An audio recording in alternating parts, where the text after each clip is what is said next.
Hello, everybody. Good morning.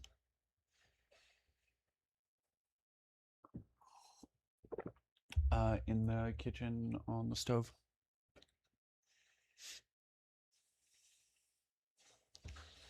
Shirt goes hard. Thank you. Thank you. Thank you. There's some sound? Is it me or is it a different sound?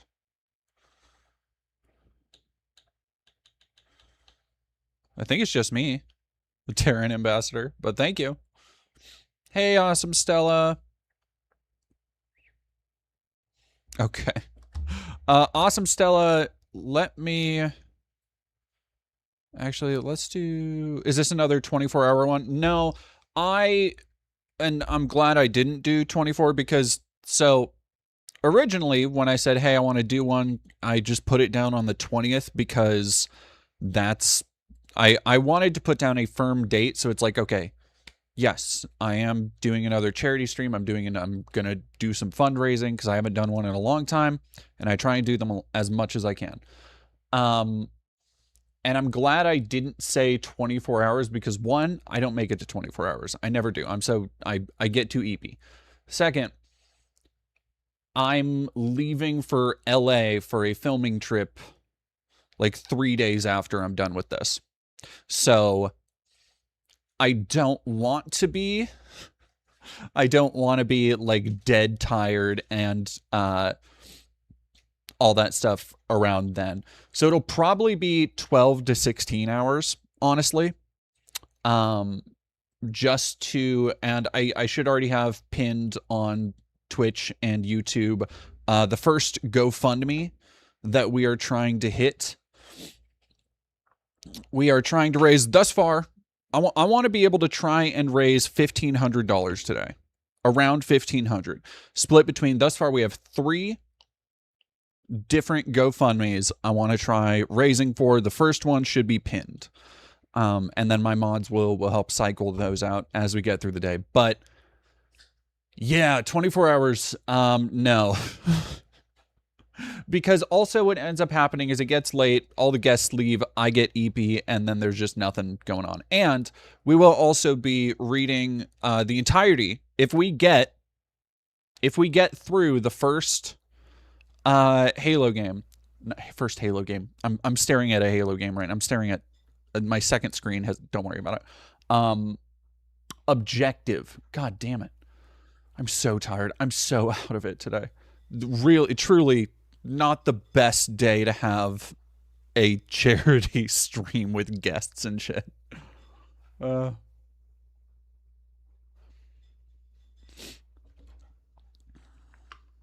DD. Hey, Carrie. Hey, El Salve.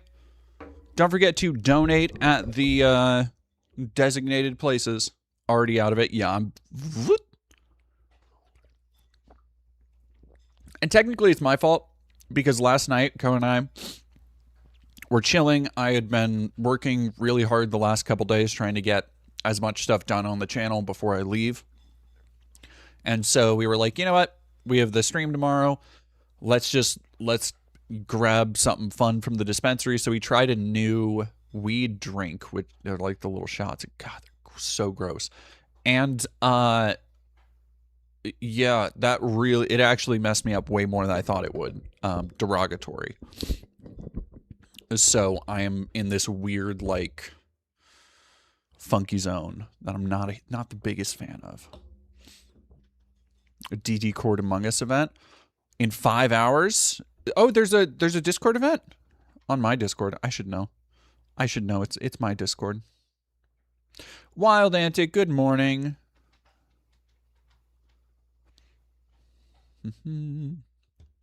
Little EP girl, thank you for 4 months. Just got my first real haircut since transitioning. Congratulations.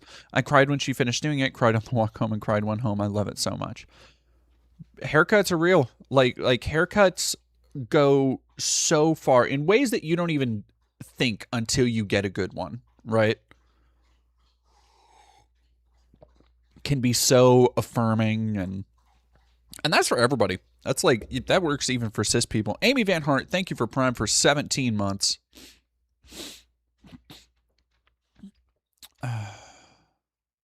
Carrie, awesome. I know you don't know me, but I'm an amateur actor. Today, I got my first paid role on a sci-fi film. Let's fucking go. That's awesome, Carrie.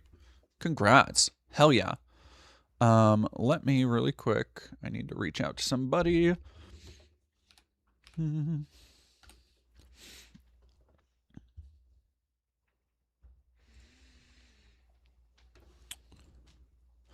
Also, hey, have y'all seen what the fuck is going on with, what the hell happened with Candace Owens, man? What the fuck was that? There we go.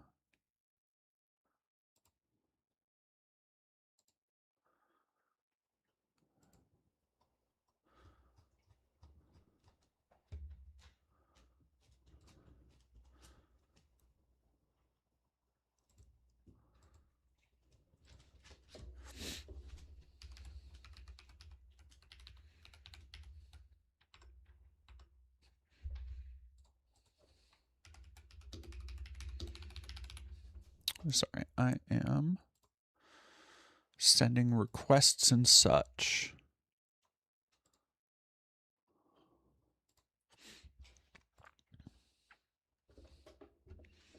Let me bring up some other stuff too. Oh, maybe I don't actually want to bring up that crap.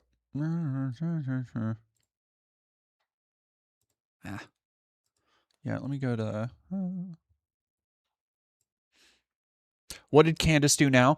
Okay, so when I woke up, because of course I woke up way too fucking early today, Candace Owens, there was some other like D-tier conservative influencer posted a bizarre multi-paragraph like eulogy for Candace Owens. Like somebody posted and quickly deleted a multiple paragraphs saying, "Oh, I just heard from a friend that Candace Owens passed away," and like the like very serious sounding. Let me see if I can find a thing on it, and we'll look at that.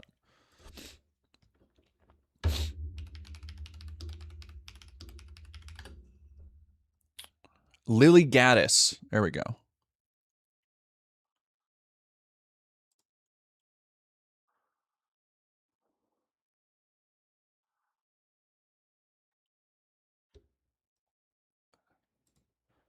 So here we are.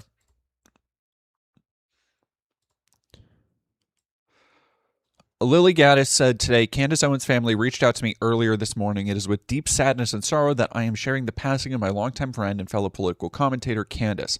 Also can't shake the feeling this wasn't simply a random tragedy. There are circumstances surrounding Candace's death, especially after Charlie's passing, that raise serious questions, and I hope the full truth comes to light. I want to respect her family's privacy, so I will refrain from sharing any further details. Please stay posted. No, she didn't. No, Candace has come out publicly and said she's not dead. Lily Gaddis deleted this shortly after.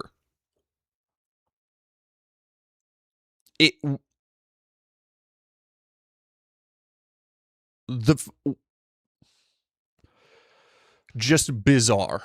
And here's the problem. I saw a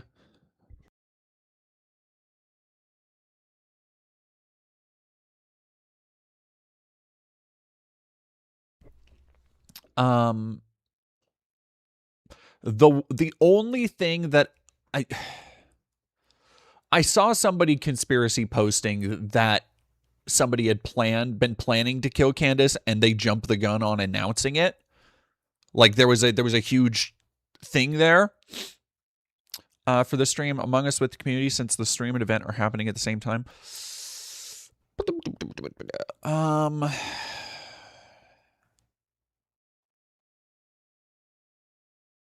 Well, I guess I'd have to trust that whoever would, like, nobody else would stream snipe on that. Maybe. I'll think about it for sure. I kind of don't want to do any multiplayer stuff, and especially anything on the computer. Just because I've had a weirdly temperamental time lately with my computer. Oh, I'm not worried about that. I'm worried about like people being able to see my screen. Yeah, I have no. Which, by the way, and I want to make. Let me be clear. I want to make explicitly clear, double underline it. I am not saying that there was a like foiled assassination plot on Candace Owens. I'm not saying that at all. I'm saying that that's the one dumbass conspiracy that I was like,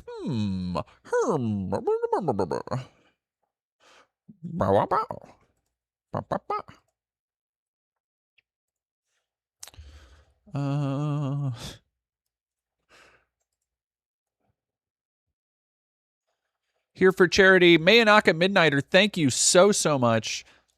Please check out the pinned posts. Donate at those links. We are trying to raise them up, trying to get them fulfilled, raise some life-saving mutual aid funds for just people who need it, not even necessarily people in our community. Both of these are ones that I've had shown to me or sent to me on social media. So,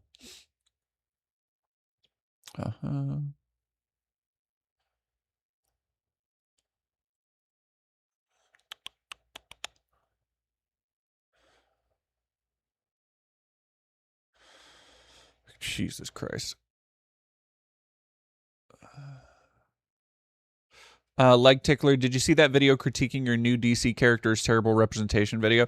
I don't believe I looked at it, but I did hear about it. Yeah, I think I heard about it. Tea with Goblins, thank you for $10. 4:30 a.m. in Sydney. Just finished today's marking quota. Normalization of Gen AI in academia is testing my sobriety. Oh my fucking god, I bet. If I ever meet Sam Altman, I will feed him his own knees. Gonna go ahead and mirror the link off my socials. Hope that'll help a bit. Absolutely. Feel free. Thank you so much. That is wonderful. Let us go. I want to look at my... So I have a couple of... playlists. There we go. Of things I wanted to watch while streaming. Oh, yeah. Here we go. Already. Yeah, buddy, let's go. We're off to a good start here. Curious DD, I know you like more traditional horror. How do you do with more jump scare horror? Five Nights at Freddy's, Amnesia. I'm relatively hard to jump scare. And it's not stimulating for me, you know? Like the idea of sitting there and waiting for something to go boo is not engaging. I like horror mostly for the thematic elements, for the storytelling, not necessarily just to get my heart rate going. Let me...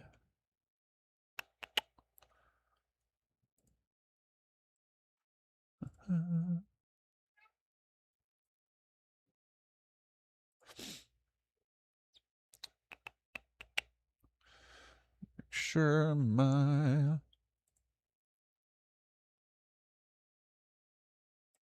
hour and a half.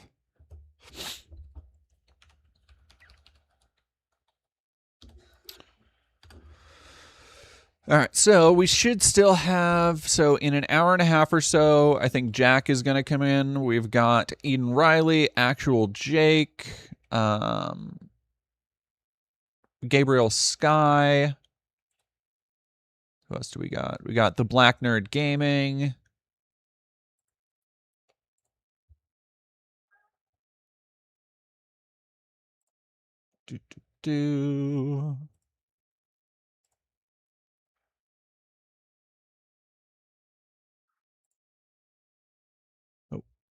Oh.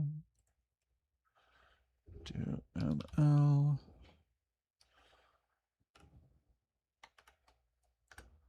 Nope. All right, well, that won't work.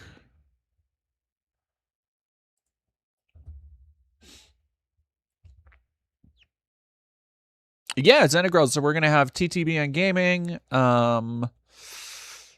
Yeah, just a lot of cool peeps coming by. They're gonna be checking out throughout the day. And be sure, go check out up in the corner, the link up above. We are raising money, raising mutual aid funds when we're done with one. So when one of them gets fully funded, first off, big reward for the whole stream. If you would like to watch me read the entirety of Star Wars Episode 1, The Phantom Menace, doing unique voices for all the characters, something I will do live for your entertainment on the internet, if you get through the first funding goal, which is posted and linked right now on both YouTube and Twitch, should be. And should be pinned as well. Nehemia, thank you very much for $5. Before we start, I want to ask you to look at the last 3 posts from BYU Virgin account. You really missed a big part of the story. Oh, no.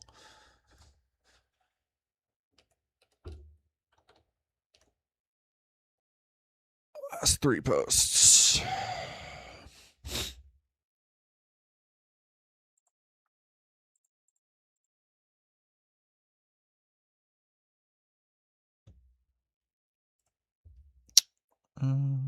Here we go.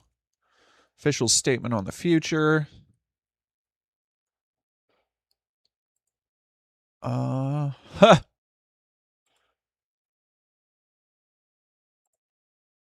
Virginity is nothing. Oh my God.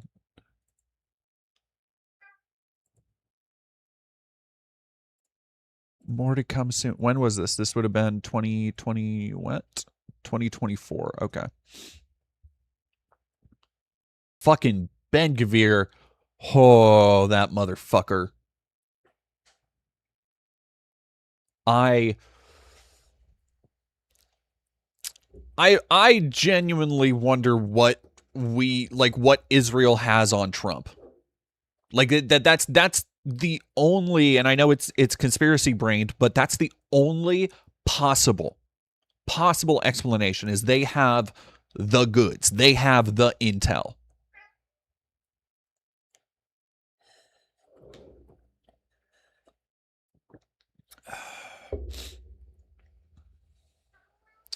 Virginity isn't important to me. What does that make me?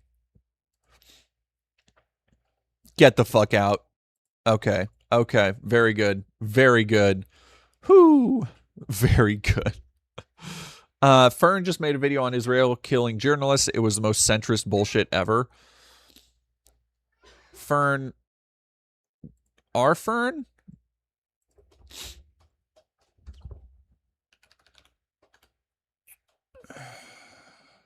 Okay, Fern TV? Oh, yeah.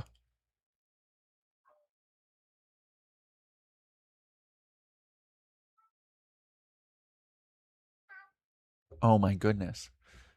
The animals are out in force right now because they're like, what the heck? What the heck? You're out here doing stuff and you're not petting us? All right, I'm going to go feed the cat real quick and I'll be right back.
Alrighty. Where are we going? Grandma has been gooped. Bottom center, how to escape. That is what that says. Man, okay. Yeah, happy Pride Month, Fern. Very fun. Very funny. 41% of the 500. We just went. Chat, we just moved this GoFundMe from, what was that? I wasn't even paying attention. 17% to 41%? Thank you so much to everybody who's been donating. We haven't even been live for half an hour. We're almost halfway to our first funding goal. No guests, no nothing. Hell yeah, everybody. Let's go.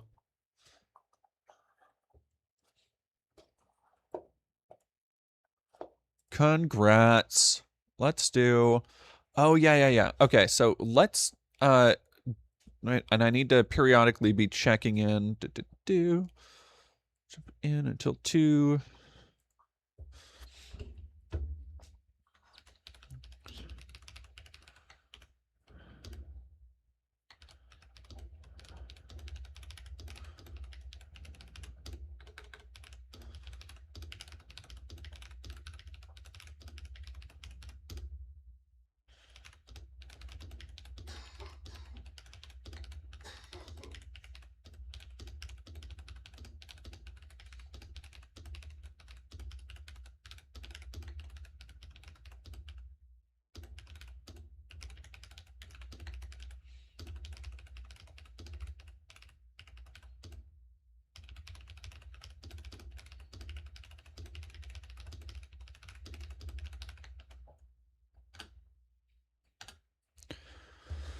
Alrighty then.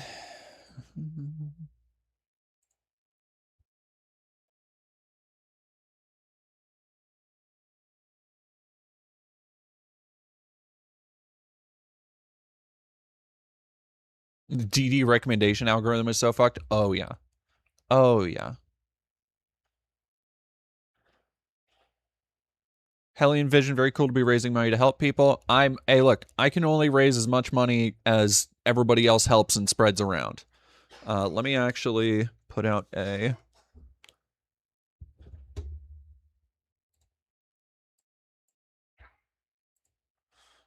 thing on X.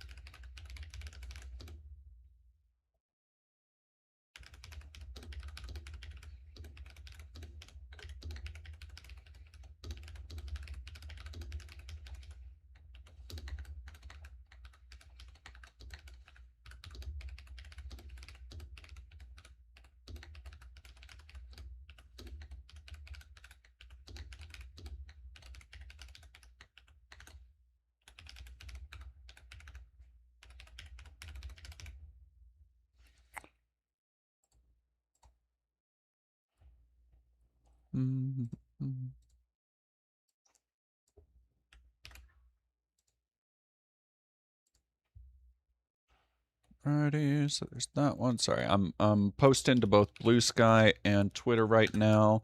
If everybody wants to go and check it out, the all right, we're gonna.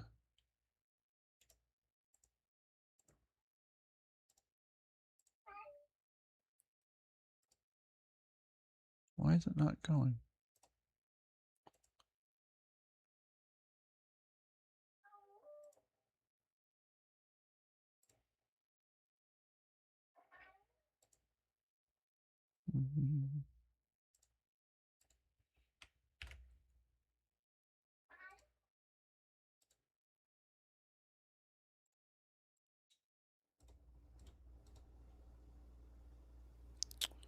Sorry, I'm trying to find something.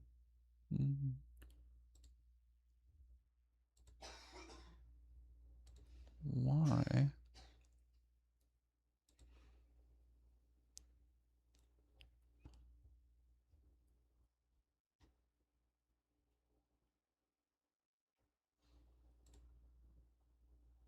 It won't let me. There's one I want to get, but it won't. Damn. All right, let me add that. Do this.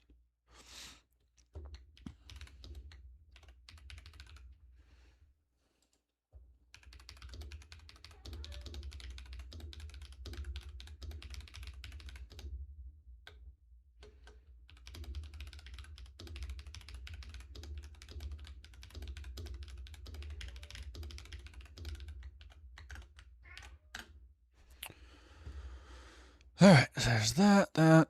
Let me then do. Sorry, everybody. I'm not forgetting about y'all.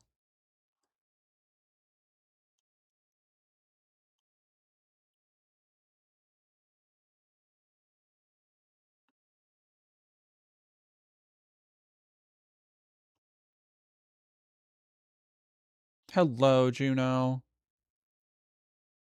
Oh, is the Strait of Hormuz fucking... Did that happen yesterday, I think, right?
Perfect. All right, there's that. And let's do this. What was I just doing? Oh, yeah.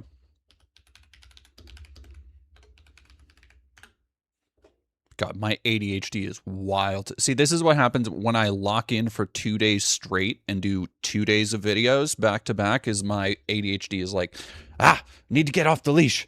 Let me go.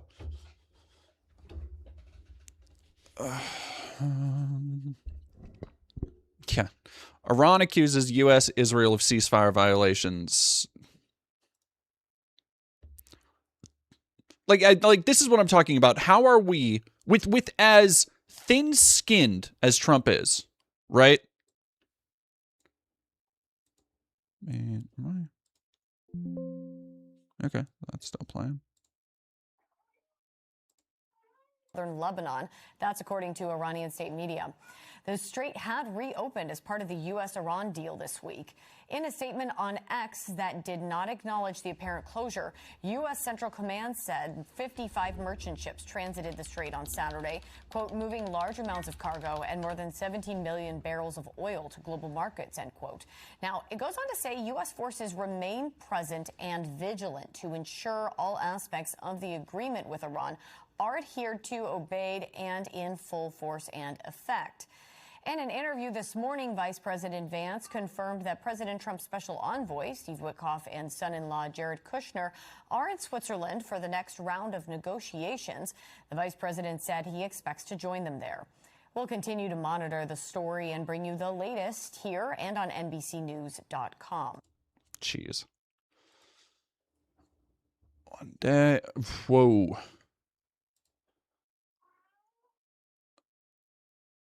Oh my God. We got the prime brain fog bullshit here. Poll: ICE has been abused by the fake news media at levels never seen before. They are great patriots who work hard and do a fantastic job in a very hostile environment.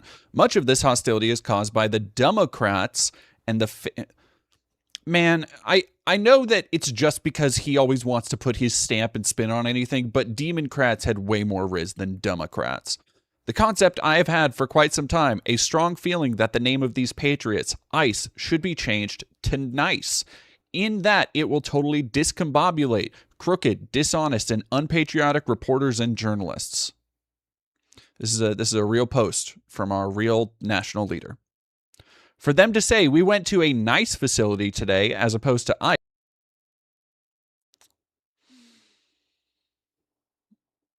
Okay, what happens if I hit... Oh, no, I have to create a fucking... Which I'm not doing. Nor. Scary Door, thank you for following.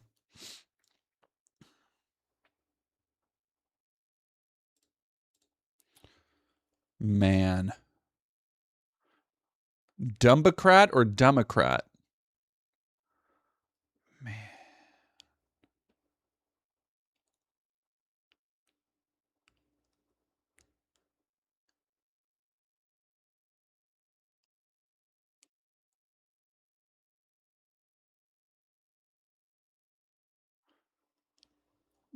Crazy. Damn, that shit's crazy, dude. That shit's crazy. So for the first thing, let me make sure nobody is in the voice channel. Or maybe I wanna hello. Make sure that'll go through and output options.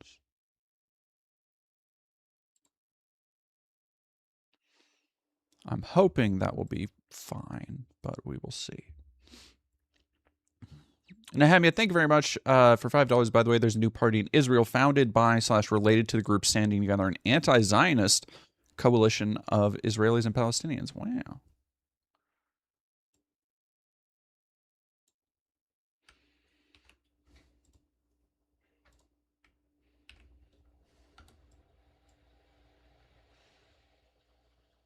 God. Nice agents, 82%. Christ, man. If they fucking... They could... Oh my God. What if they actually change it to nice, man? Like, not that that will affect anybody. Everybody obviously sees the dumb boomer shit, but like they fucking will. They could. We had the Doge department. Like, what's to stop them? You know?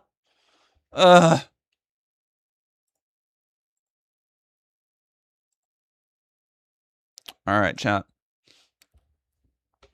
I have been also, El Salve, thank you for 15 months. Philosophical question. If you're in a top and bottom relationship and the top commands the bottom to become the top, well, no, that's just topping from the bottom. Which is a thing. All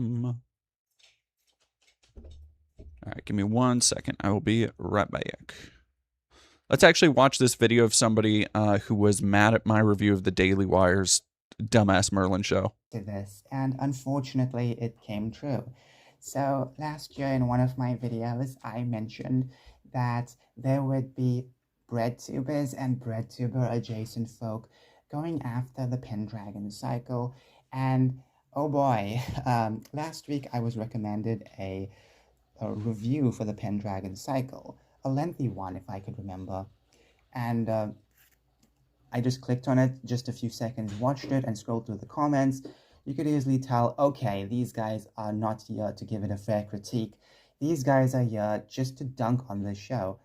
And just moments ago, I was scrolling through my recommended page, and look what was recommended to me. A video by Dead Domain.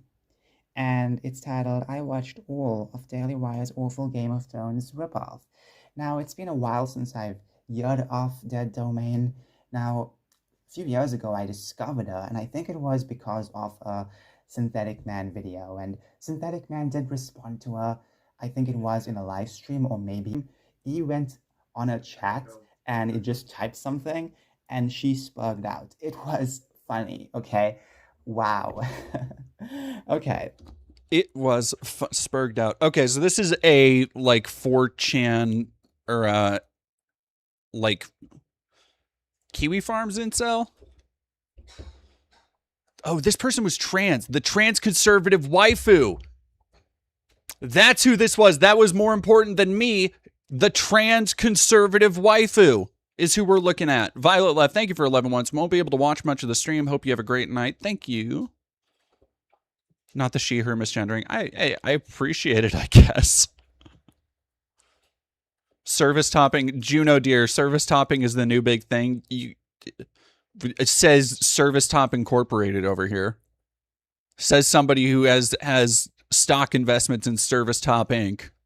So I just want to say that, you know, in the same video where I debunked all of these claims about the Pendragon cycle, I mentioned that these breadtubers are going to come after the show, and you know, I debunked, you know, the claim that this is a Game of Thrones knockoff. The series started before any of the Game of Thrones books were ever released. So there you go. And, you know, just because things look a certain way doesn't mean it is the same thing. And Jeremy Boring has stated that this is quite subversive in the fact that it's the... I'm sorry, are we getting... Are we for real defending A Daily the trans conservative waifu is a Daily Wire groupie? Be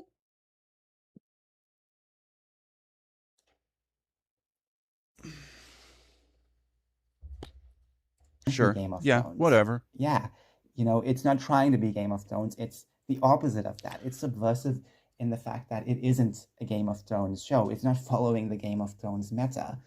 And, I don't think a lot of that people these days do understands. think a lot of fantasy shows have to follow Game of Thrones. I disagree with that. I think you can just not follow Game of Thrones, okay?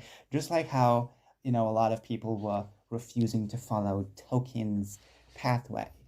People now can just refuse to follow, the Game of Thrones meta. So, anyways, yeah, obviously, Also, it's very clear. I mean, not only the fact that she literally doesn't have any watched, but when I say Daily Wire Game of Thrones, it's to give people a broad idea of the genre they're talking about, right? Like, it's to say, here is the kind of genre and tone this notoriously slapshot outlet is going after. It's not, I'm not saying that they were literally trying to adapt Game of Thrones, and I feel like that reference is pretty close. What's the fund goal? So last check we were at 41%. Now we are at 45%. Everybody, let's see if we can go. The link should be currently pinned both on Twitch and YouTube. If not, mods, can we repost those? And we are I want it funded in the next 2 hours. That's my goal right now. Get our first one funded in the next 2 hours, and then once this one's funded, I have agreed I will read through all of the episode 1 script with funny voices. Is disappointing, but you know what's even more disappointing? The fact that you have a lot of channels with over 100K subscribers, or people with on various social media platforms with like over 100K followers all together, and they aren't even talking. NBTNC, thank you for $2. Since you dropped the Daily Wire video, you've gained 4K subs. Yeah, the Daily Wire video, I guess it's not the worst niche to end up in, but I think I'm in my ability to do more movies and stuff, and people are clearly interested in those, and they're fun for me. They still let me blend media critique and politics in the way that like my other stuff does, so I'm fine with that becoming kind of my moneymaker. But yeah, damn, those movie reviews pop the fuck off, because I think Animal Farm, and I guess this was a TV show, but Animal Farm, this, and then Scary Movie was another big bump. About the Pendragon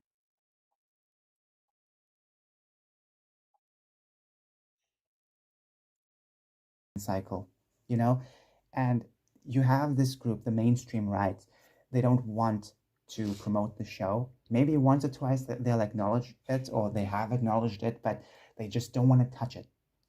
Okay, I remember last year there was this one Twitter account, and with Kaiman Lee said, something about the show. I can't remember what he said, but he was doubting the show, and then this one account said, hey, I've done all of these things, to basically, just like stay away from all of the woke stuff. Why can't you shout out this show? And I agreed with this person, because he's right. You have a lot of these. Look, I get doing quick content. I get doing low production value, just putting footage or, whatever. I even get putting up and talking over a thing if it's a static image. But at some point, you gotta. I need to see what you're talking about. You can't just go, hey, one time I saw this person say this one thing, and not at least try and look for it, especially if it was something on social media.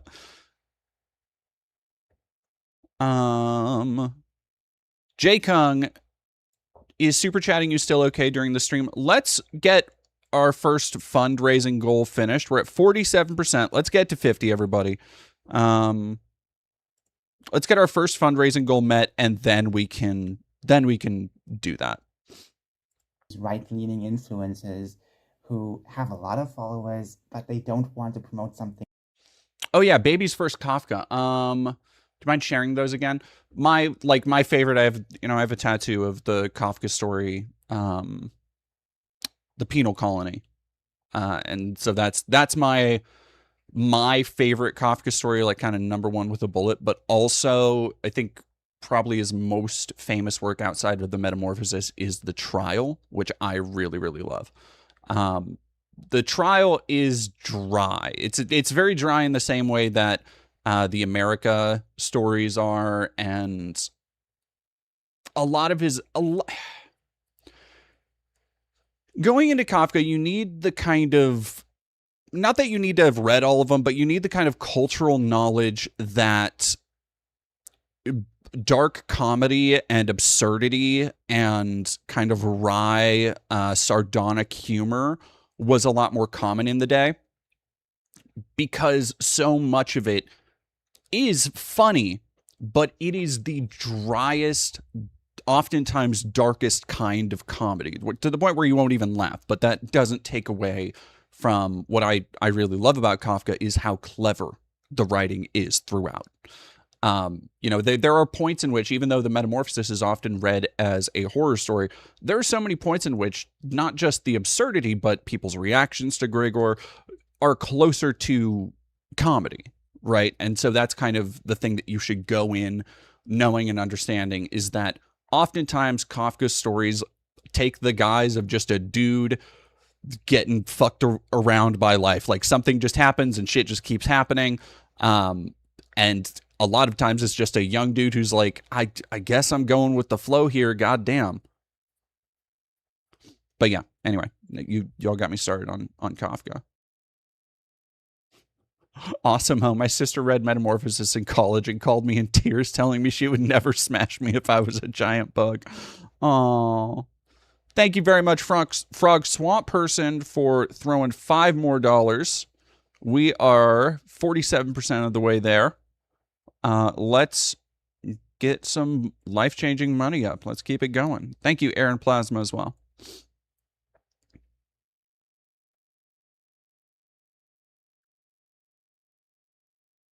I fear Kafka would have been a red pill type. No, I don't think so at all. Kafka was very like he had Prussian Jewish heritage.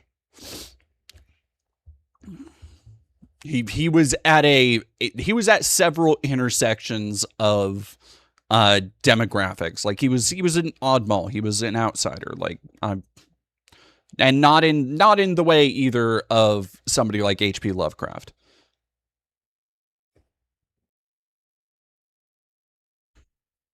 Just looked up what religion Kafka was. I don't believe he was a practicing, or I know he was had Jewish lineage, but I don't believe he was he was what's the word I'm looking for? Ethnic Jewish. Yeah, that's the word. God damn. What is the charity donations? If you donate, I will be super happy with it. We are 47% of the way to the $550 goal. We are raising money, life-changing funds for just people who need it. We have a couple other GoFundMes to raise money for once we are done with this one. And once we have that raised, I will also be reading the entirety of Star Wars Episode 1, The Phantom Menace, complete with funny voices. Wasn't Kafka's whole thing daddy issues?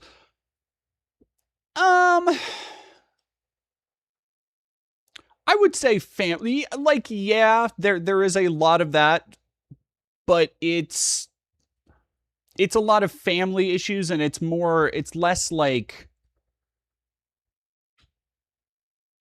it's hard to say. All right, I would say if you've read Joyce, I would say that Kafka has daddy issues the same way James Joyce has mommy issues, if that makes sense. Like, it is not necessarily in the way, it's not going to manifest in like hyperfixations a lot of the time in their works, but it often does manifest in things you can tell were based on real incidents that happened that affected them deeply. If that made sense. If that makes sense.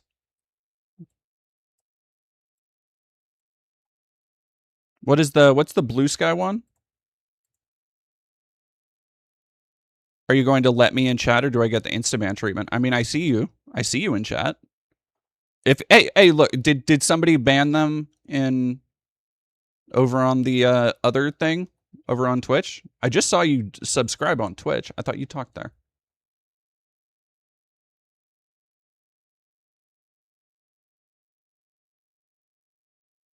I mean, like, also with your username.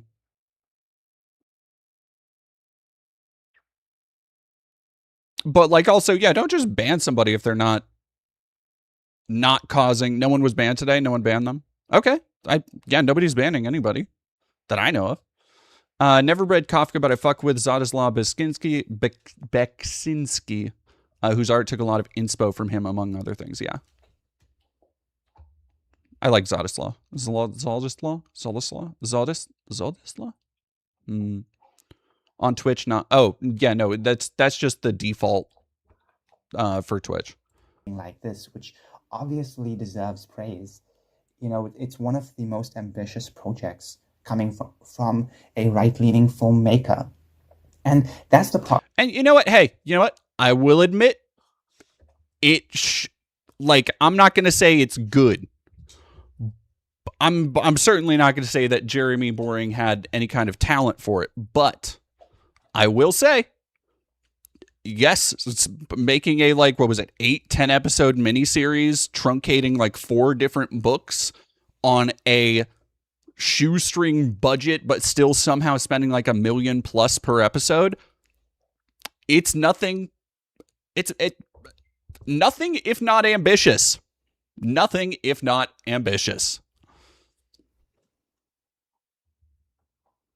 I mean, Toy Groper, like, I don't really care.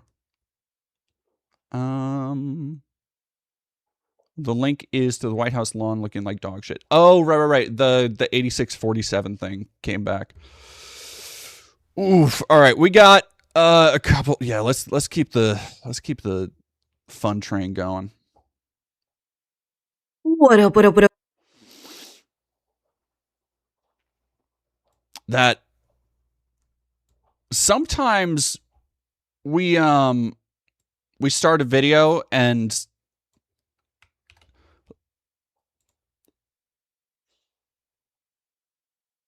I mean, what else is there to say? Woof. No. That's not real. That can't be. Oh, hello. Hello. I don't know when I'm supposed to join in, so I just. Oh no, you're good. Let me make sure. Could you talk one more time? Yes. Okay, perfect. Am I good? Yes, you are coming through on Twitch as well. How are you doing? Oh yeah.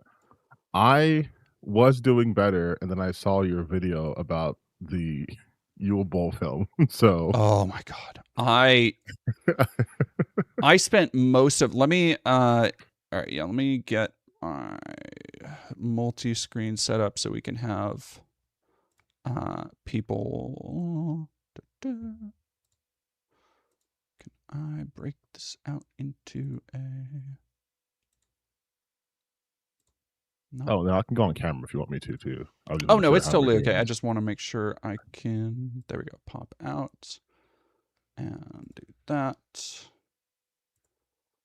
And that way we can have some form of. Oh.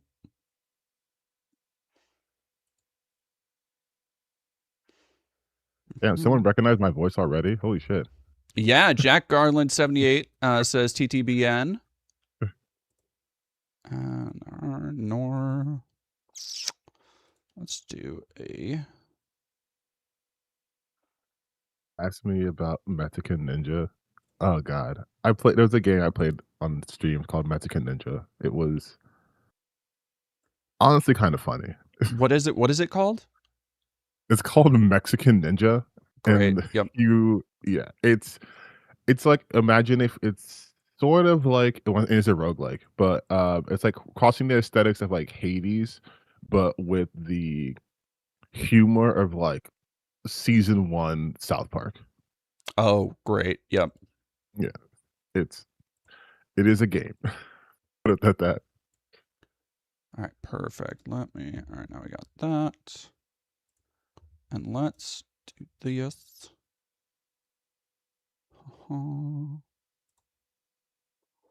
There's that, and then there's nope. Streamlabs. Oh, there we go.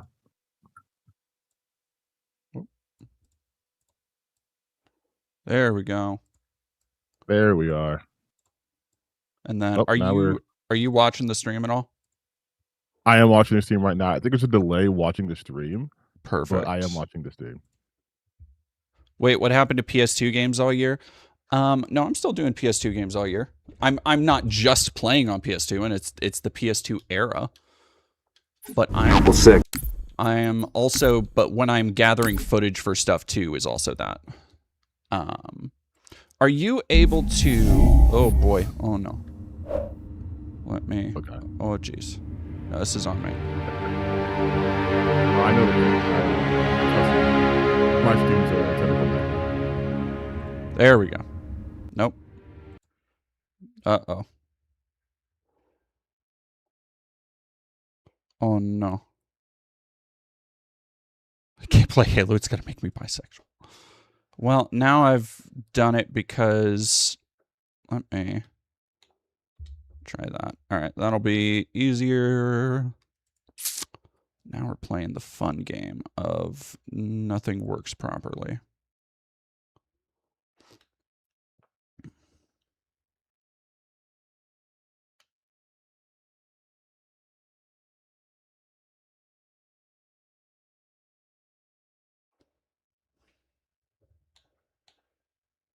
Oh, that's Halo. Oh, sorry. No, All right, why is that happening?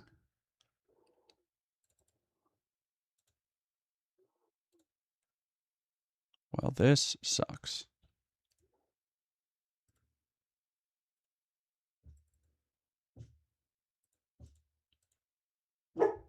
Quintez, hail our leader. That's right. Cool, man. Cool, dude. Yeah. You know, one thing I hate about trolls is not like the concept of them because it's whatever, but they're never interesting. Like, Oh, they God, say no. the same thing all the time, and I'm like, I wish you guys were more creatively inclined so I could hear some new stuff because it's always like, let me say the most shocking right way. Let me go to someone who's a queer creator and be like, I hate gays, and it's like, yeah, a queer person online has never heard that before. See, Like, that's the thing that gets me is that it's like, do you think that everybody? Well, I guess they do. I guess people genuinely do think that it's like, oh, you know, you live in your little safe bubble space and all that shit.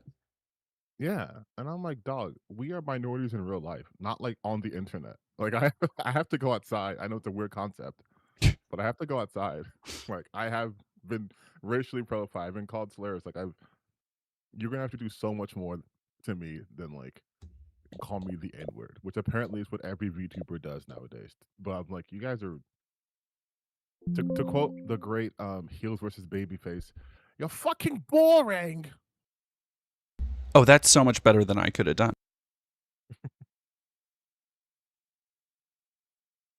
Sorry, I thought I had to sneeze, but I can't. Oh my god. Oh, terrible.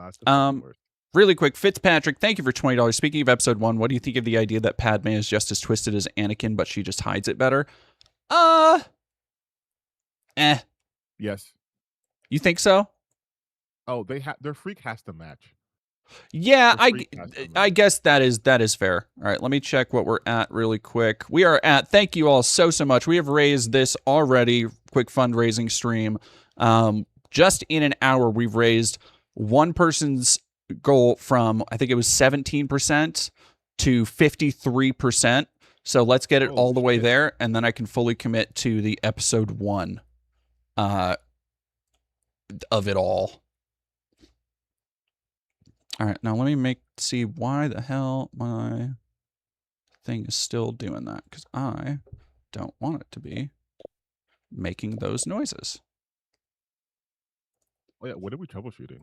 Is it I'm just trying to not have it put out game audio okay, because it's all under the game audio is all under well, I guess it's actually just I don't want it to come out of the desktop audio.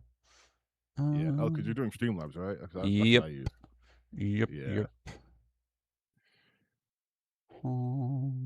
That is a pain. Oh wait, if you can share your stream also on the Discord, so that way if you are watching a video, I can watch it live with you and not like Oh, yeah. 8 hours after the fact. No, you're all good. Let me would I just share my screen? Yeah, Okay. just on Discord.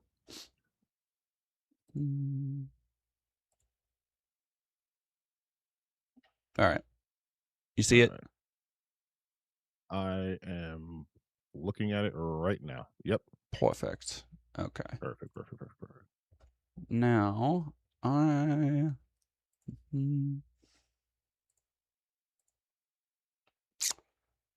You know, get. your audience deserves to see my beautiful face. Let me turn on my camera.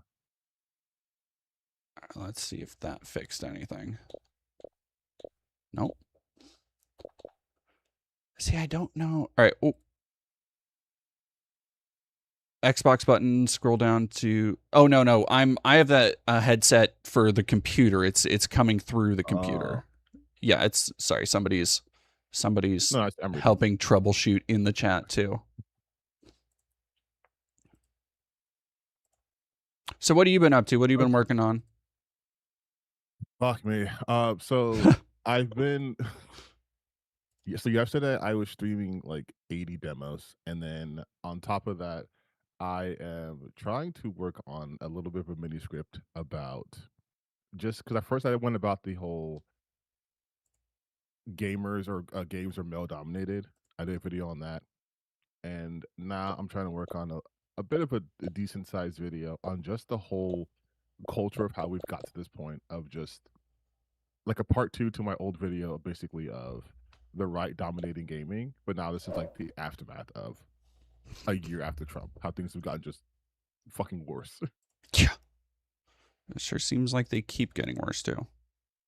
Well, everything's just so like I know the term affordability has been used a lot, but everything's become so prohibitively expensive that even like I mean you're seeing it too with look at what Halo sorry, not Halo, but look at what Microsoft is doing.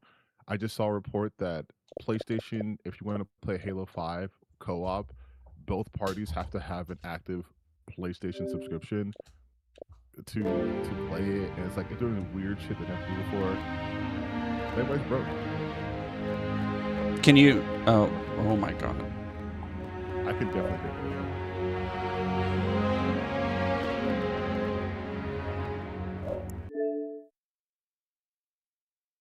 That. Oh shit. Sorry, give me a second. No, you're good. You're good.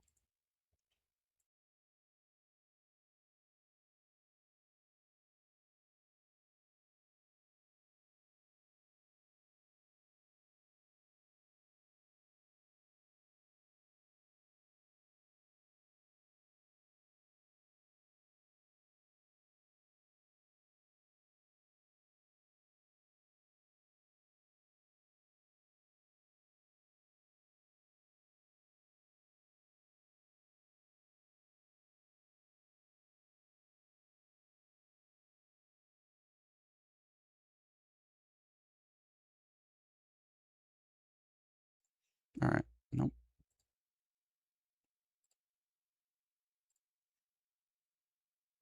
Also, my camera's on my end, but I don't think it's on your stream end. I don't know how that works. I'm trying to figure out how I No, you're good. I was just curious. got Let me too look up. vocal. Everybody's saying I'm muted. Let me check the stream. All right. Nope. I shouldn't. I can hear shouldn't you be on muted. stream. No, you're not muted on the stream. I just checked it. Okay. Mm.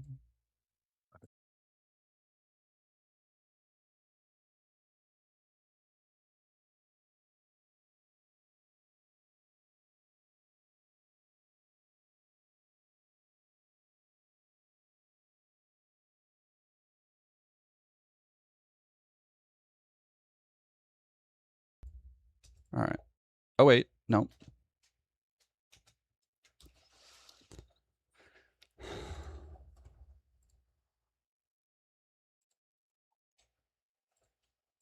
All right. No. Well, no, because now I'm on, in my headset, I hear 2 audio tracks, and I don't know if anybody else does, but it's terrible.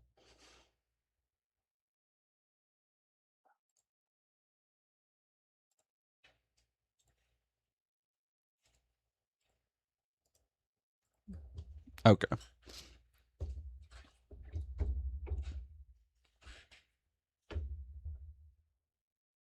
All right, let me, I don't know why.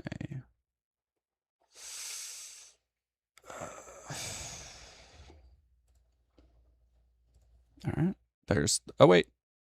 Okay, I think that did it. Try talking. Oh, perfect. Okay. Whew. Yeah, I guess so. Oh my gosh. All right. Well, and that's terrible. So let's do.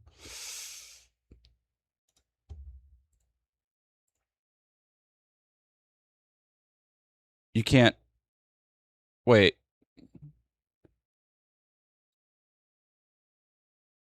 But it's picking. You're picking up on the audio. Like I'm seeing you on fucking. Can't hear guest. Okay. All right. Try talking now. Okay. Hello. All right. How about now, chat?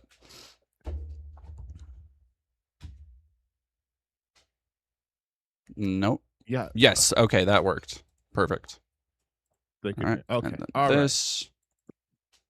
And We then. love technology. Okay. And let's.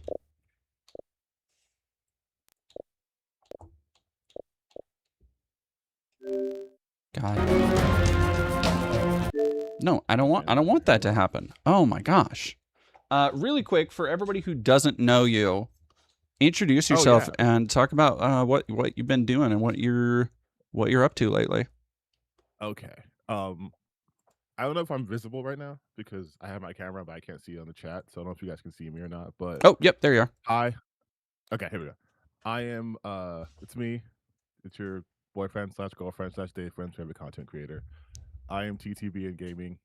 I basically get mad on the internet about like grifters and how they are ruining the gaming space. And so that's predominantly my content. I do lots of reacts. I also just like to talk about games in general, and I play them.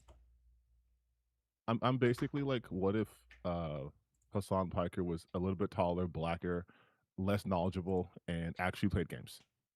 All right, let me hide some. Okay, well, no, because I want that and that. Sorry, I'm trying to. Volume up a little bit. There you go. Um, Oh, you closed the stream wait, what? on Discord. You closed it on Oh, Discord. sorry. Yeah, give me 1 second. Okay. Yeah, yeah. Oh, I'm trying to find show my own. I don't want to show my own camera. Oh yeah, Delante Mace. That's what I'll do. Should make them a lot louder if I can. All right, give me 1 second. Click the video frame in Discord to make it bigger. Well, no, I know that, but I want to hide myself because I don't want to show me. I don't want to show my own camera. Ah. You're Hassan Piker, but better. I God. mean, if that's what you guys want to say, that's what you guys want to say. I don't know if you're able to get rid of yourself also, because I've tried when I've run Discord. I think it just keeps you there. Thank you. Let me. Okay. Hide non-video participants. Where's the show non-video participant? Okay, no, there we go. All right, perfect. There we are. Hell yeah. Okay. And then let's share screen.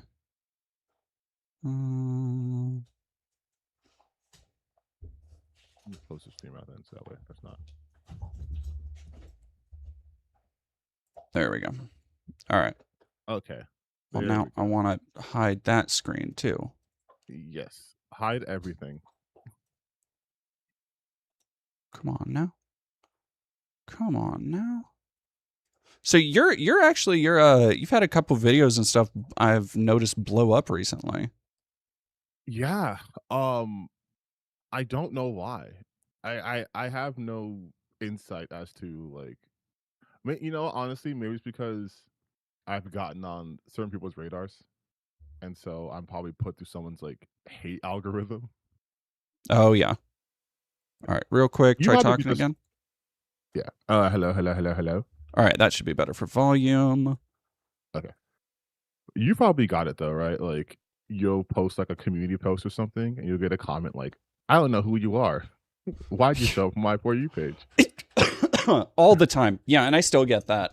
I get that every day. Has your stuff just been like, have chuds been like hate watching it or something? I think it's a combination of them hate watching it, and then also my Twitter randomly I'll just make fun of someone and they'll just pop off like crazy, and then people try to come and hate on me on my YouTube stuff, and then that just funnels people towards, because I saw my analytics and they were like, you've gotten like 80,000% more views coming from outside sources. I was like, oh shit, I have flown too close to the sun. Let me try to see if I can do audio options to. There's got to be a way to turn it off. Yeah. Or mute it. Yeah. But I was obviously you're probably aware of the whole fucking chibi reviews. So no, I've seen something, and I haven't had the time or honestly the energy to like go to it. Turn down the source audio. Let me try. Yeah, it's honestly, it is, of all the stuff like we have mutually covered and seen and experienced, this is the dumbest thing. Like, I'm honestly surprised that it even caught on as much as it did. It was just a basic Twitter interaction, and then because one party loves to try to garner sympathy and pretend they're always being attacked, they made a whole thing. Basically, there's this VTuber named Demi, and she does like lewd stuff, like she's a lewd tuber, but she doesn't like porn of her stuff. So she made a boundary saying, hey, I don't want to see porn of my avatar because of whatever, but I don't mind anything else. And I'm like, okay, whatever. And then Chibi goes to her page, finds a repost, and then posts that and goes, the virtue signaling is amazing. I'm stun locked. And it was just a picture of her avatar in like a tight, like one piece bikini, looking like, I mean, you would see at the beach basically. And he cropped it out to make it seem like she was like doing something super explicit. And then Demi responds to him and says, aren't you the guy who got cucked? Because yeah. And that's it. And then because of that shitstorm, then it was like, oh, instead of responding to my query, you go for personal attacks. And I'm like, dog, this is Twitter. What are you expecting? But that's literally it. And that became like she's a bad person, she's terrible. Chibi almost offed himself, and you're making fun of that. I'm like, no one was doing any of that. And then they try to call her ugly. And then I saw the most epic Streisand effect of all time, where she's hot and they didn't know what to do. So she's like, oh, she's fat and ugly. And I was like, dog, if you think this is fat and ugly, I don't know how to tell you. Like, if you can't play the game, pass the sticks. You know what I mean? But like that post I did of her got like 20,000 likes, and so then other people start seeing that picture of her, and then she started getting more followers, and then all of a sudden, all of her pictures are just all over my timeline. People are just like, "Dog," I was trying to call her like, "Oh, no wonder you guys don't like her. You're lolicons." Yeah. Have you No, had a lot of run-ins with that particular brand of weirdo? oh yeah, oh yeah. It's just pictures, it's just drawings crowd. Yeah. Yeah, it Do sucks, you dude. so have you gotten the kind of person that so one thing I did not expect, but I did notice about getting some relevancy, getting your content out there, more people noticing you, is that you will come across people who you have never heard of, you have never interacted with to your knowledge, but have one specific grievance about something you said You that did? they have been Yes. waiting for like months to pull out for whatever reason. That's fair. I was told during one of my streams that there was a whole YouTube channel by dude's name was like, "Oh no, it's Alex," who had been hate watching my content on stream Hell when I yeah. had like 3K subscribers. And I Let's had go. no awareness of this person. And then someone put me onto them. And I was like, he has I think almost like 100K or over 100K. I'm like, how would I have gone on your radar? Then I found out it's through the Roach King. They're like, Oh, a did you get fan of featured on one his. of Asmon's videos? Yeah, I got pictures on his fucking thumbnail. I was in one of his videos. He like went through like one of my tweets or whatever. He's like, "Oh, this guy's obsessed with me." He's upset, which I think is ironic because the No, way he that's talks that's about the same. They all say that. Oh my gosh, you yeah, know, and it's like no, you can. If you make yourself into a locale, if you make yourself into a public spectacle, you should expect people are going to react to you. It's especially yeah, that's their intent too. Like, yeah, no, and I'm exactly. like, It's Asmongold said shit to get attention. yes, and I'm like, dog. I'm sorry. I always say unfortunately he has a lot of power in this space. Like he got a whole game effectively like socially shut down, the Take Us North.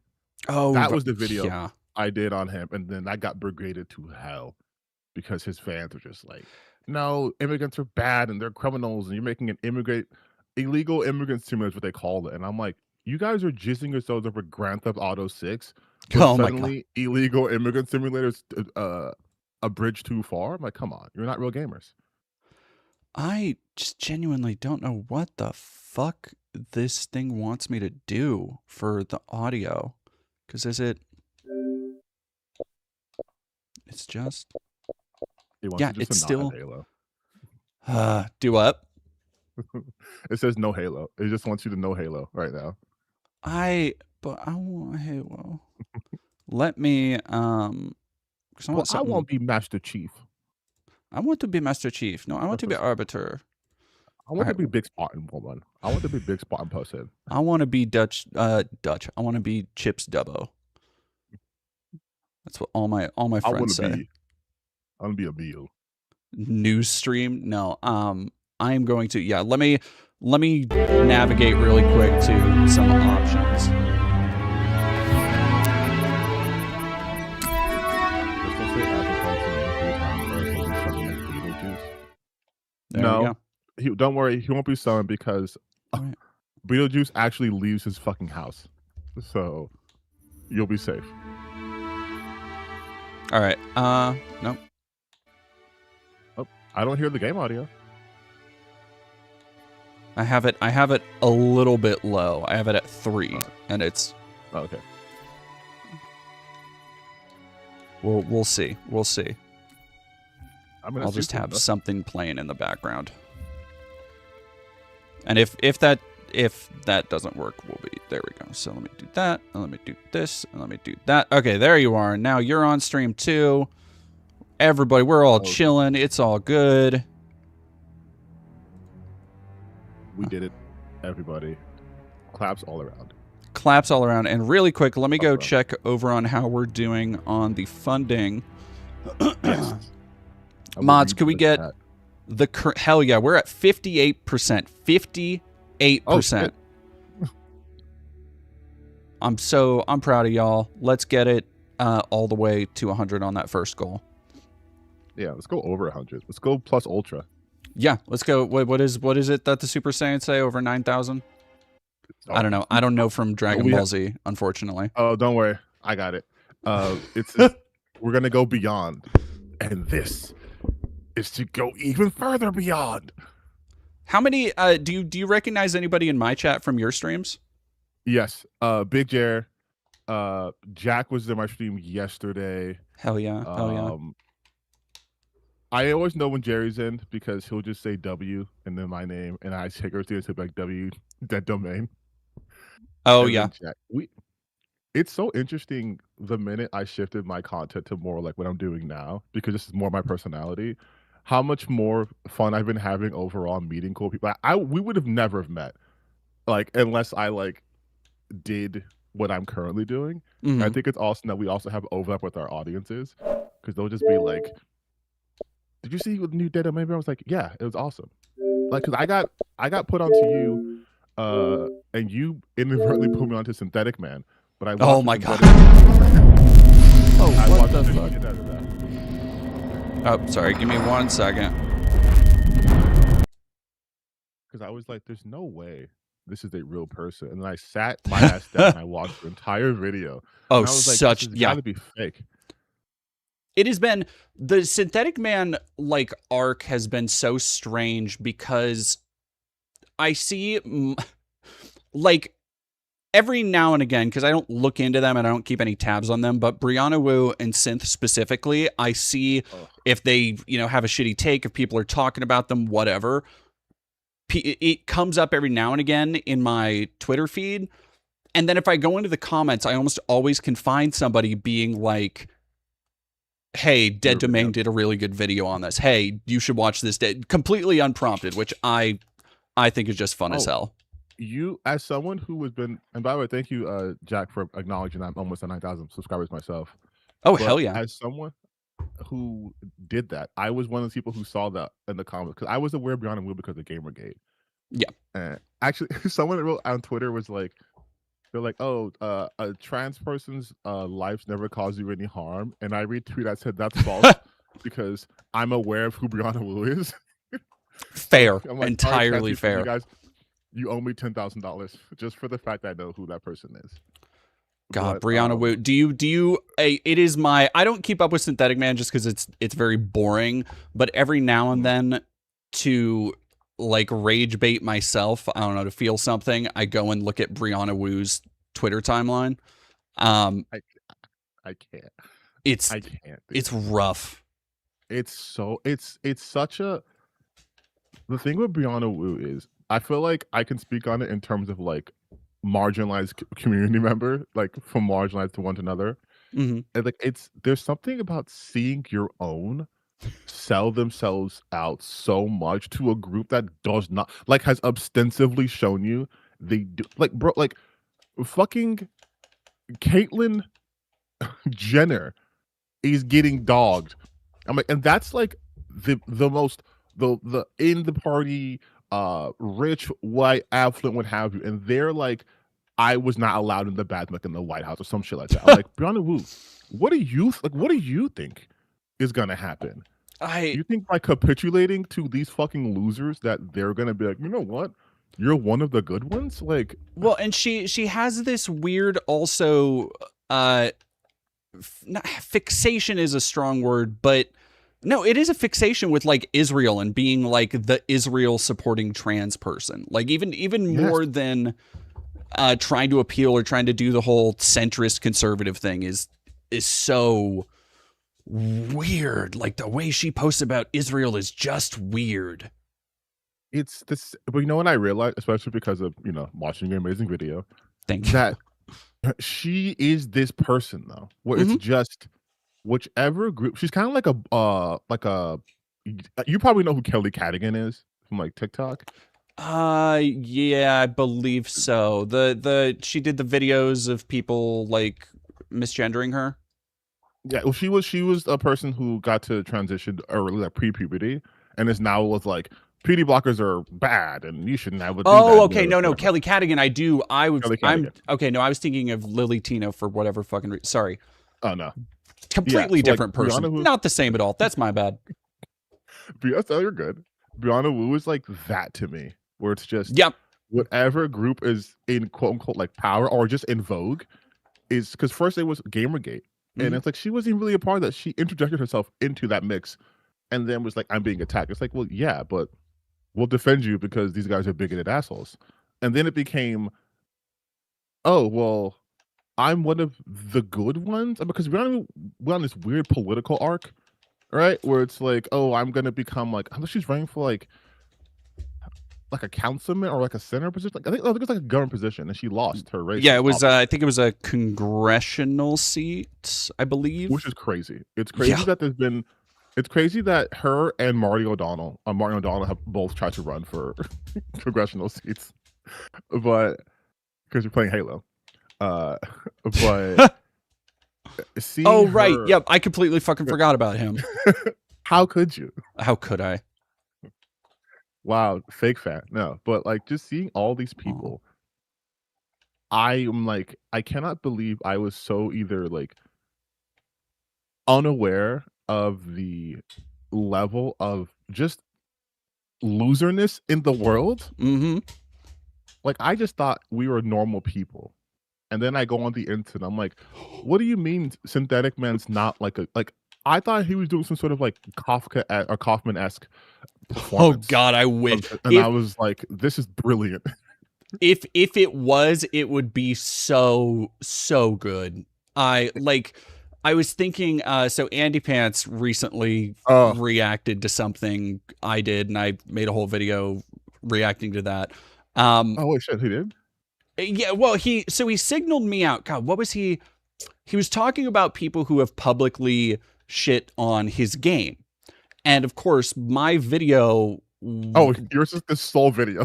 it's so, and I don't really understand why that one took off, but whatever. And he was lumping me in with all the other people that he'd like had beef with or that had talked about him on stream. So he was like, all these sissy leftists like Hassan and Actman and Dead Domain. And I'm like, oh, hold up, man. Like I'm not like, thank you, but yeah, that's not me. Gareth, what are you fuck me for? Gareth Armstrong, thank you. Yeah, no, exactly. Thank you for subscribing. Yeah, Brianna Wu's like, but she really is. Like, there are people who I find fascinating. All right, let me put it like this. It's rare that I find somebody fascinating when you can tell they're a grifter, because it's super easy. Like, Tucker Carlson is somebody I do not find interesting at all, because that is a chameleon, that is a entirely self-serving, otherwise ignoramus. Like, I don't. Oh yeah. Him.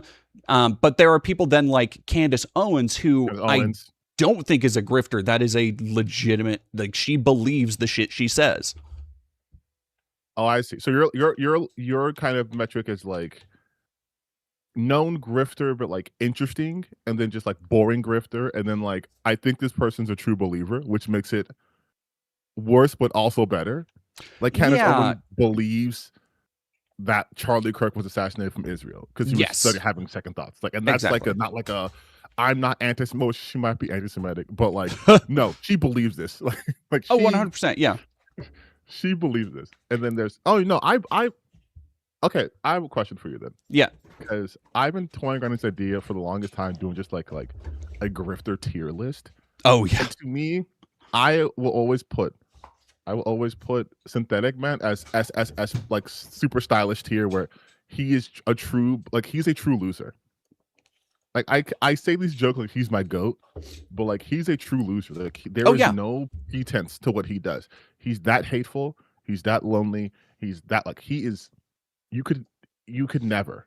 And I've seen some Synthetic Man clones And I'm like, your heart's not there. There's a guy I did a video on called like Deranged Doomer. I'm like, nah, you're not there. I think I know. was he the British kid? No, No, that's a different Doomer. Yeah, oh no, I did watch something from him recently though. He looks like Synthetic Man. Like actually, that's why, because he does like skits and stuff in his videos. Yes. Yep. Yes. That's why, because I would hear his voice. He talks like him too. Yes, that's what I'm saying. That is some single white female level of copying I have not seen in a long time. But I'm like, okay, these guys are kind of like, they're there for me. Okay, you guys are real losers. Yeah. And then you have the people where I'm like, are you guys the reincarnation of Kaufman or not? Because I thought for the longest time Andy Pants was just doing a bit, because he did everything by the book of like, I'm gonna do the voice. Like you can fucking set your clock by it. Like it is unbelievable what a cliche it is to hear him talk. I have literally, every time I talk about him on my stream, I show part of my video where I basically say, I'm like, oh, he's forced to be this guy now and he fucking hates it. And then there's a video he did where he admits at the very end where he was like, and people always ask me, Andy, why don't you review games on the channel? I was like, well, I did, but no one seemed to care. And you guys only really watch the videos not being talking about woke stuff. So he made a separate channel. And I said, videos ago, I'm like, he hates doing this shit. He's forced to do it. And then I said, this separate channel, this gaming channel, is going to fucking tank. And then he converted that to a podcasting channel.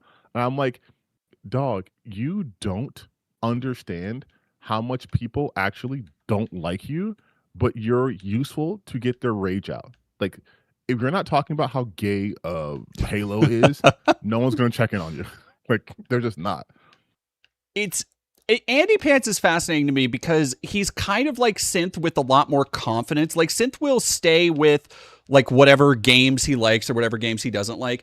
And Andy, the 2 games he likes. Yeah. Like fucking Spyro and some Dragon Ball Breakers. God damn, dude. And Astrobot. And Astro. The amount of time I had to when I was watching all of his streams, the time I had to watch Dragon Ball Breakers, Christ. Honestly, I want to say, sorry for cutting you off. I just want to give you your flowers, because the fact that you actually sat through and watched like not just a video of his, but actual streams. A lot of streams. It's insane. We'll continue. I could never. I bow down to you. I'm a quick react guy. When I find somebody, because it started with the first Matt Walsh context menu. Oh yeah, it's covering the guest game. Sorry about that. There we go. Thank you very much, Violet Left. When I was covering Matt Walsh, and that was the first like deep dive I did on the channel, and I because I had just gotten a massive bump from the church videos. So I was like, okay, can I do this as a full-time job? Can I make this happen? And it kind of came down to me finding what was a thing that is replicable about those church videos. And it was, okay, I'm going to do something that nobody else would do. And what would that be? And it was like, okay, I want to try and like dissect and understand the mind of Matt Walsh. And to do that, I'm going to do what nobody else is going to do and go through all of his content, all the content I can get my hands on, all of his old podcasts, read through his entire old blog, and just piece together like what I can about this person from the things that slip through. And that was very much my approach with Synth, and to a large extent, Brianna Wu. And I think the reason why I still don't like my Destiny piece is that there's too much with Destiny. Like, that is somebody with too much history, too much interaction on the internet, that you would have to basically do. I think Destiny is up there in the tier of like known quantities on the internet. If you really wanted to do any kind of expose nowadays, it would have to be closer to like a Chris Chan style documentary, because he's done so fucking much. Oh yeah.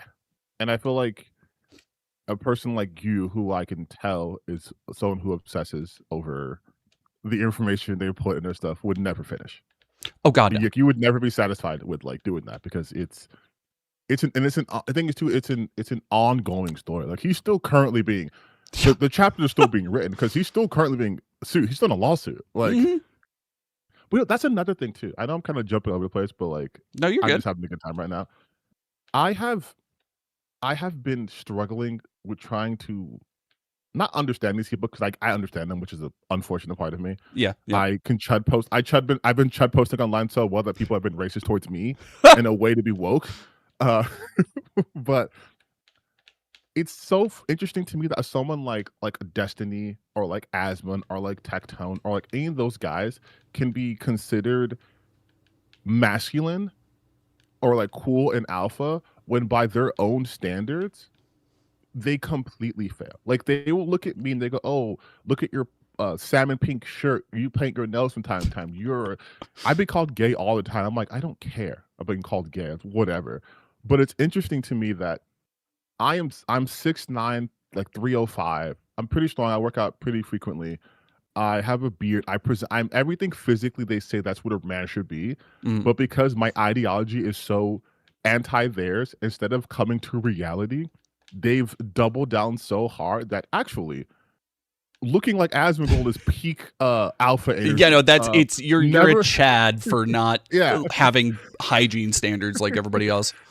You're an awesome dude because women are repulsed by you, and then they'll go, "Oh, but he can get any girl he wants because of money." And I'm like, dog, I'm broke compared to him, and I've never had to worry about that. The fact that he had to become a multi-millionaire to have women talk to him, like that should let you know, like there's something wrong here. Tectone's a criminal.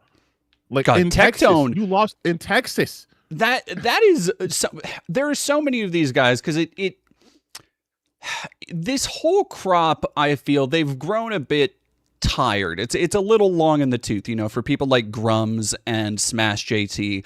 Like they really are one trick creations of the internet where you know, they say or something so embarrassing happens with them, or they'll say something that nobody will forget, and that becomes like, you know, Grums with the breast milk thing even. Breast milk, It's just that becomes what they're known for and kind of who they are.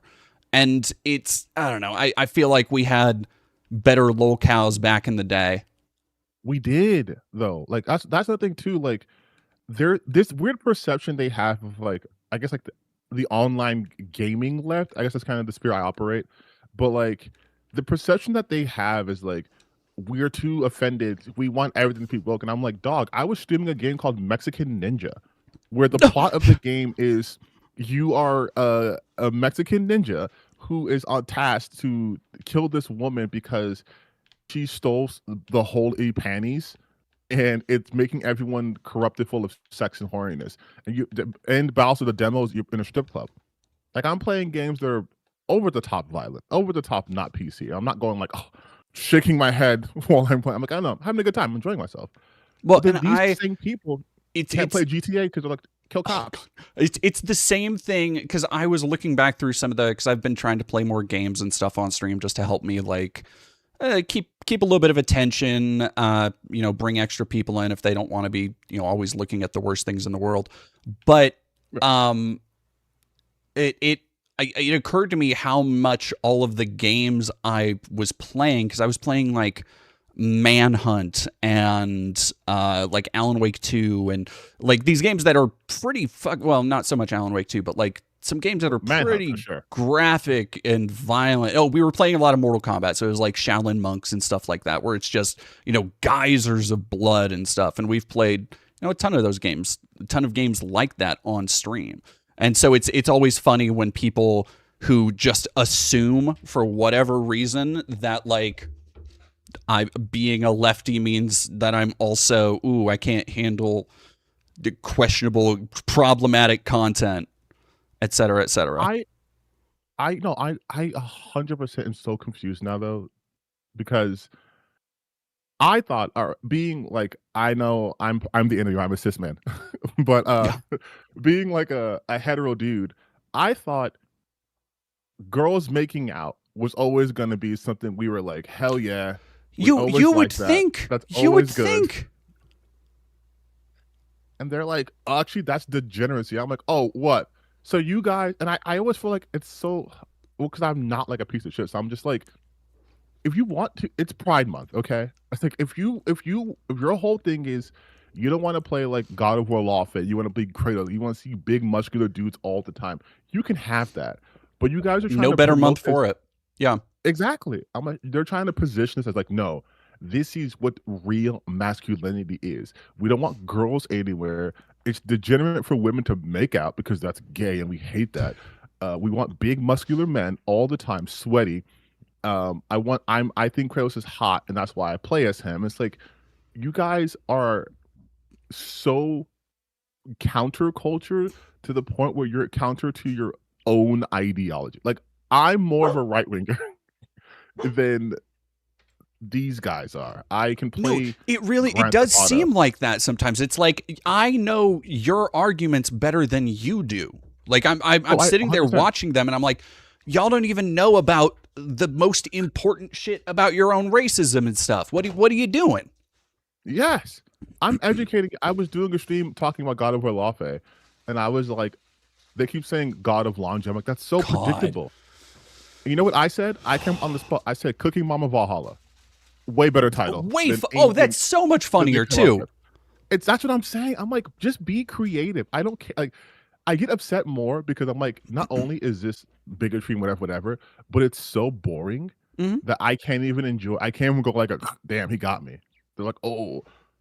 No, there was the one God of time Laundry? because they get, and I've talked about this with conservative comedy, and I think I'm going to do it with the Tony Hinchcliffe special because I've heard that is just abysmal. Oh.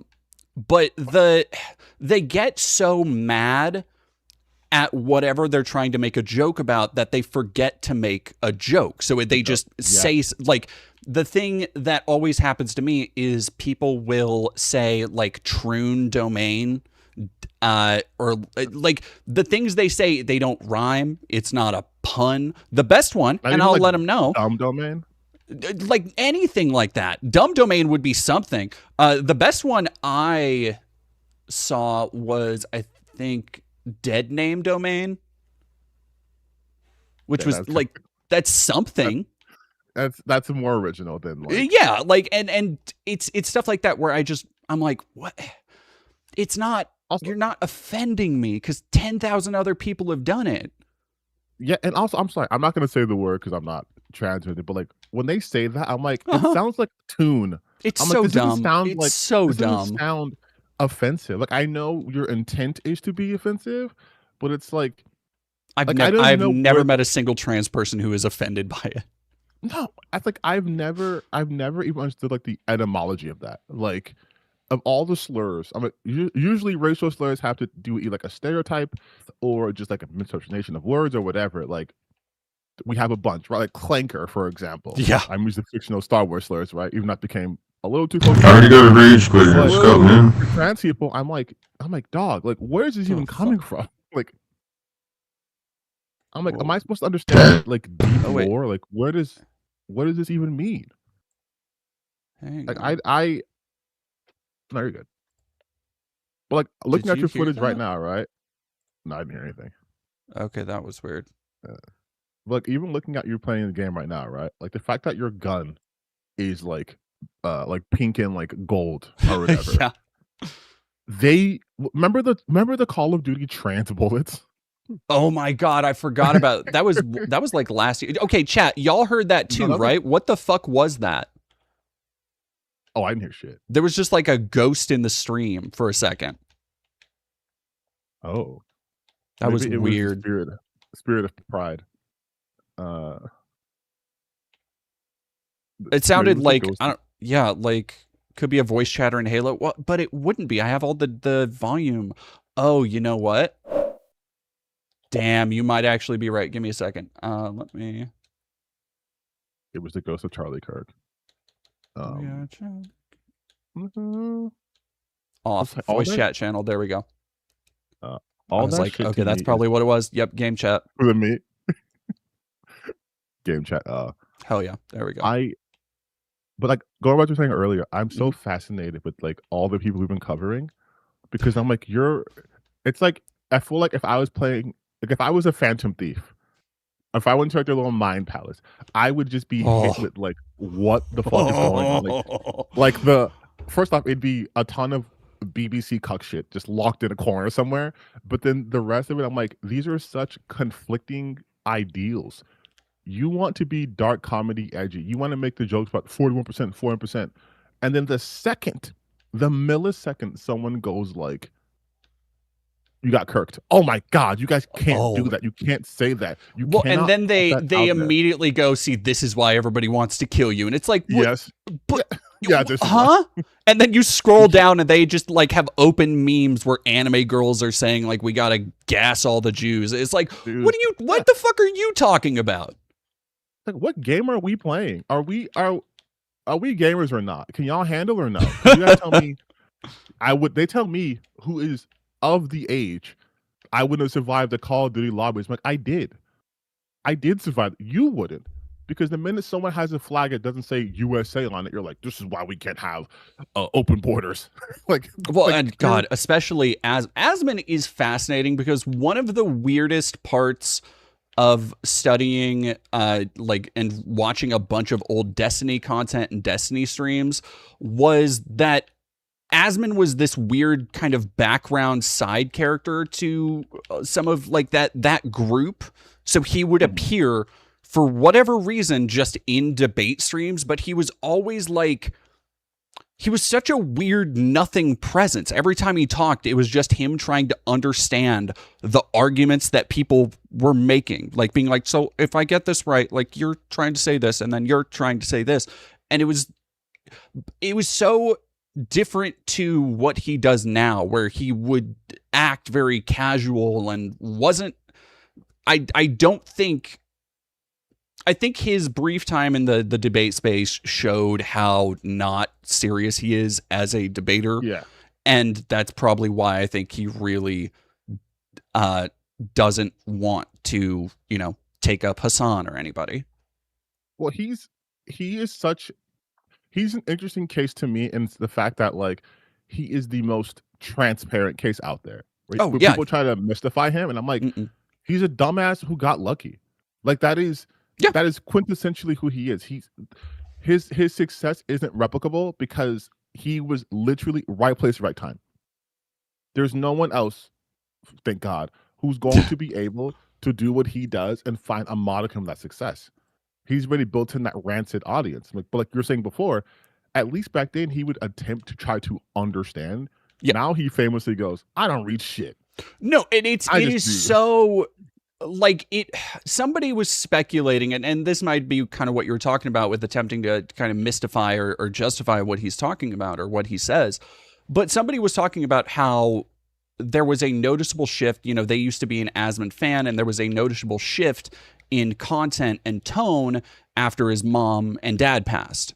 And I think there is something to that. I think there is something to the idea that like, here's somebody with nothing going through like an existential crisis, as everybody does when you lose your parents. That's an entirely natural thing.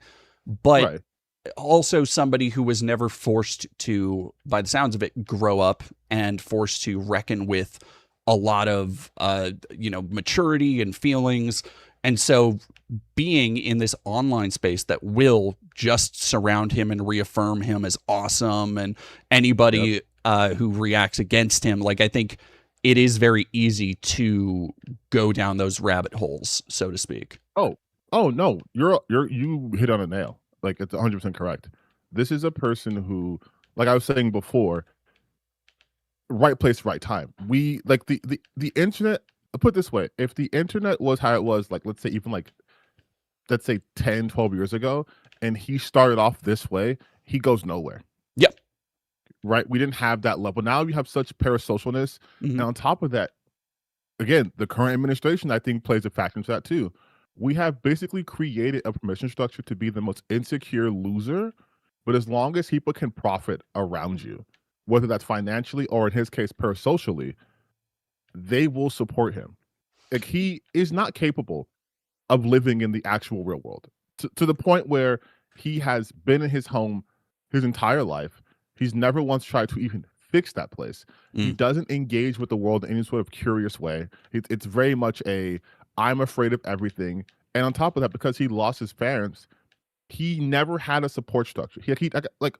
I joke when I say it, but also I'm serious. I'm like, he is alone. He's a lonely person. Like, I think that bitterness, that bitterness really comes through. Yes, because I was even okay. So going back to the Demi thing, right? Because apparently he chimed on that too. Even in his like defense of her, he was calling other people voids. Like he's starting to adopt such insane incel language. And then people, when I call them out on that, when other people call them on that, they go, "Oh, well, you're just jealous." I'm like, and that's never why, in my life I've been jealous of him. There's this weird element of like his heart not being in it. Like, I don't think he genuinely would like go out of his way to assault a trans person or something, but he will talk disgustingly about how, oh yeah, no, then these people just need to die and these people need to be shot in the head and the government should just round them up. Like, it feels based more in, I'm going to say the most extreme thing to get a reaction, and I'm never going to admit I'm wrong. I'm just going to keep doubling down. Oh, no, 100%. He like, okay, so I did a video about Chud the Builder, and I was like, there's levels to it. We start with like the nuisance streamers, right? You had like your prank channels, which then evolved to like a Joey Salads prank / social experiment where they're just being kind of racist and started to interject like identity politics into it. And then you got your whole like gamer space where just like everything's woke and gay. So it's just idpol. And then you have like, so that's like your tier like 1. Then you have your tier 2, which like Asmongold and Nick Fuentes's, where they radicalize audiences, but they themselves won't ever do the things they are either allowing or championing. Advocate for, like yeah. Asmongold, like Asmongold will never go to a protest and like he will never do like a Charlottesville rally, right? But he'll say the rally was a good thing. But then you have like the Chud the Builders who are like, not only do I not stand out because I'm not talented and creative enough, but I've also been through that radicalization pipeline. So I'm going to go out and my content's going to be, I'm going to try to shoot black people, right? That is where we're at, where I'm like, but that's why I talk about people like Asmongold and those guys, because I'm like, they are that linchpin point where it's like, if you get to them and no one's pulled you out of it, you are creating more Chud the Builders. And I said that, and my chat was like, I'm like, Chud the Builders the end point. They're like, no, there's going to be others. I'm like, I know there'll be other Chud the Builders. But what I'm saying absolutely.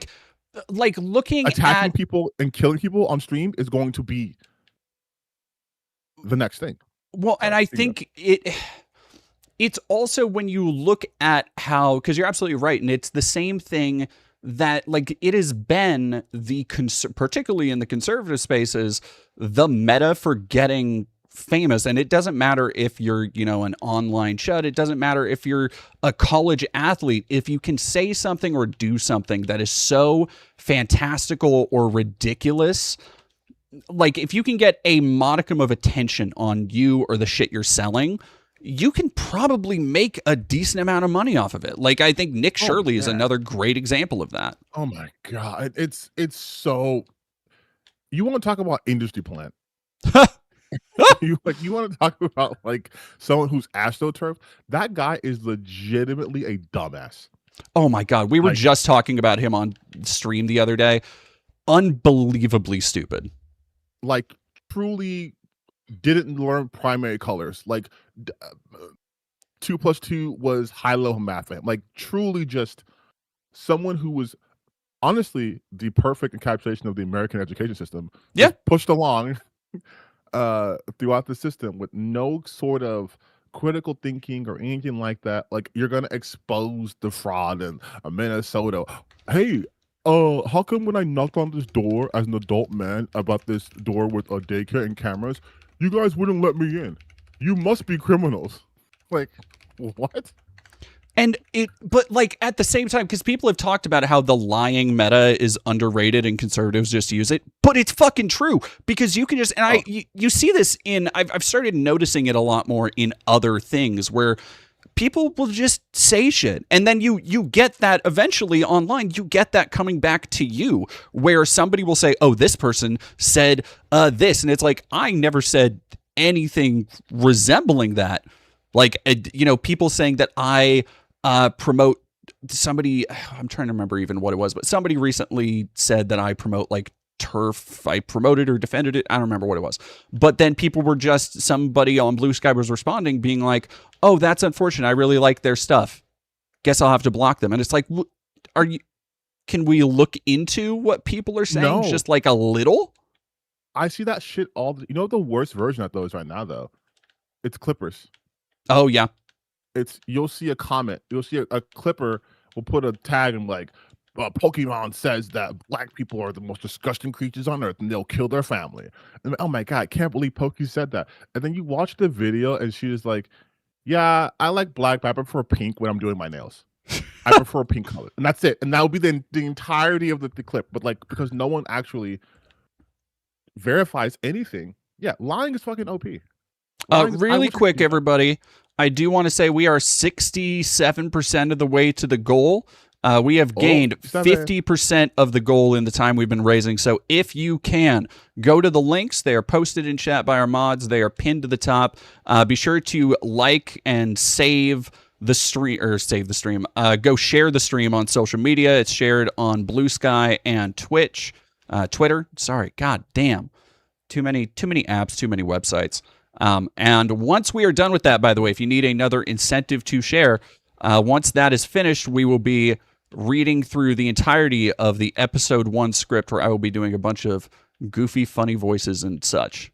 Great. That is such an insane thing for you to do. I said I'd do it. I'll do it. Like I was kind of wincing when you did the Grumps fucking fanfic shit. When you're doing the entire episode 1. Yeah. It's that what that movie's like 2 hours long. Yeah, that doesn't mean that's like, you know how much lines of dialogues? Yeah, that'll be fine. First question I asked, are you doing the voices?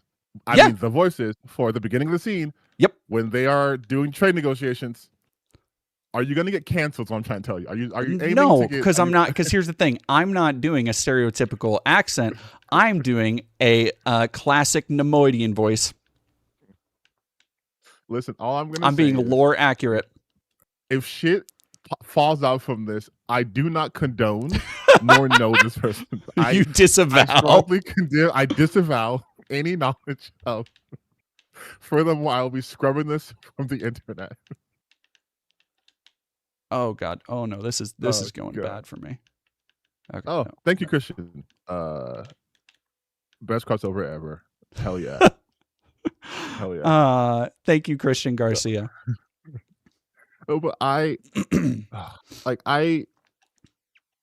one of my favorite people to just like observe, legitimately love, I don't even like talk about them as much as I used to, but I think it was when I was looking at Andy Pants. I got into the grifter sphere, so I was looking at other creators and stuff. And there's this guy who, because I'm now mutual with Anthony Grimigula. Oh yeah. And so I'm watching his video, and it's Remnant 777. And so I was aware of who the person was minorly, and then I saw Anthony's video. I'm like, okay, let me check this person out. The fact that they're so attached to each other. If you've watched one, it's kind of like Joe Rogan shit, and I'll make a point. I'll get to it. Where it's you can be, they know Andy Pants. It's they hang out with Mahler and Critical Drinker and Nerdrotic and RK Output. I'm like, it is so incestual. Where there is no sense of identity. None of them can put out content on their own. I look at people and they all and I think that's why they all galvanize around each other. You saw that with the Chibi Reviews thing earlier. You saw that with the Nux Taku thing earlier this year. Yeah. Oh my god. Speaking of that, I saw a screenshot that made me want to unalive myself. It was a stream with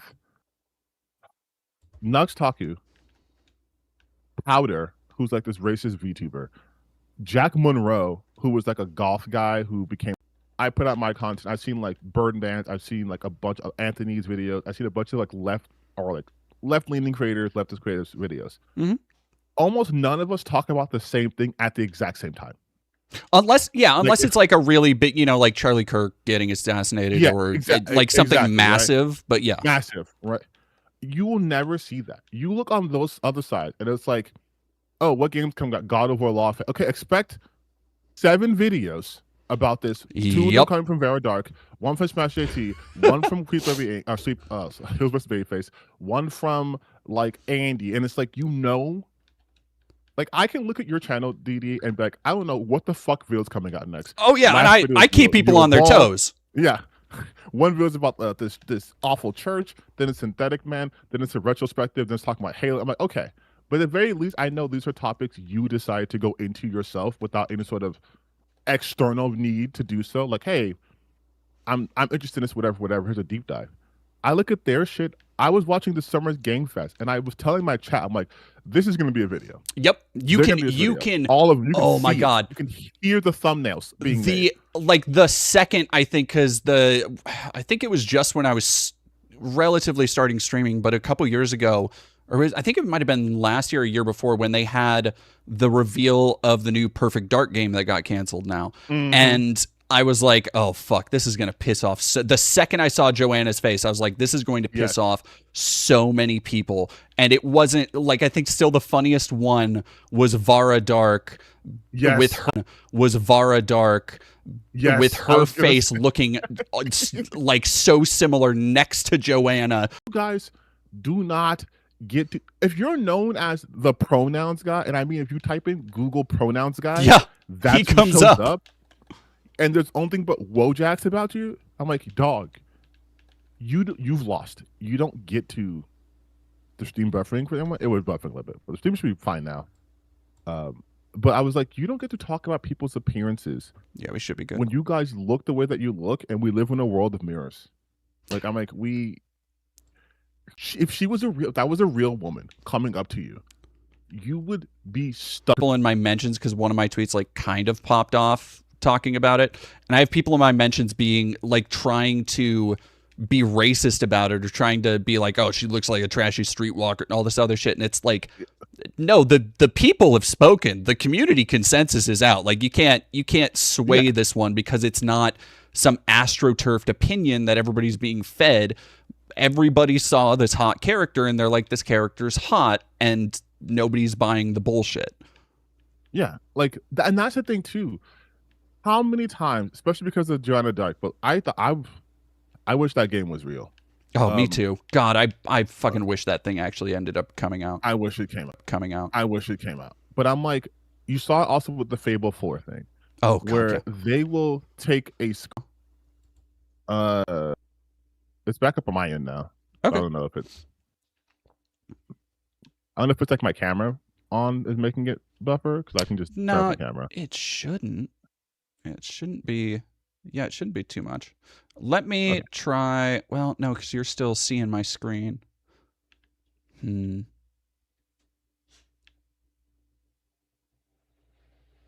Now, let me try unstopping streaming directly to you. Yeah, that's fine. We're just talking. We're not sharing. We're not streaming, I think. Yeah, and that might help a little bit, because that streaming 60 FPS. Oh, okay, that's probably what's doing it. Yeah. What the hell? Okay, I just got a blip. That was weird. Oh. Well, can you hear me okay? Yeah, I can hear you. Okay. Chat, are you there?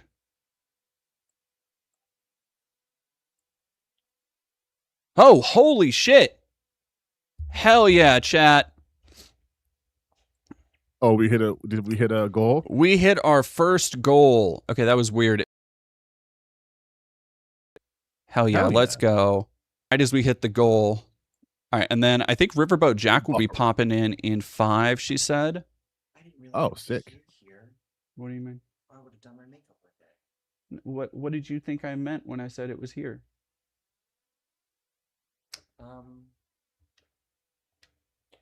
Anyway, chat, how are we doing today? How are we? Yes, I'm collabing with. We no longer here? What the fuck? No. Oh wait, no, get out of here. Stop it, you. Good job, my first goal, baby. Mwah. Proud of you. Thank you. All right. All right, we're here again. Okay. Do you want me to just go in order? Yes. Caranel, if you could just, whatever the next one is. We want to raise 500 for this next one. It doesn't have a specific goal, but this is a funding for somebody's FFS, helping out with a potentially life-changing operation. and they have nothing raised right now, so everything goes towards that. Please. Oh wait, god damn, 25% dropped frames. What the fuck is happening? Honestly, sometimes Streamlabs is just ass. All right. Because like yesterday, I was streaming and it just turned off. $500 Nehemiah, not 500K. 500K for FFS.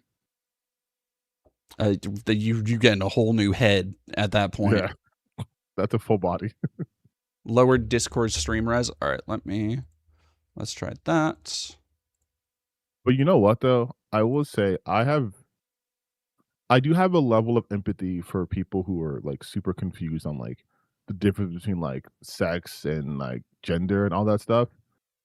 Because I grew up during the Tumblr years. Oh yeah. Where I was called a bigot because I mistakenly used the word I don't know if I can say it, but I used the word, instead of saying transsexual, I said the full like trans with a V. I don't know if I can say it. I feel weird saying it. Oh yeah, I think I think transvestite is like, it's outdated, but it's not. I've never considered that like an insane slur. The way I think it's just, you know, outdated. Yeah, so I said that once on Tumblr, and I was like, "Oh, you're a big." I was like, "Oh, what?" Like I thought this was what I thought that was the term, and then I did a bunch of education. I'm like, okay, and then I got to that. I kind of, because I was like a proto chud. Like I wasn't fully like, I've never been a piece of shit, but I was like unaware of a lot of stuff. Right. So I was like I was on like my anti-feminist thing because I was like, well, you guys are making everyone upset about this shit and and no one's talking about like intersexuality. And then I found out, oh, I was never anti-feminist. I just didn't like white feminism. I was just never a fan of people centering whiteness when there's other minorities who have done the work that white people as a large, like as a group, hadn't even approached yet.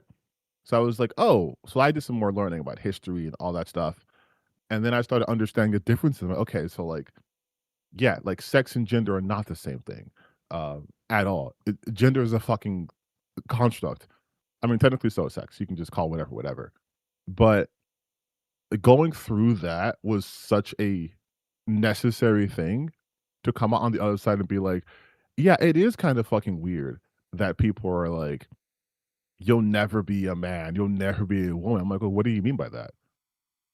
I was like, what makes something like masculine or feminine? I'm like, what do we, because if we're saying you can perform these things, then you have to admit that gender is performative. So if I have the markers of X gender, how am I not that? Like if I'm a cis male, I do gender affirming care all the time. I have a beard that I need to fucking trim, but I'll do it later on. I have a beard. You know, I have a full head of hair and it's nice. I you know, I'll go work out, get my muscles up, feel more masculine. Like, I do lots of things like all the time. But if someone were to be like, okay, I'm a trans woman, and it's like, that's just the type of woman you are. Like, it's like, to me, it's different saying, oh, I'm a redhead woman, I'm a tall woman, I'm a short woman. I'm like, yeah, these are just telling you what type of women they are. But everyone gets so fucking weird about it. I'm like, I think a lot of transphobia comes from straight men not understanding themselves and thinking they must be gay if they find a trans person attractive. And so you see all of this like anger because they never had that smoke for trans men. Oh, absolutely not. Yeah. Like no one ever brings up like, oh my God, I can't believe this isn't a real man. It's like, they don't talk about that shit. They talk about, you found a woman who was hot and it's like, let her be hot. And you're like, wait, but what does that say about me? It's like, that you like hot women. What are you talking about? Oh, Sorry. hello. Hello. Oh, there's Jack. Yeah, Hello, everybody. How are you doing, Jack? I'm doing all right. I love the Whew. background. How we all doing? How's the fundraising going? Great. We actually just, and that's what I'm setting up, because so I picked out a bunch of not a bunch, but a couple like charities and whatnot, and not charities, but GoFundMe's. Yeah. And we just crossed the first one, which means that at some point, probably when anybody gets off the call or nobody is really joining, I will be adding or reading the entirety of episode 1, The Phantom Menace, with funny voices, as I promised. Oh, hell yeah. Now that we've got one funding done. And then we will also be, we are currently raising, should be pinned both on YouTube and Twitch. The second funding goal, I want to raise at least 500 for them before we move on to the third one. Is the goal to one by one just revoice the entirety of all the Star Wars movies? Like you're starting at number 1, gonna go to number 2, number 3. It was kind of just a hey, wouldn't it be goofy if I did this for a stream idea, and then it's kind of the opportunity presented itself, and I guess people donated to get it, so I can't knock that. Junebug Barks, thank you for subscribing with Prime as well. I feel like Disney's gonna come for you after this. You're all good. Do you have like voices planned out, or Yes. like are you winging it? Oh, probably a little bit of both. What are you doing, baby? Oh, sorry. Because I gotta be honest, I'm morbidly curious to hear the Jar Jar Binks voice you have. Koa, how would you say my Jar Jar Binks voice is? Koa is just nodding and saying, mm-hmm. Are you know what? Sorry, what? You have to do your Alex Jones. One of the characters has to be Alex Jones' voice. And this should be, of course, Darth Maul. Because Darth Maul only has often. like 2 lines in that movie. Yeah, then you'll be able to hilarious. talk the rest of the time. Yeah. Do what? Oops, all Jar Jar. Oops, all Jar Jar would be too much. That's too much. That's too many. That's going too hard in the paint with it. Hello, you could also have what's his name, Guido, being played by hey, Actual Jake. Sorry, Actual Jake just popped in the chat. Hey, Actual get Jake. him in there. Hello, Jake. Well, you should do Tucker Carlson voice for Guido. God, well, no, because here. Why the Jedi's here? What do the Jedi's want? Oh, I fucking it. So I do the Tucker Carlson voice every now and again, when I'm reading anything that he said or anything like that. But it's annoying to me because I'll notice I'm doing it myself sometimes, where I have like a similar, and I'll have to like, oh God, no, I'm slipping into the Tucker Carlson voice. It's like your Green Goblin side coming out. Oh my God, it absolutely that and my Alex Jones voice. The comment I get every single time I do those voices in a video or a stream highlight, it's always, wow, you do a really good Matt Walsh, Alex Jones, Tucker Carlson. And I'm like, thanks, cool. The coolest. I understand that pain because I once was covering the Nux the Tectone shit, and I did a Tectone voice that I've never done before, and my whole chat. And we are already at, I'm hearing really quick, we're already at 175. Sage is saying, I think. Shit. Nice. Why is it's not showing me? Oh, okay. Sage, you're at 175. All right, Sage, keep us updated, because it's not, I can't see it on this end. The progress we're making. Yeah.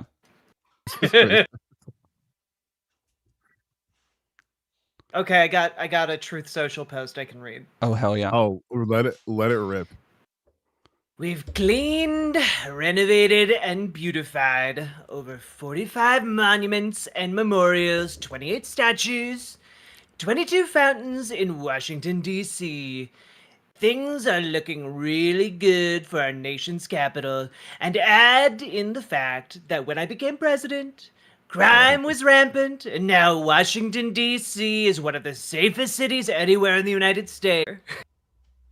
We've had some real use something similar in the reflecting pool to try and destroy and demean our beautiful work.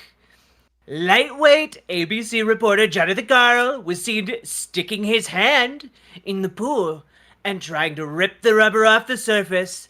The algae is 75% gone, the condition will soon be completely remedied, and the area that was vandalized, fortunately, just a small area of damage, will be fixed early next week. It's a shame that the radical left lunatics, most likely Democrats, This is who've There's spent more- their lives trying to ruin our country are free to do so.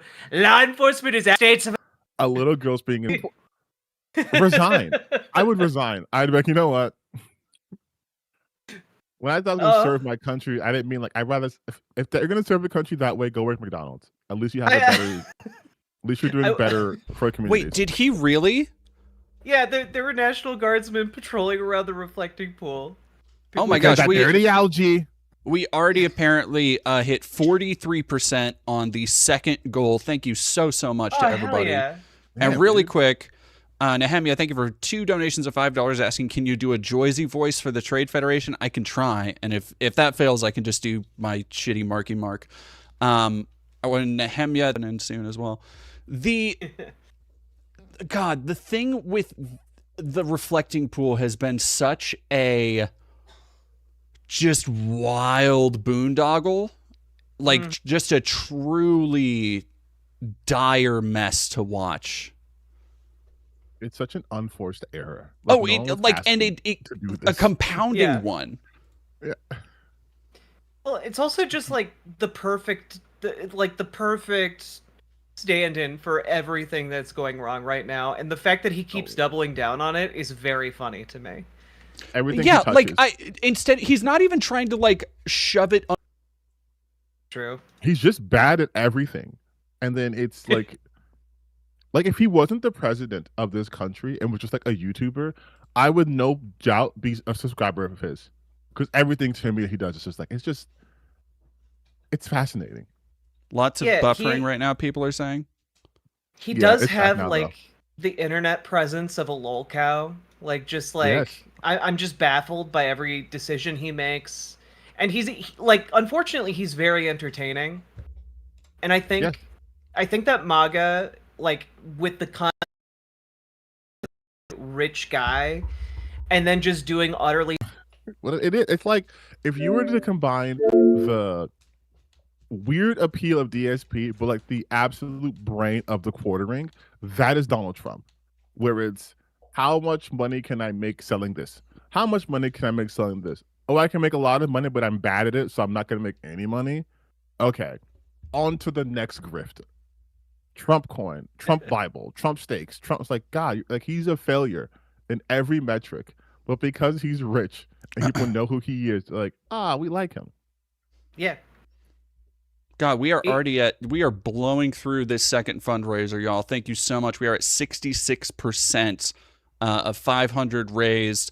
We only need 270 left. Or no, 170, sorry. And this is for the FFS, right? Yep. Yeah, let me actually stop installing something on Xbox. Maybe that'll help. Oh yeah, this whole Steam does like, what's going on? My computer was like, oh yeah, I was re-downloading the entirety of Mass Effect, not even the collection, just each game. Fair. All right, I think that'll help a little bit. Honestly, incredible decision. Yes, I need to get back on Marvel Rivals because they finally got my boy in there. Well, they have my boy Spider-Man, but my other boy Cyclops is in there. Hell yeah. So, Have you? All right. So where are both of you on, like, to talk about culture war shit on like easy. Let's do it. For like Marvel slop? Where are y'all falling on Marvel stuff these days? I mean, yeah, you go first. Oh, okay. I am buying the stock. We're seeing if we're doing totality like Marvel animation and like games and stuff like that, we're on the upswing. If we're talking about the comic books, no. But I think with the advent of X-Men 97 season 2 coming out, I thought Thunderbolt was a good swing in the right direction, and I'm hyped as fuck for Spider-Man: Brand New Day. That's gonna be the big like, are we so back or is it so over for me? Yeah, weirdly enough, I'm kind of there. Like Spider-Man: Brand New Day is the first thing. It's because I fucking love Spidey, and it's the first thing in like years that I've looked at and been like, that might actually be a decent, like a half decent film. Yeah, it looks like an actual. It looks like a movie that was filmed intentionally. There was like I found myself so like the bar is on the floor, but there is a point in the trailer where you can tell they do what the hell, lady. Oh, did your sister punch you? Yeah. Sorry, I don't remember that in the trailer. No, so the trailer, there was like a scene with genuine wire work, like the kind of thing that you saw in the Raimi movies, and you can tell it's Tom Holland or whoever's in the stunt suit being flipped around, flipping on a wall, and then flipping back off, and I'm like, okay, like actual fucking special effects work and stunt work, holy shit. Yeah, that's cool. Yes. Effort. I like to see Aspire Noir was good. Chat saying Aspire Noir was pretty good too. What about you, Jack? Where are you falling on Marvel stuff these days? You know, like there was a time where I like watched all of the Marvel stuff, but I think where I fell off was just when it became apparent to me that you had to watch like 6 different shows on top of like everything else to know what was going on. Yep. And I think that I there's a limit on the amount of time that I have to like sit down and watch shows. And I think I can commit to like watching, 1, 2, maybe 3 movies a year. But like sitting down and watching shows is like an entirely different experience. And it's a much larger time commitment. And I don't got that anymore. Like I'm, the big problem for me is like it had all of these tie-ins, and I just wasn't seeing the shows, and so I didn't care about seeing these random characters that clearly had been built up elsewhere. And I just want them to get back to kind of like a core mechanic where they are actually putting time and effort into the movies, and it's not just like checking off a merchandising box that they needed to get out there to sell toys, which is kind of what I've been feeling like they've been in a rut doing for like the last, I don't know, would 5 years? Would 5 years be? God, yeah, fair? It has been 5 years. Holy shit. Yeah. I think what it is, it coming from like, I don't know your backgrounds like comic books or anything like that. But I think what the problem was too is they were starting to treat it like the comics in the worst way. Because comics are notorious for having like 8 different versions of something out. Like, here's a supplement. Here's like oh, you want to read Civil War? Well, you have to read Civil War 1, then Spider-Man Civil War, then Punisher War Zone number 12, and then this. And you get the full picture. And I think it doesn't work in the films because these are like, I have to enjoy this. I can't just read 12 pages and be okay, I'm done. It's like, this is a 8 to 12 episode series where nothing is happening. Yep. But I'm watching this because they told me I had to watch this before I watched this movie. Well, and it's there's something to the difference between like because comics are almost inverted from something like a lot of TV shows, where a lot of TV shows, you think of something like X-Files or Supernatural, where you have a lore episode and you have a kind of monster of the week or filler episode, where comic books, a lot of the filler stuff is the stuff you want to skip over, and the lore heavy stuff is the stuff that people really want. Like when people think of great arcs of Batman or Spider-Man or whatever, it's it's the death of Gwen Stacy, it's the Carnage saga, it's shit like that has, here's a whole like saga to it. But I think it's really hard to adapt that into, like you were saying, when you have to have all of these extra pieces of context and shit. Yeah, no. Especially if it's like character. Sorry, you go. Oh, no, I was just going to say, like, there's also been, like, a shift I feel like in different kinds of storytelling in movies and television, where I feel like there's been a shift away from narrative and like an embracing of lore, if that makes sense. Oh yeah, that absolutely makes sense to me. No, that makes sense. Yeah, no, that makes sense. Like the shows that are more like more like Lost, right? Where it's like, fuck your. I want to know what's on the island. I want to know what's in the thing. Why is this here? Who's this person? What's this person? And less about, well, how does Timmy feel about what's happening in here? How is what's? I totally agree with that. We are honestly, might be a hot take. I kind of, as someone who loves fantasy books, I hate that shit. I'm starting to hate it because now we're seeing people going, "This story's so good." And I'm like, "What story? You're just telling me here's some cool shit happening in the background, but like, I don't care about this character. Like, I don't care if this is going to explain, like, what was that Solo film, right? Yeah. It's like this is less a narrative film and more of a lore film. Did you guys want to know what the Kessel Run was? No, not really. Well, we're gonna show you. Do you want to see how he won these fuzzy dice? Not particularly. Well, we're gonna show you that fuzzy dice are super important. Hey, did you know the Millennium Falcons actually has the trapped sentience of an AI being who actually hated the fact that they did this? It's like, no, now you're making it work. I just wanted to see like more Star. I don't give a fuck about the Falcon in this regard. Like, why are we? But everything's like lore. Everything has to be explained, which I think is what we have a media literacy problem. Oh yeah. Nothing can be inferred anymore. Nothing can be left to interpretation. It has to be. No, make a movie, and I want to know why Luke Skywalker's lightsaber is this color. Tell me about the person who found the kyber crystal and made his. It's like, why? Well, and I think that like Star Wars epitomizes the worst, and especially with like Mandalorian and Grogu, epitomizes the worst of the kind of like nostalgia sphere. Because I feel like it is learning a lot of lessons other franchises and other things have learned about, is this shit going to actually sell, or is this just what a large vocal minority want? And the two are not mutually exclusive. Right. Yeah. Like I think a good example also are like Dark Souls, right?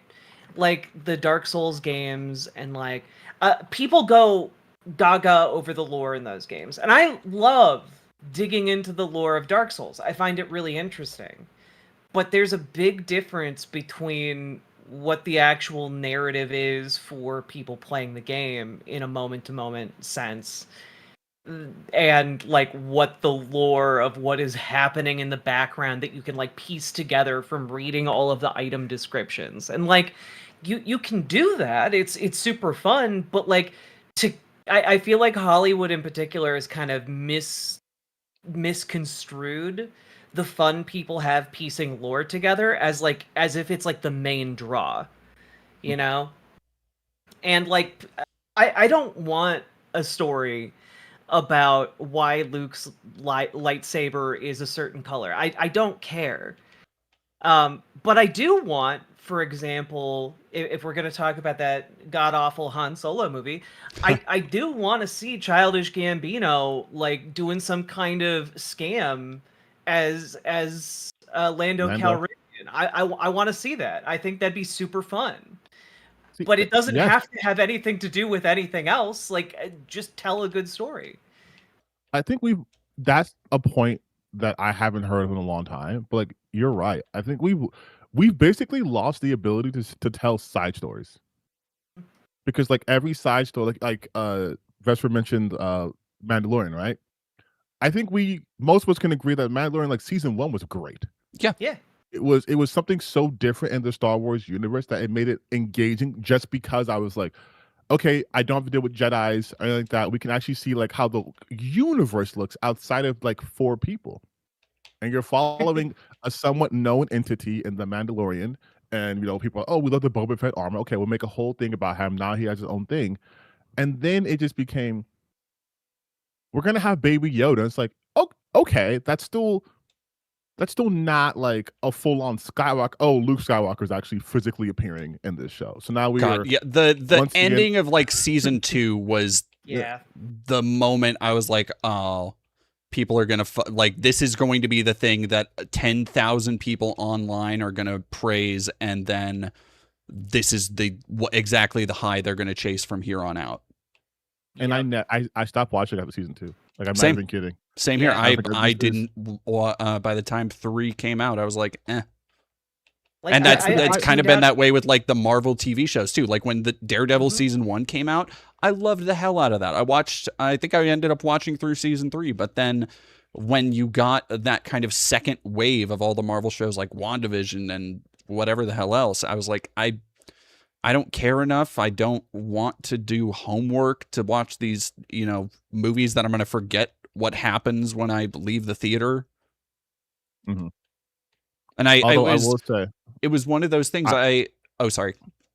No, I will say, just as I'm the comic book shonen boy slut, so I did in fact watch all the Daredevils, and I'm like, is he beating ass? Then it's good to me. It's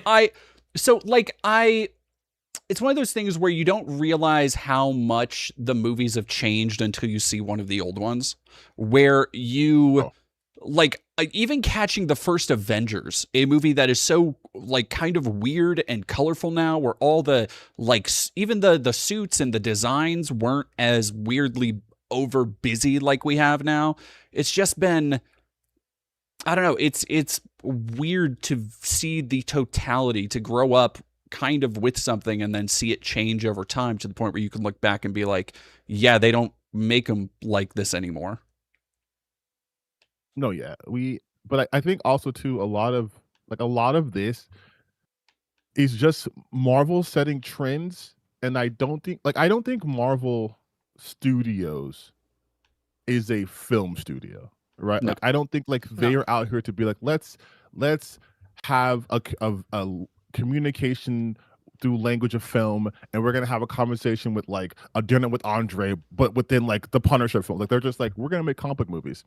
And then because that became successful and that became the trend, they are in a sense now victims of their own success, where now everything looks so samey and there's no substance to anything. Which is why earlier when I said I think we're on an upswing now, though, because like, yeah, the Thunderbolts did not feel like a Marvel film in the sense that even though it's superpowers, it wasn't like end of the world, everything destroyed. It was much more personally and narrative focused. And then like, if you're watching the TV shows, Wonder Man is fucking fantastic.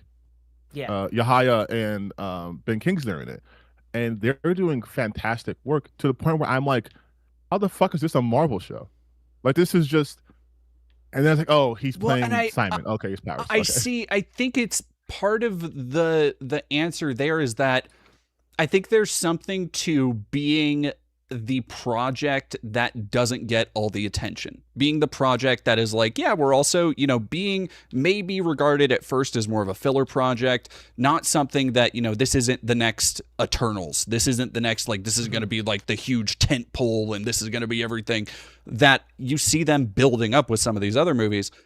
And so I think there is a little bit more, yeah, sure, if you want to get a little artsy with it, do hire this person for it, go for this kind of vibe.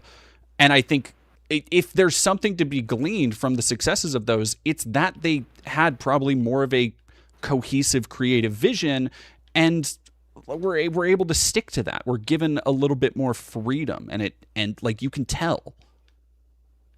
Yeah, and that's why I'm like, if they continue this, like, I was one of the people who I actually was like, thank God for the Eternals. Like, thank God, oh my gosh, it's a breath of fresh air, and they're not like all the same films. But I think I'm the weird Marvel fan who is also a film fan who likes movies and cinema. Yep. Where I'm like, I don't want the same fucking movie 80 times in a row. I grew up on action films. Like, I've seen 90% of all 80s, 90s action movies. That's my bread and butter. Yep. But there's a difference between the Hong Kong school. Mm-hmm. And now you have Thailand is a big in the kung fu martial arts scene in films, and American action films, right? There's at least variety there. I don't want Die Hard every film, right?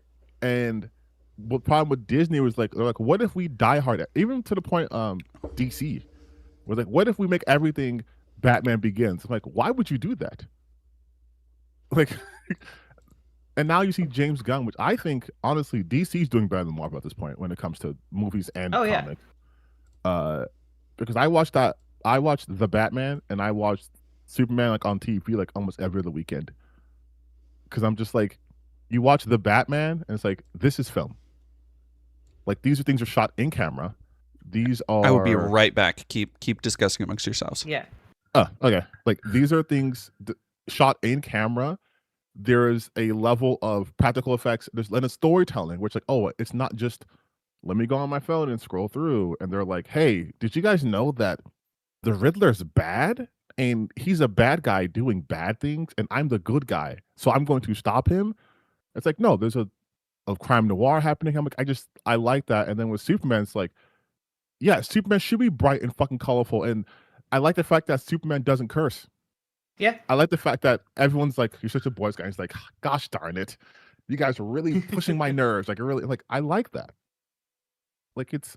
Yeah, like, people like heroes being heroic, number one. But also, like, people like movies that feel like they were made for people as opposed to feel like they were made to, like, boost profit margins.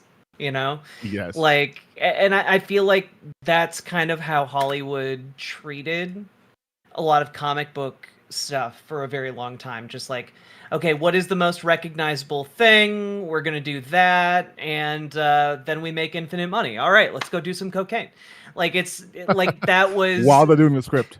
Yeah, that was just kind of what they were doing, and like it didn't really matter if like the script was good, it didn't really matter if anything else was good about it. It was just, let's get this out as fast as possible, and you know, this money train will just keep on going forever. And then it turned out, oh wait, people actually want like a solid story that is standalone, not just something that is going to promise like, okay, if you watch 3 more movies, all of this is going to be amazing. Like, no, you want something that's good. You want like a movie that's good on its own. Yeah, You know, and that's something we have just lost. Because I remember watching Spider-Man Far From Home, Spider-Man No Way Home in theaters. And spoilers for a movie that came out like fucking 3-4 years ago, but like there's this scene where there's 2 scenes in the movie where I was just like, oh, this is the audience break. Like you filmed a movie intentionally to have an audience break. The most known one is when Andrew Garfield walks out the portal and there's just like this pause, this beat, and you're like, oh, this is for theaters. This isn't for me to watch again at home because it's gonna be awkward now. I'm just like, yeah, he just kind of stands there and they kind of just stand there and then like when Daredevil shows up, where he they throw the thing in there and he grabs it, and I'm like, this only works or matters if they saw the show. Yeah. Like if there are people who are just like, oh, I just watched the movies, they'd be like, why did that lawyer catch that? Is that supposed to be like a thing? And it's like, it's not like an Easter egg where it's like, oh, if you look at the background, you'll see it has a, you know, like 616 Avenue. Oh, the 616 is where the Marvel Universe takes place. Like, yeah, it's like, no, you have to have watched 16 seasons of this show to understand why this person crossing the street right here was actually a reference to this part in Jessica Jones when she was fighting the Wizard and they knocked. It's like, come on, this is it's too involved. Yeah, and like for some people that's perfect, right? Like that's great. But for other people, it's like, how do I articulate this? I really liked. I am an ardent Star Wars Episode 8 defender because it was doing something different. It was doing something different, and it not a hot take. Not a hot take. Not with me.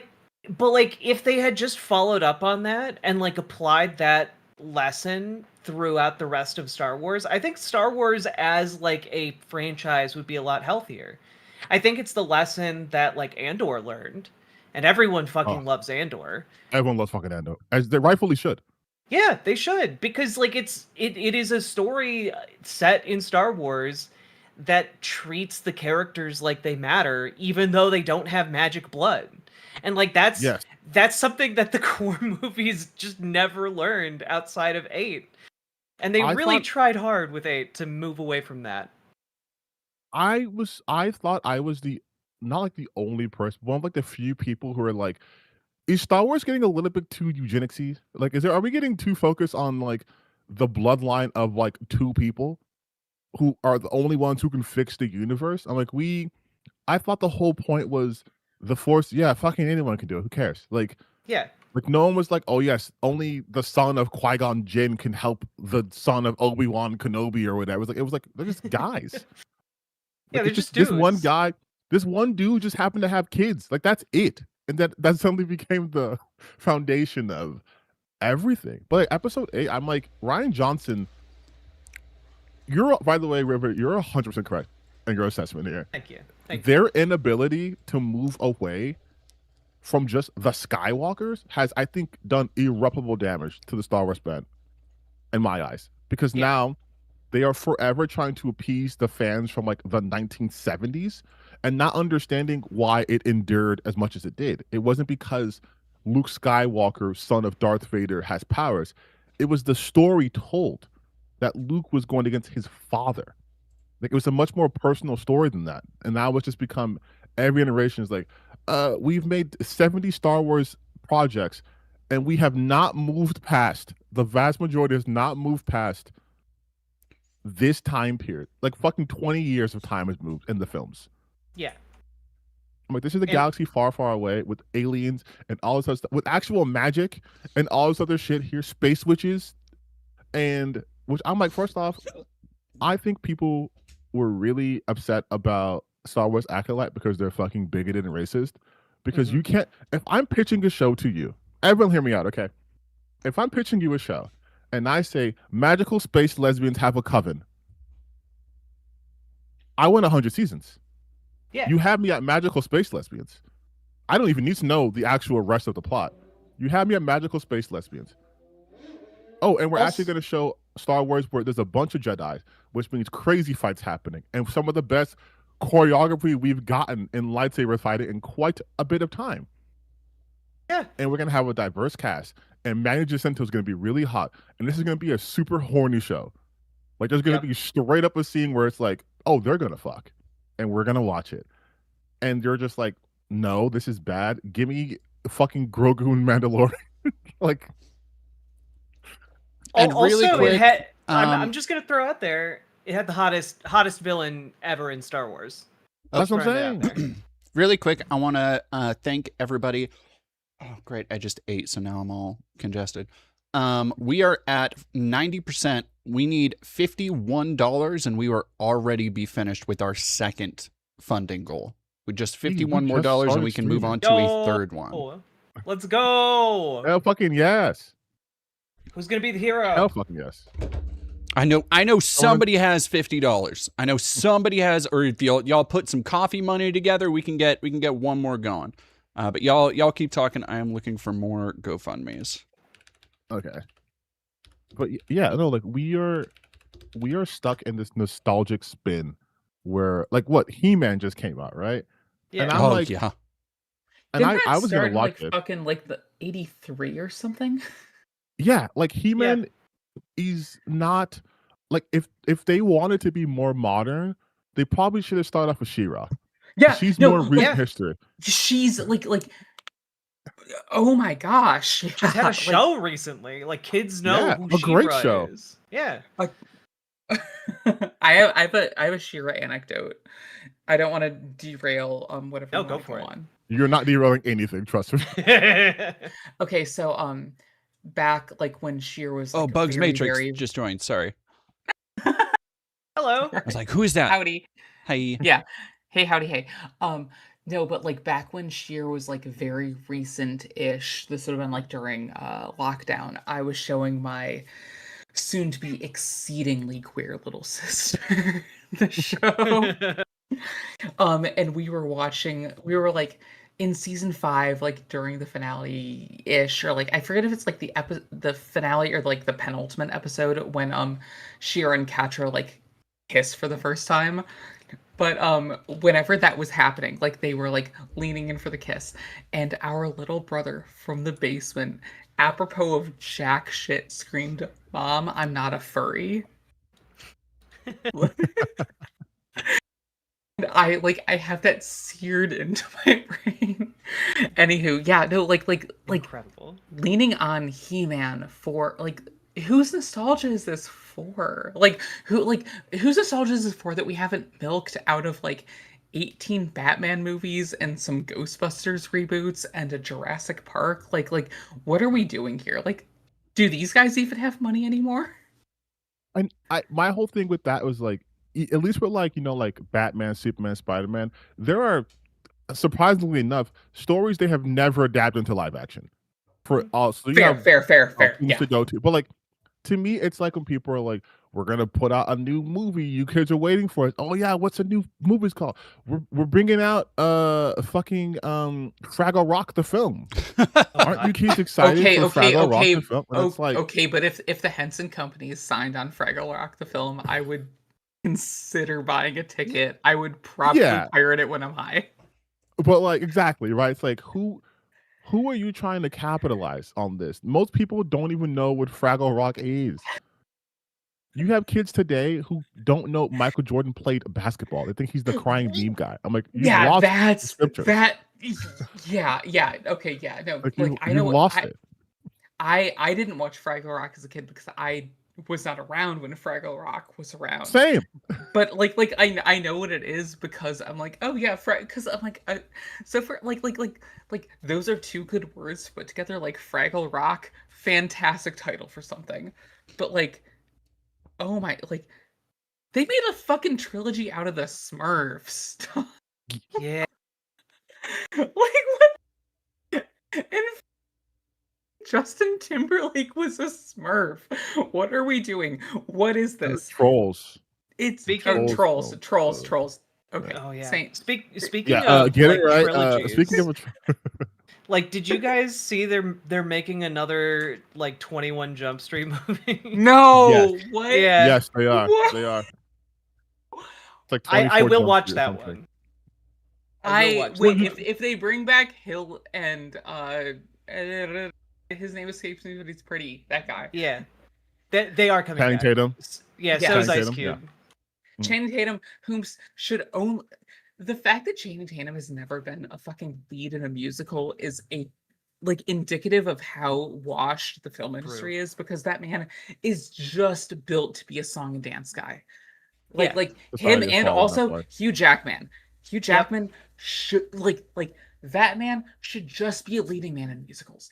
But Hugh Jackman wants to only do like Australia, and they keep every 10 years Disney goes, put on the suit, Hugh. I feel so fucking bad for him because he has so much range. Dehydrate yourself again. He just watching Deadpool and Wolverine. He looks so fucking tired. Fucking tired. I just wanted to like give him a hug and a warm blanket. I couldn't get through the movie because I'm like, Hugh, baby girl. Like he's so like I want him to be I want like a remix, not like a straight remake, but like a rearticulation, excuse me, of Priscilla, Queen of the Desert, where Hugh plays the very washed queen. Oh yeah. He'd be perfect. He'd be so good at it. Like if there's any role I want Hugh Jackman to go back to, I want him to go back to we need another Van Helsing. That is something I am 100% down and for. also like current Hugh would, because like Van Helsing needs to be kind of grizzled with it. Like Van Helsing, like dealing with those kinds of monsters, like that ages you like nobody's business, right? Like Van Helsing to me was one of the greatest for many reasons. I love Van Helsing so much, even though it's way too fucking long for the kind of film it is. And that scene when he's fighting the brides lasts, no lie, like 12 real minutes. And I was like, the audacity to do this in a ostensibly like a fantasy film, but not like a Lord of the Rings type film. I respect it. I'm like, really quick. Really quick. Karen, now would you want to post, since we got through our second fundraising Thank you to everybody who donated. We have 2 more, so I want to raise funds for one of our mods who needs just a little bit more to help with a moving and housing situation. So Karen L, if you could post your link in the chat, I will pin it over on YouTube. And once we get that goal met, we will be moving on to fundraising for Nick Henley, who was recently the young child who was killed by police recently. And there is a funeral expenses that are 31% filled. I want to see if we can help get that to 100%. Let's do it. Hello, dog. Let's do it. Hello. Sorry, and then y'all continue. Sorry. So, I do think that there is a way we could all get what we want out of this idea. And that is, how many of you remember the movie Forgetting Sarah Marshall? Okay, go on. Yeah. Okay. We're yes. Okay. I'm intrigued. I have always wanted to see the feature-length Muppet version of the Dracula play that they have in Forgetting Sarah Marshall. And I think Hugh Jackman. Hugh Jackman as who? In As Dracula. As Van Helsing. Yeah, Oh. like yo, Okay. yo, no, yeah. Like, wait. So does the Count play Dracula in this, or do we go against time and have like Ernie play Dracula? I'm kind of envisioning it just as I'm spitballing this idea as like a Muppet Christmas Carol, but instead just Hugh Jackman is the only human in the movie. Yeah, no, right. But like, who plays Dracula? Like, do we have a Muppet on Dracula? Do we have the Count? Do we have like, is like? Oh, this is my time to shine. I see you are unfamiliar with Muppet Monster Adventure, a video game on the PlayStation 1 that solved this quandary already. The Dracula is the Nosferatu is Gonzo. Oh wait, of course. You're so. Because like I like how we all go like. I was gonna start Gonzo. saying like I was gonna say like Beaker, but I'm like no, yeah, Gonzo being the Dracula, like so like okay, Vesper, how is this a PG-13 or an R-rated stream? Sure. I'm scared where this is going now. Well, I've used up the F word if it's a PG-13. So okay, well I was gonna. Gonzo's the most fuckable Muppet, right? What? Okay, over you're gonna Piggy? Elaborate. Yeah. Okay. No. Like, Good morning. No. Piggy is exactly tied -1 to. Oh, hi, MLYP. MOYP, did you wait until that point to come in? Yeah, 100%. Because Wild. ranking fictional universes on fuckability is my entire streaming career. So No. Specifically of the Muppets, I think Gonzo. Oh wins my out god, on I found Piggy something that is because so Gonzo in my is interests. Gonzo is slightly more of a switch than Piggy is. All right, I'm gonna put on stream real quick something regarding Gonzo because I accidentally found a kick-ass Etsy store that apparently makes action figures of low res or low poly things, and they have low poly Gonzo. Yeah, here's our low poly Gonzo for the stream. And this looks like a 1-to-1 recreation of the model from the PlayStation 1 game. This is incredibly niche. Oh my god. Only reinforcing Gonzo's fuckability. Exactly. Really quick, let me also say thank you, Nehemia, for $5. Psychics Gabe, thank you for following. And then Trans Random Audis, thank you first off for a couple tier 1 subbies, and then also for 200 bits. You heard of Pronoun Palace. It's like Bookworm Adventures but woke. It's awesome.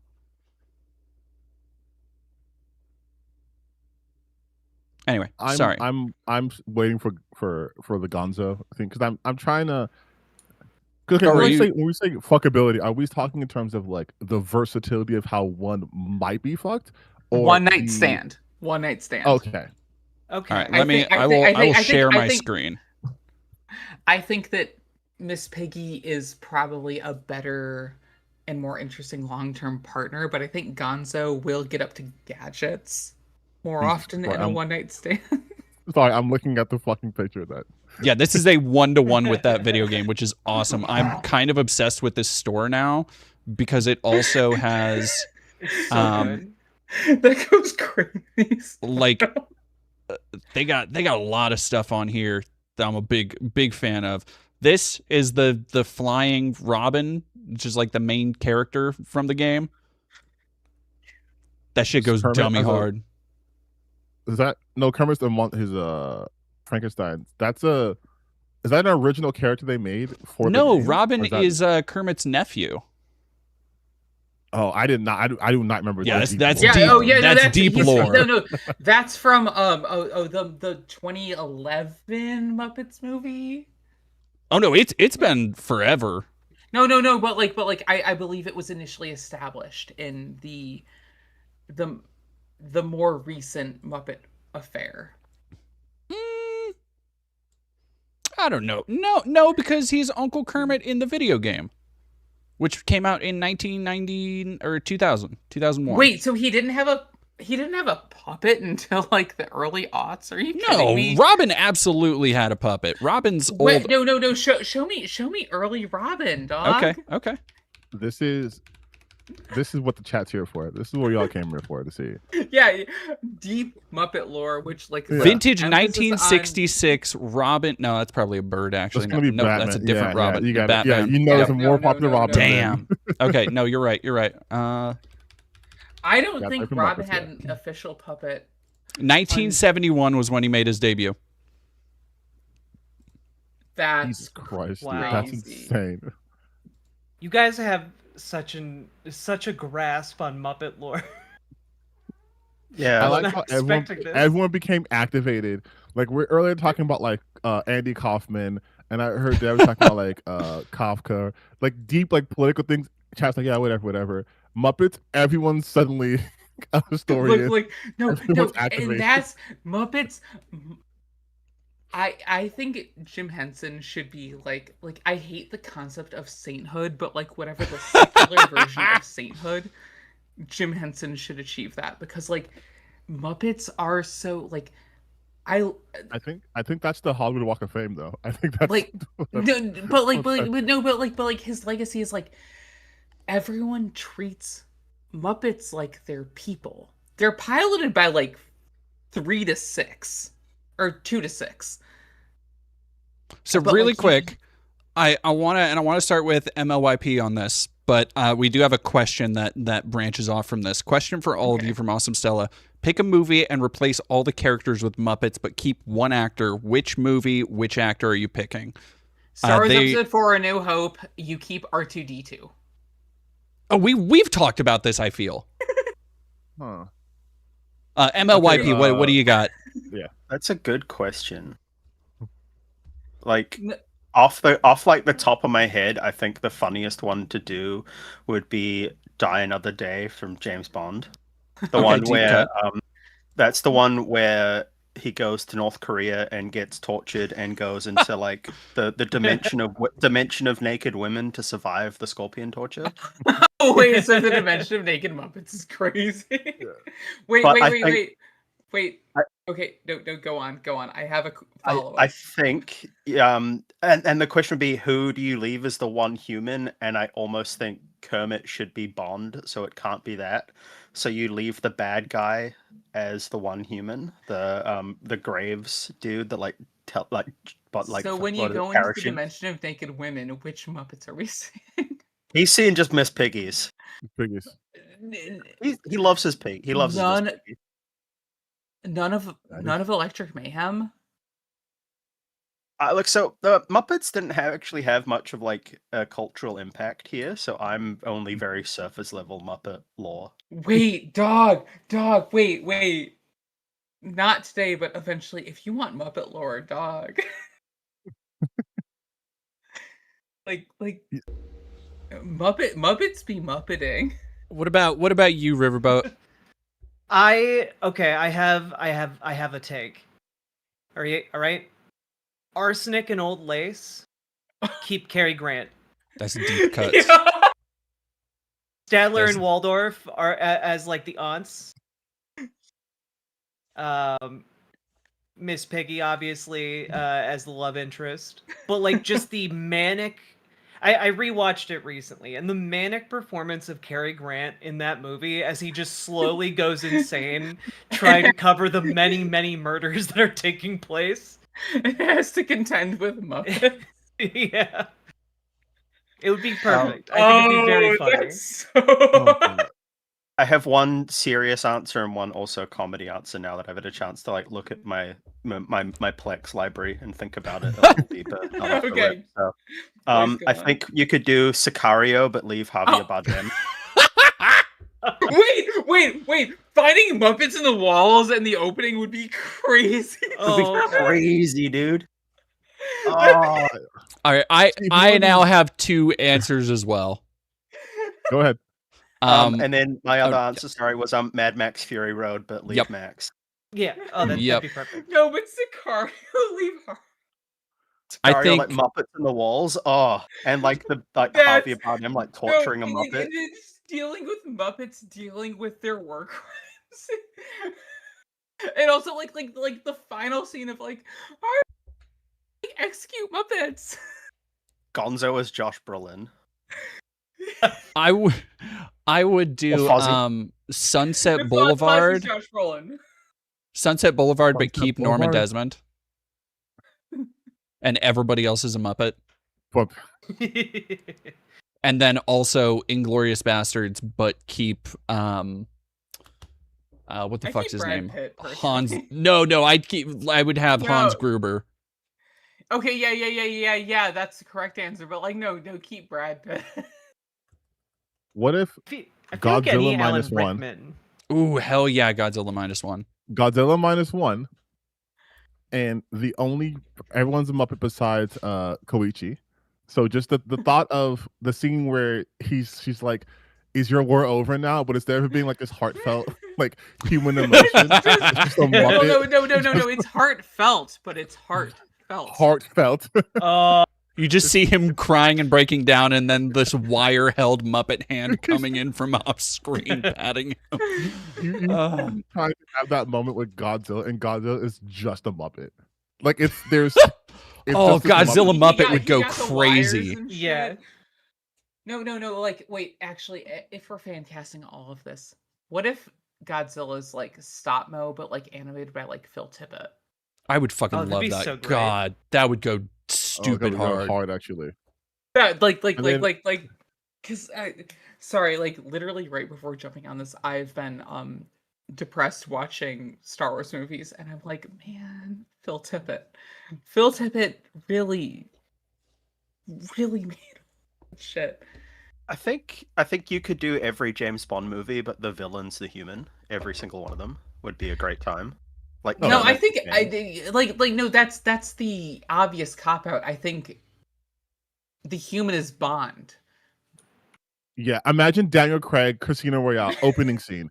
He is running up that crane, and he's And just there's a bunch fully of doing them. parkour, and you see the Muppet just muppeting Well, around. you could like- also do like Swedish classic Fish. ragdoll where when they're jumping from rooftop to rooftop, it's just somebody throwing Kermit and him.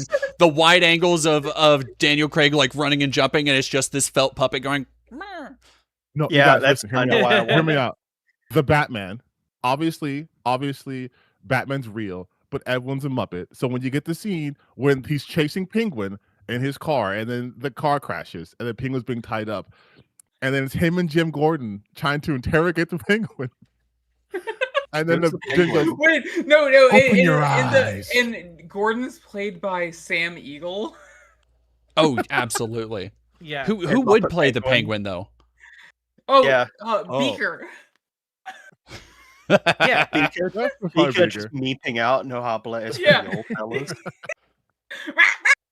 Beaker doing the what are you trying to show me? Yeah. Ah, what is this? Oh And then god. you would have. Wait, so what? Wait, hold on. First off, Falcone has to be played by. Honeydew. Okay. I'll be right back. You're all good. They got a big enough laugh time. Oh, it's Honeydew. It's gotta be Honeydew. No, because that makes Beaker being like the penguin so much funnier. Oh my I think that would be great. Which one is Honeydew? Honeydew's Bunsen, Dr. Bunsen. Yeah, Dr. the green Bunsen guy. Honeydew. Oh, gotcha. PhD. That would be. Sorry that I know his last name only. Yeah, you guys don't like good terms or what's? No. He actually oversaw my dissertation. Oh, okay, cool. I like that. Took his class at Yale. One of the comments says, "This is the most autistic conversations I've ever seen. I'm loving it." Hateful, but not entirely incorrect. Not wrong. Oh, someone said Predator, but with Carl Weathers, but Arnold Schwarzenegger is a muppet. No, Carl Weathers Predator got to be movie. the human. Carl Weathers got to be human. Yeah, but because because you make Ernie Gonzo. No, because the Predator's got to be Dylan, you son of a right? I feel like the Predator would be the human. No, Predator's got to be Miss Piggy. No, that would be that would be fun. No, I think it's funny that the Predator's a human because his whole thing is to hunt like apex, like creatures that he's done in by a Muppet. And obviously, Gonzo would take the place of Arnold Schwarzenegger's character. Yeah. I think animals like Carl Weathers. Yep, that would be fun. I feel like Gonzo and Animal just doing the Predator handshake. Okay, but hear me out. All right, another idea. Gotta be like animals. Gotta fucking plan him. Because I've been trying to think like which actors would be able to interact with Muppets and just like in a serious way. Sell it. Yeah. And Big Trouble in Little China. Kurt Russell is the Kurt Russell. Yeah. I think Kurt Russell could absolutely pull off. Sell the fuck out of that. No, firewalk with me. Firewalk with me. one bit actor is a human. Everyone else is a Muppet. Yep. Jared Leto in Dallas Buyers Club, and everyone else is a Muppet. Jared Leto, Morbius. Everyone else. Oh God, Jared Leto. Fuck, how did talk about somebody? How the fuck do they keep getting work? Well, because 2006 paid dividends. Is how they keep getting work. Jared Leto funds a lot of these movies with his 30 Seconds to Mars money. Is what I've heard. Yeah, like him fronting a band pays dividends. That's so fucking wild to me. Do people actually listen to 30 Seconds to Mars? I've never met anybody who cares. They do. You'll be has surprised. A sex cult on an island about it. Like that should be especially disqualifying in 2026. Like it always should have been, but it seems kind of like having a creepy sex island should be the end of your career now. Allegedly. You would think. I heard there's a guy who also had a creepy sex island and very popular among current presidents. Yeah, it turns out sex island meta underrated. Yeah. Which what are we doing here? I guess we should invest in sex islands now. So now the natural question is, okay, which Muppets would be on the list if Rizzo. That's hateful. No, because here's the thing. Rizzo would have accidentally. I don't like Rizzo would accidentally be on the list. Rizzo would have Rizzo stowed away. For, absolutely benign reasons, but Rizzo's on the list. He smelt cheese and stowed away in a bag, and when he emerged, Rizzo's I think Foz is on the list. list. No, that's. I think that's real. I think Foz on the list. Listen, I was skimming the list. There were some redactions, but I did see a Foz bear, and they weren't talking about Five Nights at Freddy's. So that much. Mother. I think Sam the Eagle would be on that list. Yeah, most certainly. Yeah. Oh yeah. That's and of course, I'm not gonna say of course because Gonzo's probably on the list too. But Gonzo's like, I think Gonzo's more like an Elon Musk, where he wants it to be there, and they're like, oh, we're not. Sorry. He thinks there's a cool party happening and doesn't get at all what's actually happening. Oh no. Okay, you are underestimating Gonzo's Riz. But you're right. You're right. Like I will go to bat for Gonzo's like sex appeal, but no, like he does not have sex appeal in this specific. No, but George, yeah, Vector's yeah, right. They think it's a real party. Yeah, like Gonzo was there for earnest reasons. Caranel, have we raised any money so far? Keep us posted on how it's going.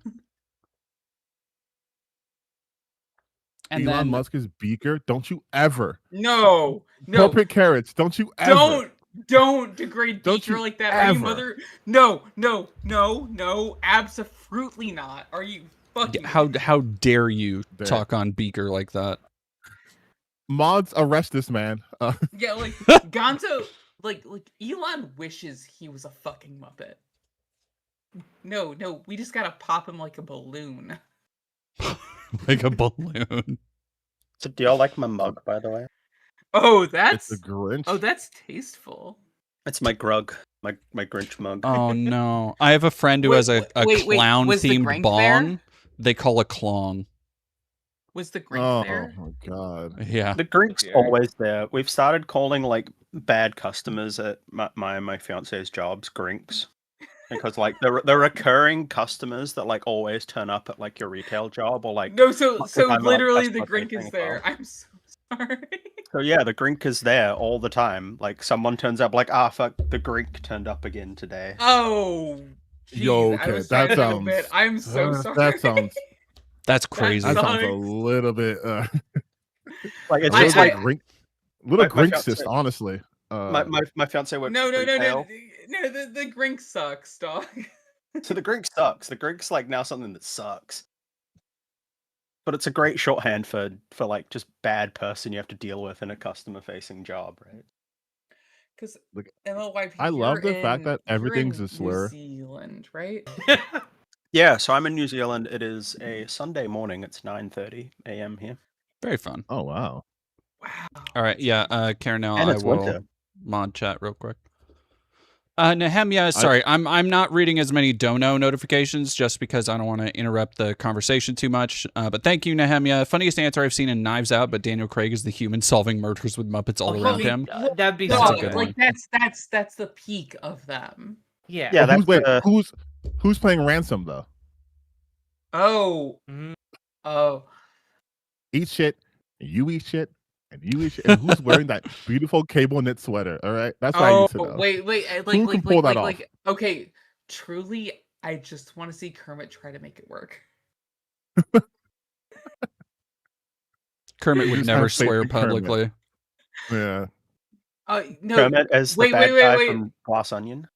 Oh, here's an idea, Beaker.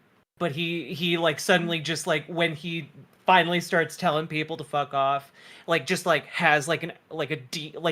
I'm sorry. I feel voice. like there's an obvious answer everyone's ignoring, and it's fucking Bert.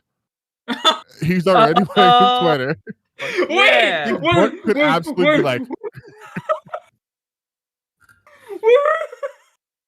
He would absolutely eat shit. He would absolutely you eat shit and you eat shit. Or like Oscar the Grouch. We're missing some easy ones here. No, it's Bert. It's definitely Bert. It's definitely Bert. I want to see a shot-for-shot Glass Onion remake, but Dave Bautista's character is replaced with Oscar the Grouch. Sorry, Oscar, don't do no pineapple. No. See, like that's diegetically irresonant because Oscar would absolutely do pineapple. You know what though? There was a video. This is not Muppet, but he mentioned Glass Onion. There's a creator by the name of Pillar of Garbage. Oh yeah, I like Pillar of Garbage. Yeah. So you guys saw the video talk about Glass Onion, how like it was like Ben Shapiro doesn't understand. Yeah.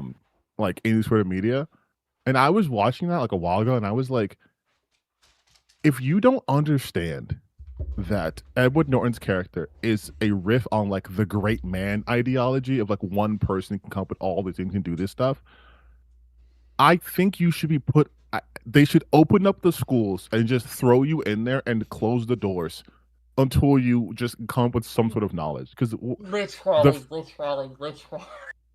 Like, I'm like, how did you not understand this? What was so confusing about Glass Onion? Glass Onion is the most like I've seen authors who use metaphor and they're all cowards. Movie. Yeah. Which like is how I approach my own writing. Like fuck no, like capitalism is hell, etc., etc. But like no, this guy in particular, you don't. Do you need to play like BioShock again? Yeah. No, they did not understand BioShock at all, by the way. Oh, no, they didn't. They didn't. I watched a Let's Play. Do you guys remember Classically Abby? Oh yeah, I remember Classically Abby. Yeah. She and her husband did a Let's Play of the original BioShock. Oh, I remember this actually, yeah. And I could tell you for what 100% certain, none of them understand BioShock. Wait, how do you... Wait, no. Firewalk with me. How do you misunderstand BioShock? They're watching BioShock and they're going like, yeah, this great person made this fantastic city, and the minorities made it worse. No, that's literally it. That's literally and these people are fucking it up? Wait. They're like, it went wrong with too much liberalism down there. It needed more conservatism. Rapture can only be failed. It can't fail. Wait. No. Don't. I love conservatives so much. Me and Vesper were talking about this earlier. They're the same people, no matter what. It's the same. I didn't even watch that video. It's the same arguments. You can be watching the decay of Rapture, which was specifically done as it's Ayn Rand. Like it's like it's. You don't even have to even read the fucking Fountainhead or Atlas Shrugged, but this is objectivism. Ayn Rand, Andrew Ryan, like they didn't try hard to differentiate themselves from that. They're just like, no.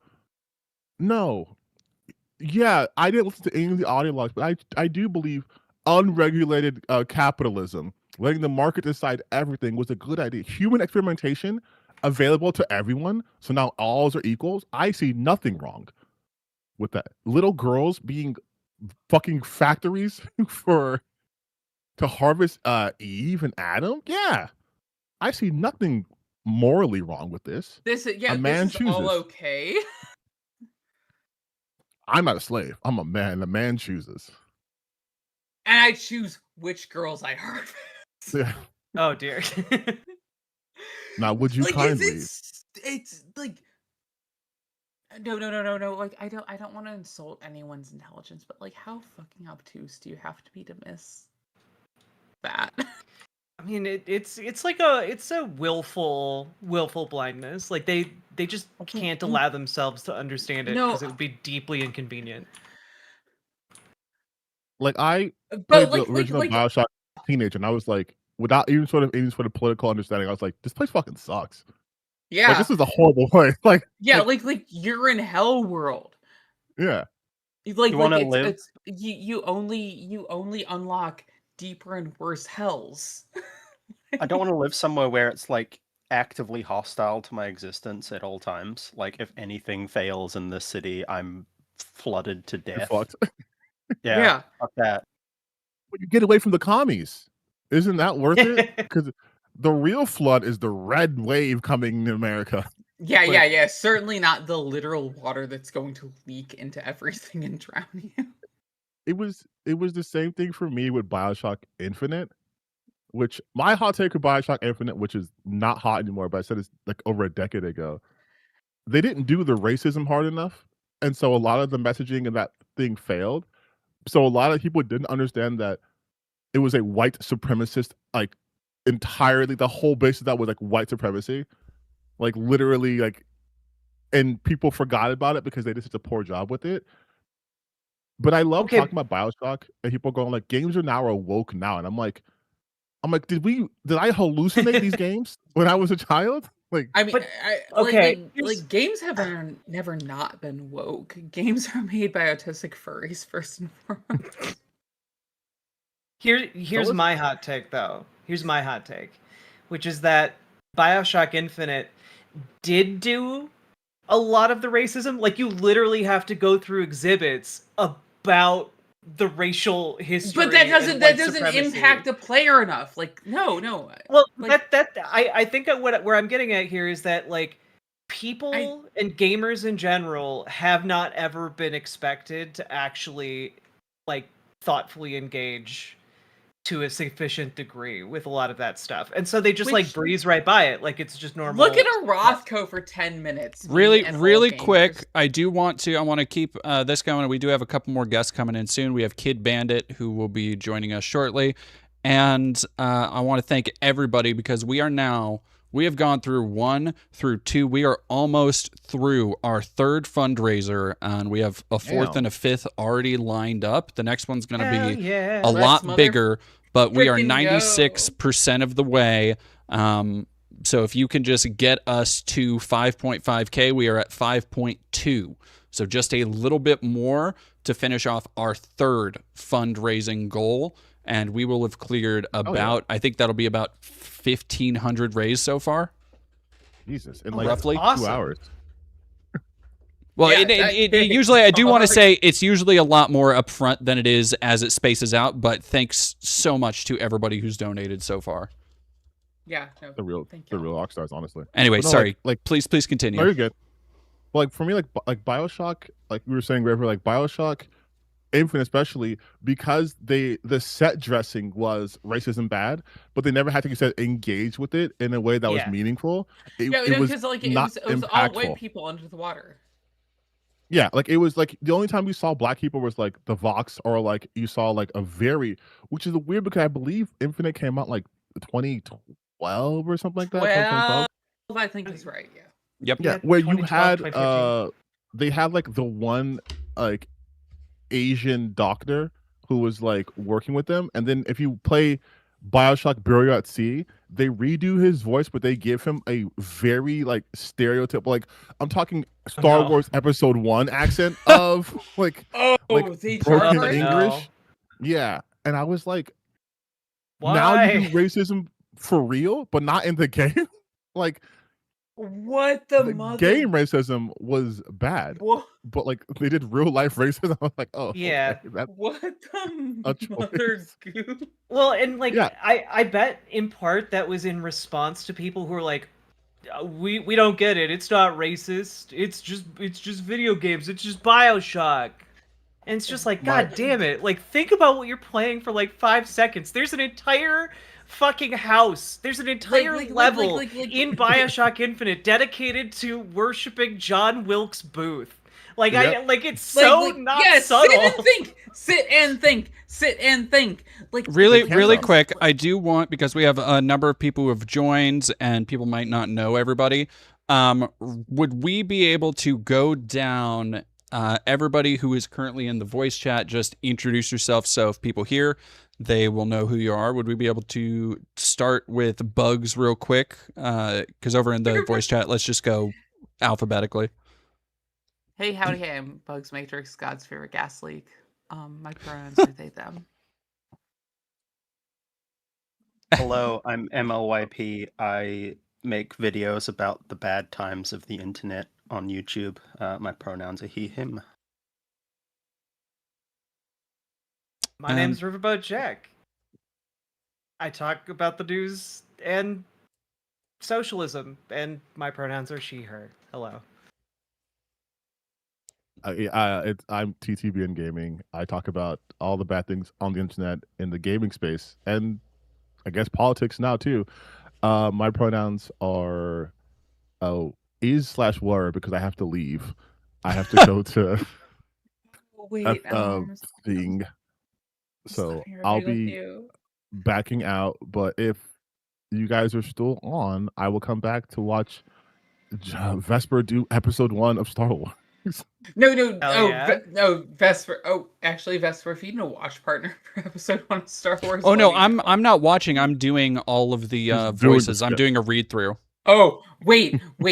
Do you want someone for like most of the background characters for episode 2, because that's the only good one of the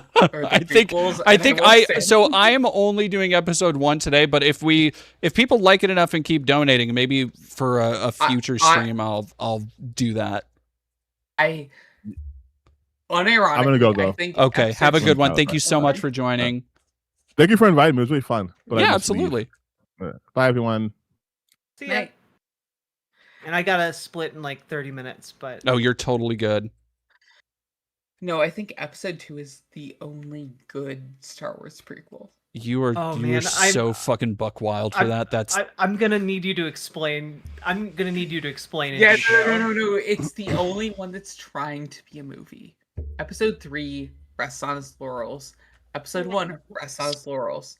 Episode 2 does so much bullshit. It sucks. It's awful. But like it's taking so many swings. It is like watching a 5-year-old try and take swings at a piñata. Yeah, like it's the most like it's so sure, buddy. Yeah, you got it. Like, okay, you know what? I was ready to rip into that take, but honestly, I can respect that view of the movie. Because you got a 1950s diner in there, you've got a slug assassination attempt, robot like maker thing. You got death sticks. You got monster movie. Like I watched 2 and 3 back to back last weekend, and I'm like, 2 had so much more trying. 3 is like, oh, we're being a serious Star Wars, and it's like, kill yourself, dog. I'm looking through the list of actors who are considered for Anakin Skywalker, or at least who auditioned for it before they went with Hayden Christensen, and there are some names here. Holy shit! Wait. Oh, I bet it would have been like Leo DiCaprio and shit, right? Leo met with Lucas, but declined as he felt he wasn't ready. They also had noted pedophile. Leo, I'm not ready to portray. That's crazy. Yeah, Leo, he wasn't ready to take that dive. He went with Gangs of New York instead. Good pull, dude. Good job. Okay. Yeah. Which I keep getting Gangs of New York mixed up with so many movies, so like maybe good. They had Charlie Hunnam. No shit, baby Charlie Hunnam. Topher Grace. Okay. Oh, that would have been awful, but I see it. I can't pronounce his last name because I've never heard it said out loud. But Mac from Always Sunny. Magellany. Yeah. Yeah. James Van Der Beek. Damn. These are all terrible. Okay, sorry. And- Mac Darth Vader would have. And finally, noted pedophile Paul Walker. Well, he's dead, so who cares? Wait, No, Paul Walker was a pedophile? Yeah. What? Yeah. Fast and Furious Paul Walker, who like dated teenagers. Yeah. Yeah. Oh my god. No. So was this also from the time when like people would just like People magazine would be like, oh, look, there's a celebrity with his 14-year-old girlfriend, like just like it was normal. He died before Fast 7? Yeah, Fast 7. He started dating his like last girlfriend before he died. He was 33. She was 16. Jesus. Bro. What do you talk about when you're both stoned out of your mind at 2 Oh, hey, like, Kid Bandit's here, everybody.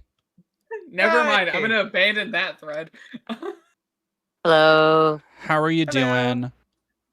I've been kind of eavesdropping a little bit. It sounds very juicy. I'm just finding stuff out right now. It's like, whoa, what? So that's crazy.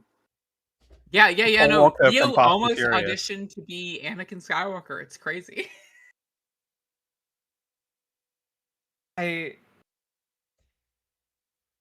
I'm just at okay, all right. Wait, Sorry to throw that like grenade into the chat. Wait, right no, wait. Is this not common knowledge? Well, I had pay heard this attention before. To celebrities. Like I don't pay attention to celebrities very often. Outside I of, like, don't the either, niches but when I'm they like, come up. it's like he dated 16-year-olds. It's like a whole that was a whole. Yeah, it's God. yeah, and they just kind of turned a blind eye to it. Many such Anywho, cases. Kid Bandit, what movie would you fan cast Muppets into? Oh yeah. What movie I would fan cast Muppets into? One actor remains, everyone else Muppet. Okay. Okay, I got that working. Let me think. Um, I would cast. Okay. So I would do Twilight, but I would keep Fuck yeah. the dad, like the one human actor. Yep. Wait, I watched this. This is partially because Kid Bandit just turned up, and therefore my brain instantly went to wrestling. Yeah, ditto. But I would want to see a remake of it is a 2018 film called My Dad is a Heel Wrestler, which has Hiroshi Tanahashi, the most beautiful man alive, as a secret masked like heel wrestler, and his son doesn't know. Wait, and that's the whole premise of the movie. How It is such a good movie. That's awesome. Speaking Badass. strictly awesome. off mic, definitely. How easily accessible is that movie? Because that sounds like I have a copy. I can probably swing your way. that would be because I love wrestling. Yeah, so Hiroshi Tanahashi makes his like acting debut as dad to a Wait. 9-year-old, and he's like, and he's trying to like keep his 9-year-old from like realizing that he's actually the evil heel wrestler Cockroach Mask, and it rules. And there's a bunch of other like New Japan wrestlers in there being like. Why would he cover up his face though and his hair? Why would he do that? Yeah. That's so kick-ass though. No, I've only met Tanahashi one time, and this like beautiful, gorgeous man walks into like the arena, and I'm just like, oh my god, that's Mr. President. That's my president. You know, like yeah, president of my heart. So, but before we can even introduce ourselves, he comes to us, and we're like, "What?" And he's like, "Hello, my name's Hiroshi Tanahashi," and I'm just like, internally, I'm thinking to myself, like, "We know who you are." But he came off so humble and respectful. So just a little fun Tanahashi story right there. So king is king is what you're saying. Yep, absolutely. Sorry, my bird is like loud. Oh no, you're Oh totally good. no! Like my guinea pig is gonna weet like a motherfucker as soon as I open a door and close it. So you're good. I didn't know you had guinea pigs, Bugs. Yeah, no. I have exactly one, and her name is Boostifer, and she learned that as soon as the door opens or closes, she can demand carrots. Baby. Wait, Boostifer? Her name is Boo, but like I call her Boostifer. That's so cute. Really quick, I think we had somebody else join us. Gabe, were you able to tune in? Pretty sure I was. Can anybody hear me? Yes. Yeah. Hello. Okay, awesome. Do you want to introduce yourself real quick? Sure, yes. I'm Gabe Syke. I'm both a political activist as well as an adult online content creator. My pronouns are he, him. Hell yeah. Hell yeah. And then I'm pretty sure everybody kind of knows who Bandit is, but Bandit, for anybody new in the chat, do you want to introduce yourself?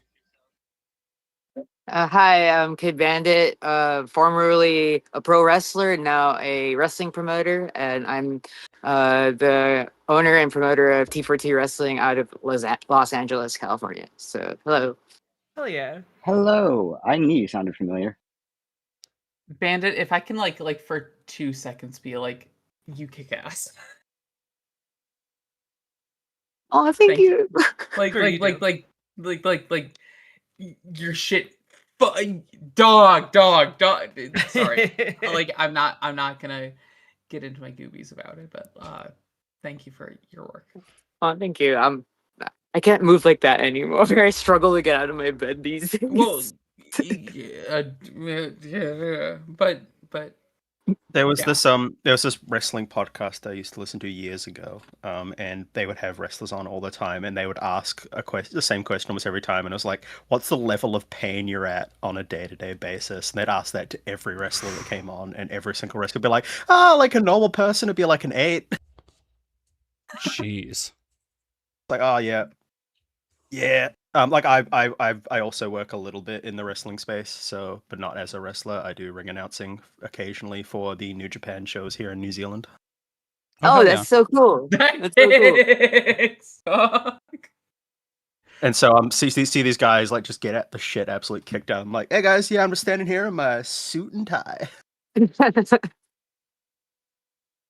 There's a lot of partying involved as well in the culture. So yeah, I would say that doesn't help with like, recovery, I guess. Like Yeah. Like muscles are a part of the human body actually. You gotta take care of yourself, and it seems like a incredibly hard. Somebody heard that Eden is on her way as well, which is cool. Oh wow. Eden Riley. But yeah, sorry, I was interrupting there. If you see me not talking, I apologize. I'm just setting everything up and making sure everything is still not crashing down around me. No worries. No, I saw a comment in the chat saying you could take like any Daniel Craig in any movie but replace all the cast with Muppets. So I'm just pulling up his filmography and let's see what we can do. Yeah, no, like let's make that bad actually. Girl with the dragon tattoo. Oh no. Don't make me see Ernie with the dragon tattoo. Ernie with the dragon tattoo is fucking crazy. He was Red Rackham in The Adventures of Tintin. Oh, sure. Yeah. Okay. Yeah, sure, fuck it. No. Yeah. Like Spielberg's Tintin movie kind of rips. It does. I'll go to bat for many things that people are like, that's bad, but I'm like, no, it's good. But most of them are Magic the Gathering cards, and Vesper and I have a different podcast for that, so I'm not gonna do that. I've been re-sleeving my Magic the Gathering deck this whole time I've been on call. Get the fuck out of here.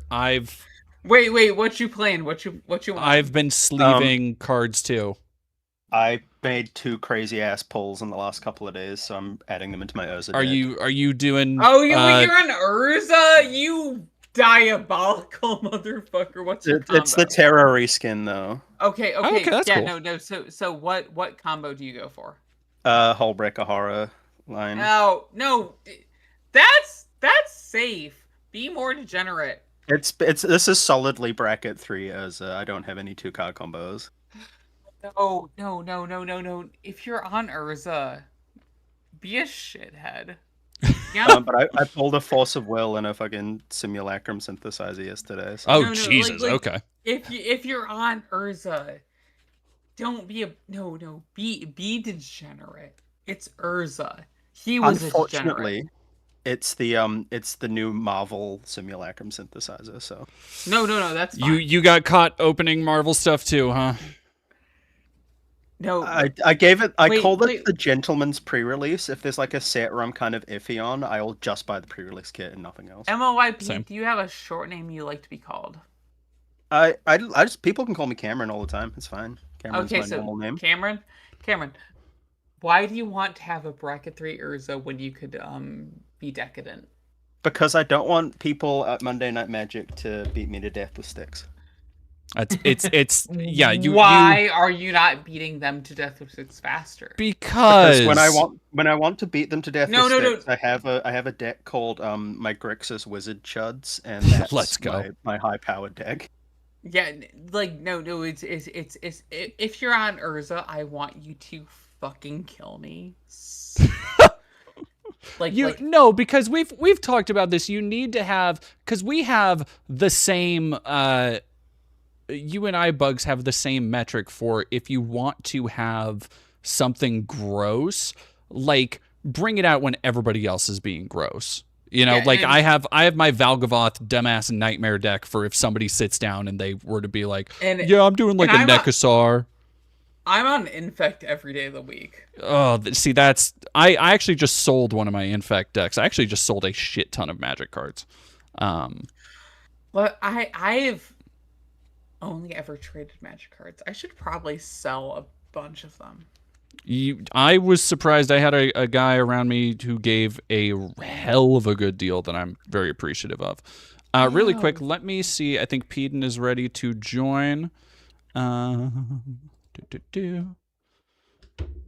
Yeah, my Grixis Wizard Chuds is the high-powered, like, spell slinger, where I'm like, yep, here's 14 damage because I spent 1 blue mana to cast off. Who's the commander for that?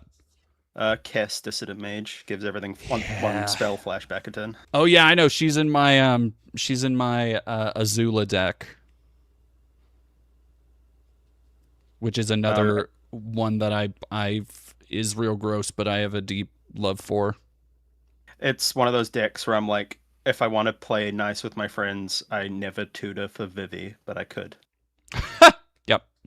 I could. If I get sick of him, then I will tutor for Vivi, and then I win, because Vivi's should never have been printed. That card's insane. Sorry, there's been a couple Marvel cards that I've been inserting in my decks because I'm like, oh, unfortunately, it's a very artifact heavy set, and I have a bunch of dumbass Brothers War artifact things. So I have, I'm working on, now that that's finished, I am like slowly editing my next video in the background, just downloading shit. And I think there's a crossover between that and one of the videos you just did, Vesper, which is about Uwe Boll's latest film.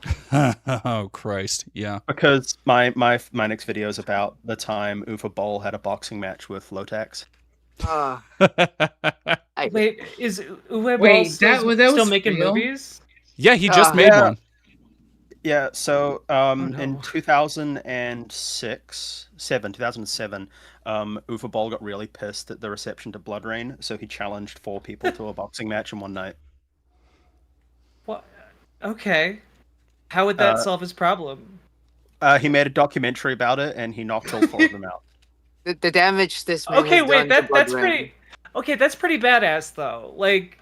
Well, I emailed him about it, and he responded 12 hours later, so I have some insight. So let's fucking go. He loves a microphone, loves a platform. That man. Oh, he seems like a guy you could pretty much get, like, will absolutely talk anytime anybody gives him a platform. Yeah, and like I was doing all this, like, digging into like the 4 people at Box. 3 of them didn't actually write the reviews. They just kind of like begged to be let into the boxing match, and so he knocked them out anyway. Great. Yep. It was supposed to be a whole build around beating up his critics, and like, okay, so you kind of not met the goal there. One was a teenager. Oh no. So that wasn't great either. But also he promised he'd give them boxing training beforehand, like he'd pay for a trainer, because he had 14 years boxing experience, and then he didn't pay for their boxing training, and then he treated it like an actual boxing match instead of a fun PR bit and just beat the shit out of them. Yeah, it sounds about right. And it's like, that's so beast. Like, also, one guy everybody was like, is saying hi to Peden real quick. Hello. Hello. Hey guys, sorry I didn't want to interrupt the Uwe Boll conversation. I was very interested. the Uwe Boll beats a guy so hard he needs an hour of medical attention on the pavement. It's like, that's so And crazy. that's a huge win for him because he's so badass that he can do that. Look, there's a direct quote from him where he says, "They all have brain damage. They love my movies now." So did he release that documentary? Cause... Yes, it's called Raging Bull. Great. Yep. Wait, that's crazy. I'm not gonna lie, that broke me. No, That didn't break me. That energized me. Like, you can be that audacious. I'm sorry. That's so funny. Yeah. Okay. And you could still direct the masterpiece like that new thing he just shat out or whatever. Oh god, the fucking Germany. What's it called? Citizen Vigilante. Yeah. Thank you. Yeah. Oh my god. Oh my god! Oh my gosh! Indeed. The Yeah. vigilante's already a citizen. So what I'm hearing is dudes might actually not rock. So is that one with like? That's the one with Army actual Hammer one. Hannibal? Yeah. No, like, what she was like, I'm having trouble trying to find press for my new movie, and it's like, dog, it was so racist. I will Army reveal. Hammer... Sorry. I just want to, because I emailed him like 12 questions. He answered all of them, and as he was going down the email, he got like progressively more caps locked. He wants to fight Paul W.S. Anderson for like remaking the House of the Dead films. Great. So I'm like, let's try and set that up. Can't fault that. Bring back Creator Clash 4. Uwe Boll, Paul W.S. Anderson, top of the card. Let's go. For the cinema nerds this time. Someone get me iDubbbz email. I love the synopsis of Citizen Vigilante. Living in Croatia, a wealthy American businessman transforms into a feared vigilante who targets violent criminals, rapists, and corrupt judges. As his brutal campaign gains traction online and across the media, he soon becomes a wanted criminal and an unlikely public hero. God, man. Judges and not cops is kind of funny. People just love violent crime sprees. So I watched it, and there is literally a moment where Armie Hammer's character like is doing these manifestos to a camera, like a shitty knockoff, anonymous type thing. Yeah. And there's literally a point where he says, God, what the fuck was the line? It was something about how nobody voted for this is a takeover by radical Islam and the woke left. Oh, great. No way. And that is fucking word for word. It is an insanely, violently insightful piece of shit. It just looks directly into the camera. Is like, this I never shit would you have not. happened if Ben Wait, Shapiro was in charge. He does a fucking lock on? Are you? Oh, like down the literally, barrel? I'm not the radical woke left and radical Islam are cited out by name as the enemy of the game. Or the movie. 2020 election was rigged. Just throw it in there. Yeah, no, Why not? It's like Pete Hegseth at the Normandy D-Day memorial. Citing the guy who fucking fighted fascism type shit. He's just like, oh yeah, now we're facing another kind of invasion right here on these same shores, and it's more men, more boats. Whose shores were invaded, Pete? What It really was confuses me disgusting. about Mr. Ball is he quit filmmaking in 2016. He retired. In one of his best movies ever, it was just him swearing at a camera for 10 minutes. But he retired. That's a good movie. That's a good movie. Yeah, critically acclaimed. Crashing Out. Crashing Out, that MP4 movie is crazy style. But he retired and opened a restaurant, and that got rave reviews. That was apparently he was a very good restaurateur. And then he quit and went back to movies. Is it called Uemame Bowls? Uemame Balls. That'd be great. No, it was Bauhaus. Ballhouse. He didn't want to put his name on it? It's gonna No. be Ballhouse. Damn. It was German cuisine in Canada. Oh. Toronto, and then it closed. Wait.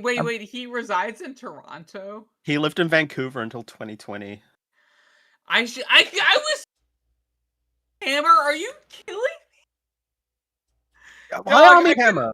Why Armie Hammer? I could have stalked this man with a shovel. Is that the guy who ate people, or is that somebody else? He had a fetish about eating people. Yep. Hammer. It's that guy. No. It was either him or John Hamm. I couldn't remember. Role play, but it's not great. People? It's not great. Well, yeah. No. They're like he still desired an appetite for cannibalism. Yes. Yeah, that doesn't look good on paper, Which now the youth can't say that he ever ate in a film. It'll be confusing. Okay, so as the probably only furry adjacent person in the chat, I will go to bat for Vor, but he did it in such an unsexy way that it's we don't claim that. like a goblin, like a carnivorous goblin. That's what it was. Yeah. It's like this isn't hot. Because the concept. Okay, I'm gonna expose way too much of myself. The concept of being eaten is probably hot, but Mr. Armie Hammer did it in the worst way possible. Having seen the text. So he's done 2 films since the failed Vor. Which he did was Promise Me a failed Crucible. attempt. He was also the object of Timmy Chalamet of now cryptocurrency fame. Oh God, I saw that shit. I saw fucking Timmy Shals out here hawking crypto garbage. like Or was it Timmy Kalshi? It was Kalshi. It was bunch Kalshi. of grapefruit over Army Hammer, and both of them are in hell.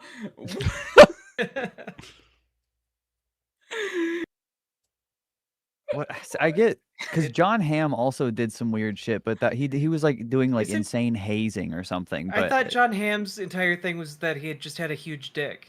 Yeah, no, that's the only thing I know about John Hamm. You're right. There was something, yeah. This is the first that I'm hearing of John Hamm of being like actually crazy, aside of like he looks like he would be crazy.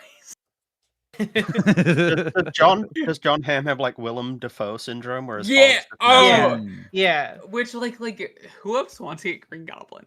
I'm sorry. What? I want to get Green Goblin. I thought you said you wanted to eat Green Goblin. Well, yeah, that also too. But I want to get Green Goblin.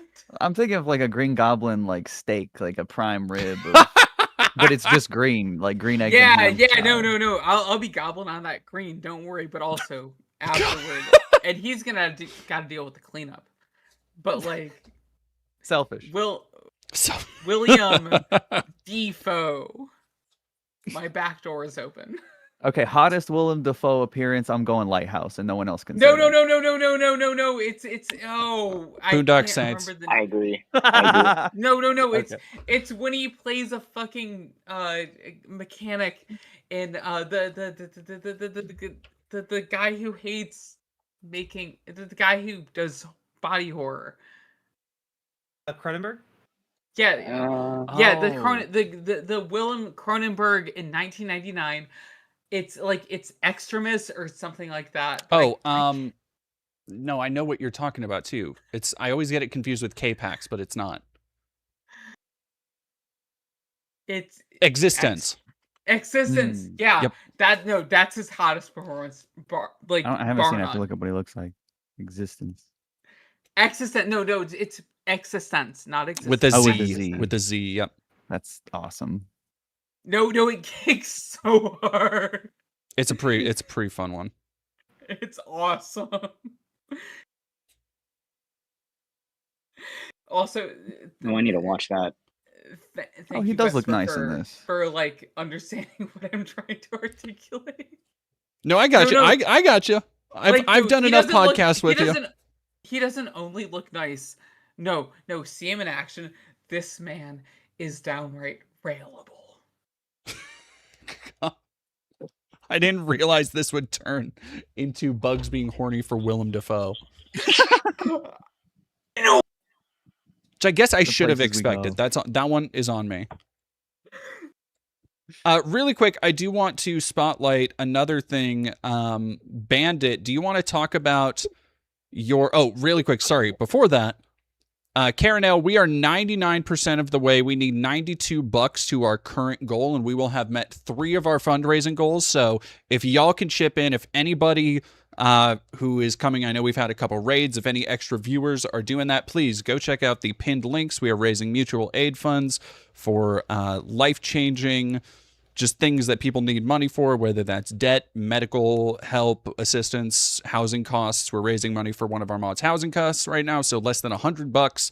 We will reach our 3rd goal and move on to our 4th one, which is going to be a much bigger one. So please go help with that. And then also, Bandit, do you want to talk about a little bit T for T wrestling? Because you just announced Abigail Thorne is going to be there, I believe. Yes. That's I was able to talk with her and get her involved in the show. She was recently like doing like this like crazy cool press tour here in LA for House of the Dragon. So, she was already going to be in town. So I was like, hey, like, if it's possible, can we get you involved? And, she was very excited with the idea. So, yay, we were able to make something happen. So, and hopefully this leads to like, a lot more eyes into the company from like folks who don't know or really like deal with wrestling. Cause I'm like, like, there's something about wrestling that hits with like the queer community. I'm just saying. Yeah. It's true. It's true. Yeah. I gotta hit the road, but Oh no, you're all Lovely good. to Thank meet you all. so Bye. much, Jack. Have a good rest of your day. Good luck raising money. Nice to meet you. Thank you. Bye. I have just realized that we haven't asked Peden for her opinion on Muppet movies. Oh yeah. Which one? So, if you could make any movie into a Muppet movie where like one person was still a human, what would it be? Only one person, huh? Yeah, so like for instance, we were talking about like you could do any of the Knives Out movies, but Daniel Craig's still a human, and that'd be great. That would be really good. Ah, shit. I gotta flip through every movie because there's so many good ones. Let's rank the movies in chronological order. All right, what was the first movie? Was that Train at Wall? I can't remember. The horse running. Horse. Turn the horse into a Muppet. The jockey's a human. I Horse think into a Muppet's crazy. Wait, which Muppet? I'm sorry. Which Muppet would be the Muppet. horse? Which There one is a would horse be the Muppet, horse isn't there? Gonzo, I think. No, there's. I don't There's think. a horse. Just to give you some more info, like inspo, we were also talking about Sicario as like a Muppet movie.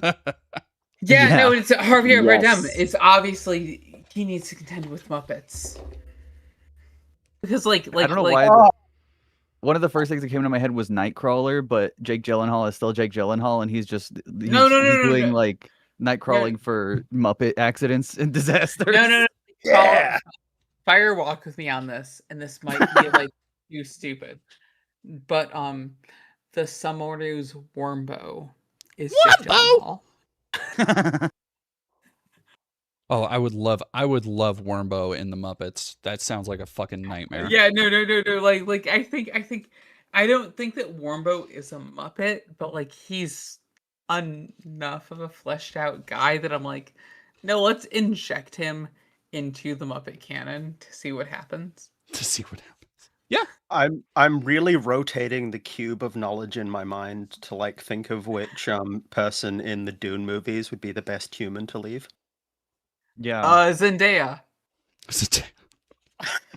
Well, Zendaya's Miss Piggy though. No, you're That's the problem. Every single the human guy you was leave. like Shia LaBeouf. Javier Bardem again? Yeah. Javier Bardem again. That's so fucking funny that you've come across Javier Bardem twice in this conversation. Full circle. No, but like imagine fucking Oscar feeling like the water of the world. And just becoming and experiencing and like that's Paul. Oscar as Paul is really funny. All right, hear me out. John Wick just leaving Keanu Reeves. Oh, 100%. Yeah, No. That's something I've seen brought up before, though. That's not a new one. No. John Wick leaving the guy that kicks the dog, and it's Beaker.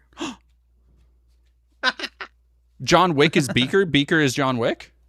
Yeah. All right, hell yeah. We have, really quick, we have gotten our third funding through. Oh, let's and go. let's now get on to, we have one that, this is going to be a couple thousand for this next one. But Karenelle, if you could go ahead and post that in YouTube, and I will thank you to everybody who's donated. This has been massively, massively helpful. And yeah, Karenelle, if you can get that next one up and posted, I will pin it in the chat and we can start raising for the fourth, much bigger one. This is going to be much more of a to-do, I feel. I am looking through my Plex server and being like, yeah, you could do Avatar, except the humans are like avataring into Muppets. Yep. That'd be so good. Like he gets in the machine and then he becomes like a Kermit the Frog looking motherfucker. I hate to use Gonzo again, but he's blue. He'll be blue. And then I was also like Tombstone, but leaving Val Kilmer as Doc Holliday. Yep. Also very. Ooh, that's good. That would The be Mummy, great. but Brendan Fraser is still Brendan Fraser. Yeah, that's fun. That's pretty fun. Ocean's 11, but which person would you? Ocean's 11, I think, leaving Matt Damon.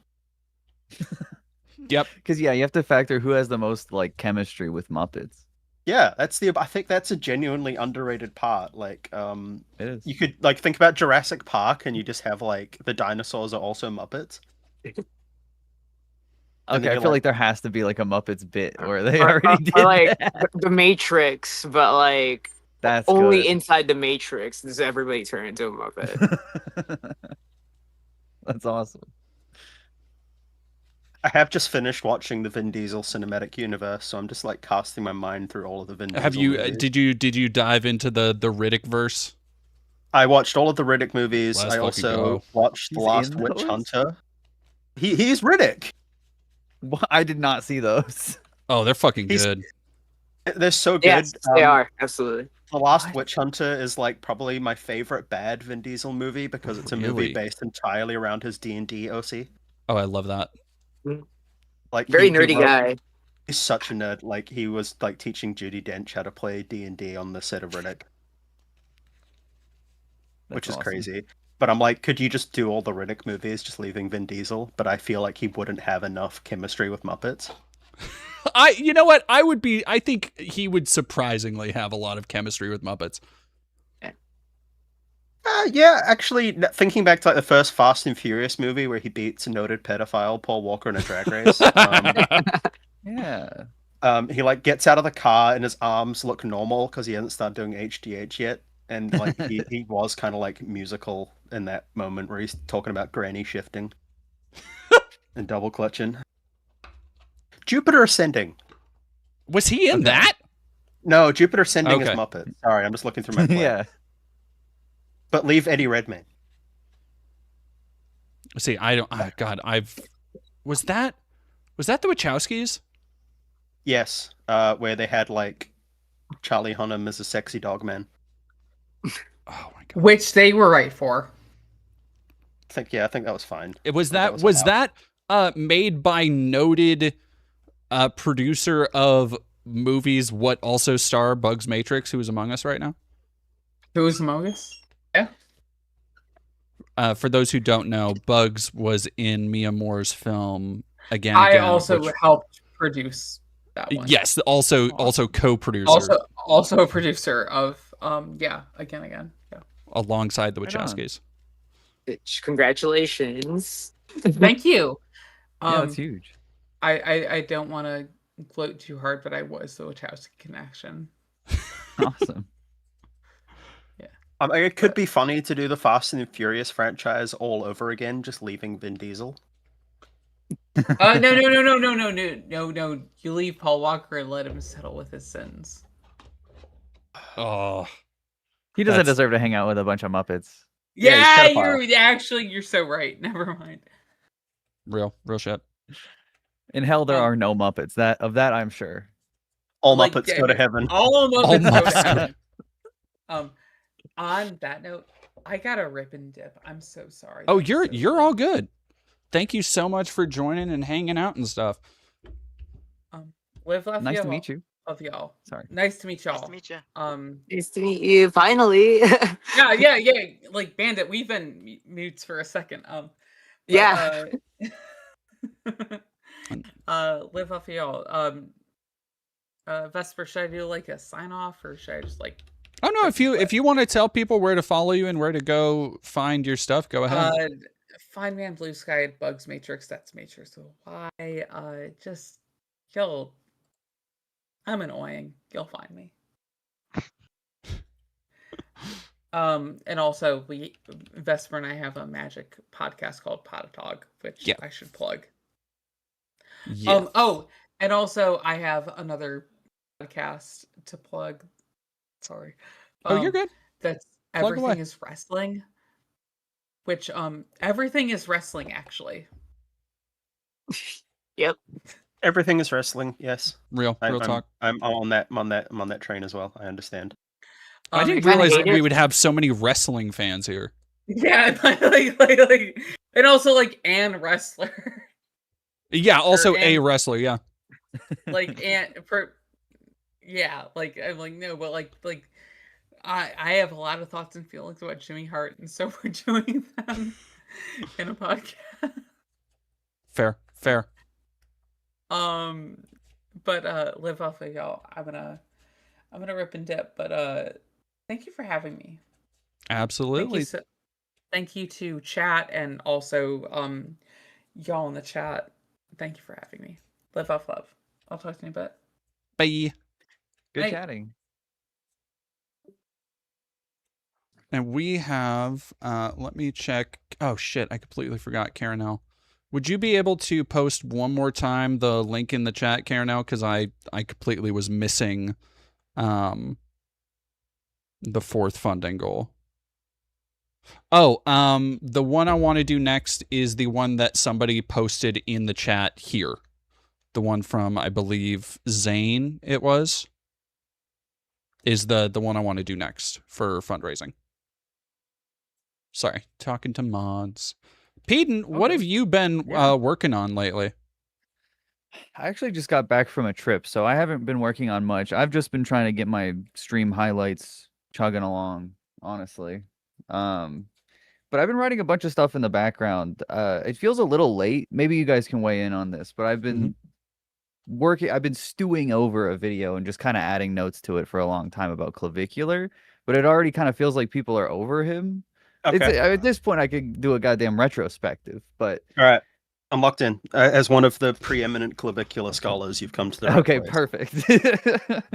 Having done a couple episodes for the podcast, I do episodes for Kill the Computer. I am very across clavicular. What would you like to know about Braden Peters, the man that injected Botox into his underage girlfriend's face live on stream? What? Oh yeah, I've seen that. Yeah. Oh All right, my let's go. god. Yeah, he's a freak. The And, thing like- is, will he make it? Because he's part of what I wanted to talk Will about he is, like, live to you finishing the video? That's a good question.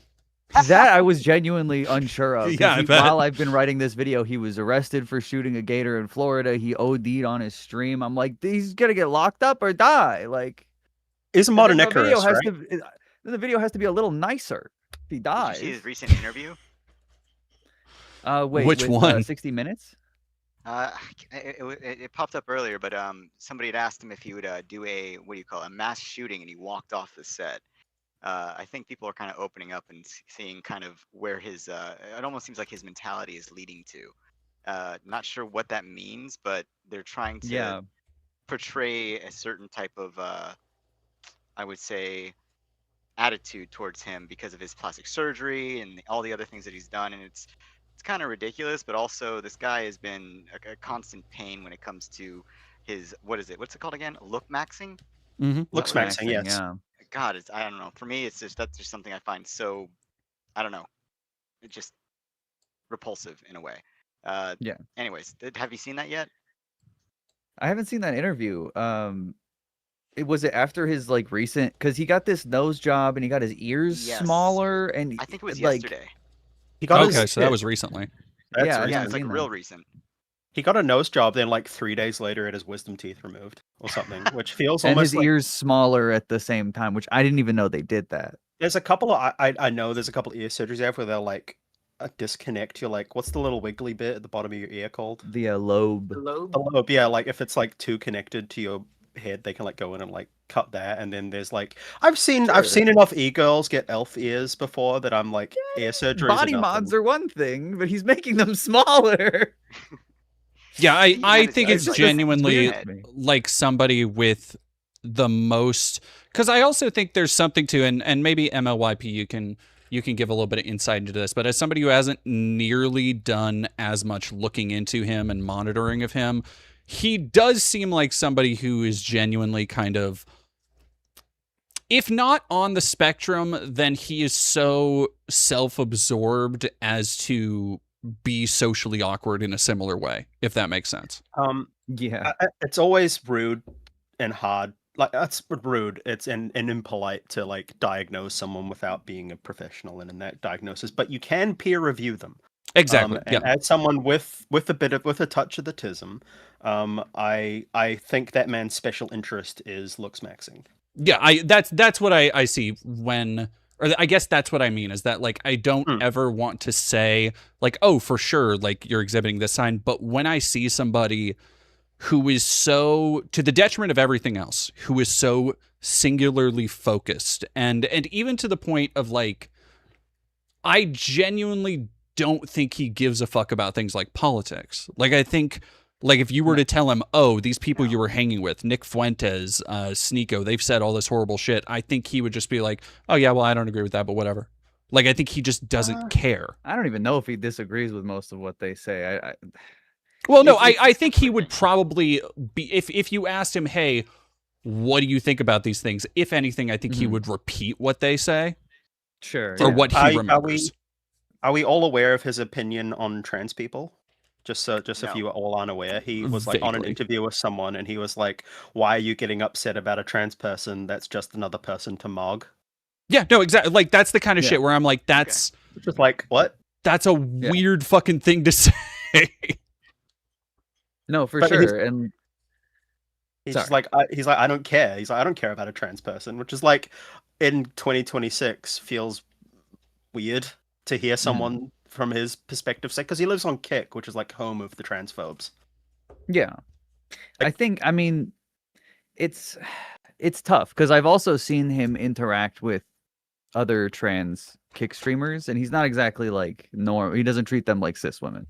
You know what I mean? And well, he's also awkward around cis women. Like he doesn't have this, you know, like when you look at Andrew Tate or any of those assholes, they put on this very chauvinistic, exaggerated, swaggering performance when they're on their streams and stuff. And he does that to a certain extent, you know, go to clubs and buy expensive drinks and hang out with people, but he owns the club. Well, not anymore. He got kicked out of that. Not anymore. Wait, really? Oh, yeah. I missed that. You got a forced buyout. Wow. They Damn. used him and they dumped him. Yep. Basically. That's crazy.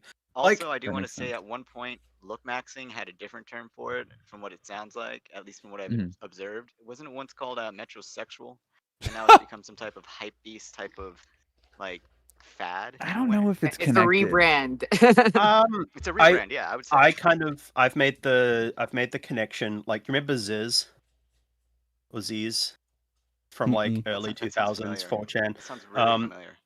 Yeah, ZYZZ, Australian bodybuilder. He was like the OG looks maxer, but he approached it from like an angle of joy and being like, we're all gonna fucking make it, bruh. And then he'd start like muzzing to like some hard style. And clavicular is all just like, it's so fucking over. Get limb lengthening surgery. The lifelong pains of cope. Type yeah, shit. And that's the that's the thing that fucking bums me out is just how. Like, it really does seem like somebody who has had their entire worldview built by these structures from the internet. And now they cannot escape those structures. Like living by all of these fucking weird standards and Cainthal tilt this and fucking fulcrum that. And it's so... It makes me sad because I look at somebody like that and I'm like, you're never going to be happy. You're like you are basing your metric for satisfaction off of not even something that you would want. Like, it's not even it doesn't seem like something that he is like, yes, I want this. It is, I want this because this is what's expected. If I want to mog the best, I have to have these cheekbones. If I want to do this the best. I also think he's aware that he makes the rules though. Because well, like looks maxing does come from bodybuilding forums originally.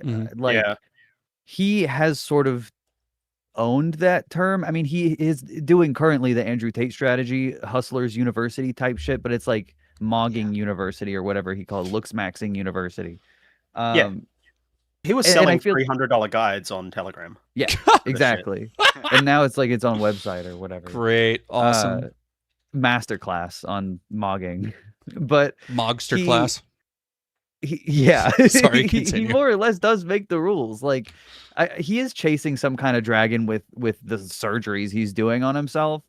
I genuinely don't know what that's about, but he also can't say, not to say like, oh, he's a hypocrite. He's obviously a hypocrite because he's got some up with him, but he doesn't seem to care much about this like peak physical performance narrative anymore. It seems very like personal and individualized, because if you look at his like before and after over the last few years, he's shrunk so much. Like, he lost all of his muscle.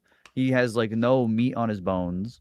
Well, I think also part of that is that he never like, you know, the thing that kind of made him famous and everybody was doing think pieces on was like, you know, he has a diet of meth and club food. Like he took every shortcut possible at a young age to get buff, to do all this other stuff. God knows what issues that's going to cause later in life. But I think not using any of that stuff and then having this mostly sedentary lifestyle on top of that, I'm not surprised it's all shed off, honestly.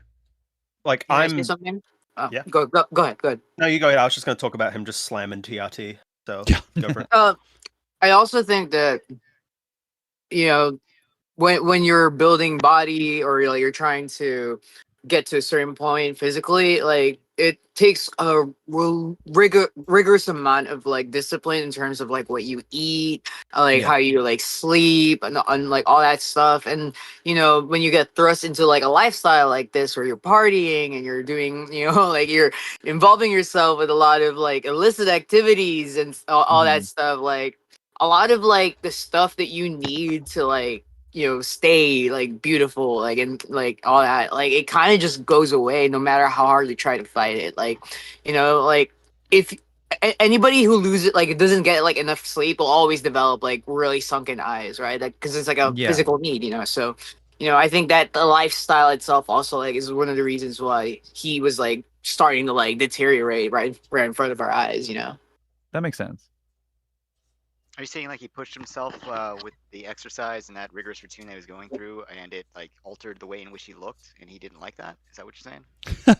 No, I think he could like he used to have like a certain standard, but because like of the spotlight and all the other stuff like that like takes away from like all the effort that you have to like, you know, it's like a consistent maintenance, you know, like I see. like I'm like thinking like someone like Hugh Jackman, like I remember I read an article where he was like talking about the reason why his body looks so good in those Logan Wolverine films is because like, you know, he's dehydrated like for days on end while shooting. Yep. True. Yeah. True. So something like that, where, you know, even in my case, like I only look good when I'm like putting my body through hell, and then like as soon as like I get like a day off, I'm like I eat like 2 fries and like my like that cultivated like image just immediately goes away.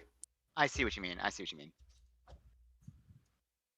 No, I get exactly what you mean, because I have the same thing where I do, you know, I'll do like food, what's the word I'm looking, cycling, when I'm getting ready to do a photo shoot, and then you know, leading up to that I will try and cut back, but then after that I have that same thing where I'm like Koa and I will have just like one night of junk food, and the next day I'm like just bloated out, and I'm like, oh my god, here comes big bumping coming through the house.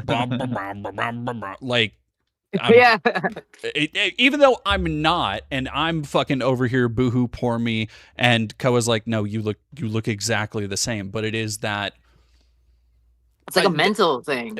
There really is. There's something in when you work out, when you get those endorphins, and when you're not like the most fit you could be, because there is this razor's edge of like bloating that you could be the same, I guarantee probably pretty close to the same weight, and you can appear like cut or have a little belly depending on what you ate that day. And 100%, there's no real difference in the muscle mass, and it's so annoying. Yeah. Even posture, something as simple as posture could like affect like how you look incredibly so. And you know, from what I've gathered with clavicular, like homie's not around like good people. Like, you know, God, like no. Like if you, like the way I see it is like you take like a cooler of like food and you go for a picnic, but all the food inside is like are all rotten, and you just let it sit and marinate there. Even if it's like even if what you wanted came off fresh, like it's still gonna taste like shit because it's just like surrounded by like really bad stuff. Also, I'm so sorry I cussed. Oh, you're fine. I don't expect nobody. I think you're allowed. I've definitely sworn at least once. Yeah, you're fine. My knowledge of like hormone replacement therapy and all that sort of stuff is very like cis male have no idea what I'm talking about type shit. But my Was he understanding replacing is his hormones if it's just the testosterone? he was just doing replacing it with more testosterone. Yeah, basically he was doing TRT, so testosterone replacement therapy. So he was Right, replacing right. it with more testosterone. You kind of summed that up very correctly. But he was just slamming he didn't have a fucking endocrinologist.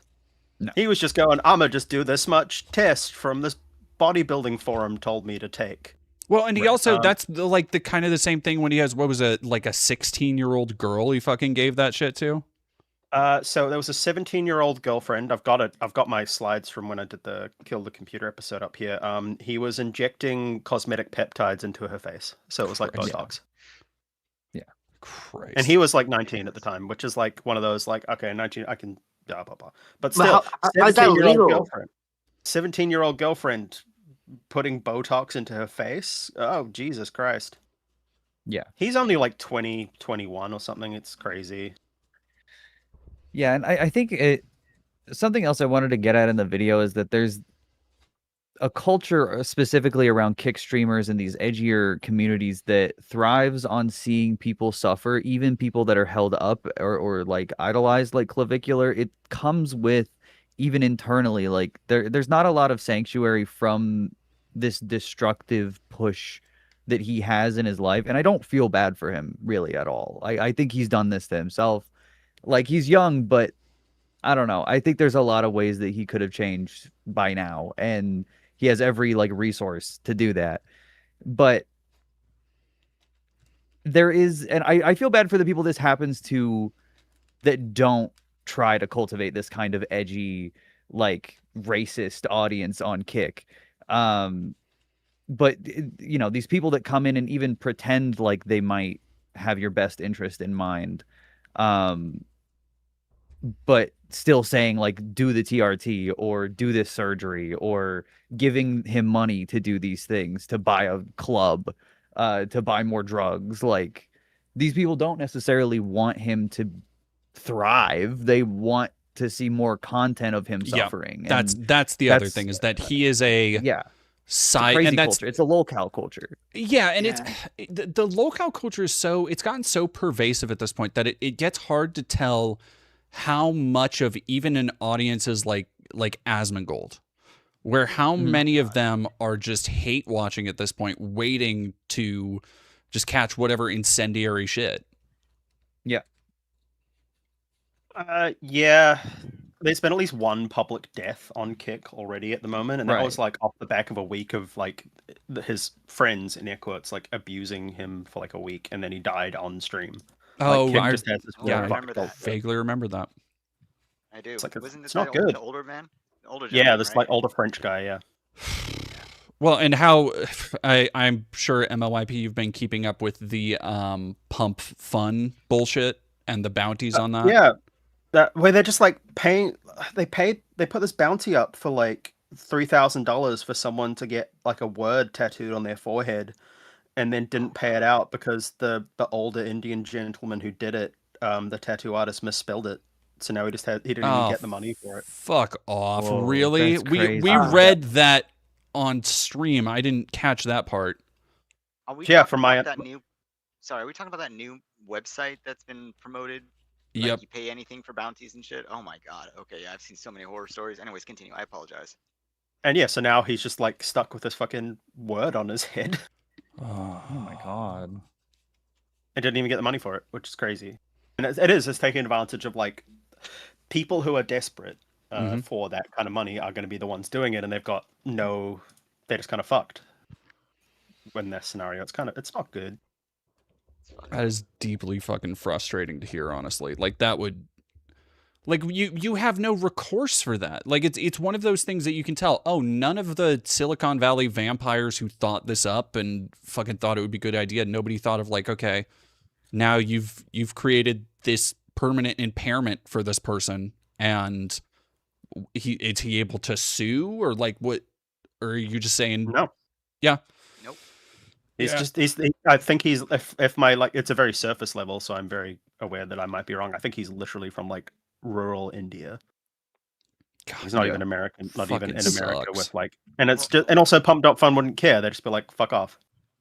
A Where website like this would have some type of policy that would protect the website, probably even the people that put up the posts, whether it's regarding violent, unless it's regarding violence or anything type of sexual. I'm sure this guy has absolutely no way to sue or get any type of kickback from the issue that he's like in at this point.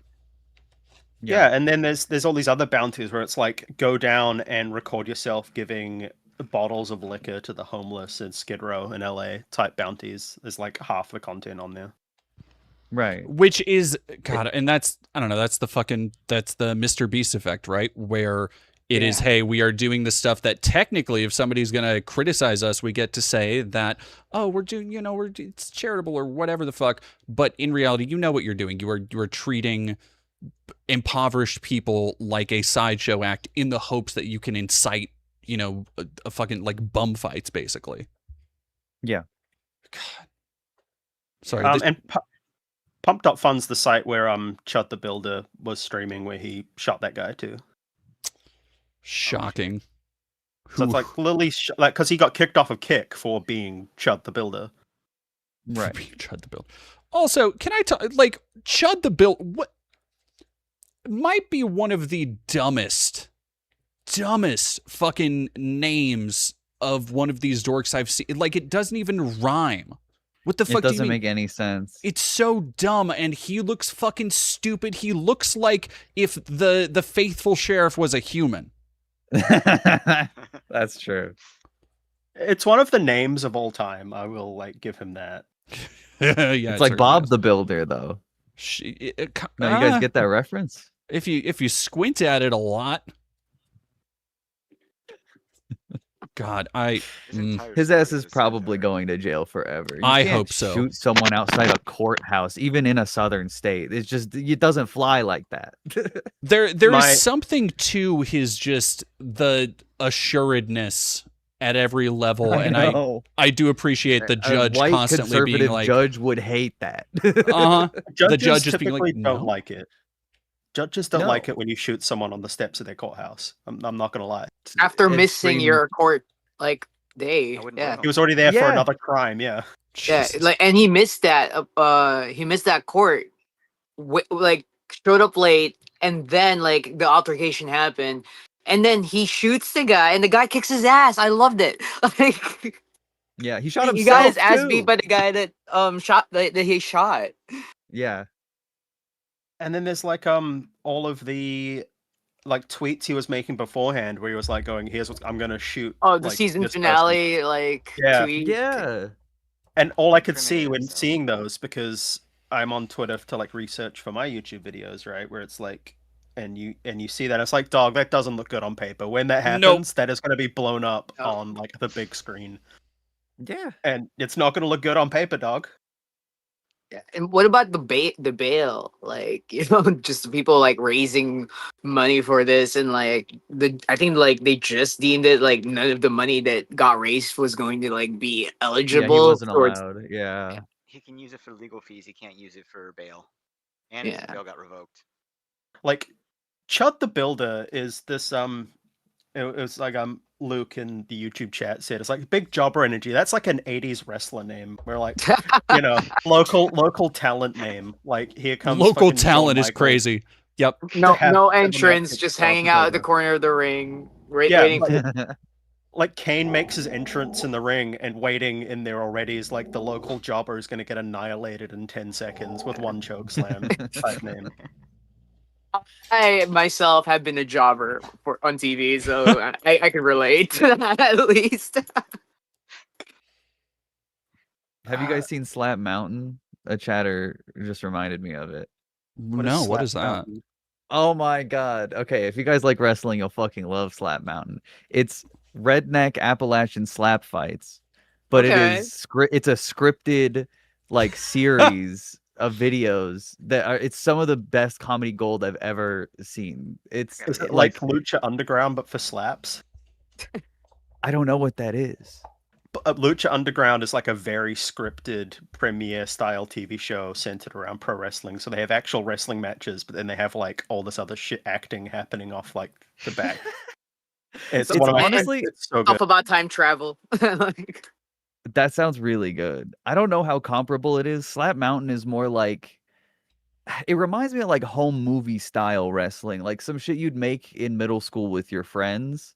Oh, like But those like like YouTube like Martial Club. yeah. Yeah. I've just pulled Yeah, it up. Let's yeah. go.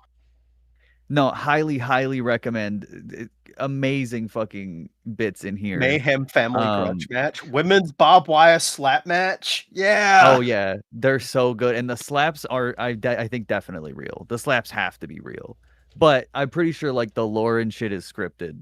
I mean, there's a guy named Mr. Crystal, and I don't know. It's Appalachia, man. It's so good. I don't know if it's real or not. I choose to Red believe that Solo they're Cup so versus funny and like like smart comedically that they constructed one of the greatest like homemade wrestling type series of all time. Oh, I need to watch this later. I'm currently on a binge where I discovered like a Forged in Fire style TV show, like a cooking show, but it's around hillbillies making moonshine. Oh hell Oh, yeah! awesome. That sounds So awesome. there's like three Loaded. dudes turn up and they're making moonshine out of stuff they grab out of a supermarket set. And then like three judges judge it, and one of them's only wearing overalls with no shirt. And it's like, oh, this is so good. And then one dude decided to use watermelon, and I heard 30 ways to pronounce watermelon in about 5 minutes. Awesome. That sounds great. And I was like, I'm learning so much about Appalachian culture right now. Really quick, I got to read a comment from Ghost Dunk. Thank you for 17 months. Please tell Kid Bandit I was the guy with the sign Kid Bandit sign in the front row of AEW. Oh, lovely. Small world. Hello. That's so cool. Oh, it's Mr. Crystal with a K. Hell yeah, brother. Look at that mullet. Yeah. Their logo, they're in a wrestling ring for no reason. And then Yeah, but table. it's slap fighting. There's a in bald guy rural- with a goatee rural Virginia. versus Have a y'all mullet. have y'all ever played this like children's game called Ninja? Yeah. It sounds familiar.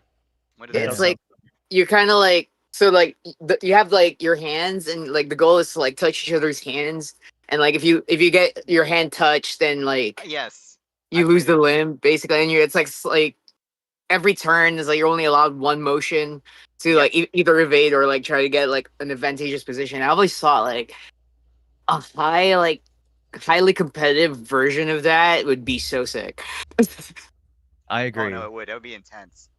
But like I like one of my favorite like shows that like I don't actively like look for, but every time I see it, I'm just like, all right, I'm gonna sit down and watch it. Is like the World Tag League. I don't know if y'all ever seen that one.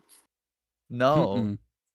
Oh my gosh! So it's a game of tag in like a very tiny square, and there's like an obstacle course. So it's like parkour tag, and you have like 15 seconds to like try to tag the other person, and it gets like very insane because like they're getting like really like talented like parkour people. It's like the closest thing I could think of to like Mirror's Edge, like in real life. Oh hell yeah, that sounds awesome. My high school friends from when I was a kid, we actually did that, something like that, but in a local park, and we had the cops chase us at the end of it. That shit was crazy. Awesome. I do have a soft spot for those sports that are just like elevated kids games where it's like professional tag. It's like crazy. That was something that was like huge in the mid 2000s for whatever reason. Just getting all these parkour kids chasing each other through like what's basically an elevated like UFC style jungle gym. Have you guys ever seen professional cornhole? No. I have to see that. It gets serious. I'm assuming this is on like the Ocho. It's on ESPN. Professional cornhole It was is on on ESPN, like ESPN? 3 or something. Yeah, no, it was. I watched it. It was professional as fuck. They shape the hacky sack in like a particular shape to get the right angle. Oh my I was watching it at the hotel bar. It was actually kind of awesome. I feel like I'd be watching curling, but I would love to give it a try.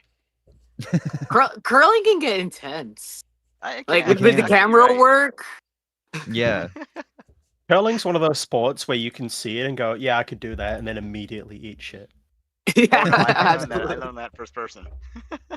I don't think I've literally ever played curling. I haven't either, but it's a very European sport. Yeah, it seems I'm about confident right. I would crush. I got dragged into it due to a company party. It was fun. I sucked. I'm looking at the list of the Ocho sports now and being like, these all look like they would rule. Adult kickball tournament. Oh, hell yeah. Nice. Okay. Kajitsu. What's Kajitsu? Hold on. Oh, So it's Googling what- jujitsu, but Kajitsu you're is both locked awesome. in a car. It's Oh, so cool. Hell yeah. There's also a version where you're in a coffin with someone. I didn't even know that. These are crazy. Like Wii Sports presented by the YMCA. Hang on. That's awesome. Why? Okay, yeah, sure, go for it. Swiss stone tossing, male boat jumping. All of these sound like they'd be great to watch. Like this is the kind of stuff you like to start like crushing a 6-pack of beers. Yeah. Sounds like something like what do you call Red Bull Sports? Oh, I found the coffin one. Coffin Wars, grapple to the grave. Let's go. I love sounds sport. so funny. Sports are great. I think, I don't know. I used to be like reactionarily anti-sports, but I think it is really bad for your soul to like close yourself off to really like just a thing that people communally enjoy. I agree. Oh, like it's a you saw positive how thing. I went to one hockey game and I was like, this is fucking awesome. There's something primal about like being a like live sporting event, you know? Yeah.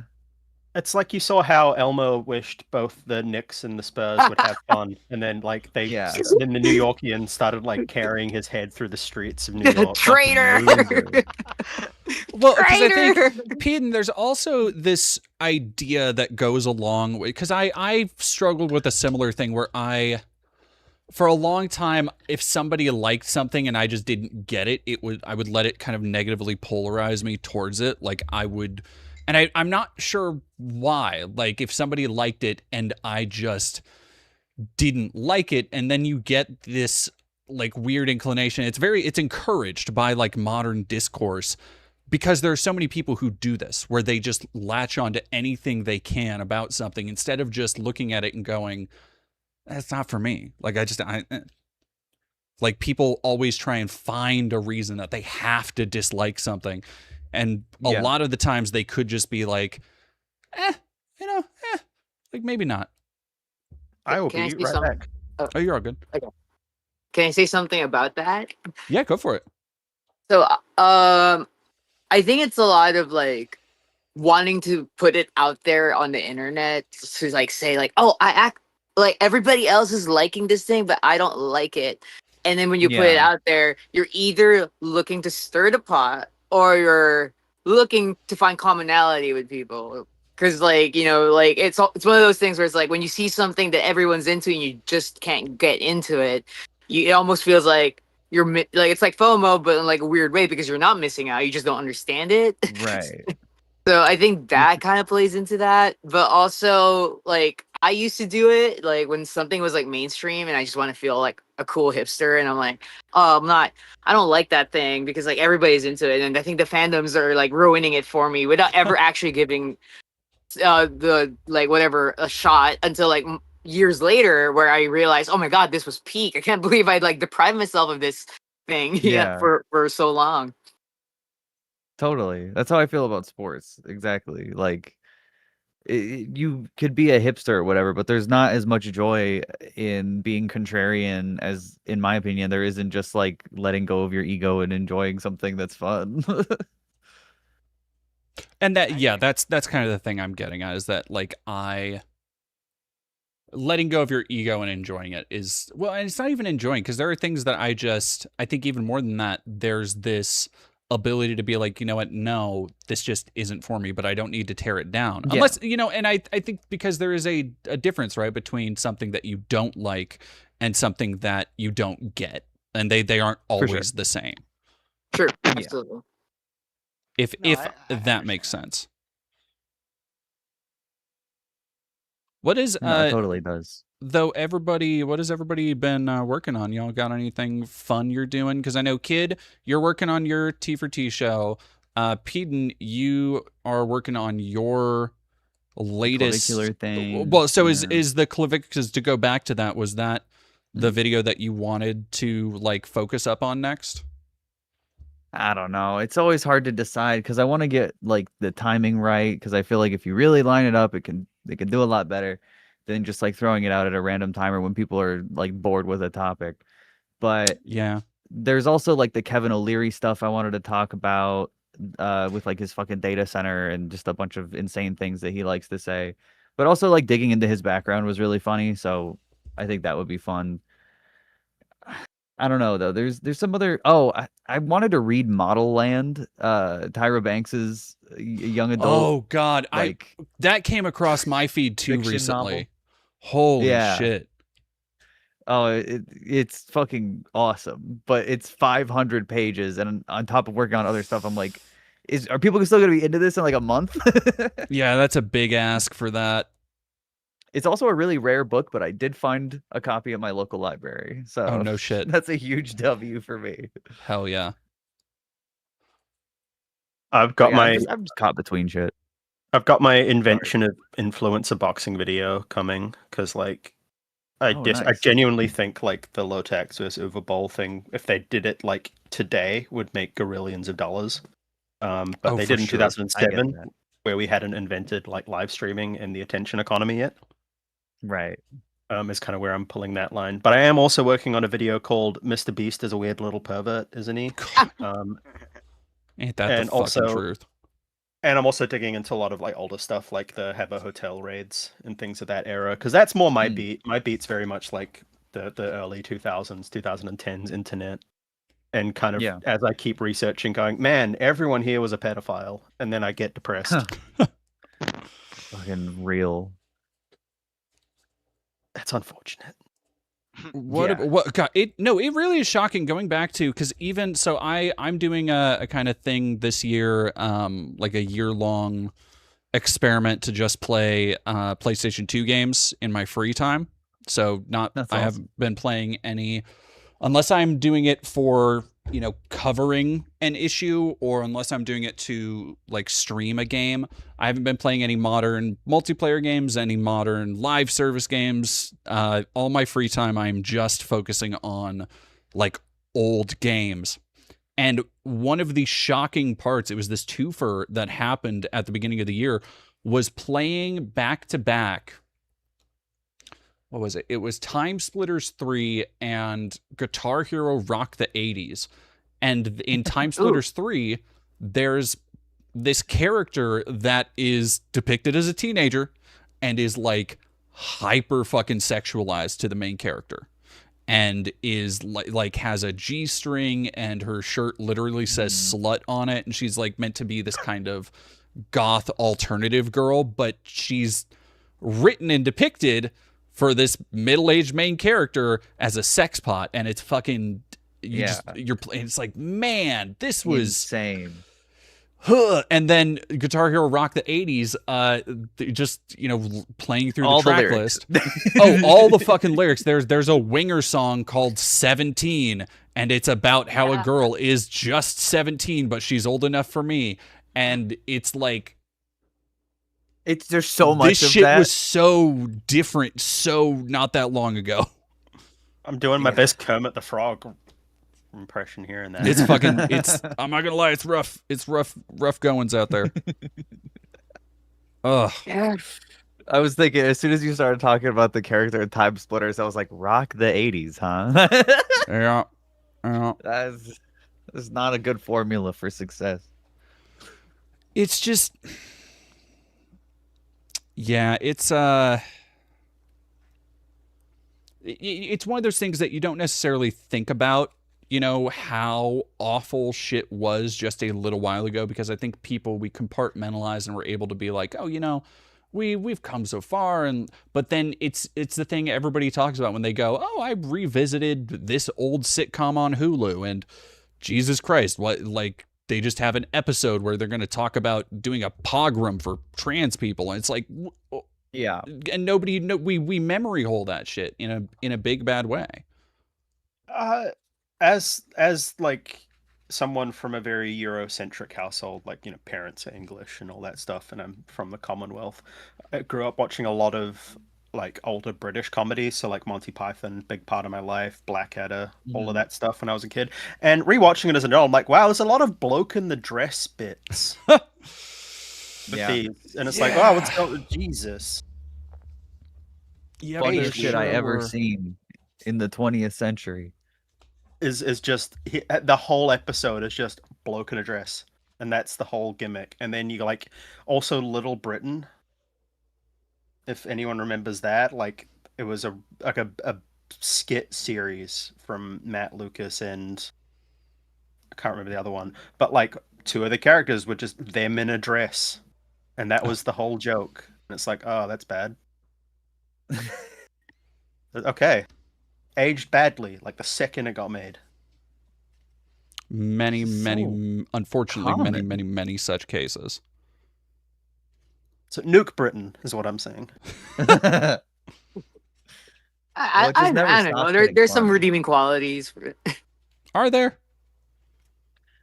I really like fish and chips and curry sauce. That I discovered. Yeah, but we can That's get that fair. outside of Britain, I feel. True, We can true. recreate it. We have the technology. I will say, like, there's this quote from like this one movie I saw is I don't know if y'all familiar. It's called SLC Punk. Oh, it sounds familiar. Yeah, Matthew Lillard. It's I think it's like I believe it's an indie Oh. film. Yeah. Yeah. So one of the lines, well, so like for context, the premise of the movie is like about being a punk rocker with like an anarchist punk rocker with like really heavy ideals in like a very conservative city like in Utah.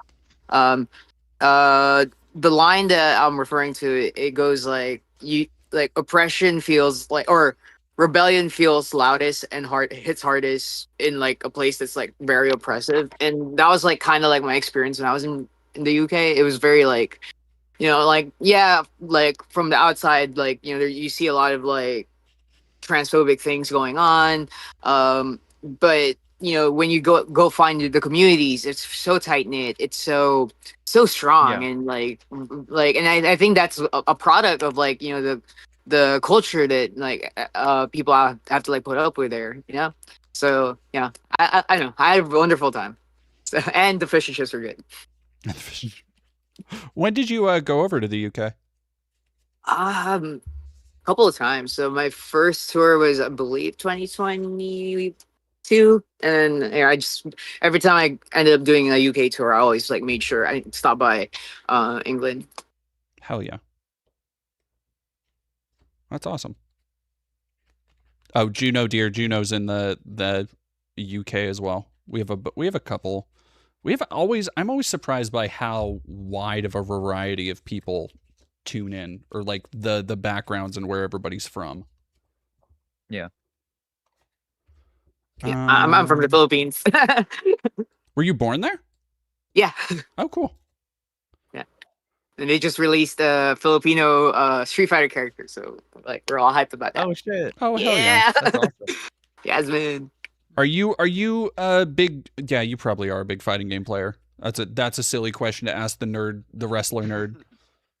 I'm terrible at them. Really?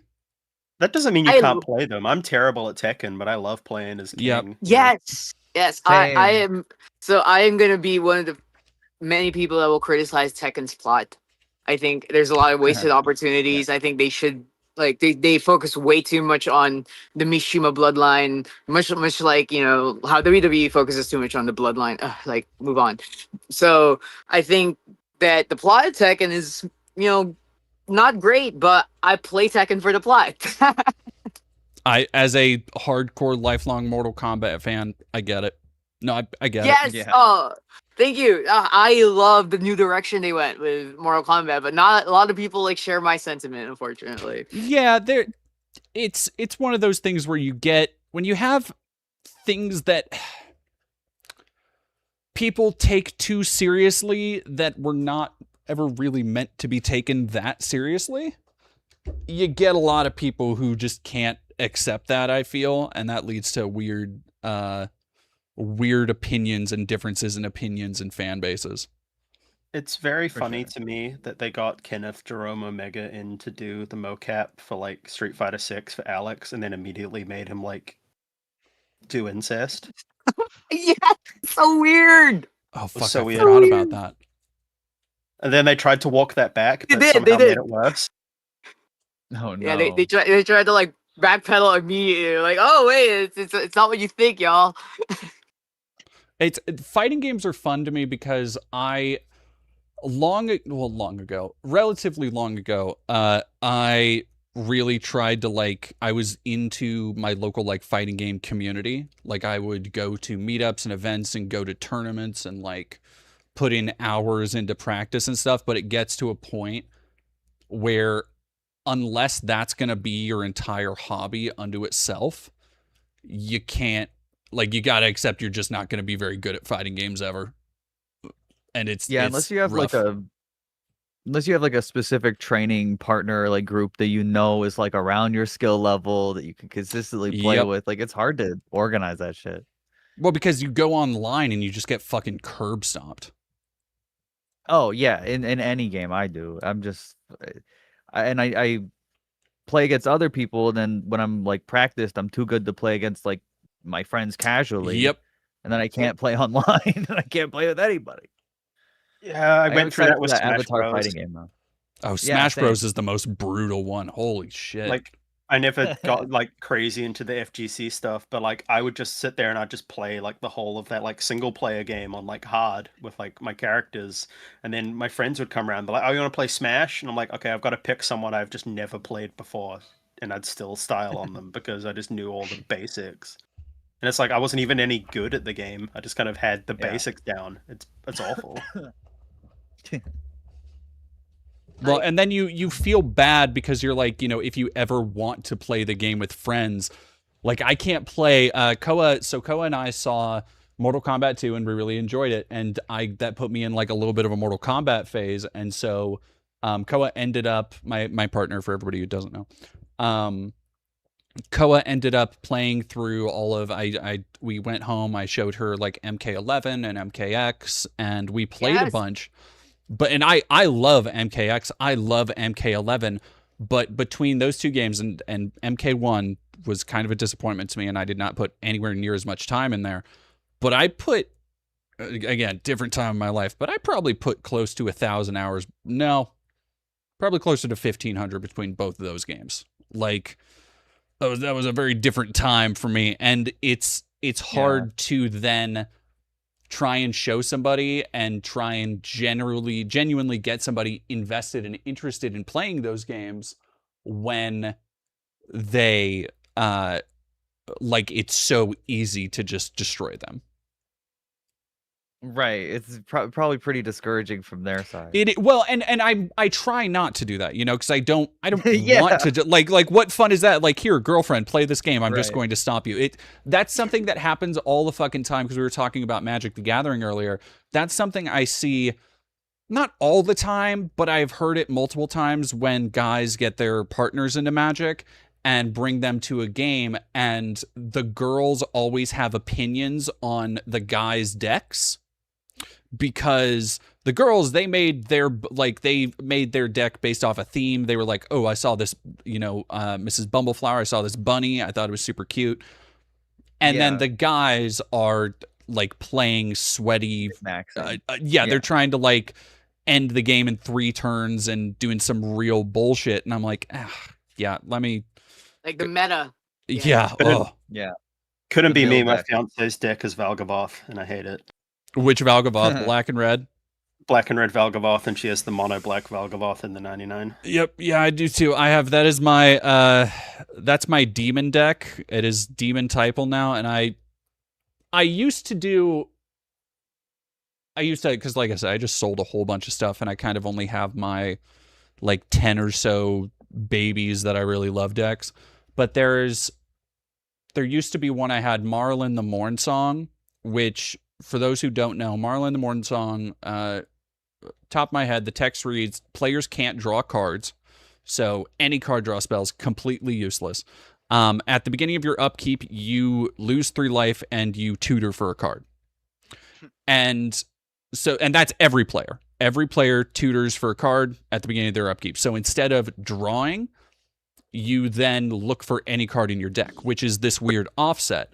However, what I used to do is look for and get this card called Doomsday Excruciator, which I could get out relatively easy turn 4 or 5. So instead of having multiple turns where everybody gets to tutor through their deck, I would get turn or 2 after Marlin comes out Doomsday Excruciator, which is a 6 drop all in black that when it enters, every player exiles all but the bottom 6 cards of their library. And so in about like 20 minutes, everybody's deck goes down to just the last 6 cards. And I had to stop doing it because A, it was only funny like the first couple times. Second off, yeah. The last 6 cards last so much longer than you would ever think. Because if Marlin is still out, everybody is just picking the last 6 cards like it's Russian roulette. So everybody takes 5 to 10 minutes to go through whatever 5 cards they have at the bottom. Okay, that's true because you had to look through. Yeah, and it's I don't know. You have to have a little bit. You have to balance a mean streak with a fun streak. I feel especially if you were trying to get somebody you love interested in a thing you love. You know, like you can't just, oh, hey, come enjoy this thing I also enjoy. Let me show you how much better I am at it, because there's nothing to get people to go, I would like to improve as well. Yeah. No, you can't just stop someone trying to learn. It's too discouraging. Exactly. I've had to put a few decks into the rafters and retire them because they were too strong. No one was having fun. I recently did that with the Cloud Precon, and what was the other one? Oh, I made a High Perfect Morkant Lorwyn deck that is just fucking disgusting. Is that the elf with her feet out? Yep, that's the one. And I saw that card and I was like, mother, need that. I'm making a deck, absolutely. And it was fucking real gross because it's nothing. You can make elves real easy, and it would just get to the point where nobody else can have cards. I built Magic is a really fun and fair card game. Very fun and fair. I built a Saruman of many colors deck, so Esper control mill deck.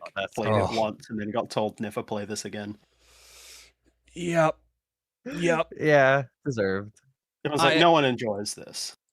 Well, and that's cool concept. the real problem is finding something that it's fun for everyone but still lets you possibly win, because I've had the other thing you run into that's a problem is trying to go all the way in the other direction, which is just I've just made a purely silly thing to have fun, and then you end up as a punching bag. Because I made a Zerdu the Kind-Hearted or whatever, which is just it's a 3-color deck, and the only thing you do is you have, I think it's 3 mana to give a permanent you control to other players, and then at the beginning of your upkeep, for however many stuff other people control that you own, you draw cards and get life. And it's a really fucking slow startup. There's no win path. There's no combos. The only thing I did was make it a dress-up deck. So the entire point of the deck was to give people, here, put this pirate hat on your dinosaur. Here, put this fucking ninja mask on your wizard. Like it was just a costume party. And that's what I thought, because like you get into this kind of mode where I'm the kingmaker essentially, where it's like, okay, no, I'm going to give you this thing that will buff you. But that would lead to people just taking me out so nobody else got any benefit. And it's like, well this sucks. Spear Griefer, yeah. That sounds about right. I stopped playing Magic after my second match, had enough when in turn 5 I heard the words, I would like you to mill 63 cards, please. Yeah, that's some bullshit, somebody going, like, yeah, no, it's technically a 2. Oh no, it doesn't have any game changers. Oh god. I would always just make dinosaur decks because that was the most interesting kind of creature to me. And when I was playing the most, which was like 6 years ago now, dinosaurs were not that good. They were actually kind of ass, and I was still using like whatever cards I would get in a. We would do draft nights with some of my friends in high school, and just fucking nothing. I would never get dinosaurs. I would never get any, and of course I would never get any like good dinosaur cards. If I did, it was like a fucking raptor token. But still, I would make the most of it, and it was trash, but it was fun because I liked the dinosaurs and I liked the art. I have to dip. I've got work in a couple hours, so to go prep for that. Oh yeah, no, you're absolutely good. Thank you For sure. so much for hanging out. It was great chatting with you. Yeah, Great chatting with you. absolutely. If anyone wants to find me, you can just search for MLYP. I'm on Blue Sky and on YouTube and all that stuff. I will see you all later. Thank you. For sure. Take care. That Bandit, perfect timing. Bandit popping right back in. John Bainbridge, mill decks are almost as bad as land destruction. I don't know about that. Sorry, what were you saying? It's crazy. Sorry, I was just saying I actually also have to dip. Oh no, you're totally good. But thank you so much for the invite. This was really fun to chat with everybody. It was great to meet everyone as well. Absolutely. Thank you for stopping in. This has turned out really good. I think we might end up, let me see how much more we have to go on the funding. But yes, thank you so much, Peyton. And we should, because I know you wanted to do another interview sometime, we should sit down and chat sometime soon. Yeah, sounds great. All right. Alrighty, have a good one. Great to meet everybody again. Bye. Bye. We are really quick. We are at 25% raised. Here's the thing. I don't know if we're going to get, and I honestly don't think we're going to get to the total on this one. It has 1,500 raised. I wanted to pick one. Thank you, Karenel. By the way, the funding goal is in the chat right now. It is also pinned. I want to see if we can get this one completed as our final massive goal. We have 5K to go, which is more than we've raised entirely so far. So what I'd like people to do is please go share the stream, go share the stream on Twitch, sorry. Go share the stream on Twitch, but on Twitter and Blue Sky, I have stuff out about those. And then, yes, somebody saying Coblin Culinarian, thank you for 50 bits. May I recommend Fan Daniel, Teleforo, Askian from the FF set? I think I have Fan Daniel in something. Also, Blanchy is saying, I would like to know what kids' match of the year so far is. My match of the year. If we're gonna go with that, it has to be El Grande Americano, Mask versus Mask at AAA, just because of how the match itself was good in my opinion, but also just how into it the audience was. And I think this is actually a very interesting thing because Vesper, because I don't know how familiar you are with this one specifically, and not but at all. So it started out with WWE acquiring the Lucha Libre company AAA from Mexico, and it's like one of the longest like running wrestling companies like in existence. And in Mexico, like there's like a little bit more of a cultural significance around wrestling because of the Lucha Libre.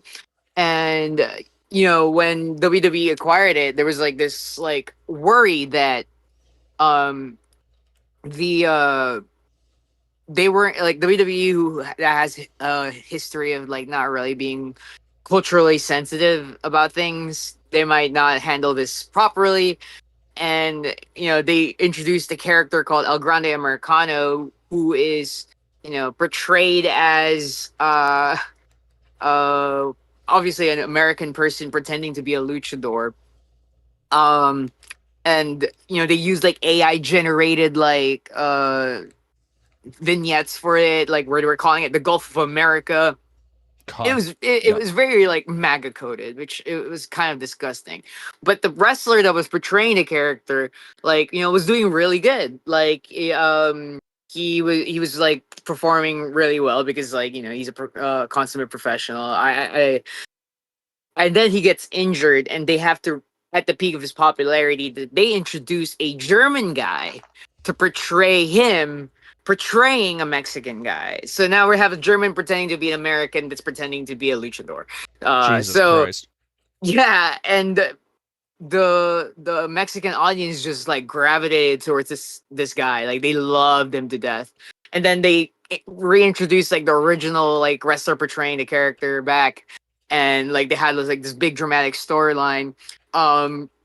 As this like saga hits its climax, the wrestler portraying the current El Grande Americano got arrested. And this got like broken up by TMZ. He gets arrested because he was copiously having a display of public affection with a woman, which made a bystander uncomfortable. And he said something along the lines of like, I'm gonna get that woman deported, but I'm gonna call ICE on her. And then he gets up on his face, and like like when this news broke out, like people just loved it.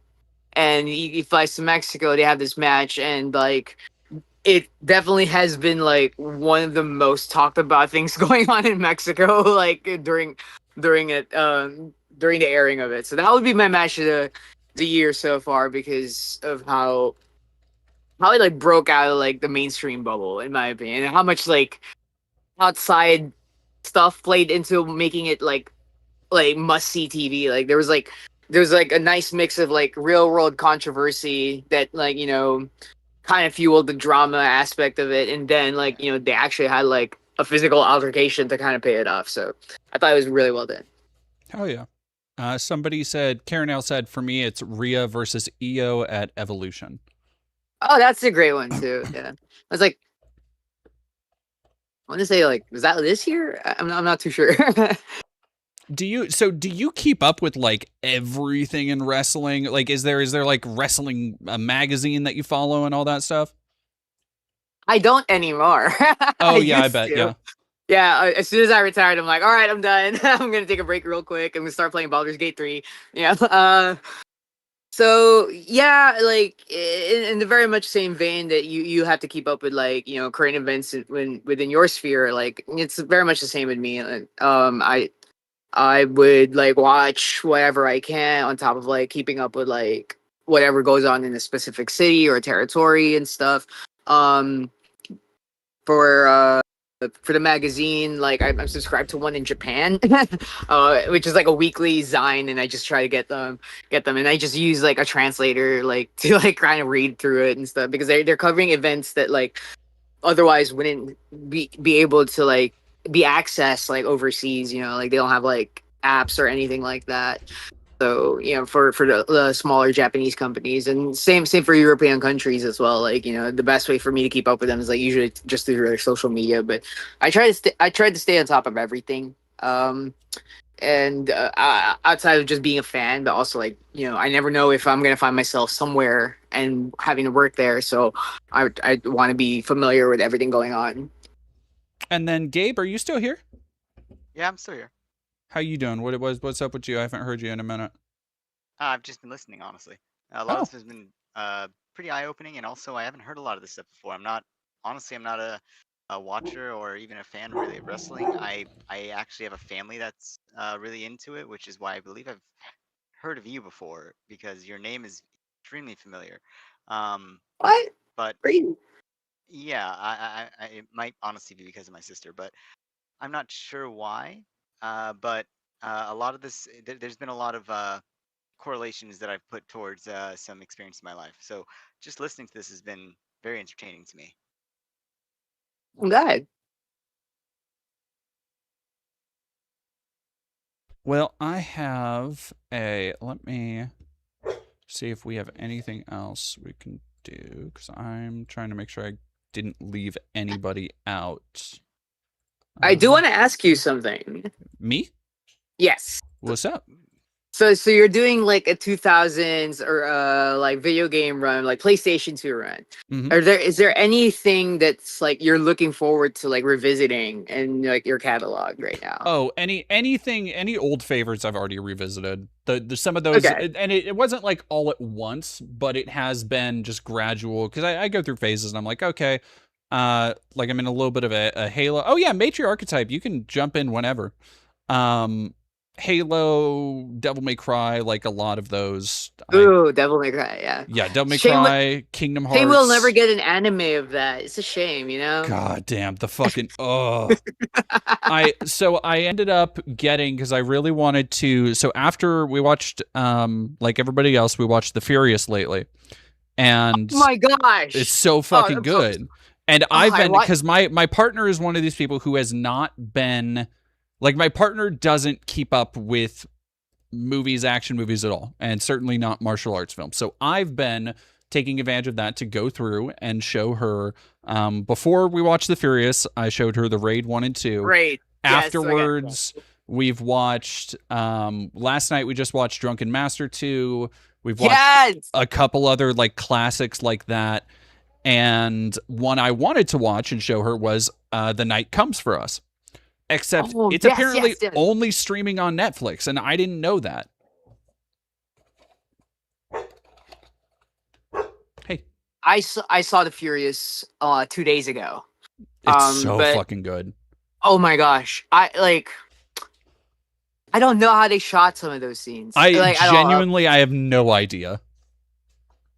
Well, I guess like, oh my gosh, there was a point in the film. So for anybody like that's curious about this, like spoiler free, there's a point in the third act where you get to a point where you think the movie's over, and then it doesn't end, and you're like, wait, hold on, like it felt like they were setting up a sequel, but then they found a way to tie it all together, and then there's a shot near the end where you get like, it's like a close up of like everyone's eyes. It just like fills the screen, and then you just get like some of the craziest action. Like, you know, like there's a scene in the film where like the main character was riding a bike through a hallway with bad guys while like someone was like behind the bike like hitting, you know, and it was like crazy cool, and it's like it doesn't even crack top 5 moments in the film. It's amazing. Oh yeah, I would love to. I need to go see if I can try and catch it again because it was so goddamn good. I ran into Brian Lay. I know. It was so you shared that. You shared a video of you with Brian Lay on Twitter, and I was literally like, "Oh, hey." I showed my partner Co. I was like, "Hey, come look at this. Come look at this." And I think I actually showed it off on stream. I think everybody else might have seen that too. Oh, sick. Yeah. So fun story. So that's not the only time I ran into Brian in that gym, but the second time I ran into him, I transitioned. I'm like, oh, okay. So I say hi again. It's like, hey, what's up? And you know, like he was like, hey, you look different. I'm like, yeah. So it was very wholesome. It was very, very sweet. Like the way it went about and stuff. So I thought that's a really cool thing to share. That's cool. That's fun. It's good to hear. That's awesome. They're like self-taught YouTube martial artists. I know. I've learned about that, and that is so just like wild to know, and like where they started and came from is fucking so cool. Yeah, and they got like, I think they got their big break with Everything Ever All at Once. Yep. And then from there, like they kind of took off. It's amazing, like how like, and like I think that's like the one thing I like about martial arts films. When you get stars like that, they're extremely passionate because like it takes so much.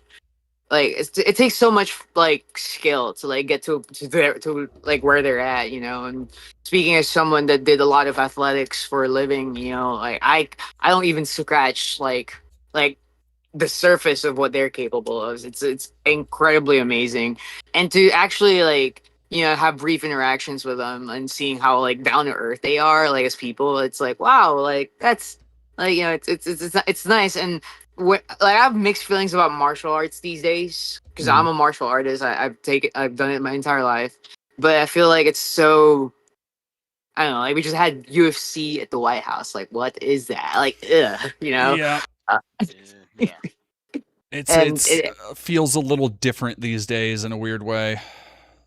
Yeah, like I remember growing up, like martial arts always like, you know, even like you could look at movies like Karate Kid where it's like, oh yeah, self-defense. Like, you know, you're learning about cultivating your inner strength before you like translate that into your like, you know, protecting people and or yourself or standing up to your bullies and stuff. And that's what I grew up with. But nowadays it feels like, you know, it kind of becomes an excuse to like it's very masculine, like hyper masculine coded Yeah. and very right wing too. It gets to give me the ick like lately.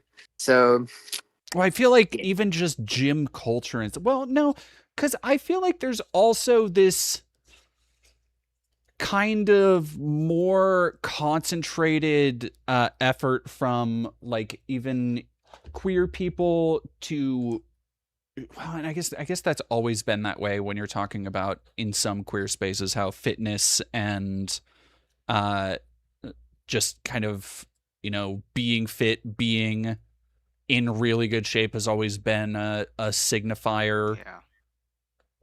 Yeah. I don't know. I think yeah, go ahead.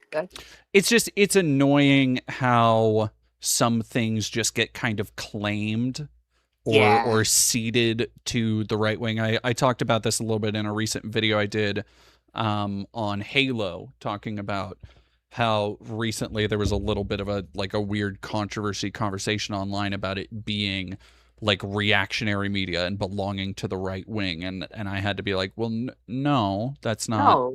Like there's a lot of stuff in there that you can read that way, but there's a lot of stuff that also doesn't read that way. Goes again. Yeah, exactly. And it's like you can't. I don't think it's not a good cultural conversation when you're just looking at every given piece of culture and sorting it into one of two boxes. Yes. And that is annoying / frustrating to me, I guess. Like, yeah, like to go back to the point of like careers and fitness. I think, you know, for the longest time, like what we perceived as like being fit was, you know, really defined by the male gaze.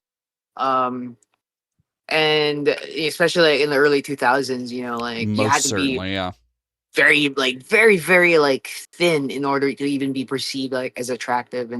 And I think, you know, when it comes to like queer folk, we spend a long time trying to reach a point with our like, you know, like not necessarily just transitions. Like I feel like, you know, when like a cis gay person comes out of the closet, like, you know, there's still like a level of like shifting from like, you know, trying to dress extremely masculine to like, you know, exploring a little bit more of like the flamboyancy that they may have not like, you know, been confident enough to explore before they came out of the closet. So I think like there is like a level of like shifting that the queer community does to try to get, you know, to what we want to look like, or you know, but I feel like that's different for everybody. Like it shouldn't come off as like this like universal standard that, you know, was created by like a very like patriarchal system. I hate to sound so stereotypical right now, but no, but you're right. You're right. Yeah, you're right. Yeah, and yeah. So now, when it comes to like being queer and like entering fitness spaces, you know, like I feel like there's this misconception that we have to like fit the cis standard, where in reality, like it should always just be like you trying to like reach your personal goals, but that doesn't like, you know, that doesn't get encouraged at all. Like, you know, I guess like in recent years, yeah, like there's oh, hello, you have a new guest with us. Yeah, hello, can you hear me? Yes, I can.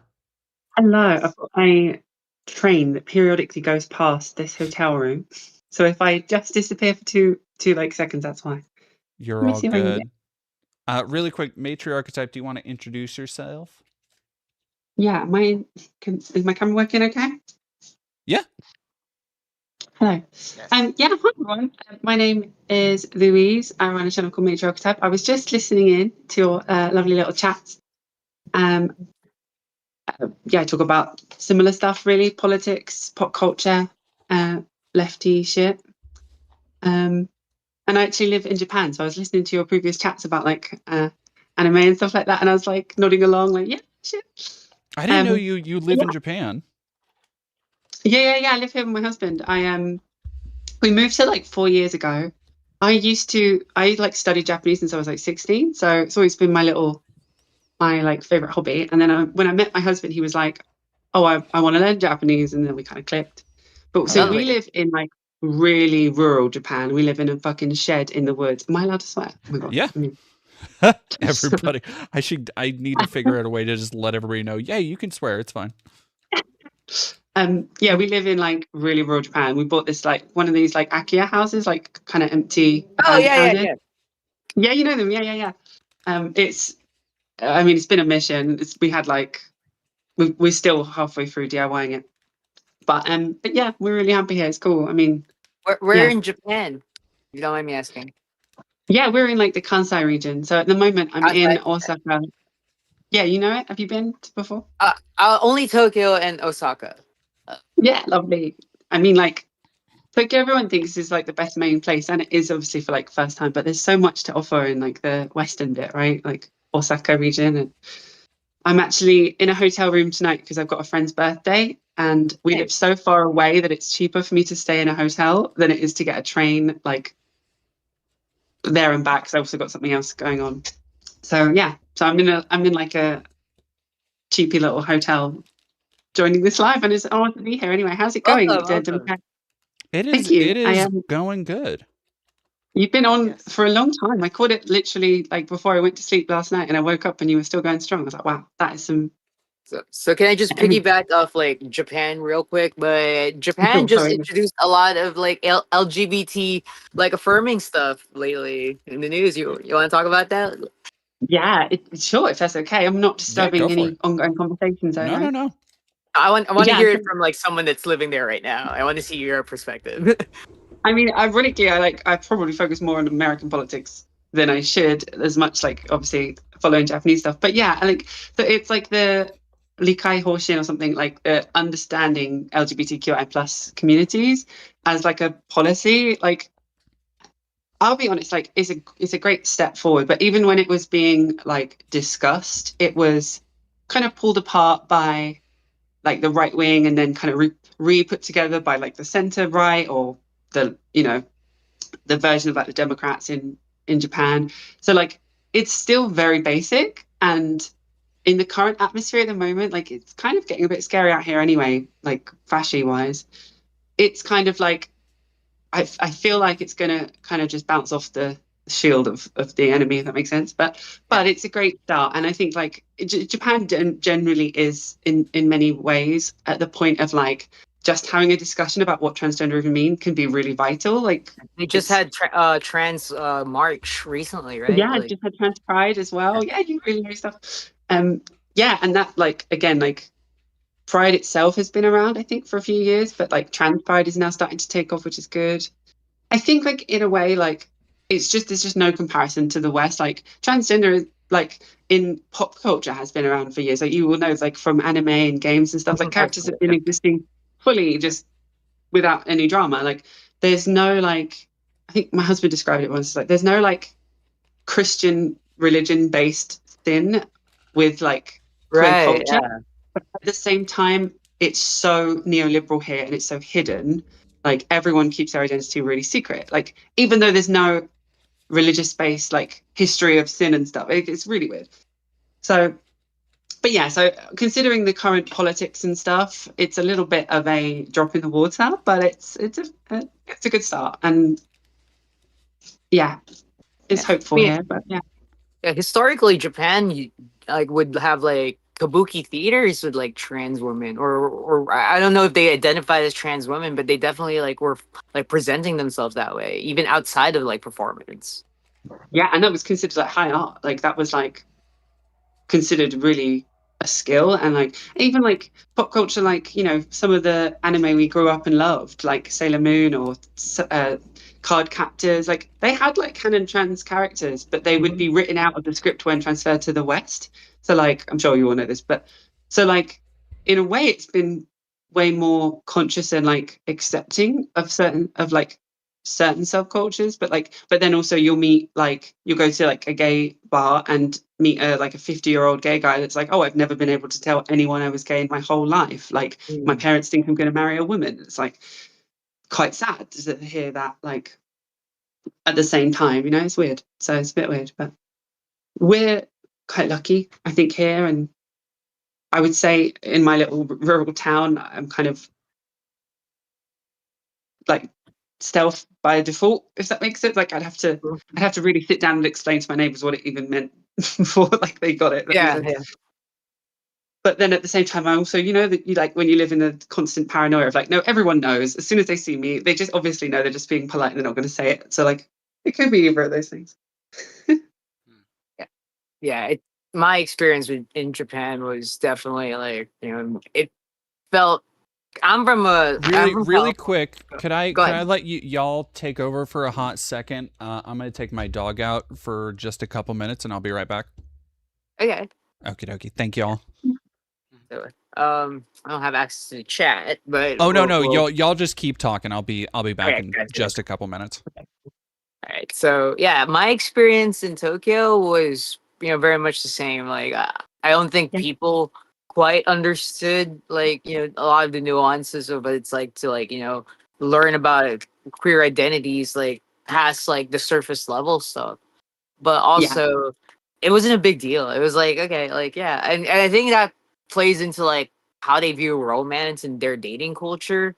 Because I feel like a lot of like the fear in the West is like, oh, what if I find someone attractive and they turn out to be secretly trans, and then I'm forced to question my sexual identity? Oh no, it's like, okay, like what is this? Like, yeah, I don't think Japan like has to worry about that, right? Like they don't do a hookup culture as much. Not in the same. I mean, it does. Like, not in this. Yeah, it doesn't have like toxic masculine like Andrew Tate vibe of like. Of course, yeah, that's definitely missing. If you love your woman, like it's not. We're not nowhere near there. But like, I mean, it has other things. And like, bear in mind, it's not to say that like transgender culture and queer culture stuff isn't there. It's just it's still at the point where it's a kind of semi-hidden like scene. So like, you know, a lot of people can take that on the West, especially on the right. They take it as like there aren't transgender people out there. And it's like, no, there fully are. Like there's just the same amount, but like it is a bit harder. Like I think you have to be medically castrated or castrated. You can't have children if you transition here legally and stuff like that. You have to divorce your married partner if you are married before you do. Like there's still some really like archaic laws and stuff, but it does still like happen. And but yeah, like in a way, there's like a surface level understanding, like you say, like people in Tokyo, they're not going to be like rude to you. Like it's very unlikely to get like hate crimed, but like, it's harder because like, I think we also get put in the bucket of like non-Japanese people, like foreigners out there.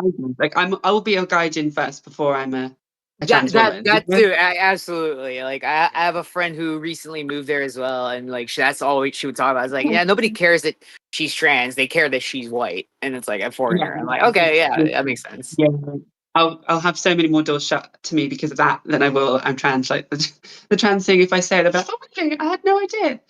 Anyway, your nose is really big for it's like traditional like white girl stuff.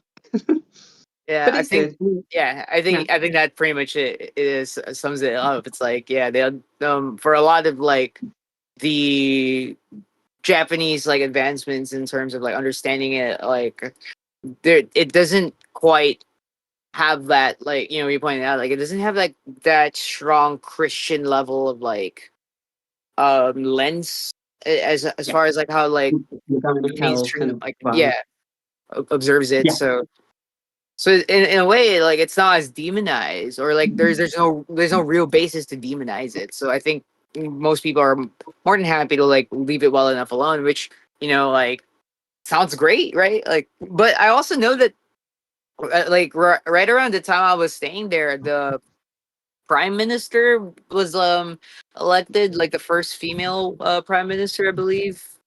Yes. And she's like very conservative somehow. She is like the Japanese answer to Margaret Thatcher, which we Oh had obviously. gosh, no! Yeah, she's like very right wing. Like so, and like it's hard to celebrate the first female prime minister when it's like yeah. It honestly, we left like so like low key, like me and my husband are both British. We left the UK because we were like, we can't afford anything in Britain. There's no jobs, and also you're a trans woman, and it's going to get progressively harder to like live out here because like the UK is going really like fascisty. Like let's move while we have the privilege and we can. And then like Japan started getting that as well. It's like shit, we brought it with us from the UK. So it really is now like there's a lot of far right wing parties like the Sanseto Party that are like really well. They had like a peak of popularity. They've kind of gone back down now, which is technically good. But yeah, she's a female president, but she's like very neoliberal, very right wing, and I don't know. It's scary. Like things like with the stuff with China and stuff. Like she's, but then like again, sorry, are we all right to talk like big politics? It's a bit boring, but like Japan's like has like a certain amount of like oil and gas, so like the Strait of Hormuz being shut by Iran and stuff, and what America is doing is like really badly affecting Japan, like already. So I think that actually is going to cause a bit more of a friction between the Takaichi, the female prime minister here, and Trump, which technically for me is like a positive because it's like I don't want her to beat up his ass like most people are. But yeah, so but it's interesting seeing people say in the West like, oh, like oil prices are gonna go up, or like oil is gonna affect people, and it's like it's already affecting a lot of people, like absolutely around the world. Yeah. Like Yeah, where are you? I'm originally from the Philippines, and like for a while, like there was like a vehicle like gas outage because like nobody could really afford it, so like it almost like shut down the country, like at least like a city, I was from. Wow, that's crazy. That's crazy. The How oil about you, issue has caused Mr. issues across President? the. Oh, hello. Hello. Sorry, I'm quite a listener more than a talker, but the oil issue has caused a ripple effect basically across multiple sectors of the world economy, because what's happened is that oil is important not just as itself but also by its byproducts, like the petroleum that we use to make plastics and also to power machinery to make aluminum and other metals, which is why we've seen a drastic increase of costs, not just throughout the energy sector, but through multiple other sectors alone. So this entire Strait of Hormuz thing, like I know it's affected Japan, like it is not an oil-rich country. It's not a country that can even produce an energy output needed for the population density that it has. Um, which is why, of course, they do outsource some resources to, or energy sectors to the United States and to, in a very minimal sense, to China. But I'm sorry, I apologize. I've been having a couple glasses of wine. But yes, the energy thing has been a huge issue. And when it comes to Japan specifically, uh, the, my, my country, or sorry, my father's country, has had a lot to deal with when it comes to Trump and when it comes to what is the prime minister or the name of your country's current democratic leader? Mine? Yes, Japan. Well, in the UK, it's Keir Starmer. Oh no, not Keir Starmer. Oh, In Japan, I yeah, thought you were in Japan. I apologize. people call her Takaichi. Tabachi? Takaichi, yeah. Takaichi. Okay, my apologies. She's a very interesting figure. Uh,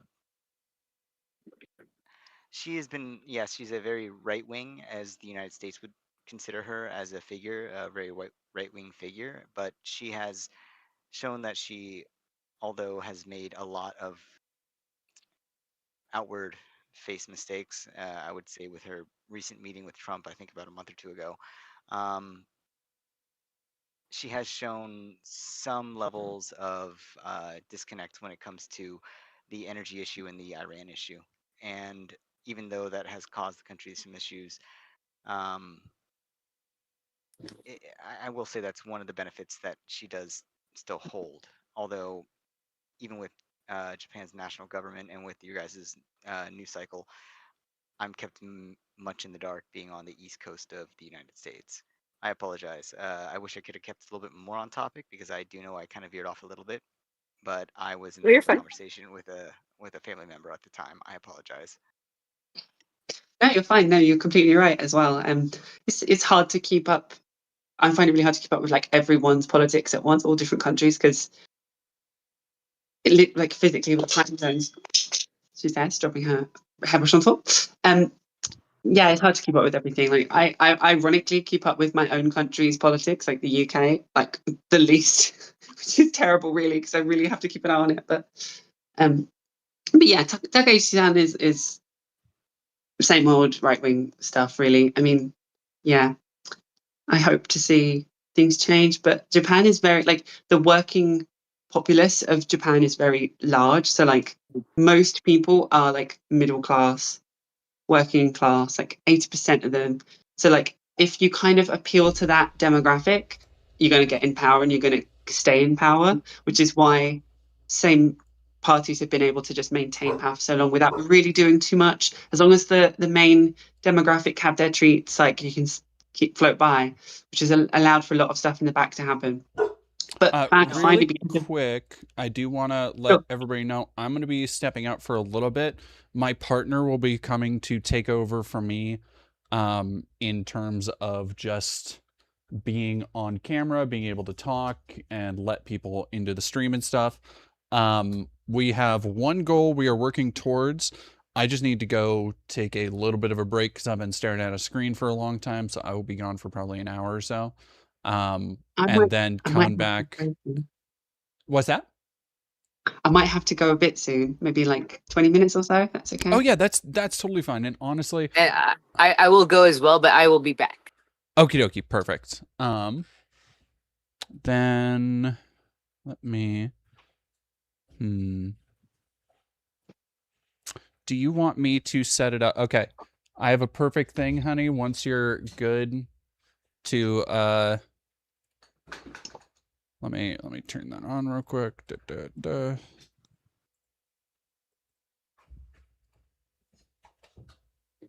Once you're done with being on here, you can just go ahead and like go play Mass Effect for a little bit if you want. Ooh, which one? If you want on stream. Yeah. Why aren't you talking? I'm just confused. I'm listening. I'm trying to follow. Done with what? So the two guests right now are gonna leave in a little bit. Okay. Whenever they do, you can actually this, I feel terrible for doing this. Would I be able to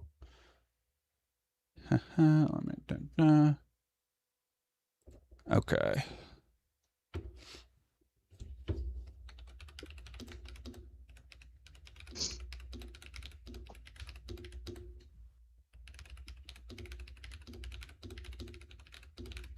Sorry.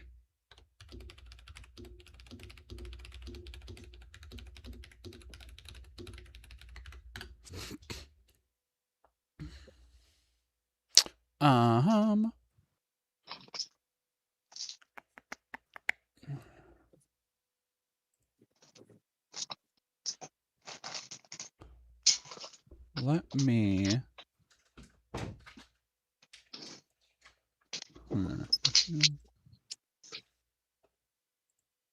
Yeah, so what I think I'm actually going to do is just so it'll be easier for Koa, would I be able to let y'all go real quick, or not real quick, but I guess let y'all go. And I'm really sorry because I just had Matriarch type a jump on. And I feel so bad because I've been meaning to reach out to you. And I've been just stupid busy lately. But would I be able to let y'all go and then just have Koa take over the stream for a little bit? And then when I come back on later, if y'all see the stream is on, if y'all see the chat's still open, you can feel free to jump in. Lovely, yeah. Perfect. For All right. sure, yeah. I hope you got your goals and it all went well as a stream. I think we've been, and thanks to Bandit, thanks to Gabe, thanks to obviously Matriartype, and everybody, please go follow them. Really quick, if everybody wants to give where people can go, find your stuff, find the work you do, where you want to be followed and all that stuff, feel free to go ahead. If Gabe, you want to go first. All right. Have a good night. If you want to find me, you can find me on what is it? Twitter at @is_that_Gabe. Other than that, find everything from there. All right. Have a good night, guys, and I will come back if I see you guys back online. Thank you. And then Matriarchetype, where can people find your stuff?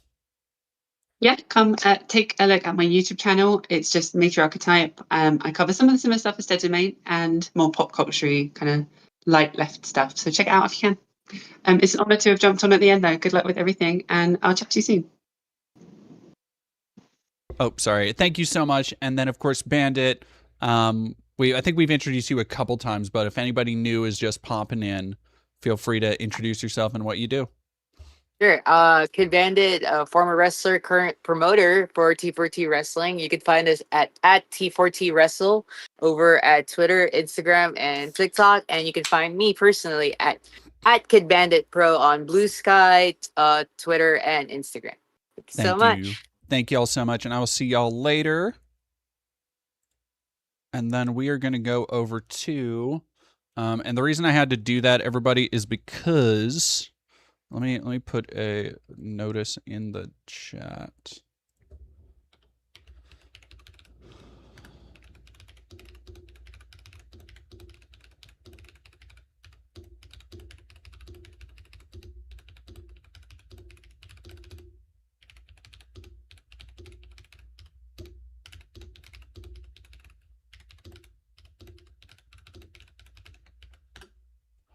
All right. Let us then, because the big problem is that, oh no.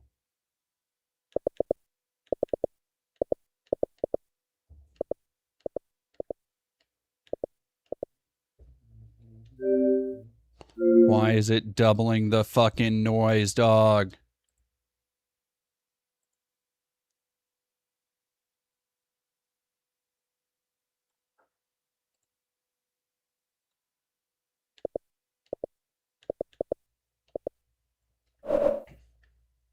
Dude, what the fuck? Oh,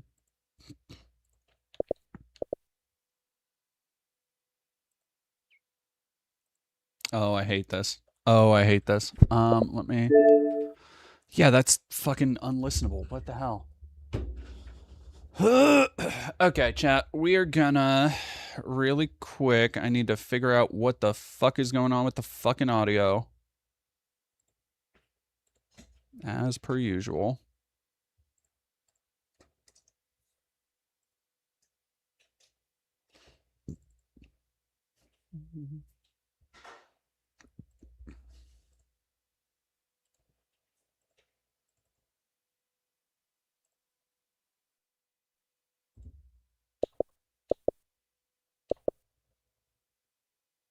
Why didn't I? Because I have the Master Chief Collection has 4 of them. Hey, when fucking Gears of War has a collection like they should have, I'll have those all installed too. But right now I only got Gears 3.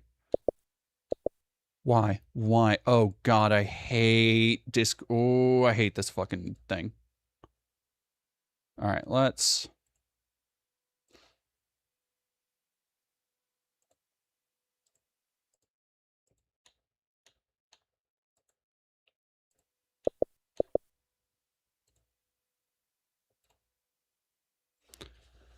I don't know what to fucking do, man. I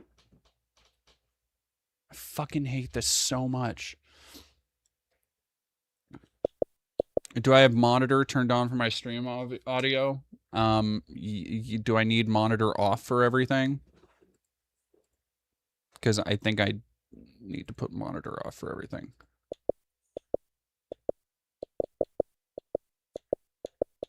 Okay, there we go. There we go. There we go. Okay, chat.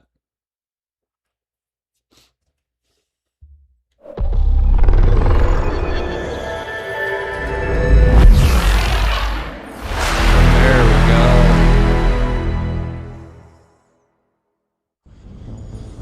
We're Joe back. We're so back, babe.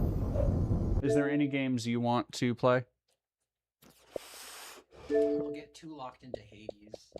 Well, no, that's good. Oh.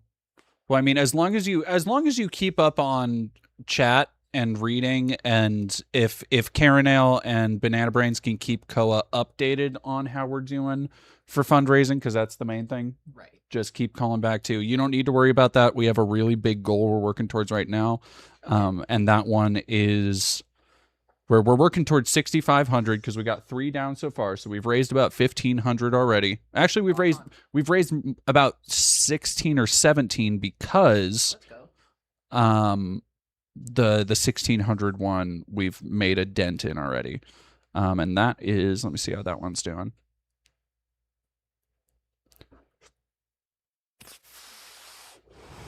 Yep, that one's even further. That's 28%. So I would like to get that to at least 3,500 before the stream is done. Cool. So my goal right now is another about 2K. Right. So if we can double everything we've raised so far, that would be my preference. But if Baby wants to take over for a little bit and play some games, maybe play what chat recommends. Yeah, I'll let chat look through. Okay. I'm not good at games, so chat be warned. I'm gonna go take this and bonk bonk. I love you. I love you. Bring me back the remains of it. Okay.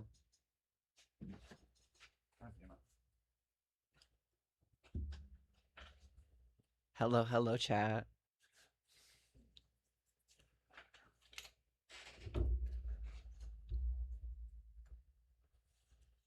Okay, there's a lot of games here. I am open to suggestions. Scary ones are going to be rough for me because I get scared easy. Download Resident Evil 7. Apparently they can download yeah, do that. That'll be bad for me but good for everyone else. Hello everyone. Ooh, Cult of the Lamb. I have not played that. Maybe do I go to full library to find Resident Evil 7? Yeah.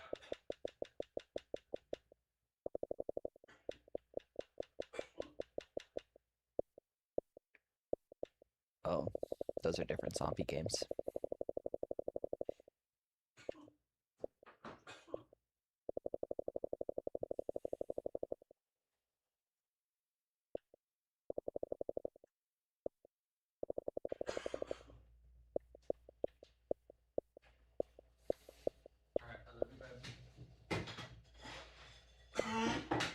Ooh, this is gonna be bad, but I don't think I know which one is Resident Evil 7 because It's Biohazard. It's that one. Okay. Oh, it says 7 and not Roman numerals right there. Yep. I was literally lingering over it. Thank you, little EP girl. I'm very proud of it. I match my socks. They're red. All right, have fun, baby. I love you. Do you hear my headphones? I love you. These ones? Oh, for your nap, yes. Thank you. I love you. Okay, let's get this downloading. I'm gonna set an alarm. Okay. I'll be here. Oh no, I went too far back. Oh, I don't know how to get back. Oh, it's over there. You know what? This is gonna be good.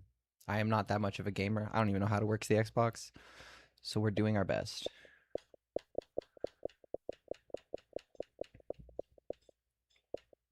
Where was Cult of the Lamb? This is not sorted by letter.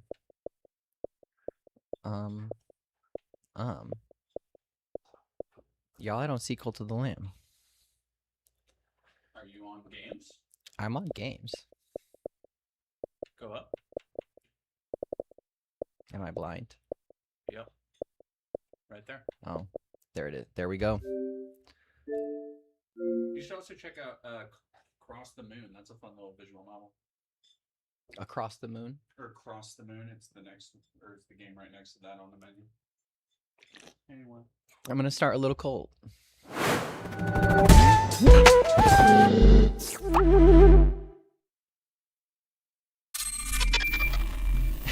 Banana Brains Koa, download all the Gears of War games while Vesper is gone.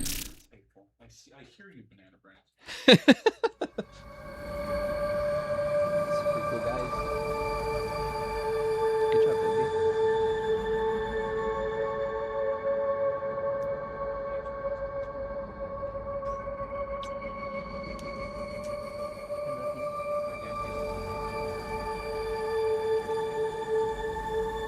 Edit. Okay.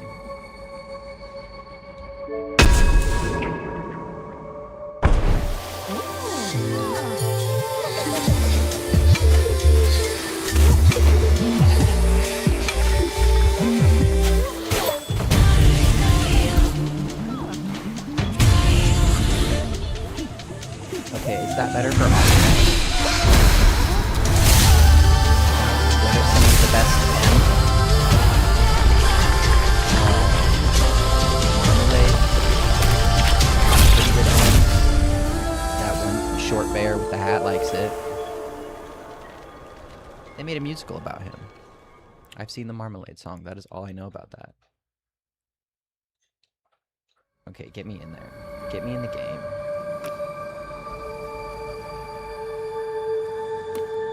This is how you... I need a new one. Okay. Yeah, if I'm quiet, I'm gonna put that down a bit. Okay, how is this now? The game still feels a little loud to me. I don't know.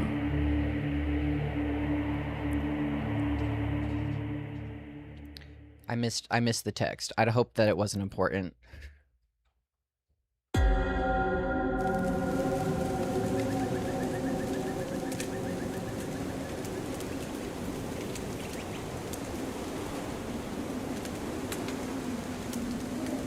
Love some Pokemon games. Have a physical mixer board? No, it is all on this guy, this screen. Just lower the game volume. Oh, worm.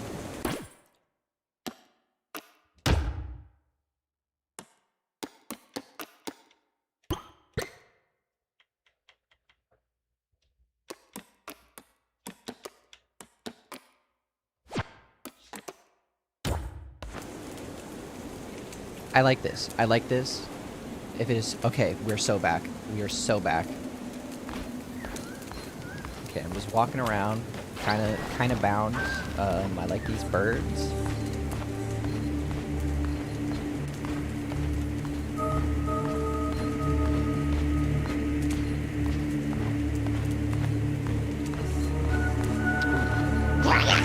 Oh, shit.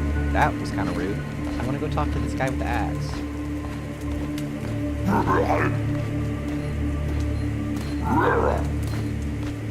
Maybe a pinch more down. Yes, I can make that happen. Oh. Or can I?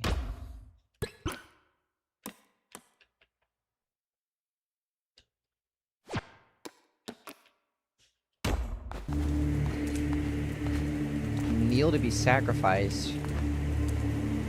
Damn. Kazimna.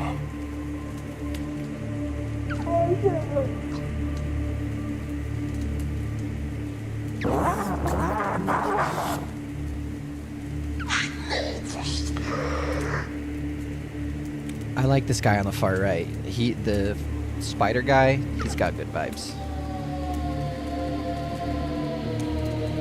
I'm so sad to be sacrificed. I shouldn't have pressed A.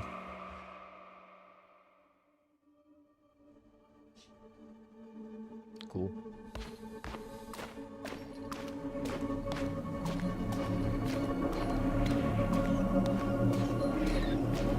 bad ending. This is the beginning. This can't be a bad ending. Did I already fuck it up? I beefed it, didn't I? Come closer for enough. For you, though you are already dead. No.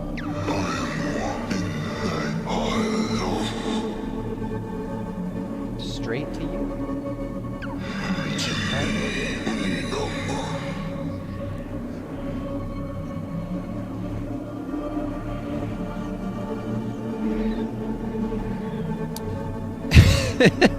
Hold on, Banana Brains. That's not fair.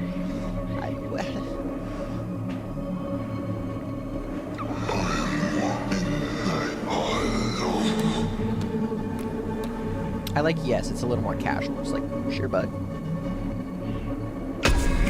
Yeah, Juno Deer, like, trustworthy guy.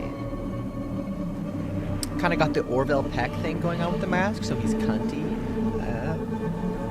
Love it. No, they all have the Orville Peck thing going on. Cute. Where do I get one of these? Take the red crown. Ooh, I hope it's the thing with the braids. The face bead curtains.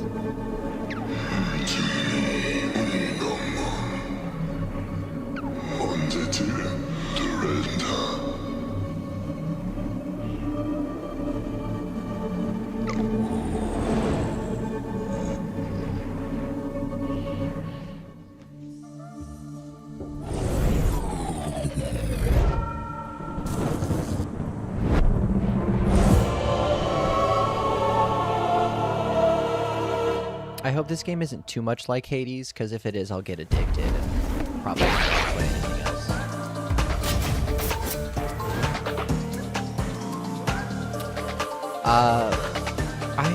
Vesper wore something that was, they had like a white for Pride, just like a white overshirt over like a cute little black lingerie top and like a cute little like punk black skirt. Okay, hold on, I have to be to avoid damage. I don't, no, I'm telling a story here. I wear a little clown outfit that was like trans colors.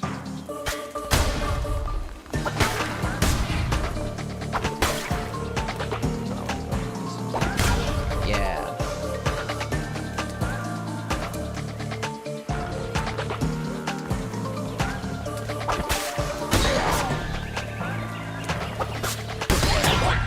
Ah, I got hit. Do I have a health bar? No, I just made them put a shirt on over the lingerie piece because their nipples were out, Banana Brains, and I'm not a proponent of free to the nipple. I want the nipple to be contained. Sage. Thank you for that. You're commendable for that. You're so brave for wearing all black in the summer. I love that. Thank you. I wanted to go to Pride Goth, but I also didn't. I still wore my demonias. Imprison the nipple.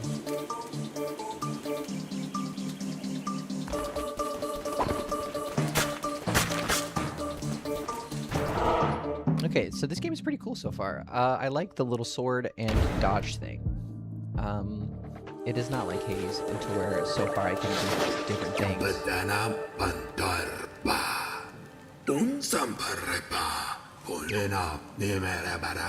Look how happy that little sheep is to be here.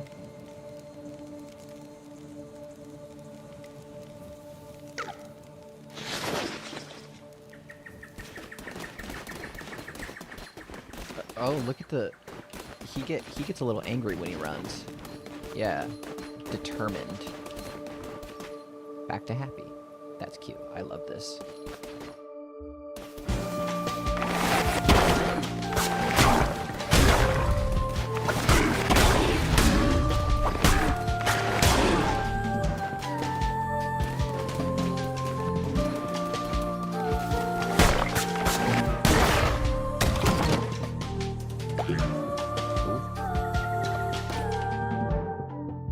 Got some coins.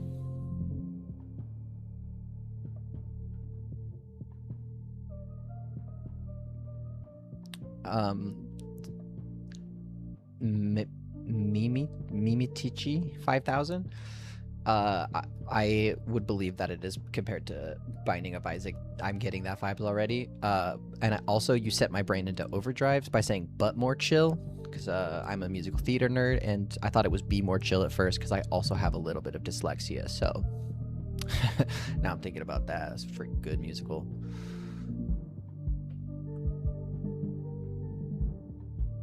Okay.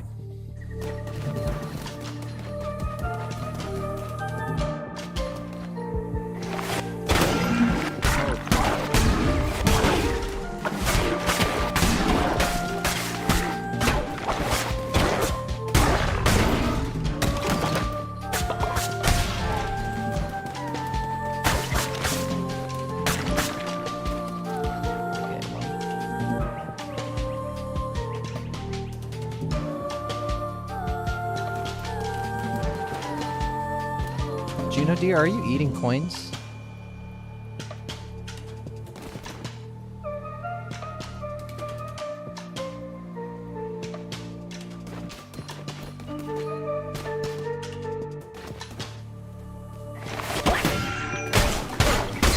I was reading about how chill face was chill, and then I got absolutely smashed in the back of my head, guys.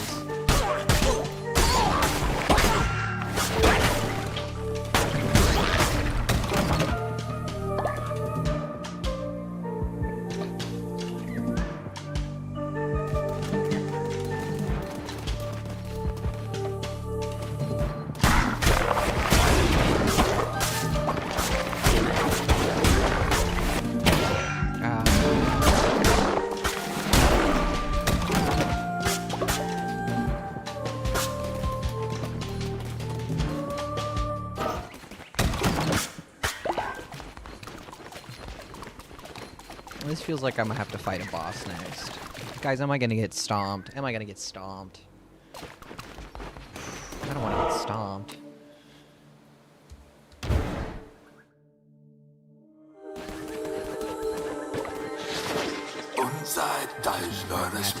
Okay.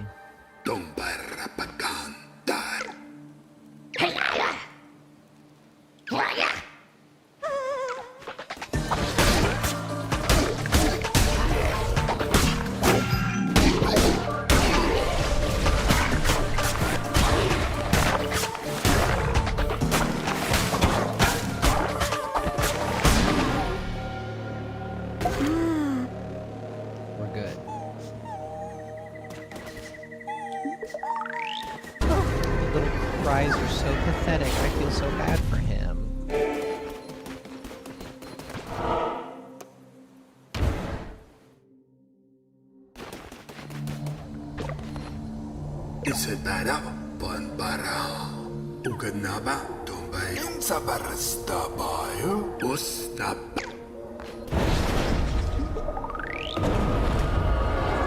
Not like Hades, no boss fight right away.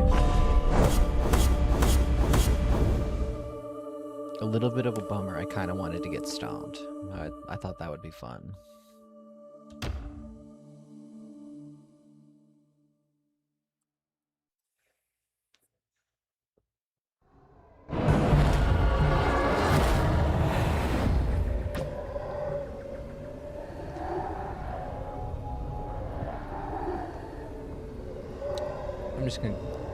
I'm gonna go hard because that with the crossbones looks cool.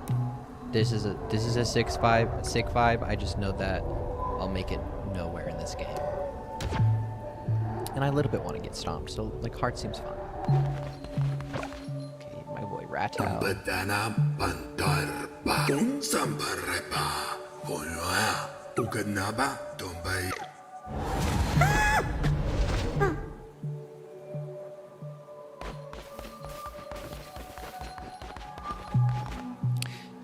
Hello, Conjugate Frogs. I am a different person than normal. I am not Vesper, but rather their partner. I'm taking over while they are taking a little short siesta just away from the stream and screen time.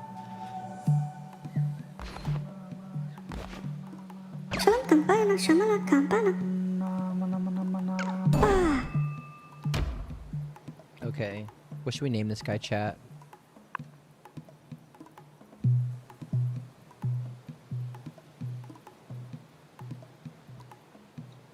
refuse to name it. This is my stream. Vest just fills in for me mostly, yes. Is the name or is the name? I'm gonna go I'm just gonna do both. Okay. Oh, I have to use this keyboard. I was trying to use the computer one.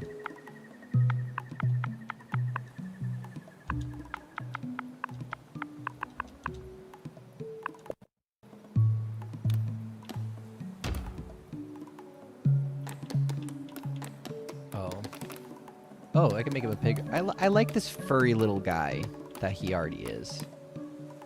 I don't want to change who you are, buddy.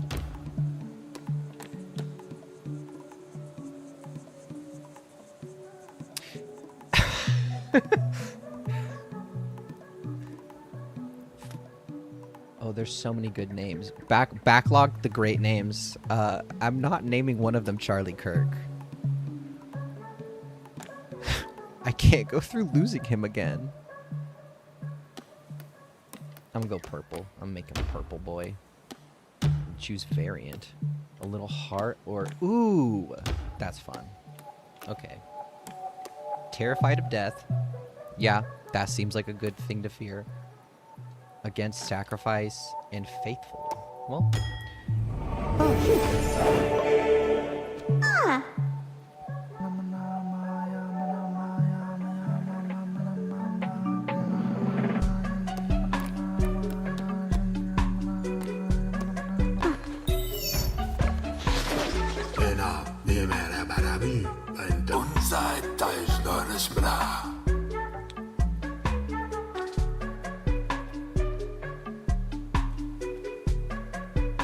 No, you're not in chat jail, Juno dear. I think I see Twitch. Can I scroll? I can't scroll. What did I miss?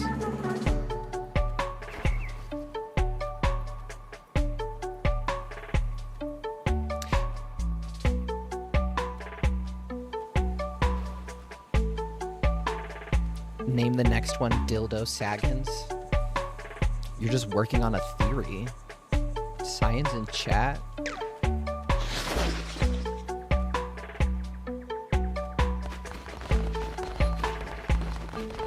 I love that you can hear his little jingle when he runs around.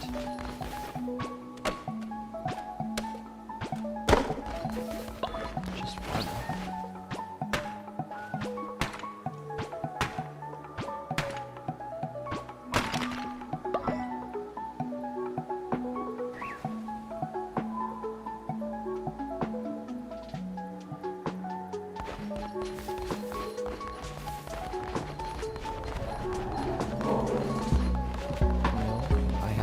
I have to go collect shit before I can do more shit. Damn.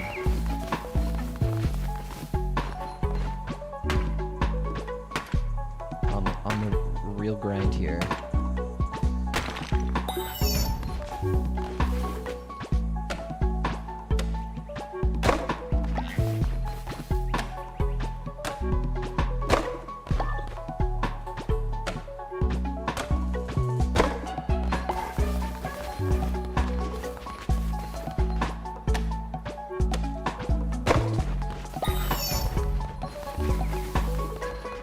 Outed myself as a gatherer?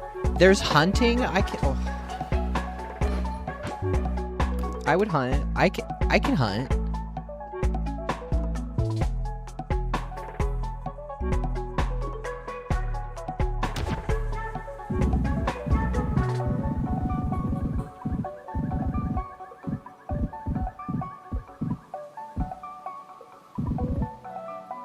Yeah, right there. That's a good spot for it.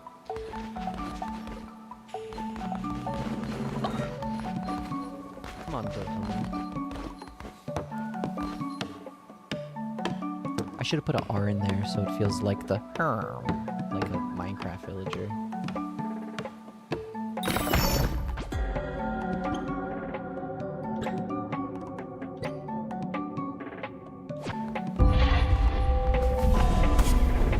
I've unlocked hunger. Oh, I can make nothing. I have to go. Oh no, I have to collect berries. Damn.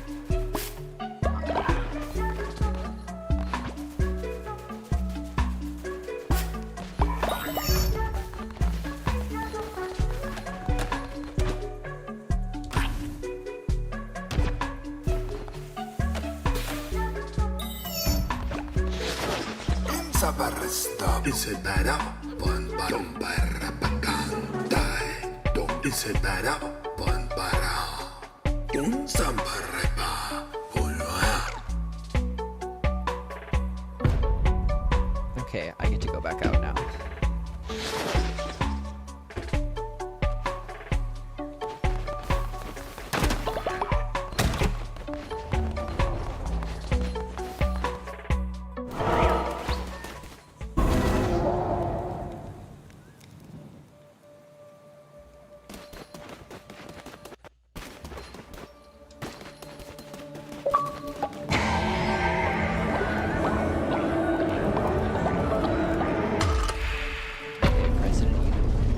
Ready, so whenever y'all are ready to watch me be too afraid of what is happening on screen for someone who it is not happening to in real life, we'll do that.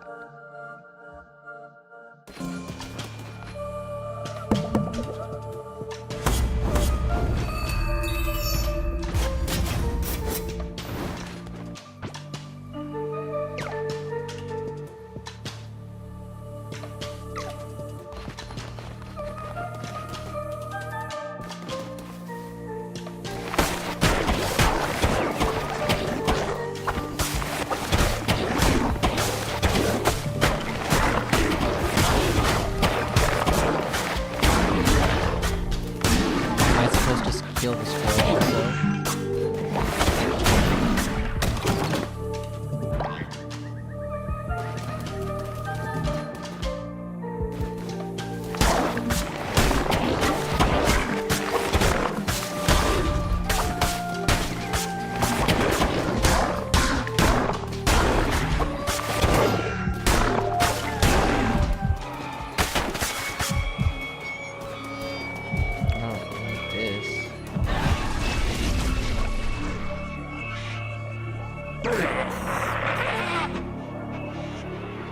Leshy would be such a pretty name for a girl.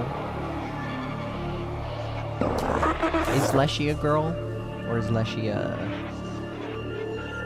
just genderless moss freak? Can I get the genderless moss freaks in chat to sign off?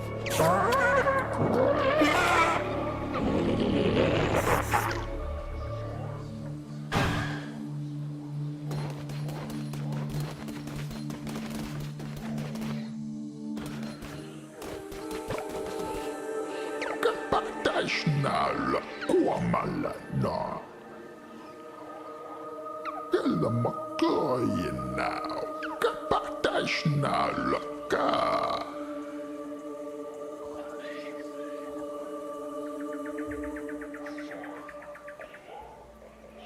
Gender's not being in this game at all is really good for me.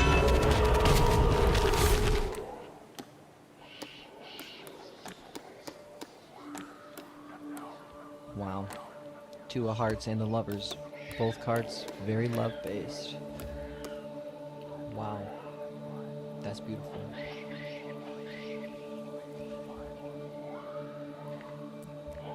Tanner, dude, man, I'm so sorry to bring up high school for you. Unless that's good for you, it's not good for me.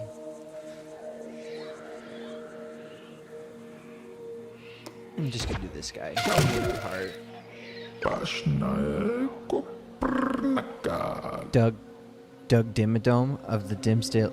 Dimmadome? Yeah? Who's Doug Dimmadome? Where is he? Why are we thinking about Doug Dimmadome?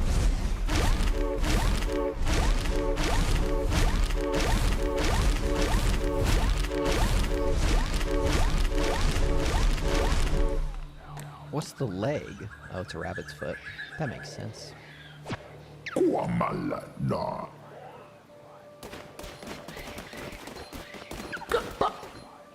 I rob this guy? We get a little Dimsdale in here sometimes.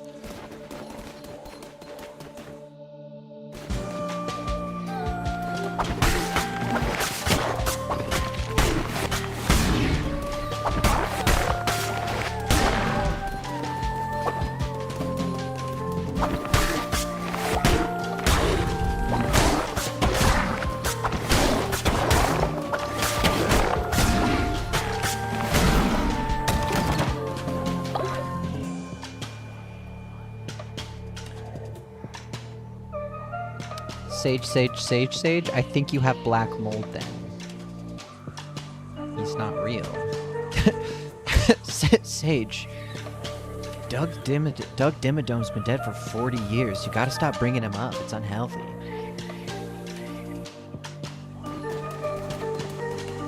Nehemia, I refuse to believe you that Leshy is a guy because we just discussed that there's no gender in this game. That's not happening. That's not we're not playing with gender. We have the gender mod turned off.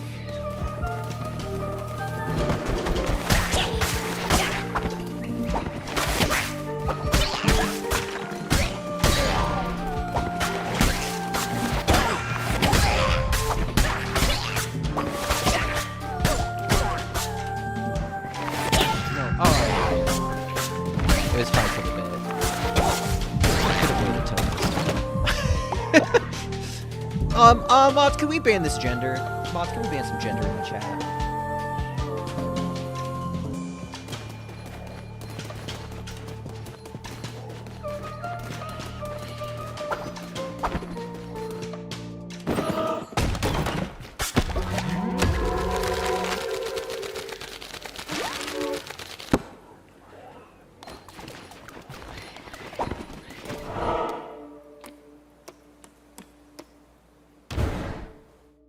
Get some berries.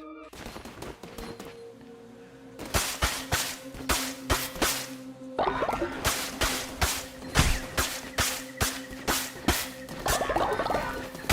gonna make so much soups with these.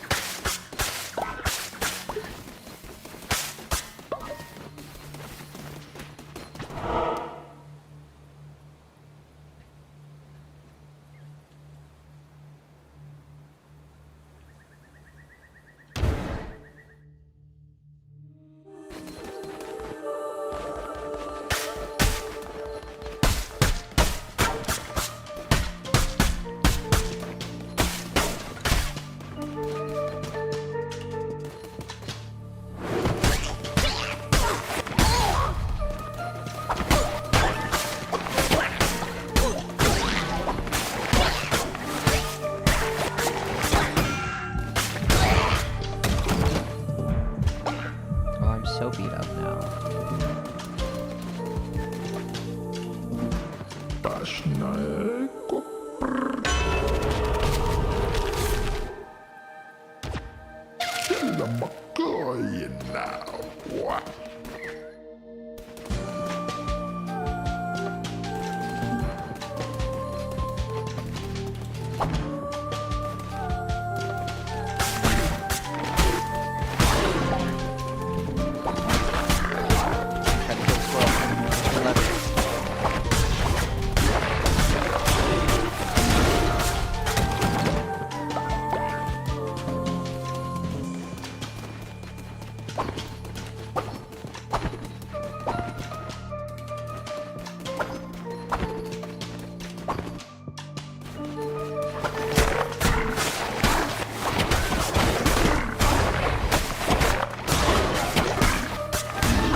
Damn it is right, chill face.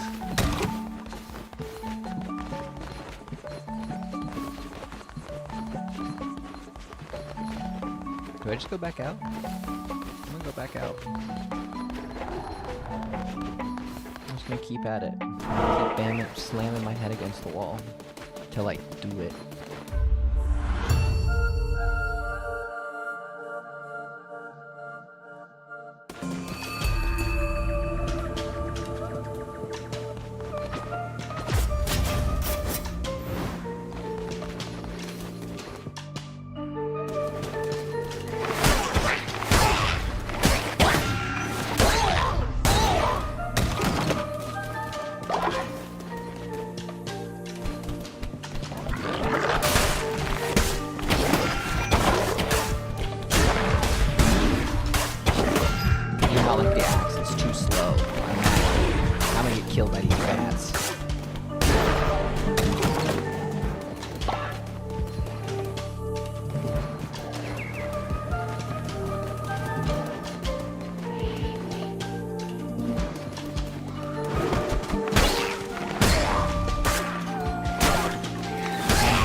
Heart of health and my hatred for these axes.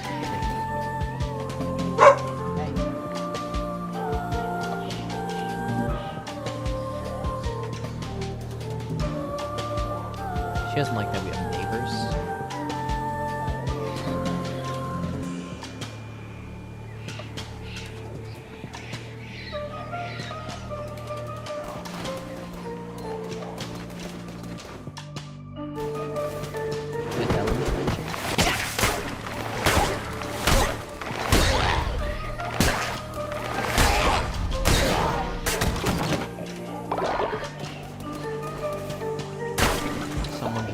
Today on my ID, I look like from the Fifth Element dead lady.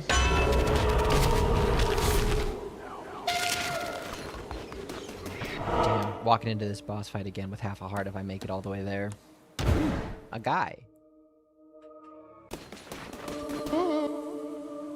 Let's say it's me and my half heart of health and this hatred for the axe. Ah.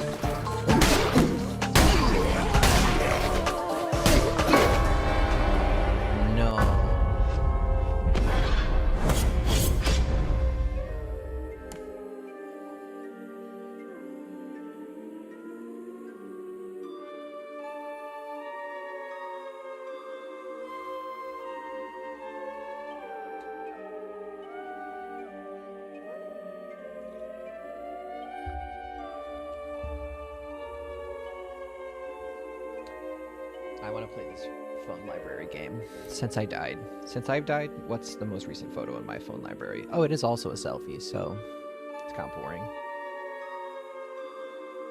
Got this photo, though. Vesper drew that. It's a vampire duck. Hold on.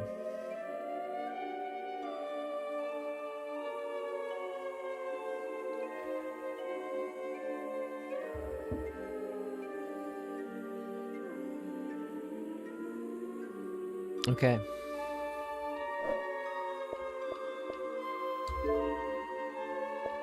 I'm doing it. I'm moving on. I got ADHD real bad. I died twice. I don't feel like I'm good at that game. So I'm gonna go be bad at a different game.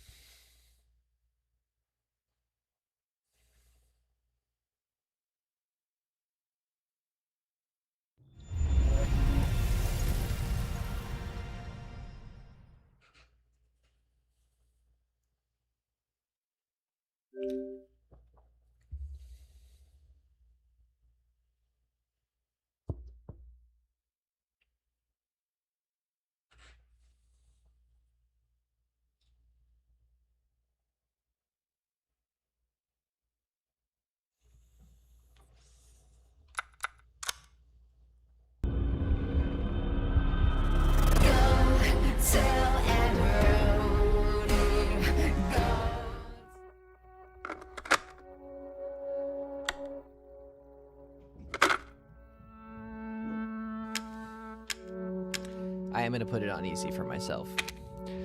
So that way I can maybe do better than terrible. Hey, baby! I just wanted to send a quick hello and I love you. Oh, good news.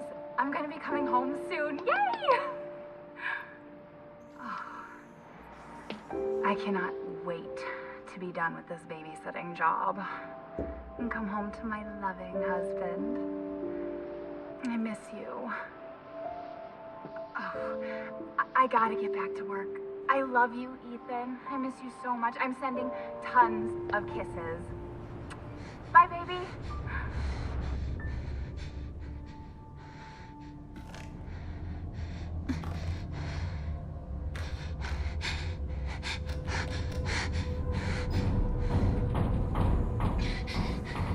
Ethan. You were right.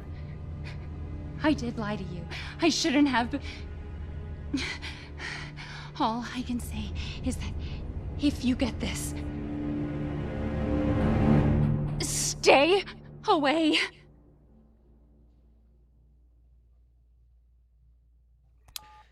This is Resident Evil 7, yes. Vesper recommended I play it before they went off to nap time.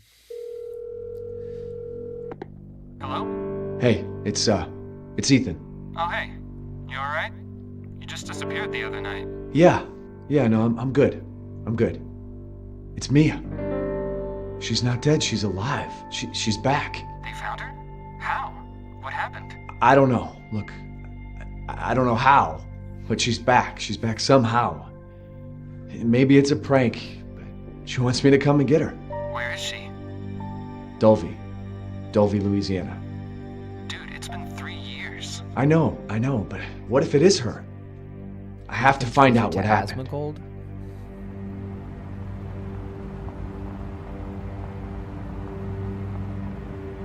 I'm not gonna look around. I will keep my eyes on the road, thank you.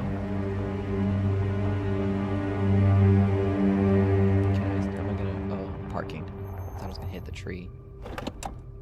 Kid's scared already about bad driving. I didn't have any control.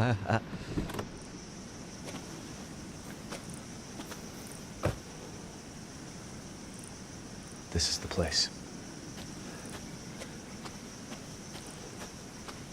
Ass with mold, fucking got him.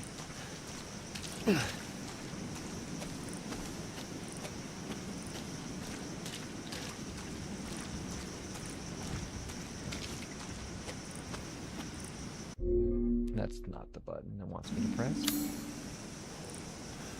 Find Mia. Well, this should be easy.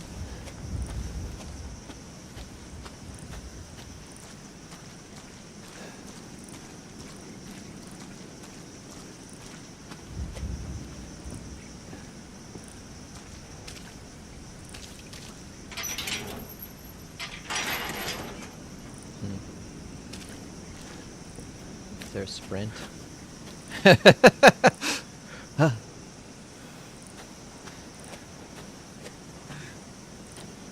Just keep my guard up. They can't get me like this. We are playing Resident Evil 7. Vesper recommended I play this before they went to nap time. So I hope y'all like scary games because I get scared too easy. Accept her gift. Okay. Okay.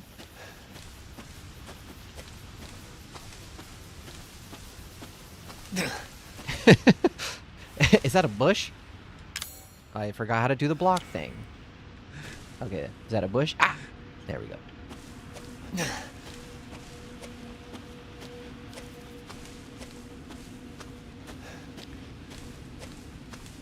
So are we saying that? Oh, I don't like that guy's over there.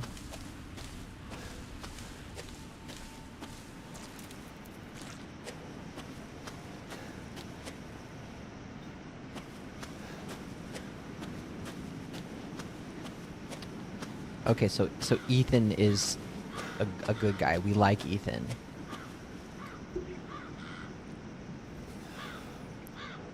The Ethan Winters hate was so forced. This game is way better than Resident Evil 6 and Umbrella Corps. Hell yeah.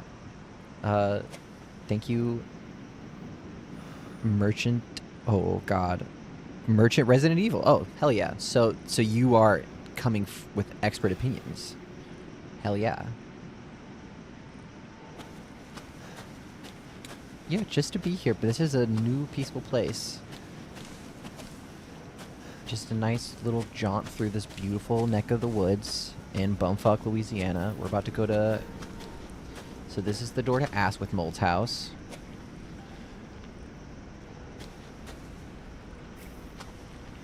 Was my intention to go with a Vespery look today? No, I am wearing their shirt, though. Because I love them and I love stealing their clothes. What the heck are you yelling at this for? Hey. Come over here. Quit yelling at the neighbors. You quit yelling at the freaking neighbors, dude. Yeah, rough indeed, rough indeed. That's just lady yelling at her neighbors. Okay, I've had enough time to... How to crouch? Get out of here. Ew, that was slimy. It was wet when I touched it. I heard that. That was gross. No, not clothes thief. Just to be here, do not tell them. They'll never know otherwise.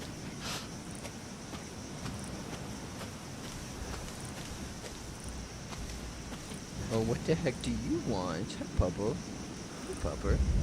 Pupperino. Yes, you baby. You get your head poked right in the fucking thing, buddy.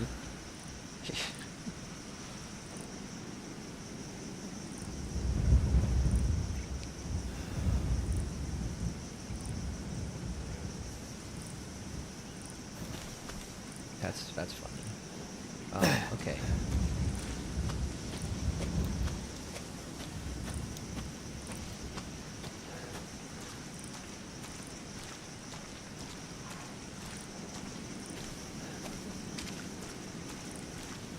If I know anything about video games, I'm supposed to go over to this light over here.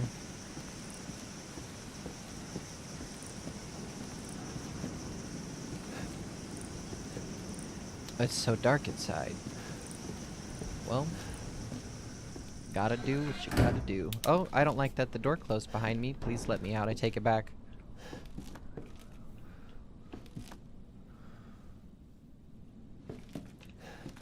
How long can I get him to hold his hand on the door? Because it's very longing for outside. If I can just leave, yeah. Beefed it again. No, I don't want to beef it. So just that's rude. To be fair, Beebles Bob Boobles, I did not break anything. The door was open.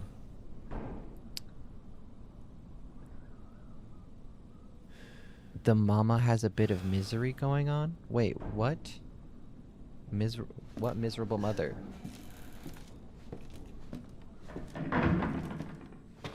Oh, I don't like that. It's making noise. God. Oh, can I go back? This is scary.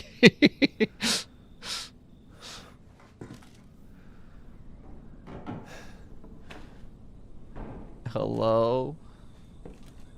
Mia? Oh, what's in the soup, guys?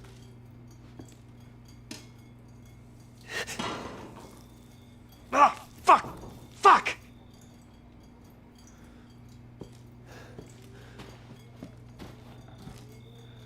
Mia, are you in here? Oh, that's just a crow in the microwave.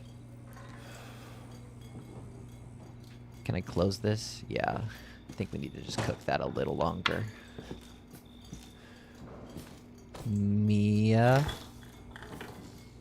Don't die or I have to do it again. Do what again?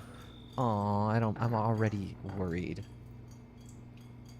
I'm just touching everything, guys. Can I close it? Yeah, I can't close it. Like I was never here.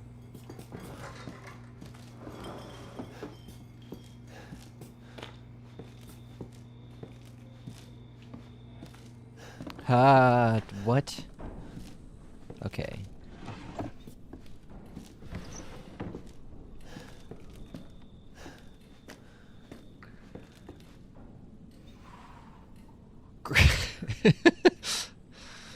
taco just needs a little more time to cook.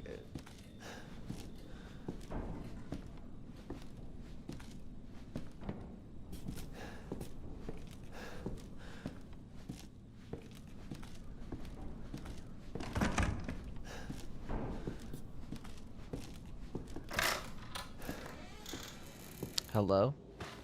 Oh, this is so dark. Can I take this? Can I pocket it? Can I keep this?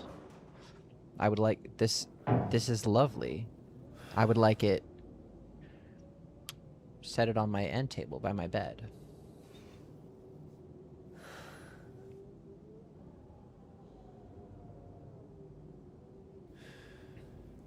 You know, they do kind of gotta clean their house. Maybe the people are here. It's what's crazy is that I can't help them clean their house by taking this photo. This one I like. Is this Mia? Is this my wife? Turn the light on? There's a light? What the fuck? Check the wall. Light. Turn the light on. Email from Mia. I cannot use that here. So I don't know.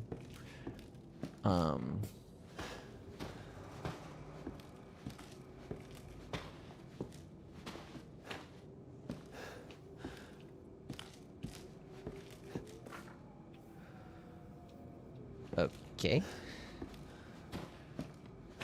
I gotta grab a thing to turn the light on. Well, where's the thing? I'll go upstairs. Let me go upstairs. That seems like the vibe.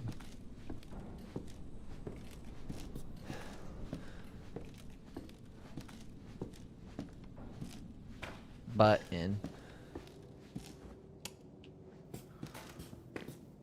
Huh.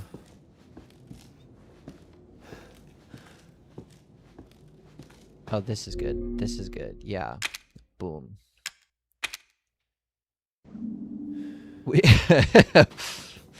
I have the high ground, so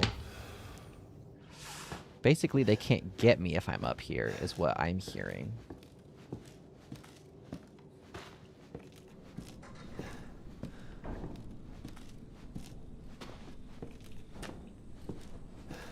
Is there like another drawer with the big wall battery thing?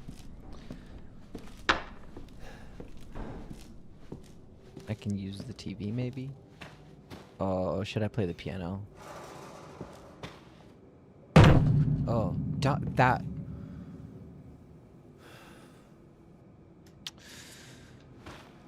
Kind of rude. Kind of fucked up game if you think about it.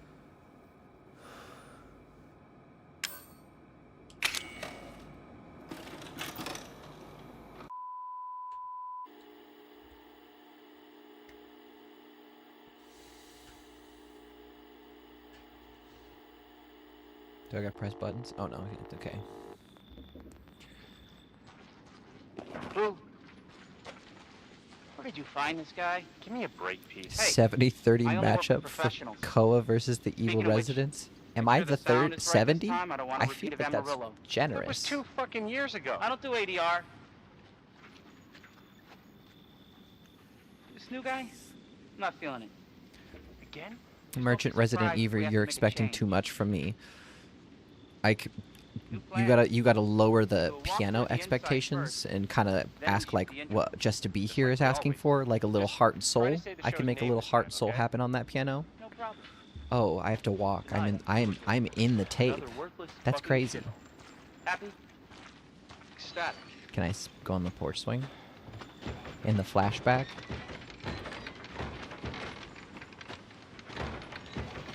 I can interact with it.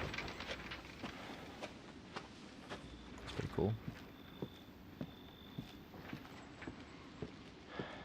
Are we rolling? All right, let's go. Who are these jag-offs? Get out of the way. See, they're breaking and entering. I didn't even kick the door in. After you. Breaking and entering. So, why are we in hell this time? Do you ever prep? What's the prep? Shitty house, spooky sounds? Ooh, is it haunted?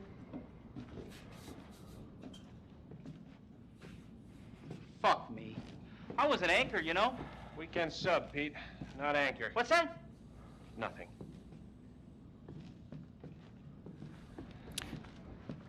What's the story, Andre? Abandoned farmhouse, missing family, foul play suspected. The usual. How long do you say this place has been abandoned? 3 years. Clancy, get a shot of this. Let's make a great cutaway. Can I So, open the soup again? Hillbilly Joe and his family go missing. Not hillbillies, the Oh, Bakers. it's not full of Jack cockroaches. And Marguerite That's Baker. it's okay. They were quiet, not backward. A lot of bad I have rumors to about know their if there's a son, crow in the Lucas. microwave. Bad seed, apparently. There's not a crow in the microwave. Ah, shit! I know I should have worn my good shoes. Oh, the fridge still looks gross. Oh, shit. Where did my friends go? Where did my friends go? Get back here. What Let's the make a hell? great backdrop. Andre, what do you think? What? I'm stuck. What is Andre? happening? Where did they go? Andre! Andre! Clancy, you see where Andre went? No, I don't know where any of you are. Where is he? Unfucking believable. This is the last time I work with that guy. I mean, producers, they come and go, but a good cameraman like you, Clancy, you stick with me.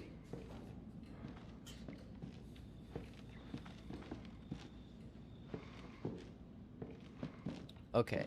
Okay. I'm gonna pause. I'm gonna go pee. Cause if it's too scary, I will absolutely piss myself.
Okay.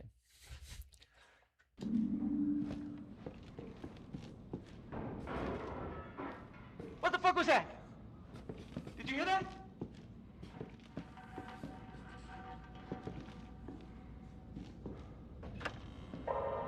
Andre?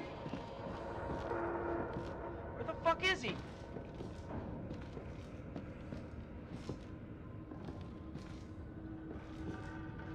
Andre, where are you, man?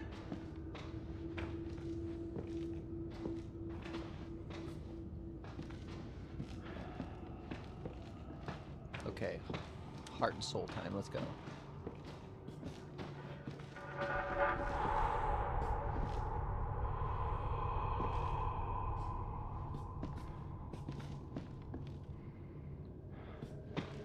I'm so scared, y'all. They're gonna get me. I'm gonna get really badly punked.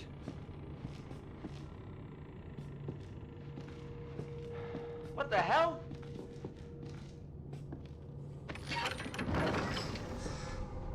You gotta be fucking kidding me. Secret door?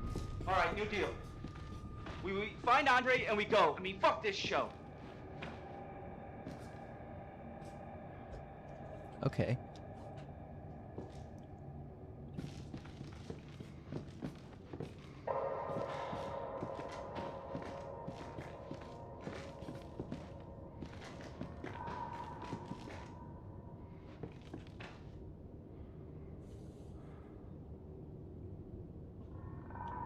Thank you for your support, chat.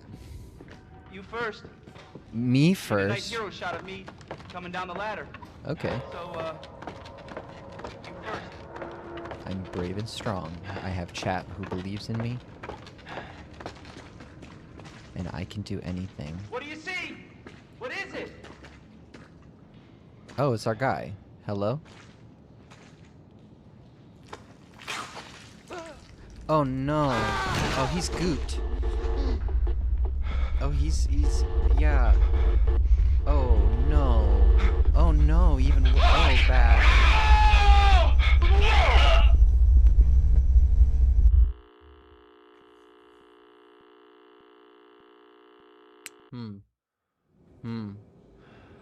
Jesus. Jesus is right. Okie dokie. Now where's the fireplace? Fireplace. Button.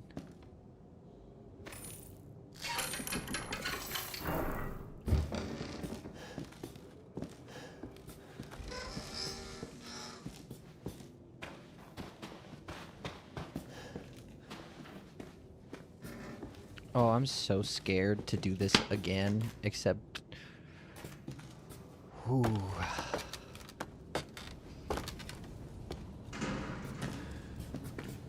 No, I want to go down the ladder.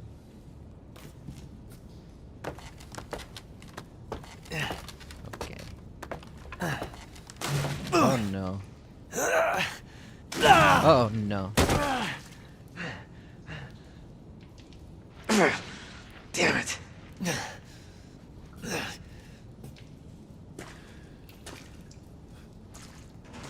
I'm just gonna preemptively... Nope.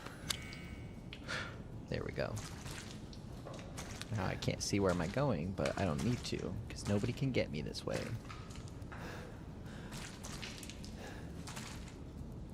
No, maybe I do need to take my hands down to see where I'm going. Nope, no, I figured it out. I'm safe, and I'm moving forward. I think. Okay.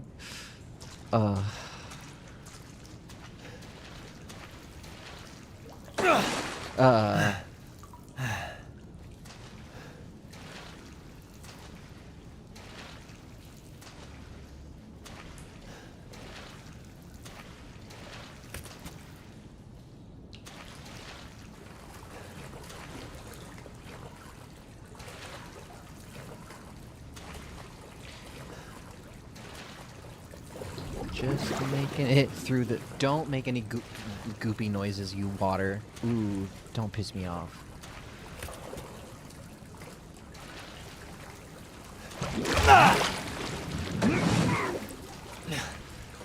Not the gross-ass poo dead guy water. Oh, he's this is the dead guy from the movie. Oh, I don't want to go back under there. I'm stuck with the goop man. No. Poo dead guy water. Ew, nasty.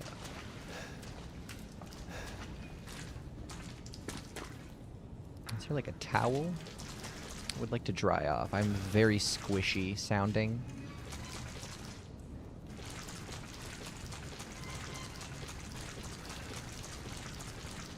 I'm so squishy. Was there a door? Yeah, it's right there.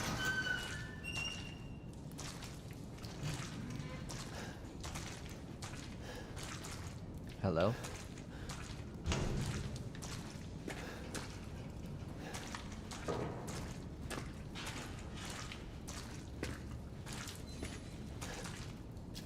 So I don't know how Twitch... Hold on. I have a genuine question, because I don't know how Twitch works. I'm very new here. Hi, Koa Nemo. I'm Dead Domain's partner. If I get nervous and start singing songs that are copywritten, do they come and get me with the Twitch hammers?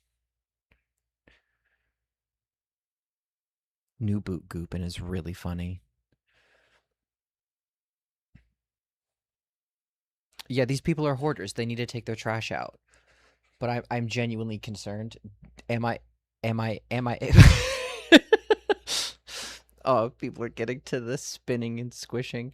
Yeah, no, I need to know. my question becomes this. Can I sing copyrighted songs if I'm nervous? Or is that not allowed? I don't know. Singing and humming. Good, because I'm going to go back to the goop water for context, because there's a song from Legally Blonde, the musical, called Blood in the Water. And he's like, our topic is goop in the water. Look at him. Okay, good to know that I can sing songs. Thank you guys. It'll probably be Legally Blonde because you know what? When you're in a murder house, you know what they can't take away from you? The song in your heart. So think about that. Mia? What the hell? Who is doing that? Oh, I'm doing that. Okay. Whew, I thought that was somebody else, and I was like, they're coming. They're gonna get me.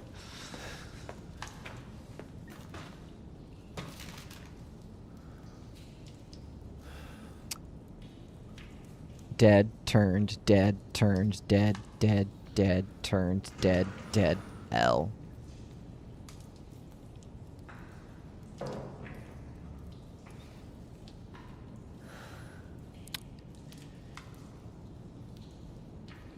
Okay, just to be here, if they can take, I'm gonna level with you. If they take the heart inside my chest, that would, I think, take the song with it, and that would. Is this cha-cha slide? Dead turned dead.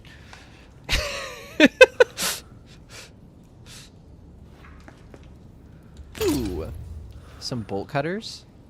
Yeah, is L for living or lovely?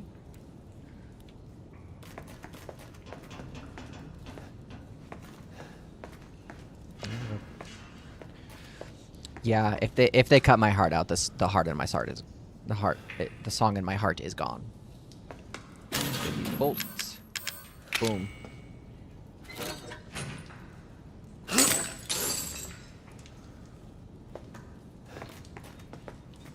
Open the door, man. Baby.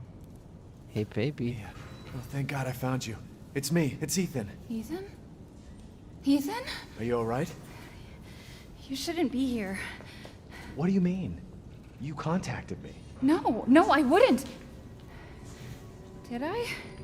Yeah, dog, I got your email. It's in my inventory. Did anyone see you? Did he see you? Hey, who else is here? What the hell's going on? Daddy's coming. We need to go. L is the guy from We need to go now! I didn't know he was in this.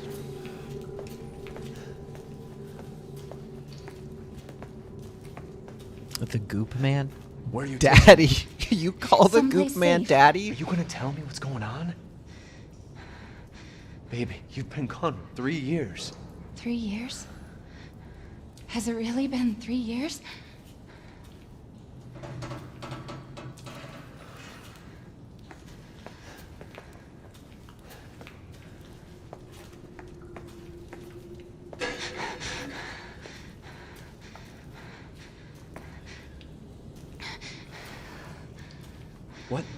What is this place? What'd they do to you? Not now. We need to get out of here first. I think it's this way.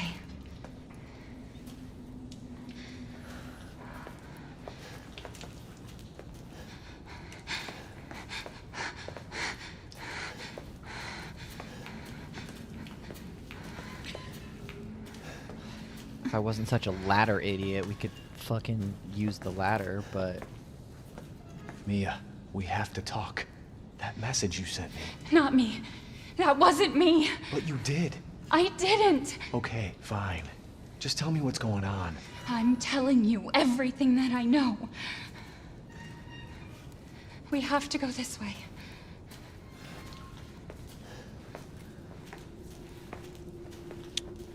There's an elevator? You guys have to tell me where these things are. I haven't played sure this you know game, where so if you're you going? know where the elevator I can Family used use to to bring me take me and food my through wife here. out, my I beautiful remember. wife. Koa, if this was DD, would I brave the spooky house and rescue them? I absolutely would. I would get stomped pretty hard.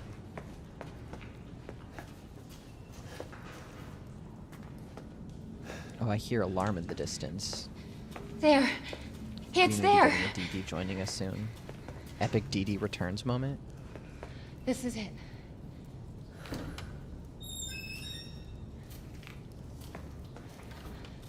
I remember this room. There's another door here. I'm sure of it. It's not here. It's gone. It's gone! We're gonna be a family now that you're here. Wait, my wife? Hello? Door here. I'm sure of it. Where did my wife go? Oh.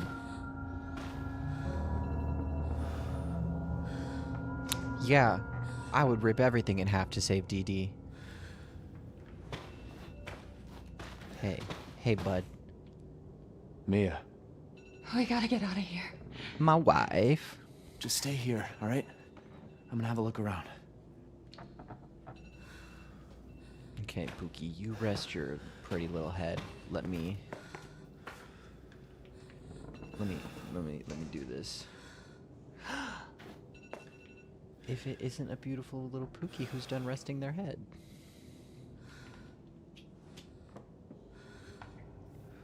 Hi, baby. Okay.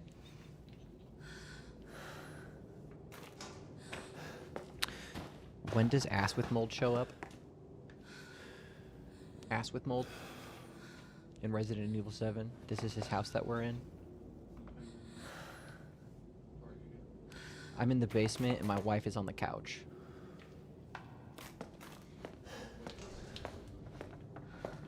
So I fell down a ladder. That was pretty scary. Then I played as a cameraman. Oh, and then I saw a man in the goop water.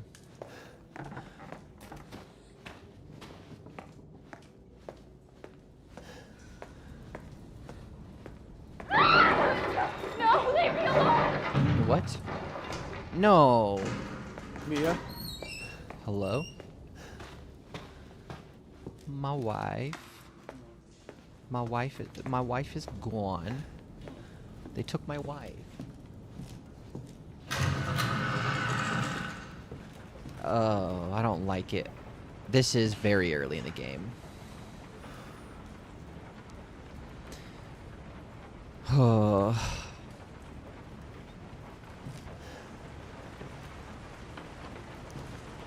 My wife is getting gooped? Look out for the goop troop. I'm near the end. Oh, cool. So we're about to rescue my wife. And Ivan thinks I can do it.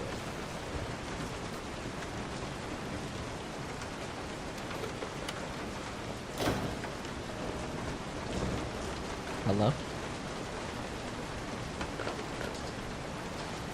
Oh, that's cool. I rescue her, I walk out and go home. Dead Domain is not dead. They are just on the couch getting yelled at by our grandma cat.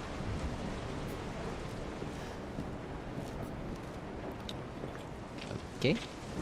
First aid. I would take some of that goop. Oh, someone's at the door. Yeah, I'll go get the door. Oh, this isn't the front door. Where's the front door? Hello.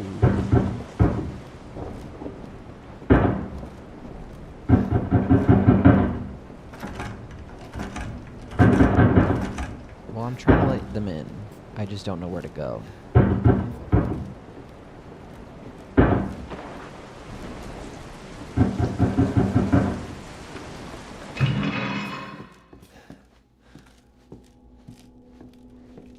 Okay, I didn't like any of that. Oh, there's a map. Delightful. Okay. Front door. Front door. There's a back door. Hidden passage. It seems a little silly to me to put a hidden passage on your map.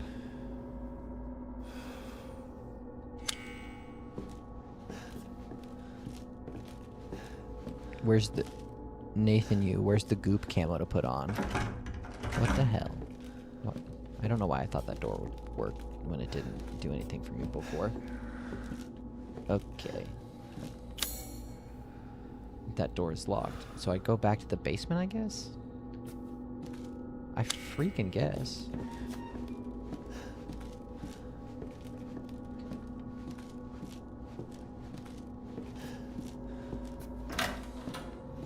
Ethan, I love my goop wife, Paltrow Winters. I don't like this. Is that my goop wife? My beautiful goop wife. She's removed. What? Yeah, I know I've done this part, and then it gets scary because the man runs through the wall. Ah, she got a knife. I was not ready for that. I'm trying to resist. Which button is... What's that?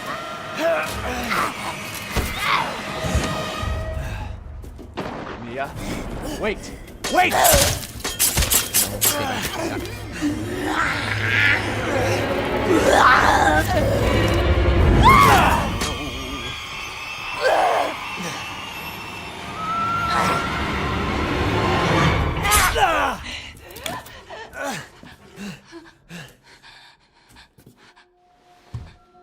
I can hear her. I can feel her clawing her way back inside of me. Get out! Leave me alone! I've been bad. I deserve this. What the fuck are you, Mia?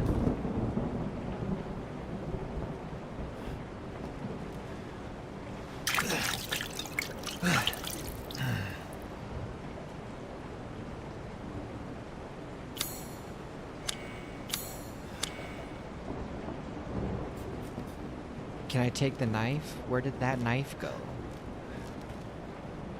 Hello? Ah! Don't look at me. She just lifted me. She came. She was so. My wife. Okay. Oh, my wife has the knife again. My knife wife. I am going.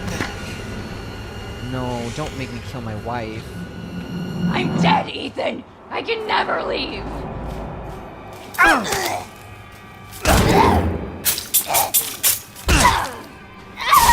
Ah!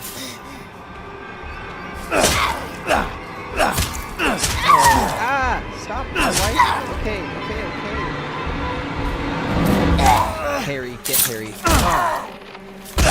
Stop, make me kill my wife. Aw. Damn it, she just went back to... If you can't handle her at her goop, you don't deserve her at her wife.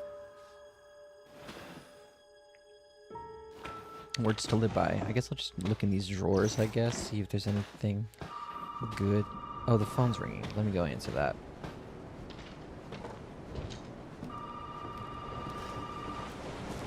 Being polite to just let it ring.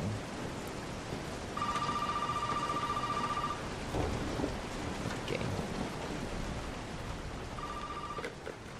Asmongold residence. Ethan speaking. Who's this? And what the fuck is going on? My name's Zoe. There should be a way out through the attic. Attic. Go there. Now.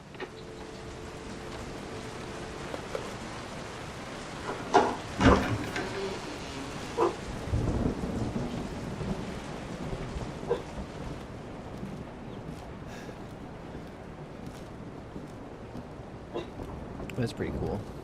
It's pretty cool that this door opened.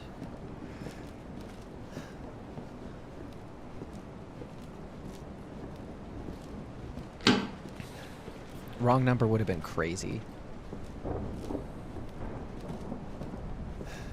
It's just like a prank call.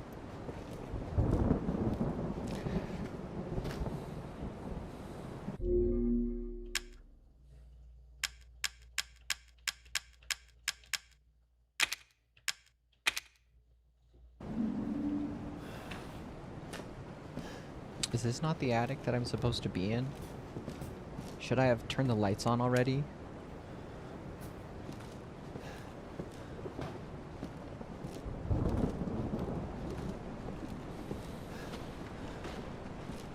Ooh, pizza sounds so... Oh, fuck, I have a bagel in the fridge. Oh, I'm so ready for Vesper to come back so I can go bagel.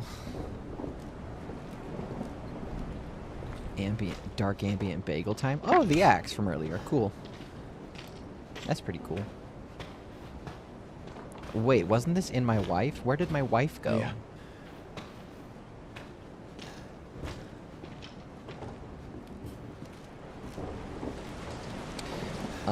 Is the fridge running? I don't know. Let me go back to the kitchen. I think I could do that. I think I could manage going back to the kitchen and seeing if the fridge is working.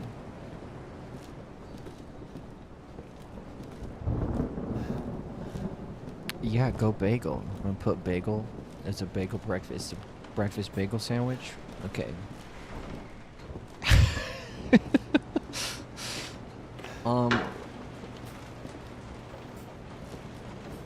Okay, I heard a noise, and I don't like that. I'm just here to check if the fridge is running or not. If there's goop in my bagel, I'll cry, y'all. I'm not ready for that. I'm not emotionally prepared to have the bagel also be goop. I'm gonna go ahead and say this fridge is not running. So...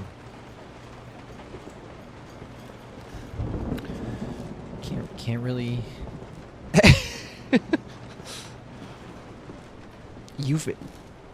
Jenny, you've never had a bagel you liked? Not a single, not an Asiago bagel?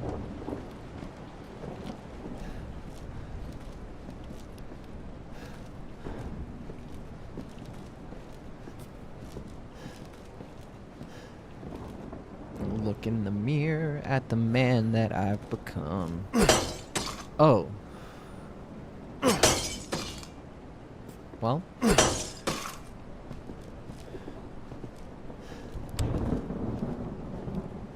Okay, I will admit something to you, y'all. I did get goop for my bagel. I got some cream cheese.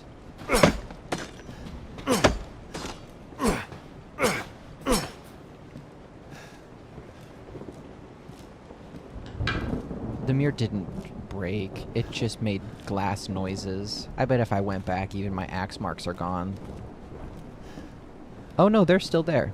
They're hanging out. Yeah. Never mind, I did fuck up that mirror.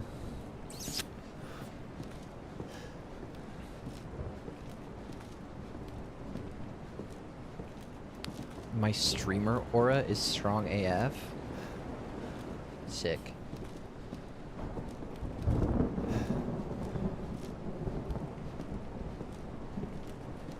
Hold the goop? Why are you going to Vinny's restaurant and holding the goop? Yeah, babe, I don't know what I'm supposed to do here anymore.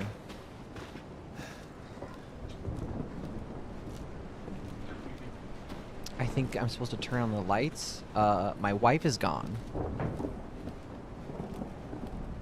My wife is gone. The fridge isn't running. We figured that out. And...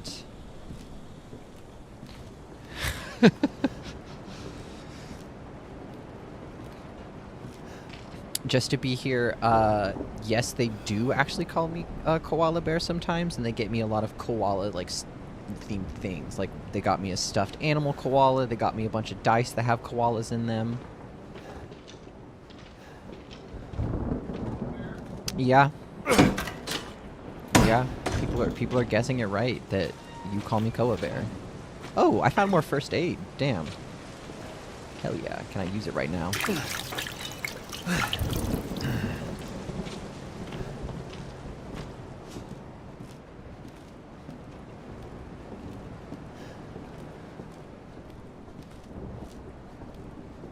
You're good. Are we switch? Are you... I'm bouncing? Okay. I'm bouncing. I'm going to go have a bagel with extra goop. I'll come back in a second, but I am returning the throne to its rightful ruler.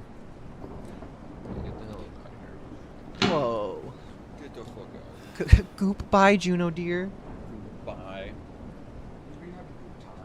Yeah, no, I could tell that the word goop, the goop is flowing liberally over here. Goop is flowing. Thank y'all. Thank you. Huge shout out, the big ups to Koa. Thank you for holding it down, babe. So much.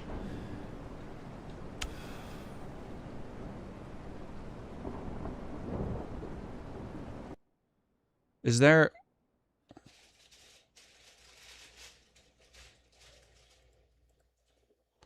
Why?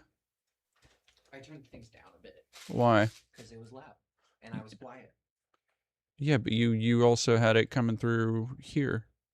I don't know what I did. Okay. Fair enough.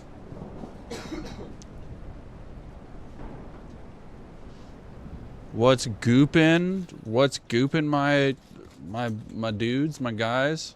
Did you save? Yeah, recently.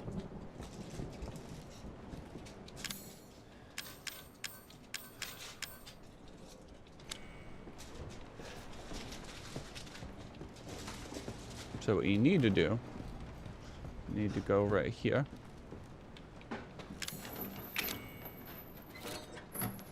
You need to. I'm watching. I'm coming back. Tube. And then now that you got the tube.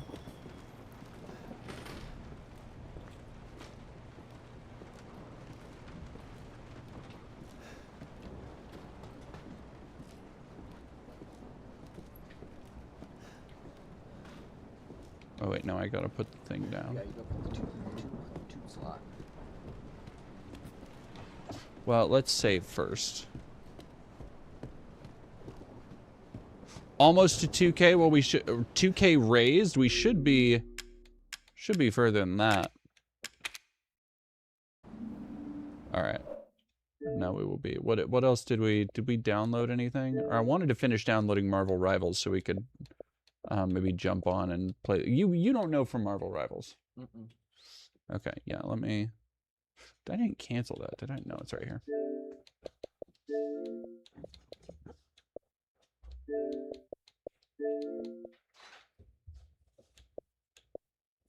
And let me... Goopin', boopin', and stoopin'. That's the way I do. That's how I do. Yeah, feel free to... If anybody is in the chat right now... feel free to join along. I'm gonna throw on.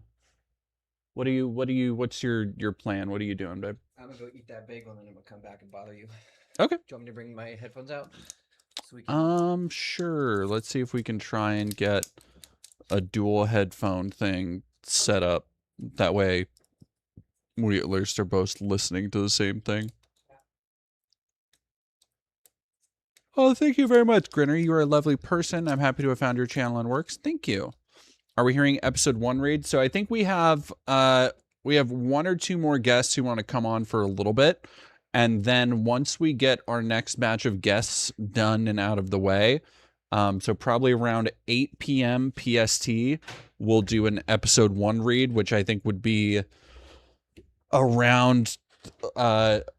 would finish up with a total time of around 12-ish hours, I think.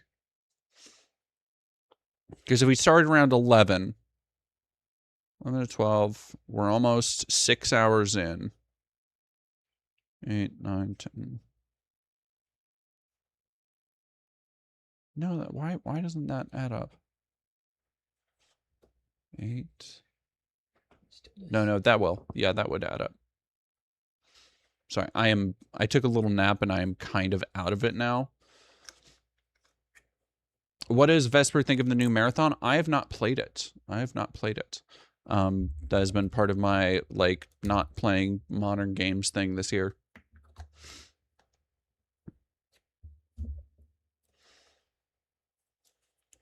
Think we're about 7 hours in? Yes. And unfortunately, I think, I don't know. I might take the stream down and relaunch it to make sure that the Star Wars segment gets saved, because after a certain point, both YouTube and Twitch stop recording for like stream playback.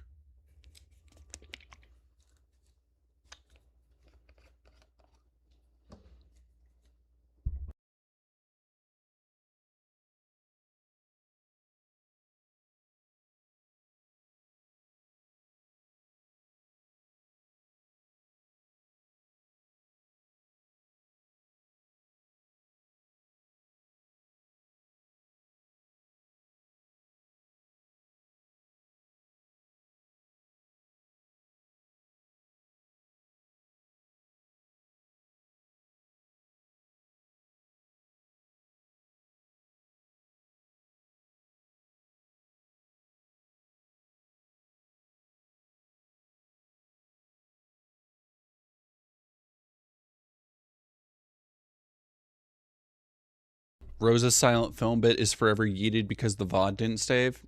Damn. You haven't played Avowed? No. Avowed. What one is Avowed? Avowed. Oh yeah, I'm gonna... Wait.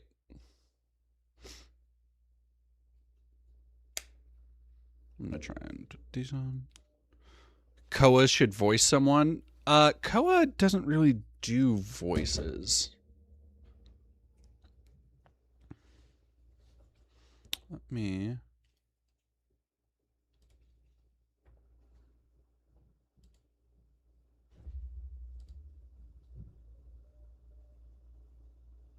Babe. Koa. Disconnect your Bluetooth. Okay, I just did. Okay.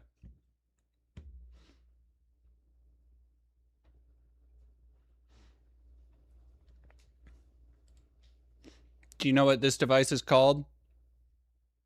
JBL something. Okay.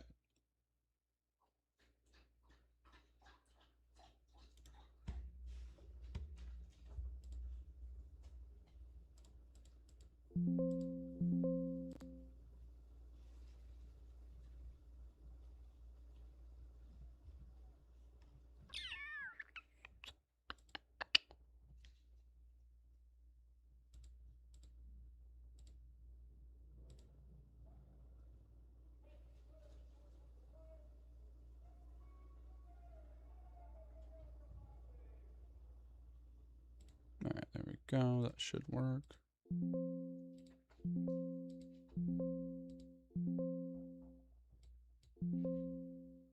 Okay.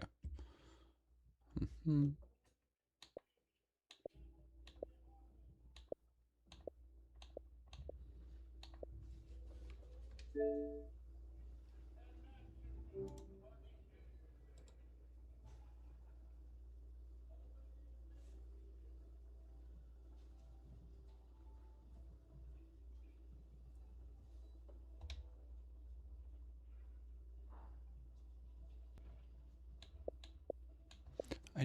God, I hate doing this. This is pissing me off now.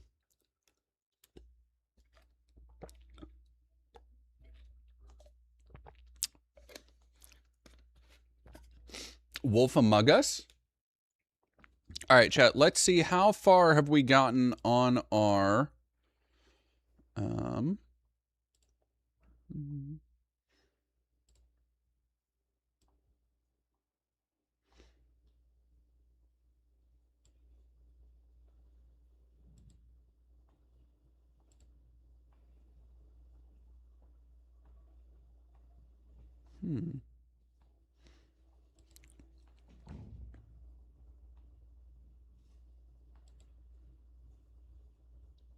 Sorry, I'm checking out our current. God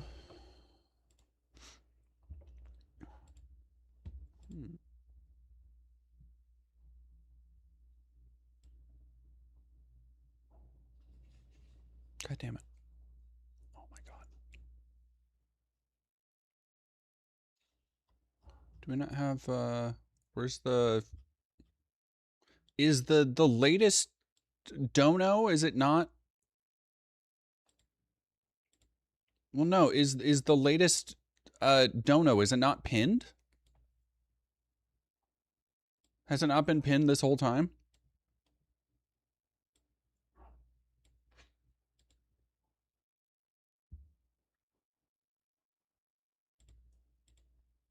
Oh wait, there it is. Sorry.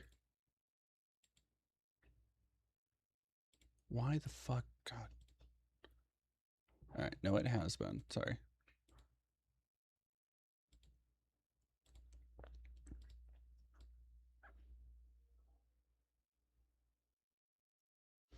Banana Brains, I don't think we are, because we have, we were going to, and then we got the one that we are doing currently, which I cannot fucking, yeah, it's the, we're at the 4th funding goal, and it's not coming up for me, which sucks. But yeah, cool. Me. Oh shit, okay, no, I have somebody.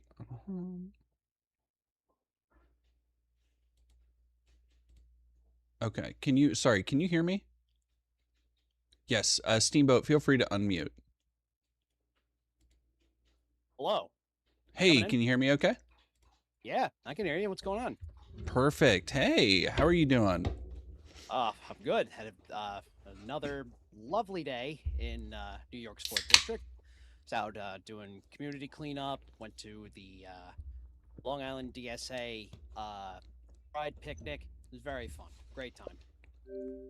Really quick, let everybody know kind of who you are, what you do, and yeah, just I guess I think what you're running for as far as office goes.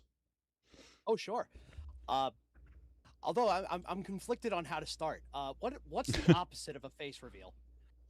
That is a great question. Voice reveal? Would it be kosher if I turned on the camera? Oh, do you want to? Because I don't have any camera showing right now. I did, only because I live for the bit.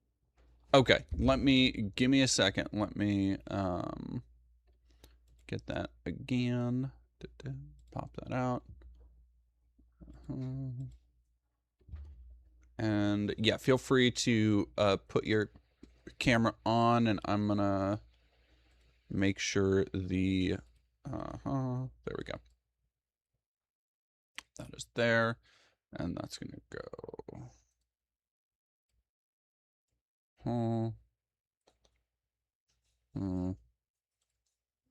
And oh hell yeah, there we go, and there we are. Awesome, that looks kick-ass. Hi, hello. So yes, hi, my name is Steamboat, but people actually call me Nick Soretta. I'm from Valley Stream, New York. I'm running for Congress in New York's 4th District to unseat Laura Gillen, who is not particularly well liked where I am, and for good reason. She never shows up. And if she does, she only shows up for a photo. And what other accolades she has? Oh, she's the one who signed on to the Laken Riley Act and who said, and I quote, I would vote for it again if I could. So, Jesus Christ. Oh, yeah, not great. And, you know, before I decided to run for Congress, I was really doing this, saying, streaming games and drawing long-form political comics, and it kind of got hard to be creative when no one's doing anything about the fact that artists are losing their job, and which is very poignant for me because I started this channel as a way to keep myself busy during the writer's strike. Let me put myself down a little bit. There we go. Because for my day job, I am an IATSE electrician, Local 52, which is TV and movies out of New York. Mm-hmm. And you start to see it, the kind of shift towards this, corporatist over financialization of the arts, especially in the media we consume. It's easier to sell. It's easier to sell properties that people already know, and not a lot of creativity comes through because every financier for these movies have their, fingers in many pies. And so to keep stable, they decide to run the same shit. That's why you have, 27 cop shows, 15 superhero movies, and it's starting to stifle creativity. So much so that everybody's turning now to AI to do, the only real satisfaction in that process, which is instant gratification. And then maybe people will pick it up and think it's real. And at the same time, when we have all these massive AI shifts, we have communities that are literally being destroyed.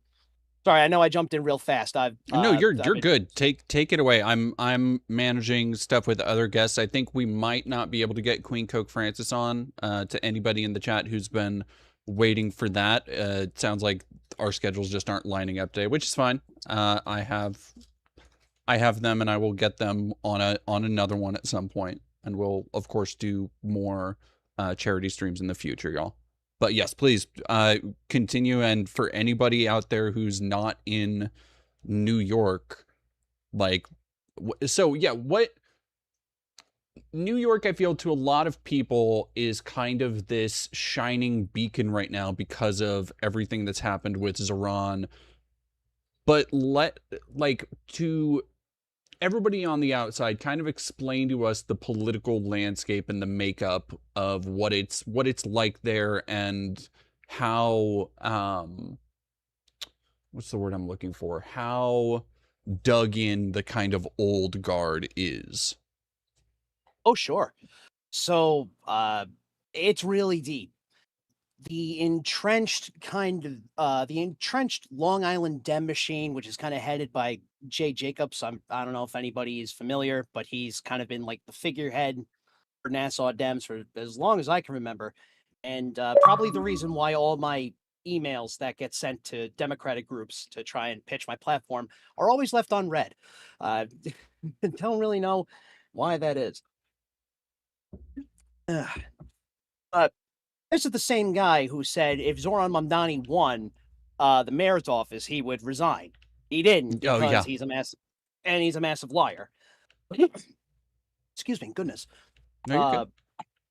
So now I think we're starting to see the strategy that the centrist kind of machine has as far as elections go, to just completely not treat the DSA as a massive threat while also just talking down about them in the hopes that people are stupid enough not to do their own research. I hate to break it to any of those strategists that thought that idea, but it's not working.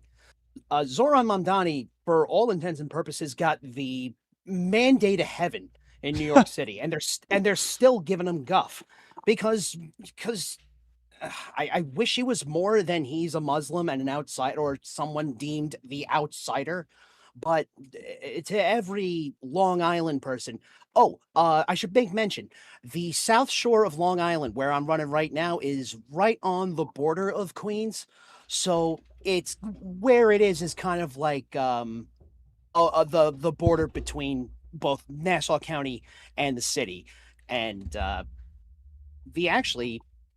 where I am and the southern South Shore as a whole, more or less was ground zero for the white flight.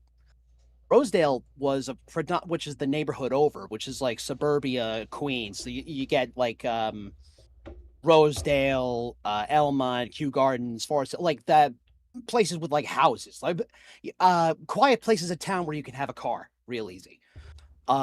Once those populations started to, once the demographics started to shift towards like Caribbean Americans, Haitian Americans, and and African Americans on the whole, there was a lot of white rage, more or less. One of the things I would say that truly radicalized me was a PBS documentary in the 70s about Rosedale, where a family moved in, a black family of 4 moved into the house, and the neighborhood set it on fire. The documentary starts very strong, but I think it's on YouTube if you look for it. It's like 1970s PBS Rosedale. Yeah, so a lot of that sentiment didn't really leave Nassau County, but you either have one of two people in that camp. You either have people who are flying Confederate flags and want to wear their hoods to work every day, and then you have the people who just who will vote blue no matter who, that old gag. A lot of no kings people, and a solid third of Nassau County are people who don't vote. They're either independent and have completely been disillusioned or disappointed, and independents that, like nobody, either get like a third, like a 0.3% of the vote, or they stay home. And that is honestly a disaster, because that's how the centrist Dems stay in power. It's always, it goes back to the adage that it's the quiet ones you look out for. District 4, more or less, is a pretty sleepy town. Or sleepy district, I'll say. It's a commuter district, which, canvassing gets a little tough because you literally got to meet people where they're at. And during the week, nobody's home. It's not that, they answer the door and, you answer nobody's home on like minivan and shit. No, they're literally not home. Like you have to, it's canvassing on hard mode, at least in my experience. Because they're like little fortresses out there. They don't want to be disturbed. So, it's the infrastructure too is all cars. The Long Island Railroad is really, really important for commuter towns out in Nassau. But again, like 9 out of 10 times you're traveling places, you got to use a car. So, well, and especially I imagine, so is this because again, I'm not familiar with the New York area necessarily. Is this a place that is far outside of like the main city where people aren't able to, like, there's not any kind of public transport infrastructure, or not nearly as much as I assume there is with like the subway system and everything?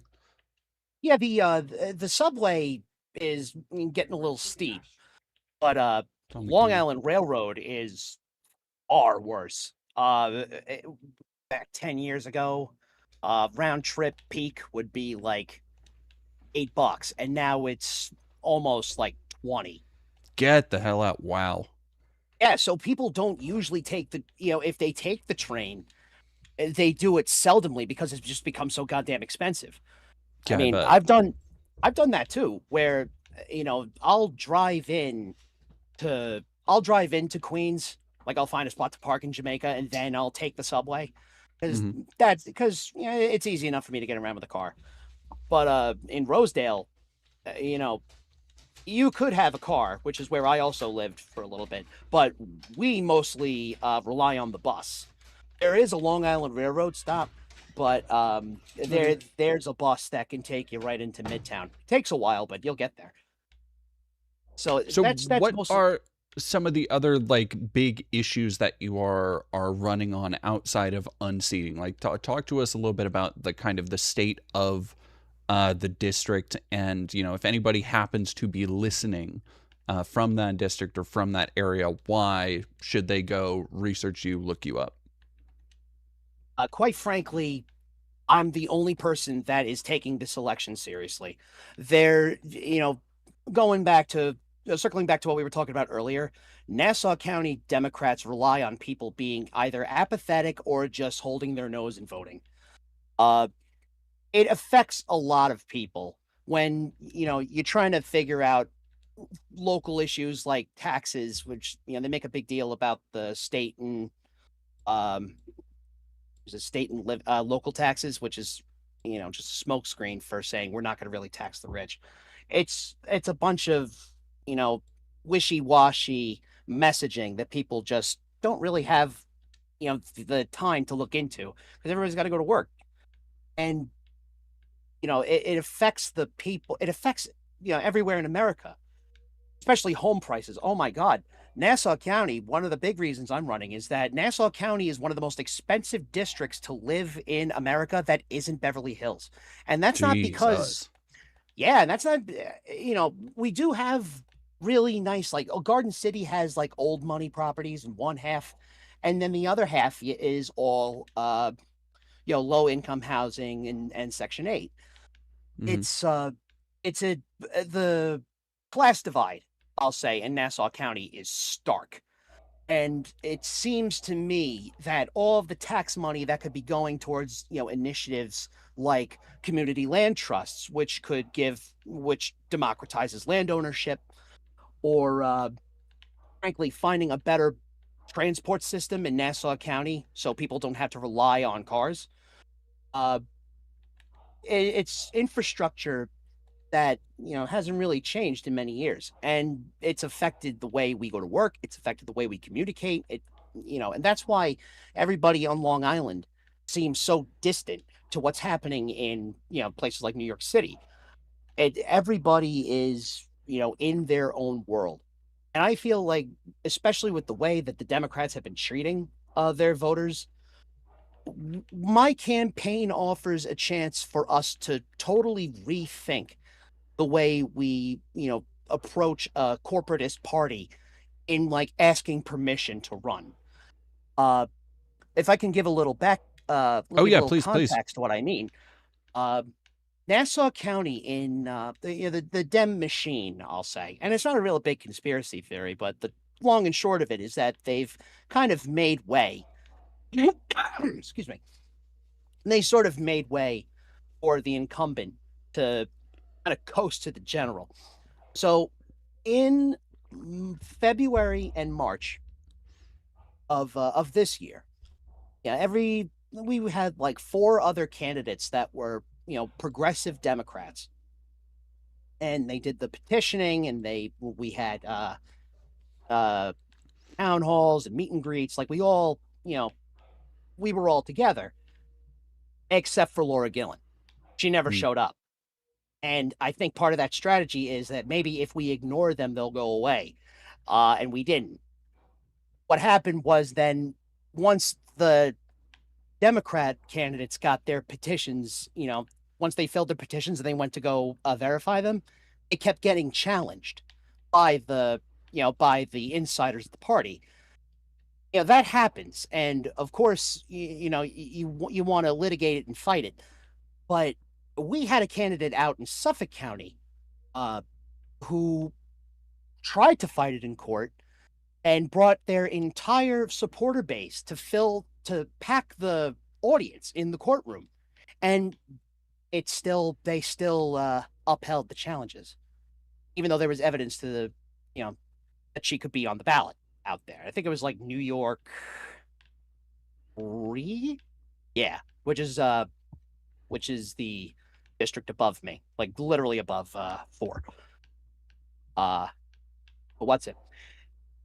So when it came towards our progressive challengers, they could have fought, but the money that it would have taken for them to challenge it, and the time to wait, and whatever skullduggery that could come up, it wasn't worth it.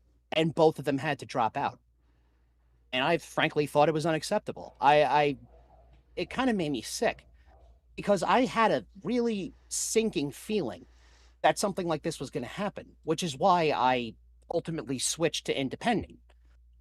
Because I couldn't support a party that just honestly treats its voter base like they're stupid. So our candidacy has now been it's now shifted to a write-in candidacy. And I think if we can organize around the ideas, like, forget me, I'm just a guy, and right now I'm portraying myself as a fucking cartoon man. But the policies are what drive people forward. That's how Mamdani did so well. That's why AUC did so well. That's how the whole slate does well, because they're running on the ideas. And the attacks that are coming towards these guys are being deflected at every turn, because, after 12 years or 10 or so, 12 or so years of this, Red Scare 2.0 bullshit, people are starting to see through it, especially considering when the guy they're still trying to demonize, Zoran Mamdani, got, he was able to finagle universal child care in 8 days. 8 days, not weeks, not months, not years, days. We can do that. Well, and I Like, kind of we- want to additionally ask on the, so really quick, I want to thank Astro Calico. Thank you very much for raiding with the Party of 13. Raiders, if you are just getting here, we are raising mutual aid funds. Right now we are raising funds for, well, issues related to a cancer diagnosis. If you can go help out, this is our biggest goal yet. If you are able to go help out, donate, we have already raised life-changing funds and funded 3 different goals today alone. If you can donate even just a little bit, if you can share on Twitter, on Facebook, on, Blue Sky, anywhere you can share, it's all appreciated. Please go check that out. The links are currently pinned on both Twitch and YouTube. With that said, thank you very much, Astro Calico, for raiding with the Party of 13. And I wanted to ask additionally, Steamboat, what has the effect, what has been the noticeable effect of Mom Donnie in the like New York political space? Because it seems like Mom Donnie has had a universally like really positive reception so far, outside of the people who obviously didn't want to like him. It seems like he is very well liked and is genuinely getting a lot of stuff done, and is kind of showing, like you've been talking about, how so much of this comes down to the politicians simply not wanting, like, things can be done when you have, somebody in there who wants to get the shit done. And that's the thing, it comes out I feel like every week or so there's a new thing that Mom Donnie is paying off or fixing or has figured out how to get funded. And it's like, I'm wondering how much of it is being felt even locally, or if you've noticed how much of it is being felt nationally of, hey, maybe we do listen to these populist leftist policies more. Hey, maybe we do try and argue from these points more. Yeah, honestly, the proof is in the pudding. I think part of the problem in modern politics is that we're making things a lot harder than they need to be. Like, there are a lot of things that we take way too much to think about, like universal health care. It should be a no-brainer. But because we've kind of based our value in society based on how financially successful something is. So we're now seeing not just cracks in that whole veneer, but sooner or later, if the DSA slate wins their races, it is a verifiable proof of concept that this could happen anywhere. And people are starting to see that bit by bit. Again, sometimes it takes the wall that separates Nassau County and the city is still pretty big, but DSA is getting popular over there. DSA is growing little bit by little bit in Nassau County. I think we had we had like 50 people at this picnic, and last year there's maybe like 30, but 5 years ago there probably would have been about 10. It's slow and steady growth because we're all coming around on the ideas that can work, period. It's just seeing through the propaganda. You know what I mean? Joe, you're just leaning right over on stream, babe. It's okay. I love you. Sorry, my partner is now here as well. Can you hear okay? I heard the podcast, but it's not doing anything right now. Hey, Cole, you did great on Resident Evil. That was a lot of fun. Oh, thank you. Not a podcast. No. That's so sick. This is our guest, honey. This is Steamboat. They are running for, is it congressional district candidate, right? Yep, the federal government, big boy race. Hell yeah. And how much longer do you have in that race, in that campaign? So we decided we haven't concerned ourselves with the primary. Okay. The attitude was like, they want this primary so bad they can fucking have it. It's Throw this in the fridge. it's all going to matter on the work that is done prior to November, and that's getting people out there, getting them organized and excited about a guy who is actually just showing up to give a shit. And I think what also I'm proud of with this approach is that I don't have any political experience. I don't I've only done my fair share of protesting, and I was a veteran of the Occupy movement. I marched on the DNC in 2016 in Philadelphia, and there was a real energy for something different. And this campaign is truly something different. We're going up against a APAC stronghold candidate. And her challenger is again a stagehand that does funny cartoons on the side. I am, by all intents and purposes, in every which way but loose, a guy. And we've seen it, and we've seen it in other races too. If just, regular people can win, anybody can. And I think that's what people are afraid of the most, is that, there's room for real upward mobility that we frankly have never seen before.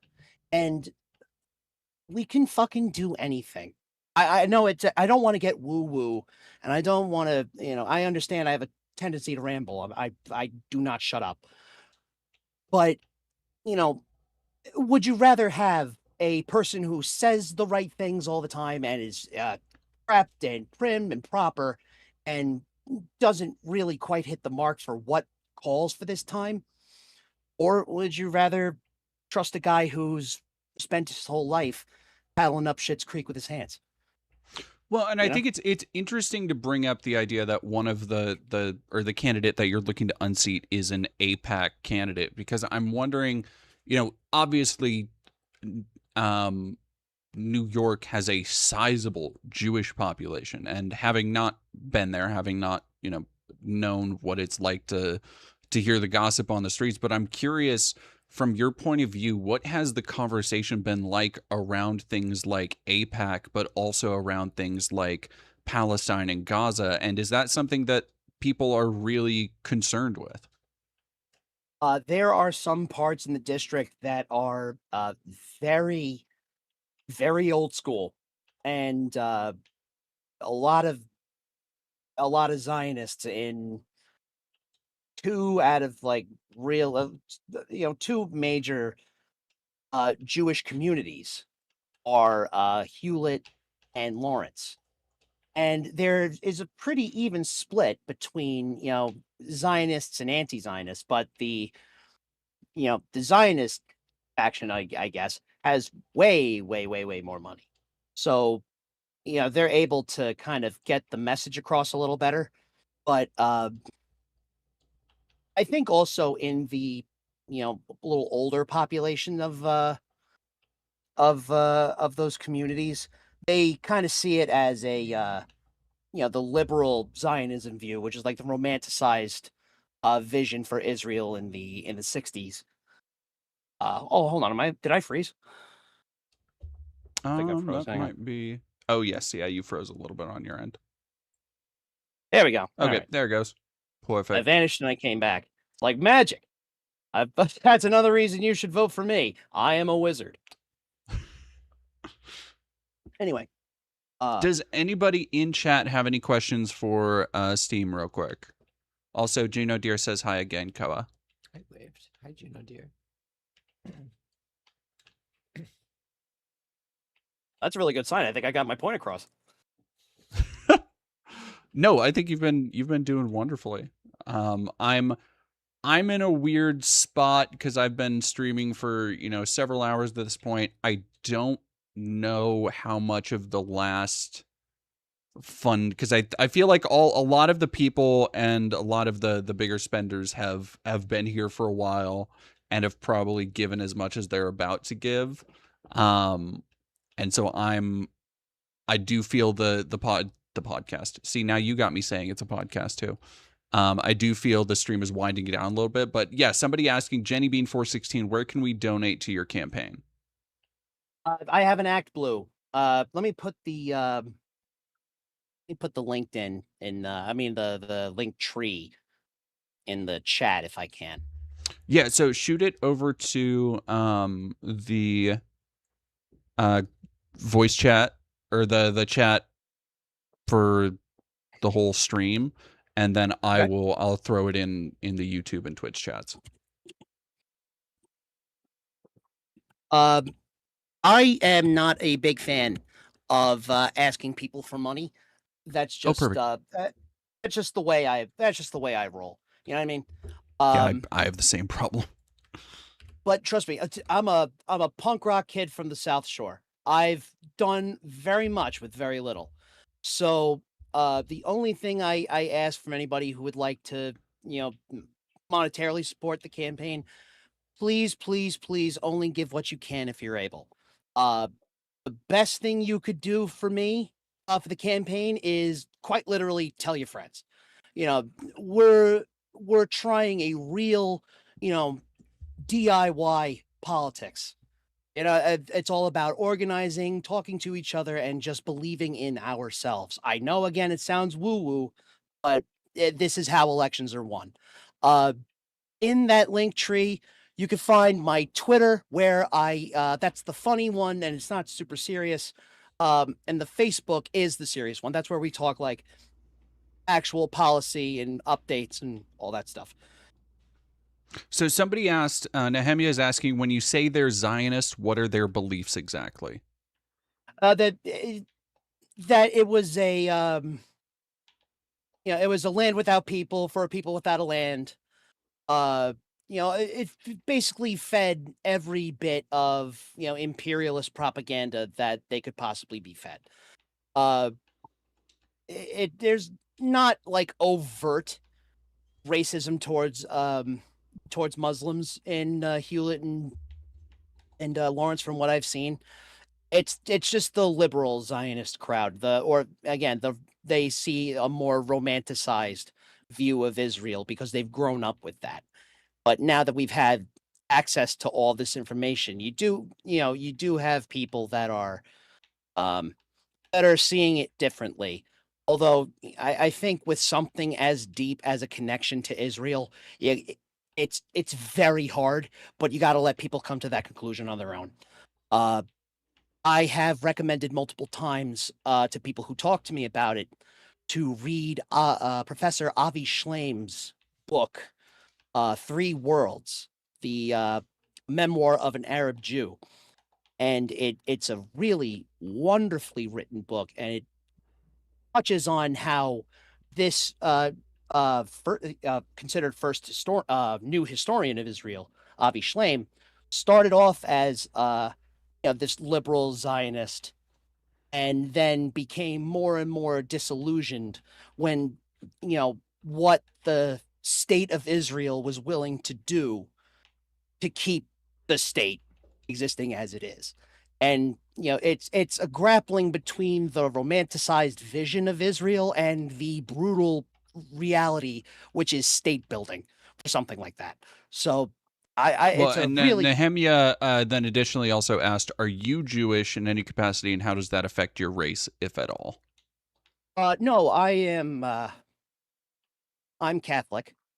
And it's just it's so funny because the story of Jesus chasing out the money changers from the temple is one of my favorite Bible passages ever. And it got me really, it kind of put the works into perspective. And if the goal of socialism is to create a better world, that is always possible, no matter what anybody tells you, then the work is important. And sometimes you gotta show that ferocity. You gotta show that fierceness because it's a noble fight. It also, as far as what being in such a heavily Jewish community, how it affects me and my race, it just you just remember to take into consideration that that everybody had coexisted with each other for thousands of years. It's only just recently that there's sort of strife between Arabs and Jews has been propagated to an obscene degree, which is illustrated far better than what I could tell you in that book. And what quick, what was that book again? Because I have never heard of it, but it sounds good. Three Worlds, Memoirs of an Arab Jew. Hell yeah. Perfect. Yeah, it's a fantastic read, and anybody who I've talked to in the campaign that has asked me about it, what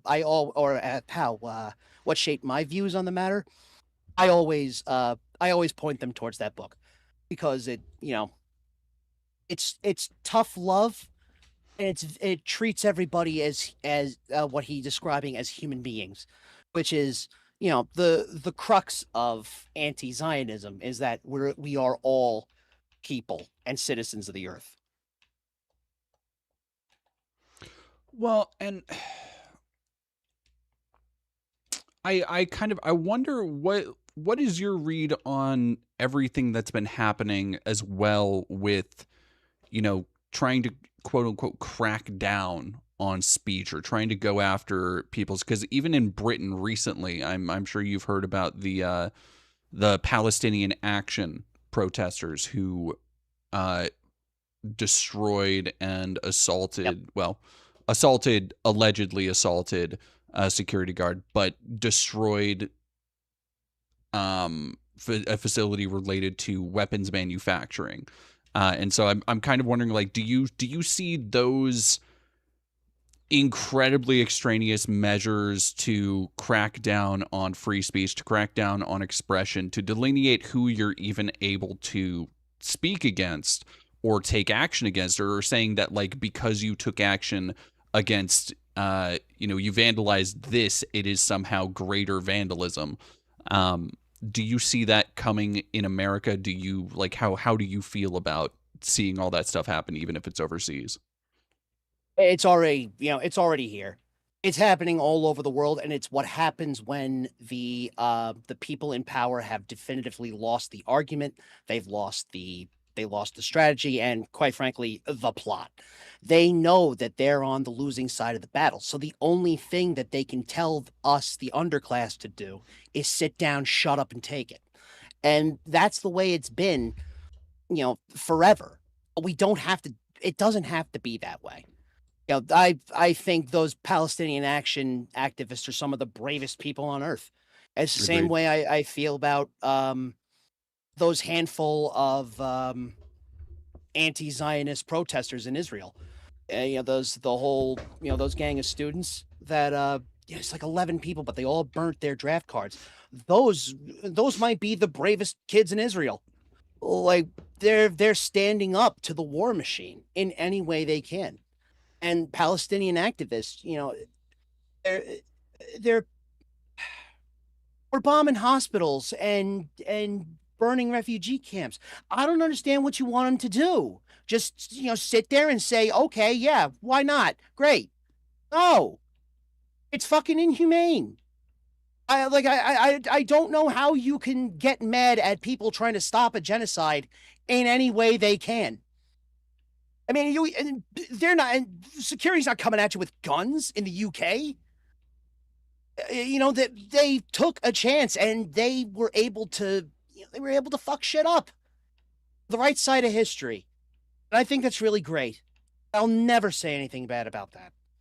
Never. Well, and it comes down to, even you're right that these things are even happening already in America, because I feel like every other week I don't pay too much attention to like Hassan and his orbit, but the fact that we have, like, every now and then I just see somebody, Randy Fine or some other asshole mentioning Hassan by name, or even most recently, the White House put out a literal list of the most dangerous, quote unquote, leftist influencers. And I hope to be added to that list. Yeah, one day, I know I was reading through that. I was like, I gotta pump up my numbers. They got Pac-Man on here. They got Hassan.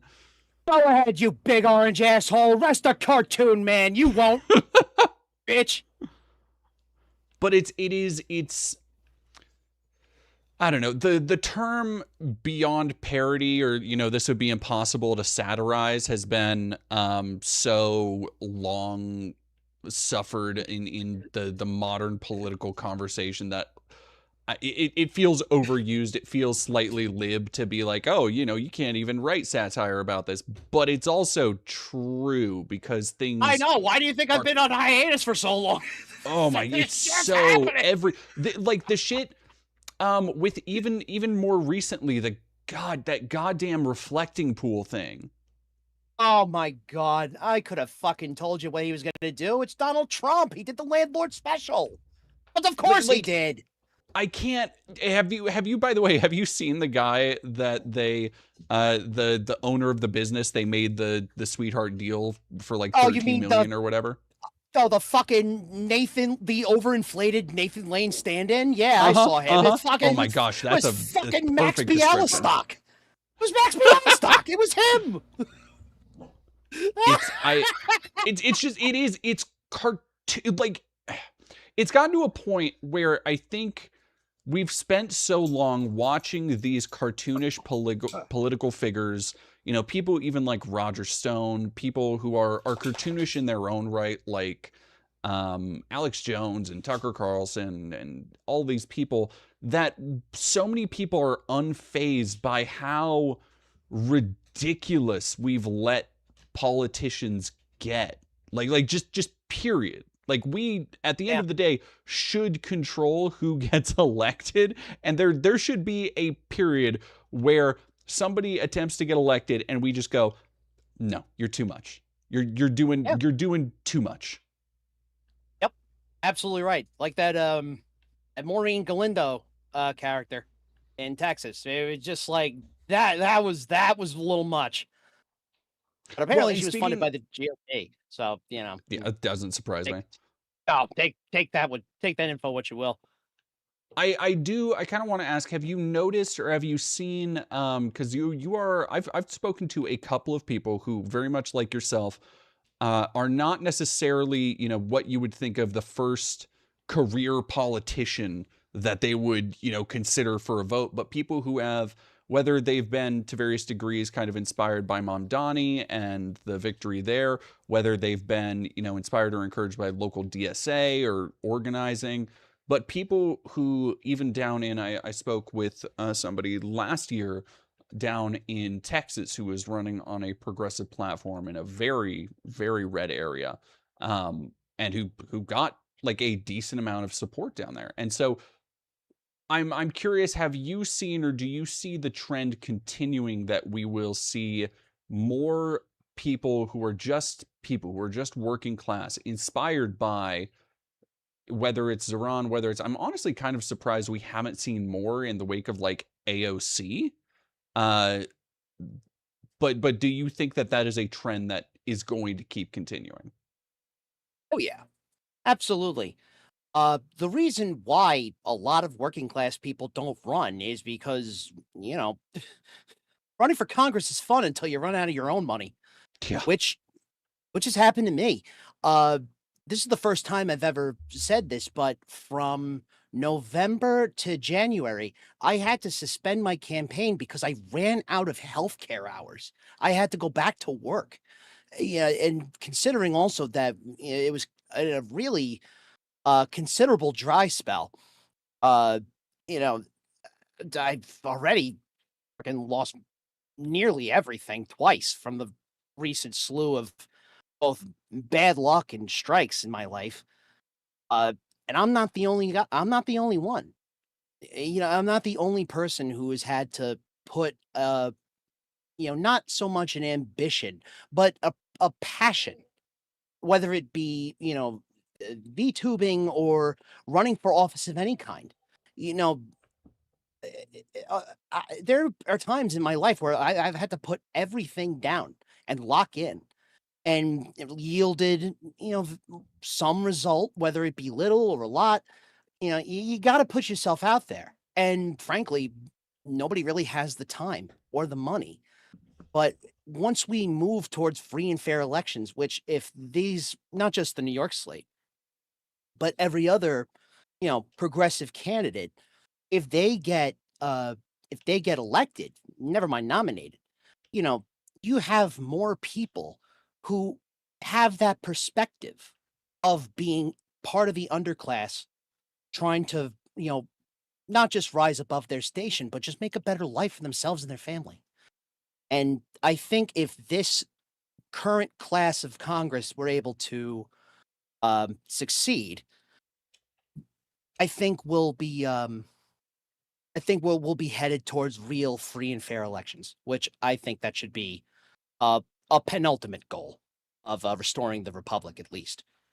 You know what I mean, God, and I feel like everybody is kind of just bracing at this point for the midterms. Oh, really quick, I did want to ask, somebody asked you if you have a DSA or endorsement from your local DSA and if you're having a caucus or if you're part of a caucus. I do roll with the Long Island DSA. I'm part of the graphic design subcommittee, which I've been a little silent on that front because it's been a little busy. But yeah, I roll with those. I roll with those guys. I haven't formally sought an endorsement yet. I think they just want to stay local. And do like school board elections. They want to start small and get bigger. And I respect that choice. But whether or not they want to endorse is up to them. I'm not really, I don't like haranguing. I don't like haranguing my friends. You know what I mean? Entirely fair. Entirely fair. Yeah, because again, endorsements are nice, donations are nice, and all that, but it's all the work in between. That's the more important shit to me. You know what I mean? Yeah, if I can just get out there and talk to enough people, yeah, I think we can do pretty well. I don't need a $100 million super PAC behind me to rent out a bingo hall. So, as long as everybody tells their friends, I think we'll be okay. Well, and I was just about to say, like, I have such a weird sinking feeling about so many of the midterms, talking about defending elections and election integrity, because it seems like, and this is, I feel, fairly typical of Capitol Hill Dems, but it feels like they are really letting Trump push and push and push until the very last minute. Like, I don't know if they are hoping that by the time they get to the midterms, he'll have fucked up so much that they can use that for fundraising or what, but the amount to which they are not stopping or even attempting to stop the motions they are making towards election control is scary as shit. Well, yeah, it's super concerning. And ultimately, this is what happens, when apathy wins the day. In both 2020 and 2024, both Joe Biden and Trump, won because most people didn't really show up. We're running into that same trap, especially considering that people's, opinion on democracy or their trust in the democratic process is more or less at an all-time low. That's the ultimate threat. I think we just got it. The massive goal is to get people, give them something to vote for. And whether it comes from, a guy in a suit or a guy in a sweater, we just need follow through. That's what I think comes down to. It's follow through. Am I making sense? I understand. I think so. Yeah. No, I definitely think so. Yeah, because this is baby's first race. I want to make sure I'm coming through clearly. No, I think it goes hand in hand with even local stuff from Democrats and why so many people have been so uninspired to support the party and have been looking for alternative ways to seek election, alternative parties and just alternative movements, because it's become abundantly clear. It's been the thing that for decades Republicans have been using to harp on is, the idea of a Democrat-run city. And to a certain extent, I think one of the big problems is that you have to reckon with the idea that, like, no, there is a point sometimes with critiquing how Democrats rest on their laurels in these otherwise progressive bastions, because what is the alternative? You're not gonna, if you are in a metropolitan area, the Dems have known for decades that you're not going to vote Republican. You're not going to vote for these people who have ties to open racist, anti-progressive policies in these blue bastions. But that also means that they've been able to coast on not living up to campaign promises, on doing things like allying and allowing, you know, police to have these massive militarized budgets, working with things like APAC. And I think the real danger is the idea that they have grown so complacent that people are now seeking out alternatives. Enough people, even progressives, even on the left, and I think this is why it's so scary for people to hear I think this is why it's so scary for the vote blue no matter who contingent to hear no, like that there can be a better future is possible, you know? Yeah. No, you're absolutely right. Is this kind of new way we're looking at voting is going against literally everything we've ever been taught about the process so far. You know, we're breaking expectations, stereotypes, a bunch of rules that have been set, but have never really been written out. Like, I think, you know, I'm gonna just circle back to the same point where it's, you know, 2016, we saw the Democratic Party really crushed under the weight of its own hubris. And it's happened again with the non-committed vote in Dearborn. You know, they want to people the vote blue no matter who, the K-Hive people and everybody else who is truly bereft of any ideology, period. They're just going to go for the surface level attacks. You didn't vote for Kamala, therefore you're bad. You didn't vote the way I wanted or the way I was told to vote because I didn't know. Why didn't you know? Because again, I think we've become so separated. You know, we just assume that everybody else that we talk to is basically living on another planet. So we all it's especially disappointing to see it from the Democratic Party because the party of resistance or what the hell's that word? I'm sorry. The party that's supposed to challenge, you know, the ones in power. Incumbent. Yep. Incumbent. Thank you. Sorry, that was on the tip of my tongue. You're good.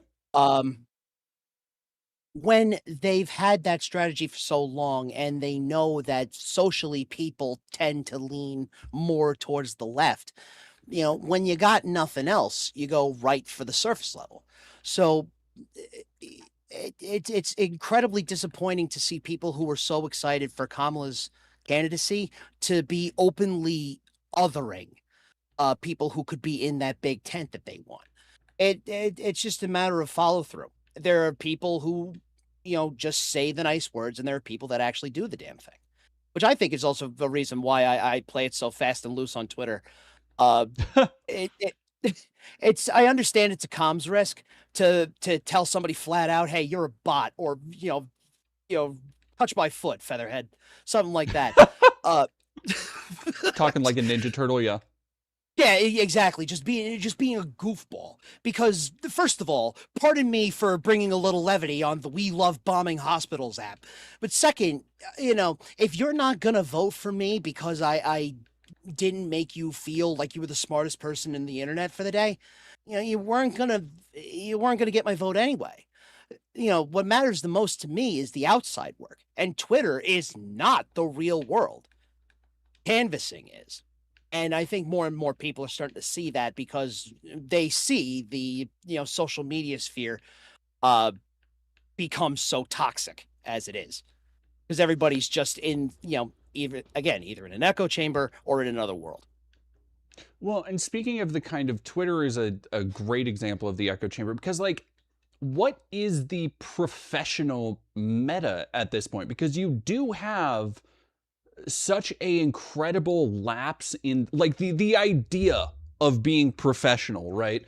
In politics has been so worn down by the just behavior of people on Capitol Hill, but everybody from the president, obviously, to, like, you know, I think people like Nancy Mace are outliers. Like, they have not yet become the norm. But I think there is something too when you look at the way Kash Patel or Pete Hegseth or even, you know, Pam Bondi, the way they interact, the way they overlap a lot of times with the way, like, conservative influencers act. I wonder why there are so many. There's such a, from the left particularly, such a want to hold on to like politeness instead of being able to take the gloves off. And and it's something that when Rashida Tlaib or when AOC actually do it and they react with what I would say is an appropriate amount of attitude to people who are often, if not inciting open violence against them, then threatening things like deportation or accusing them of, being incestuous, radical Islamists or whatever the fuck. And so I'm wondering, like, what is your read on pushing back and giving back the same kind of attitude that is often given from the right? I think it just comes down to you got to talk to these dummies in a language that they understand.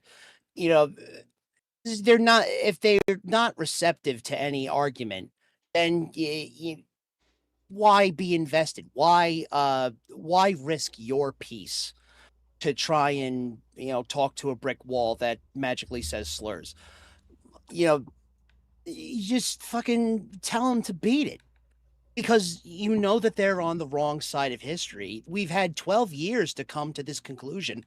And with all, I'm, again, like a main part of my campaign is not treating you, and I mean everyone, even everybody in here, the chat, everybody. My goal is to not treat you like you're an idiot. Like, if you're able to whip out your phone and type it, don't ask the goddamn computer. Don't ask it. Just, open up a book or, ask or type in Google the old fashioned way. You just say, like, why is the fucking pool green? And then you come across 10 answers. And, if you have a working brainstem, you're going to go towards the ones that's rational. Oh, okay. The paint made the water hotter. But to anybody who, doesn't use that part of their brain, literally the fear bumpies in the brain. I forget what that's called. I'm not a rocket surgeon. The node that regulates fear is massive. So they're working on an entirely different playing field. You gotta, everybody wants to fight, but nobody knows the rules of engagement. If you just talk to them the way you're being talked to, you might not get the answers you want, but at least they'll understand you. It's all about, and also in a more serious note, I think if we want to, if no matter where you are in life, if you want to be a better conversationalist or an argue or a debater, you gotta try and talk to everybody. And again, don't let people drive you nuts. I think that was the point. I think that was the point I was trying to make. But you just forget niceness. Hospitals are being bombed. Say it with your whole chest. I think that is a wonderful way to look at it, and I kind of wish more people would. The perfect example. Oh, I'm so sorry. No. Continue, please. The perfect example I have is Kyle Kalinske. I've followed that man since the early days when even he had a lefty audio era. And one of the first videos I ever saw from him was 17 years ago, which, this was during the period where YouTube was recommending videos from 17 years ago, which is, crazy work. And I felt oh my God, it was really a feature for people whose joints make too much noise. But 17 years ago, he had a video called "We Need to Retake the Word," or "We Need to Take the Term Liberal." Like, we need to reclaim the word liberal. And now, nearly 20 years later, he says on Twitter, "That's a lot of beans, you nasty ass bitch." And then he was able to drive a woman who is in elected office insane. And she, to the point where she's trying to like meme on that, like she was trying to get in on the joke. Oh, you gotta. No. mean, it's too late now. I mean, now she's toast. But beans and toast. Hey, but it just pack it up. You know what? I wouldn't feel, and I'd feel bad for her if she wasn't a nasty ass bitch. So, oh yeah, legitimately one of the most unpitiable people in politics, I feel. A horrid human being that shows up to work pickled. She deserves no sympathy from anyone. She certainly gets no sympathy from me. So, that's the best example I have as far as like talking to these dummies in a language that they understand.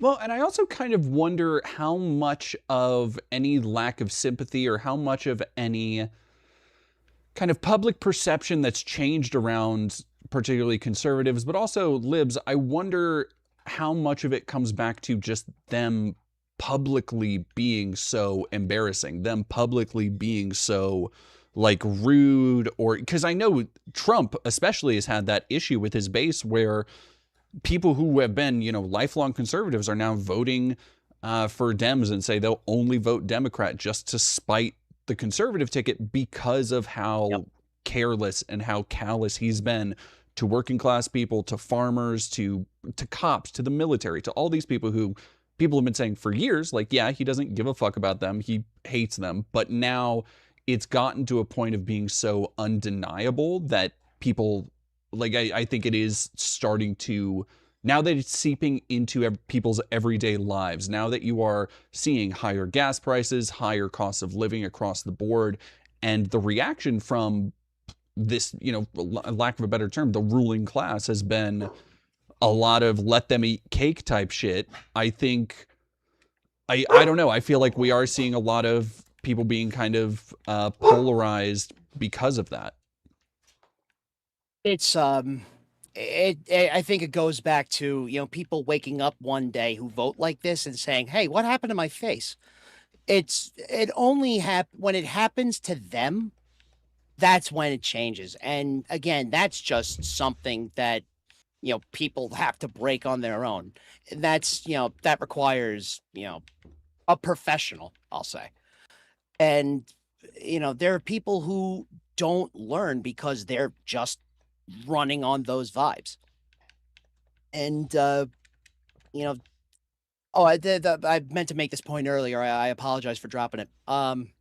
If we want to be effective communicators and organizers, sometimes you gotta, ooh, that was fucking awesome. You have to realize you got to pick your battles. Some people are just not going to listen to reason.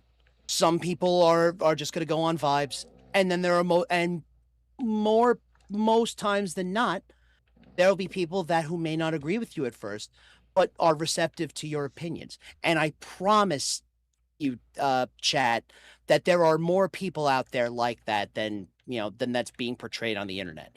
There are much, much more people that are willing to bend an ear if they just see you show up for them. That's 90% of life. And that's, it's been that, it's been an adage like that for many years for a reason. Like it's corny because it's true. 90% of life is showing up, and deep down, people who are serious about the work will appreciate that. And I think that's what, by picking your battles and preserving your peace, that's how you become an effective communicator. How would you recommend, because you talked about being engaged in interacting with your local DSA chapter and mutual aid groups and stuff. And one of the things I get a lot is people asking, hey, how can I get involved more locally? So if you have people asking you, hey, how do I get, and not even to the extent of like running their own campaign or anything, but if you have somebody asking, how do I get involved? What would you recommend? Where would you recommend people check out and go first for their local groups? Go to your bookstore. Go to a bookstore. Go to the, the dusty ass place on the corner that sells, little zines or, stuff that would be considered out of the way, but would be, subject to your taste. Bookstores and, libraries are fine, but that's more like if you want to, check out what's in the library. They don't really let you put stuff in, in the shelves or whatever. But with bookstores, if it's more towards like the not even left-leaning side. Well, actually, that's not true. Yeah, more left-leaning bookstores that you could suss out. They'll always have pamphlets. There'll always be a little, table and something. Really, the only piece of advice I could truly give, especially, for a guy in Nassau County, keep your ear to the ground. Keep your ear to the ground. See if there's Google, Facebook. It'll take you far. Just have an idea. More so, have an idea on where to start. Where you would want to advocate, or what drives you. You gotta have a purpose, because if you're just if you're just stomping your feet and saying something that sounded good at the time, it's not gonna be super effective, and you're not gonna be able to convince anybody. If you want to dig into something, dig in. Either visit a bookstore, read a book, or I do the audiobooks because I'm just that's how I retain information more times than not. I like it when people tell me things. Or I'm an Audible learner, I guess. But yeah, I think if you seek it, you'll find it. And just, start in the places where you would most expect. Does that make sense? Yeah, that perfectly makes sense to me. Somebody, so we have Boss Fight 7870 Bookstore, Local Food Not Bombs, Local Punk Show, Local Mutual Aid, and Local Immigrant Support. And I would recommend all of those as well, because I know I've run into, whether it's at No Kings protests or other kind of left-leaning organizations and groupings around here, those are the topics and orgs that I always see showing up as well. Yeah, big shout out to whoever mentioned Food Not Bombs. That was my real first foray into lefty organizing. I have nothing but love for Food Not Bombs. Fantastic organization. Really quick, thank you very much, Iron Gullet, for raiding with a party of 27. That means 27 new people who have not donated yet. Thank you very much, Raiders, for stopping in. For those who don't know, we are currently chatting with Steamboat, who is running for a congressional seat in New York. And we are also raising money for life-changing cancer funds for Zana's Cancer Battle and Recovery. That is linked currently in Twitch and YouTube. It should be pinned there. Please go. We are not going to get the whole way, but I want to reach at least 3,500. So if we can raise another 1,500 before the end of the stream, which is sooner than later now. We've been live for about 8-9 hours, I think. At some point, my stream recording restarted, so I don't know. It's not quite accurate. But yes, if you can go donate there, we have already hit 3 of our funding goals today. And if anybody is new here, if anybody is joining from the raid, please go check those out. And of course, follow Steamboat too on socials. Hey. And then I think. Oh, sorry. Continue. Oh no, I was just yapping. And I think that. What's up? You doing good? I think that might be I think we might move on to the next segment. So I might let you go. Oh sure. This was a guess. Yeah, thank you. I'm kind of bummed because I wanted to have more people, and I always love having just letting people drop in, drop out, because it creates the best conversations that I never quite expect. But the other downside is that sometimes, and a lot of times when I do it on weekends, a lot of people have very similar times they can jump on.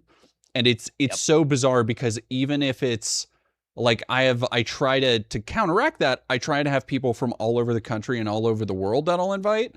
Like, earlier we had Matriarchetype, who's based out of Japan. But even then, it still somehow manages that we're like running into that same issue. Right. Yeah, I get that. I mean, this is I got to be honest, this is the first time I've debuted this new model. I've as soon as I drew this new thing for myself, I started to run for Congress. So it was nice to give it a test spin. Well, no, and it looks awesome. Thank you. I appreciate that. Also for the campaign, I did all my own art. I did my own website. This is a true DIY campaign. And that is exactly how we like to do things here. So please, everybody, go. Would you post really quick one more time in the chat link to your link tree? So if anybody wants to find you on socials, if anybody wants to donate to the campaign, they can go there and do that. Yeah, I'll put in this one is the campaign one.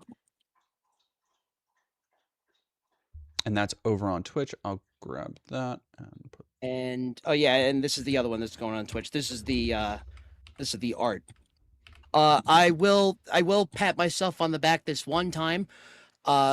If you read on the comics I have are on Instagram because I was trying to do like an Instagram comic kind of thing. I think the very first comic I did, I really am very I can't say proud of myself, but I all I'll say is I called it. No, you can be proud of yourself. There's nothing wrong with that. Seeing the subject matter of the first comic I ever published, I called it. And +1 for political instincts for you, boy. Well, everybody, please go check that out. And thank you, Steve, so much for hanging out, for coming on and chatting with us. It has oh my been God, thank you for having me. Wonderful to connect on this. Yeah, I really appreciate so much you giving me the time because I feel like in this new media landscape, you know, talking to streamers is going to be the way of the future. You just reach more people, it makes more sense, and as you can see, it's where I'm the most true to myself, and I like to give everybody everything, the good, bad, and the ugly. I don't think this is ugly. I think this looks fucking great. No, I think it's rad. Yeah, thank you guys so much. This was an absolute hoot. Thank you, chat, for being very kind to me. I'll catch you guys on the flip side then. Have a good one. Thank you so much again. Thank you, guys. Throw the rascals out. All right, let me go to full screen. Let's do this. Can we find a better... All right, so one thing I want, chat. All right, I'm going to take the stream down real quick, but don't go anywhere because I'm going to restart it. That way we can get to the episode 1 reading. And I'm going to take the stream down, restart it. We're going to come back. We're going to keep raising funds, so don't go anywhere. We reached very quickly. We reached the first funding goal, which was always to read episode 1, The Phantom Menace, with a bunch of funny voices. And of course, I am a person of my word. So now that we're heading towards the end of the stream, we will be doing that. But I'm going to take the stream down to make sure we can save it and have that preserved for posterity. So I will be right back. The stream's going to go down. Be sure to